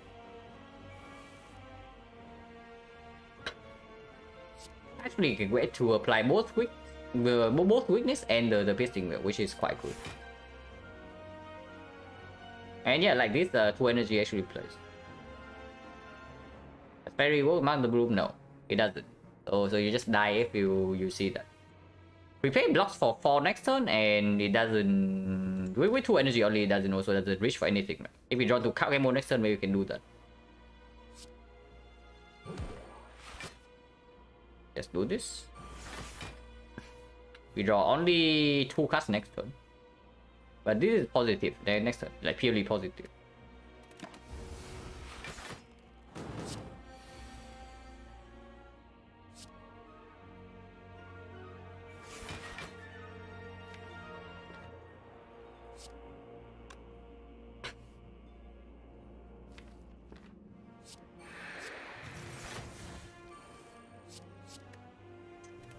Draw exactly to Nightmare Red Form, so here's when it gets weird. Because I was planning on maybe playing out Gamble and then to draw into this combo and then playing setup, but and then we can do something with the energy potion. But here the energy potion actually doesn't play. If I just block this hit, I block for another 19. We are facing 29. Yeah, we full block this hit. We full block this hit. So survival defense full block, and then next turn we get to do set up into this thing. We draw with a quick slash, we nightmare this thing, and we count game into this thing, and then we play it into to block this hit.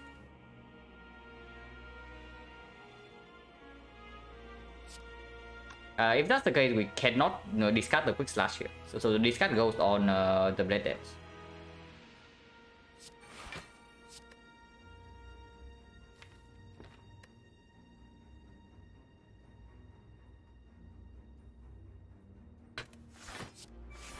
And yeah, exactly full block.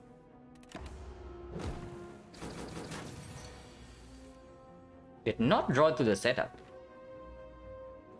So if we use energy potion, this is a turn.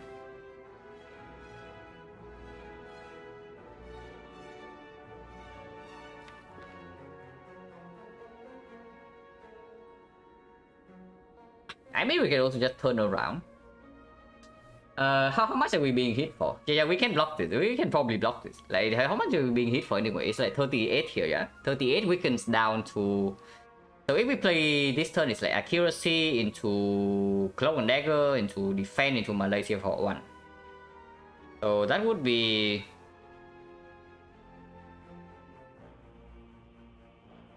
He goes to 20, he goes to 37, and 37, 60% is 18 plus 4, 22. 22 only.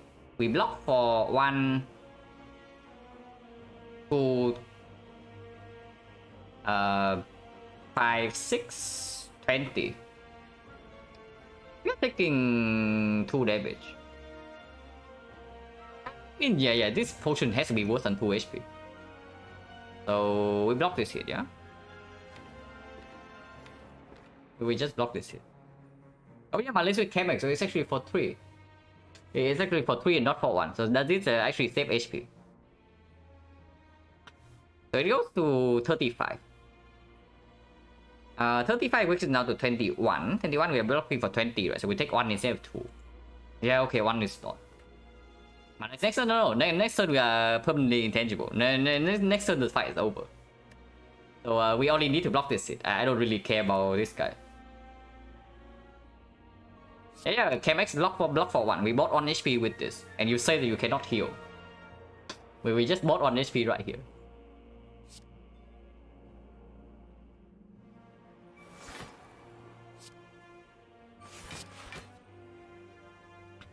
Yeah, we block for 20. And still want to kill this guy first because when we're intangible, strength down doesn't matter. We can push this. But burns are annoying. And we can always turn around with the Malays at the end.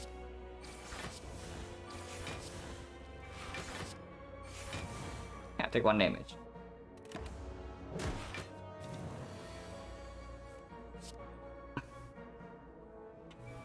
Set up on the red form with quick slash.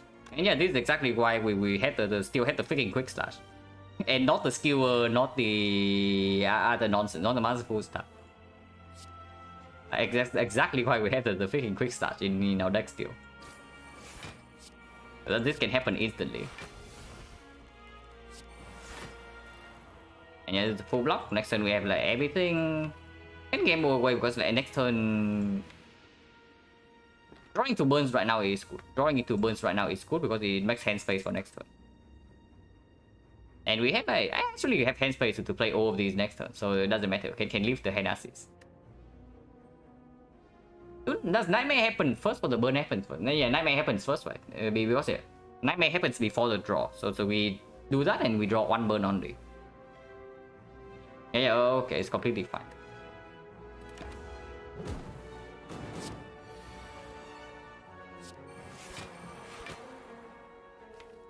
Now if we do this again, we don't even get strength debuff yet. The strength debuff is like two attacks from now. And this fight probably is over before that. Rambo is a positive card in our deck now, so I keep it.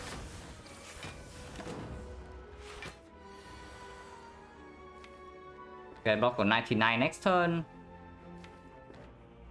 We want to put damage, like this is the turn to do it.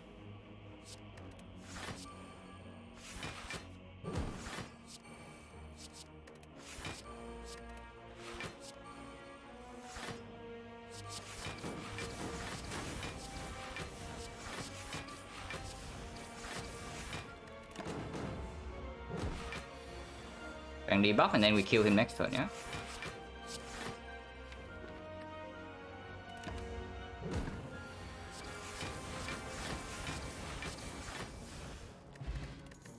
Redstone very useful. Reflex not necessary. If not outright, straight up bad. Yeah, Reflex is probably not even positive in this deck.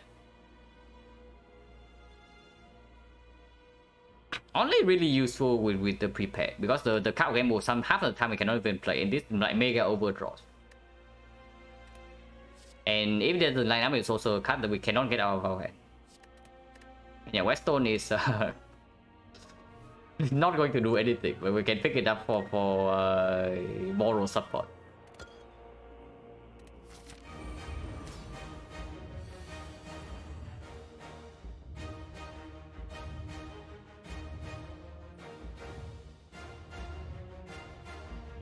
Accuracy turn save on HP blades instead. I mean, probably yes. Instead of the accuracy, I play the blades over accuracy. We block for one more with after image. It's probably true. But I kind of want to put the accuracy in play instead of having to redraw into it. Like, probably was it probably doesn't matter. So I just wasted 1 HP. Yeah, on is not. But it's purple relic, never seen that before. You are watching on PC, you can hover over it. But this relic is from the Mind Bloom event. And I took the option to upgrade all cards where we can no longer heal. And this relic came if you this relic gets into your relic bar if you pick that choice. But yeah, after image is probably play first.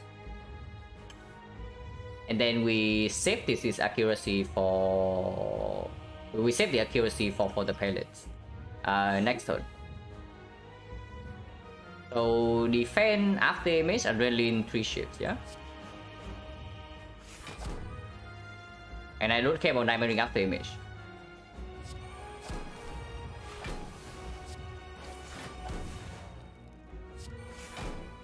Transform is here. Setup is not exactly here, no nightmare.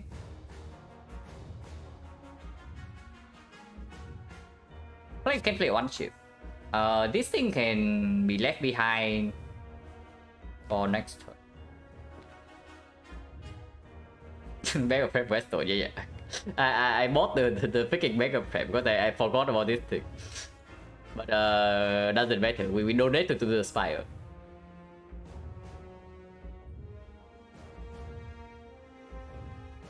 Yeah, I bought the bag of prep when I had like 700 gold. Probably didn't end up mattering because we still have like gold left over. But no, we don't have nightmare in play yet. Like nightmare can be at the absolute bottom of the deck and suddenly this is troublesome. But if that's the case, we need to make hand space even more, yeah. And yeah, we don't have a guarantee block on the multi-hit yet. So multi first is definitely not a good thing unless we draw into this and then we do. So good draws. So defend, accuracy, shift malaise. Seems clear. And we don't need to do energy potion for this.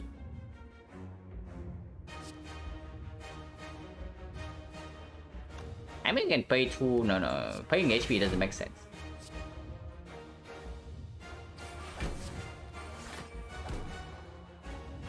Can play 3 more cards. And this will stay in our hand no matter what, so can play prepare first. Even if we draw into void right now, this still full block. Oh. Okay, set up waiting room. The moment we draw to set up, the fight is won. Even if we don't draw to set up, we can still do it at any point in time. So card ammo is never play if we have this in hand already. I mean, shouldn't say never, but usually not play. Yeah, even if we draw to void next turn, it cannot go. We still have the ghost, so no problem. Playing defense makes 1 more hand space, and hand space might play because we can play aggro. And we don't actually need the defense for next turn. And yeah, weakness also doesn't matter in the second cycle. Do this video a little bit more damage.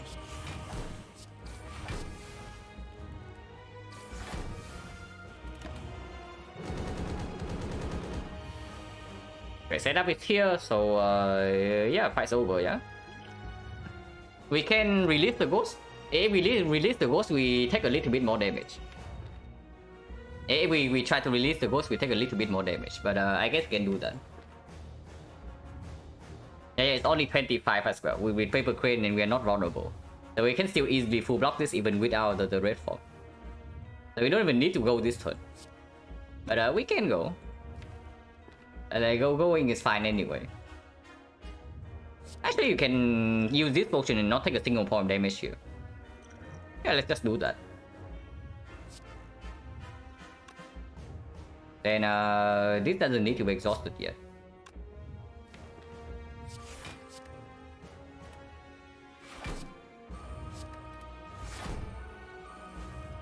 we drawn to void, but irrelevant. Yeah?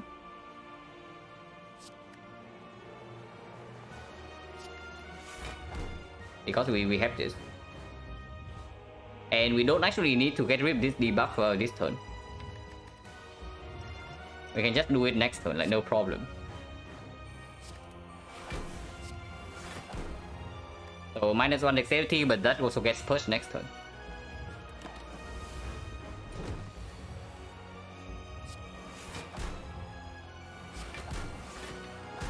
And yeah, now we can will the heart on the off turn if we would like to. Unless you say that we do not kill in time. But with 3 strength, with 3 blade dance plus, probably we can kill in time.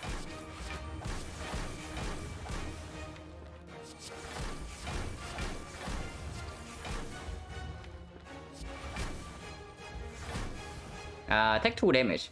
Take 1 damage from the bird. Yeah, 1 is non, guys. No problem.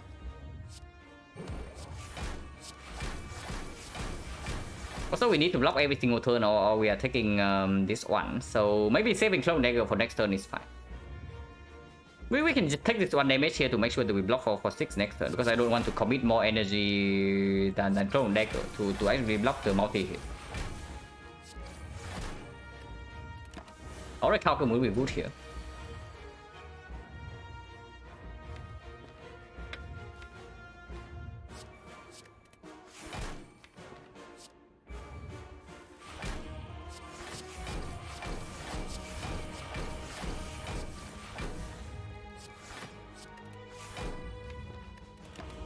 And yeah, still have 9 turns, let's release 10.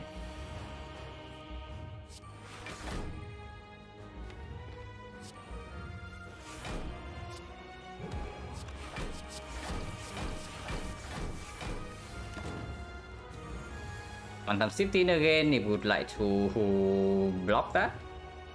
We can block for 4. Because I also want to deal damage and not shuffle out the blade dances.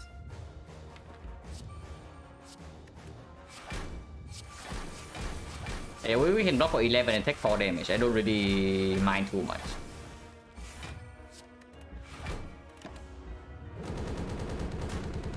Yeah, gonna be close, guys. Anybody can win from here.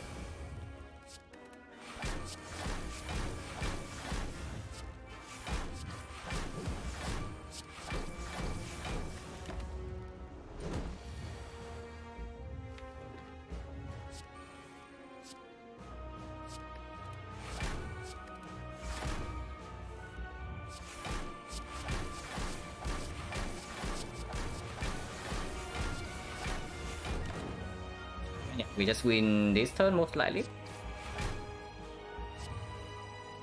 We actually don't win this turn, so the hut gets to live for 1 more turn. And we take another 4 damage. Oh, it's painful stuff already.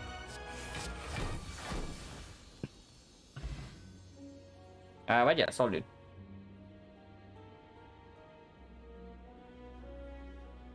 And honestly, I think we would be pretty screwed if we did not pick setup in the Act 2. Not gonna lie, I think we could actually be pretty screwed in this run without the setup. So at least I noticed that the setup will play in this kind of deck, middle of Act 2.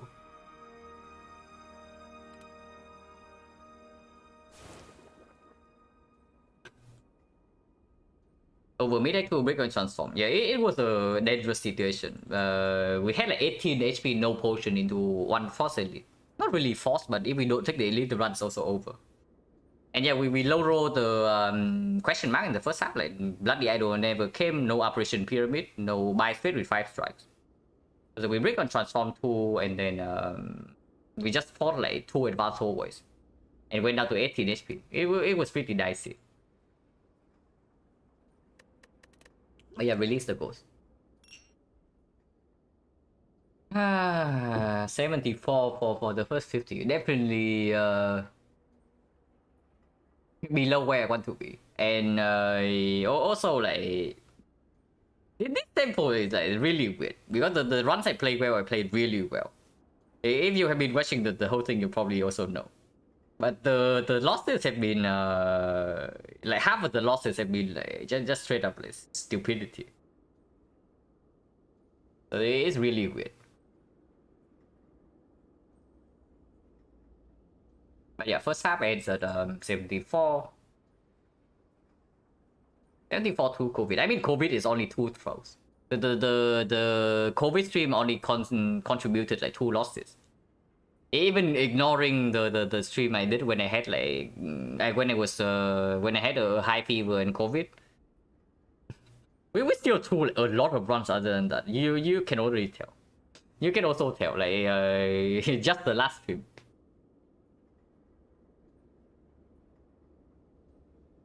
Would actually have been considered Act 1 most reward. Early Act 2 was really tough with Handspray having pyramid. Yeah, it's true. Early Act 2 is always like that with a pyramid, but we have the Peace Pipe, we have a lot of gold. The only reason the run was as tough as it was the first fight of Act 2 was because of 2 things happening. Number 1, we brick on basically every single question mark. And number 2, there was no early shopping in Act 2 when we had like 300 gold. If one of those things do not happen, right? If we hit a single good event, like we see Operation Pyramid, if we see bites with 5 strikes, if we see Bloody Idol, easily runs different. Or if we see a shop like somewhere in the first half of the act before the first city, we get to spend 300 gold. Also get to avoid one advanced hallway fight. Like the advanced hallway fight just took 15 HP away from us, like each one. Because we could not spend our gold before then. So things had to go really badly for us to be threatened mid Act 2. And yeah, and yet we still left the act like insanely strong. We because of the power of this thing. If you can get away with this, you just click this rally. If you can get away with it.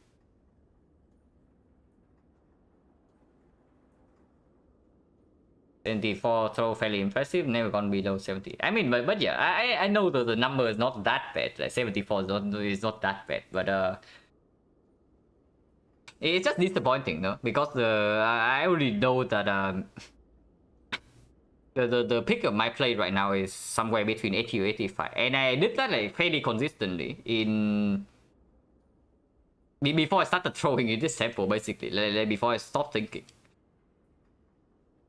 Like you see like the runs, like the fight, the run with like Mark the Room 20 HP, the run with freaking Discovery in the Heart, and then you tell me that it's on the same level as the run where I just threw with triple red form. Like absolutely not, right? And the way I don't mind losing. I do not mind losing, but the way I lost those runs is exceptionally bad. And I talked about it at the start of this stream already. It is a mentality thing. Basically, when I get lazy in a long run, it just means that subconsciously I'm growing arrogant. And yeah, I really need to stop that. Because otherwise we are not getting anywhere, no matter how good I get. When the next week, yeah, we pick it for free immediately after leaving the shop. But yes, only at least 2 runs to win, and besides the backup prep, there was no big blunder today. And then the big blunder doesn't even matter too much, so nothing went wrong. Just donated to the Spire.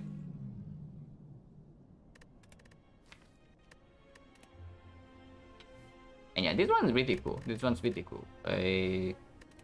And this one is also pretty cool just for the fact that we pick up where did you pick up setup? Yeah, right here, yeah.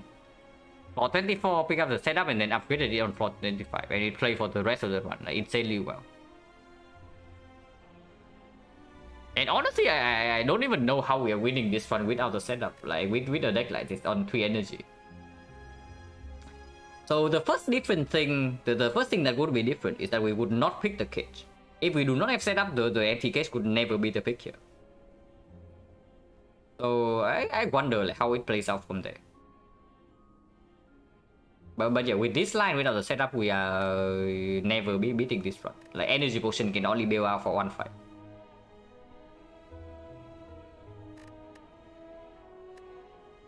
Pretty cool. How much did we total? 4 cards, so not too bad. We traded, we took like 100 gold. We took lose all gold for this, over 100 gold. So we traded 4 removes for 200.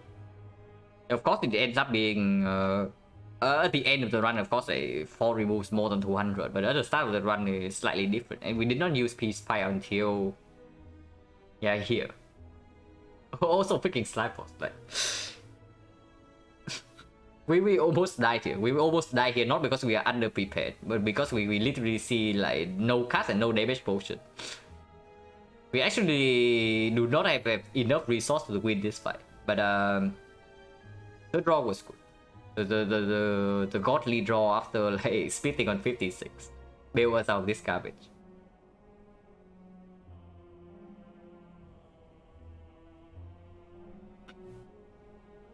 Yeah, this one probably over without perfect draw with 11 sun, absolutely. There were a lot of draws that kill us in this fight, is what I would say. But we got the perfect draw on exactly the turn where we need it, and let's just go in the fight instantly. But in Act 2 it's just solid. Yeah, just for 50 garbage. How much damage did we take? 16 damage from Sec Plane and 8 damage from Guardian. It's not too bad. There's only 8 here and 16 here. But I guess we start the act with only 48 because we ended this act with such low HP. So we started 48 only, and then by the time we get here we only have 18. But yeah, basically after this is the turning point. Like the freaking mutations. This is definitely the turning point. After this portion, and then we got the freaking... where did we get Ninja Scroll? Yeah, where did we get Ninja Scroll? Yeah, right at the first. Yeah, right at the first. So Ninja Scroll with mortal accuracy, bag of marbles, and then we get like mutations here. This is when we got strong. And afterwards, a 3 energy, but we midnight my red form setup, and we are chilling. After we took Mark of the Bloom, we lost 0 HP in the entire run until the bosses. Which we lost a little bit, but never enough to be life threatening.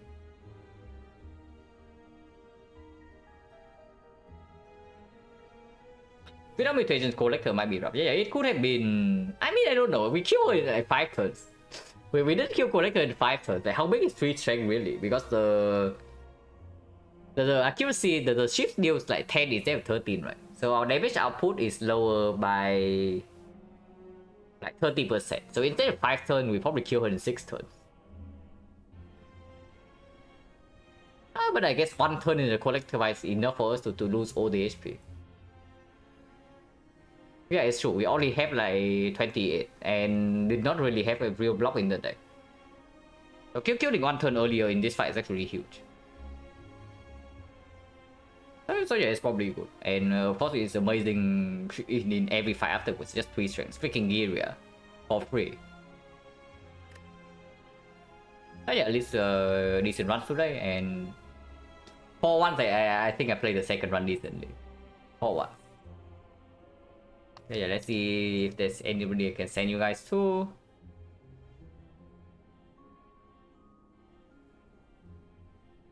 I haven't raided Mer in a while, so I'll send you guys to Mer.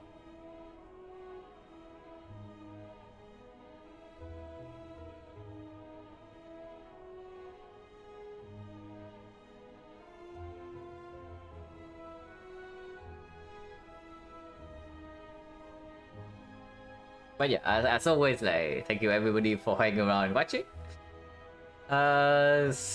Slightly disappointing score in the first 50, but I guess we are getting back on track. Like at least today, I feel like my mind is in the right place because I have been thinking about it. Like if I just keep playing and not thinking about it, then eventually we just spiral downwards.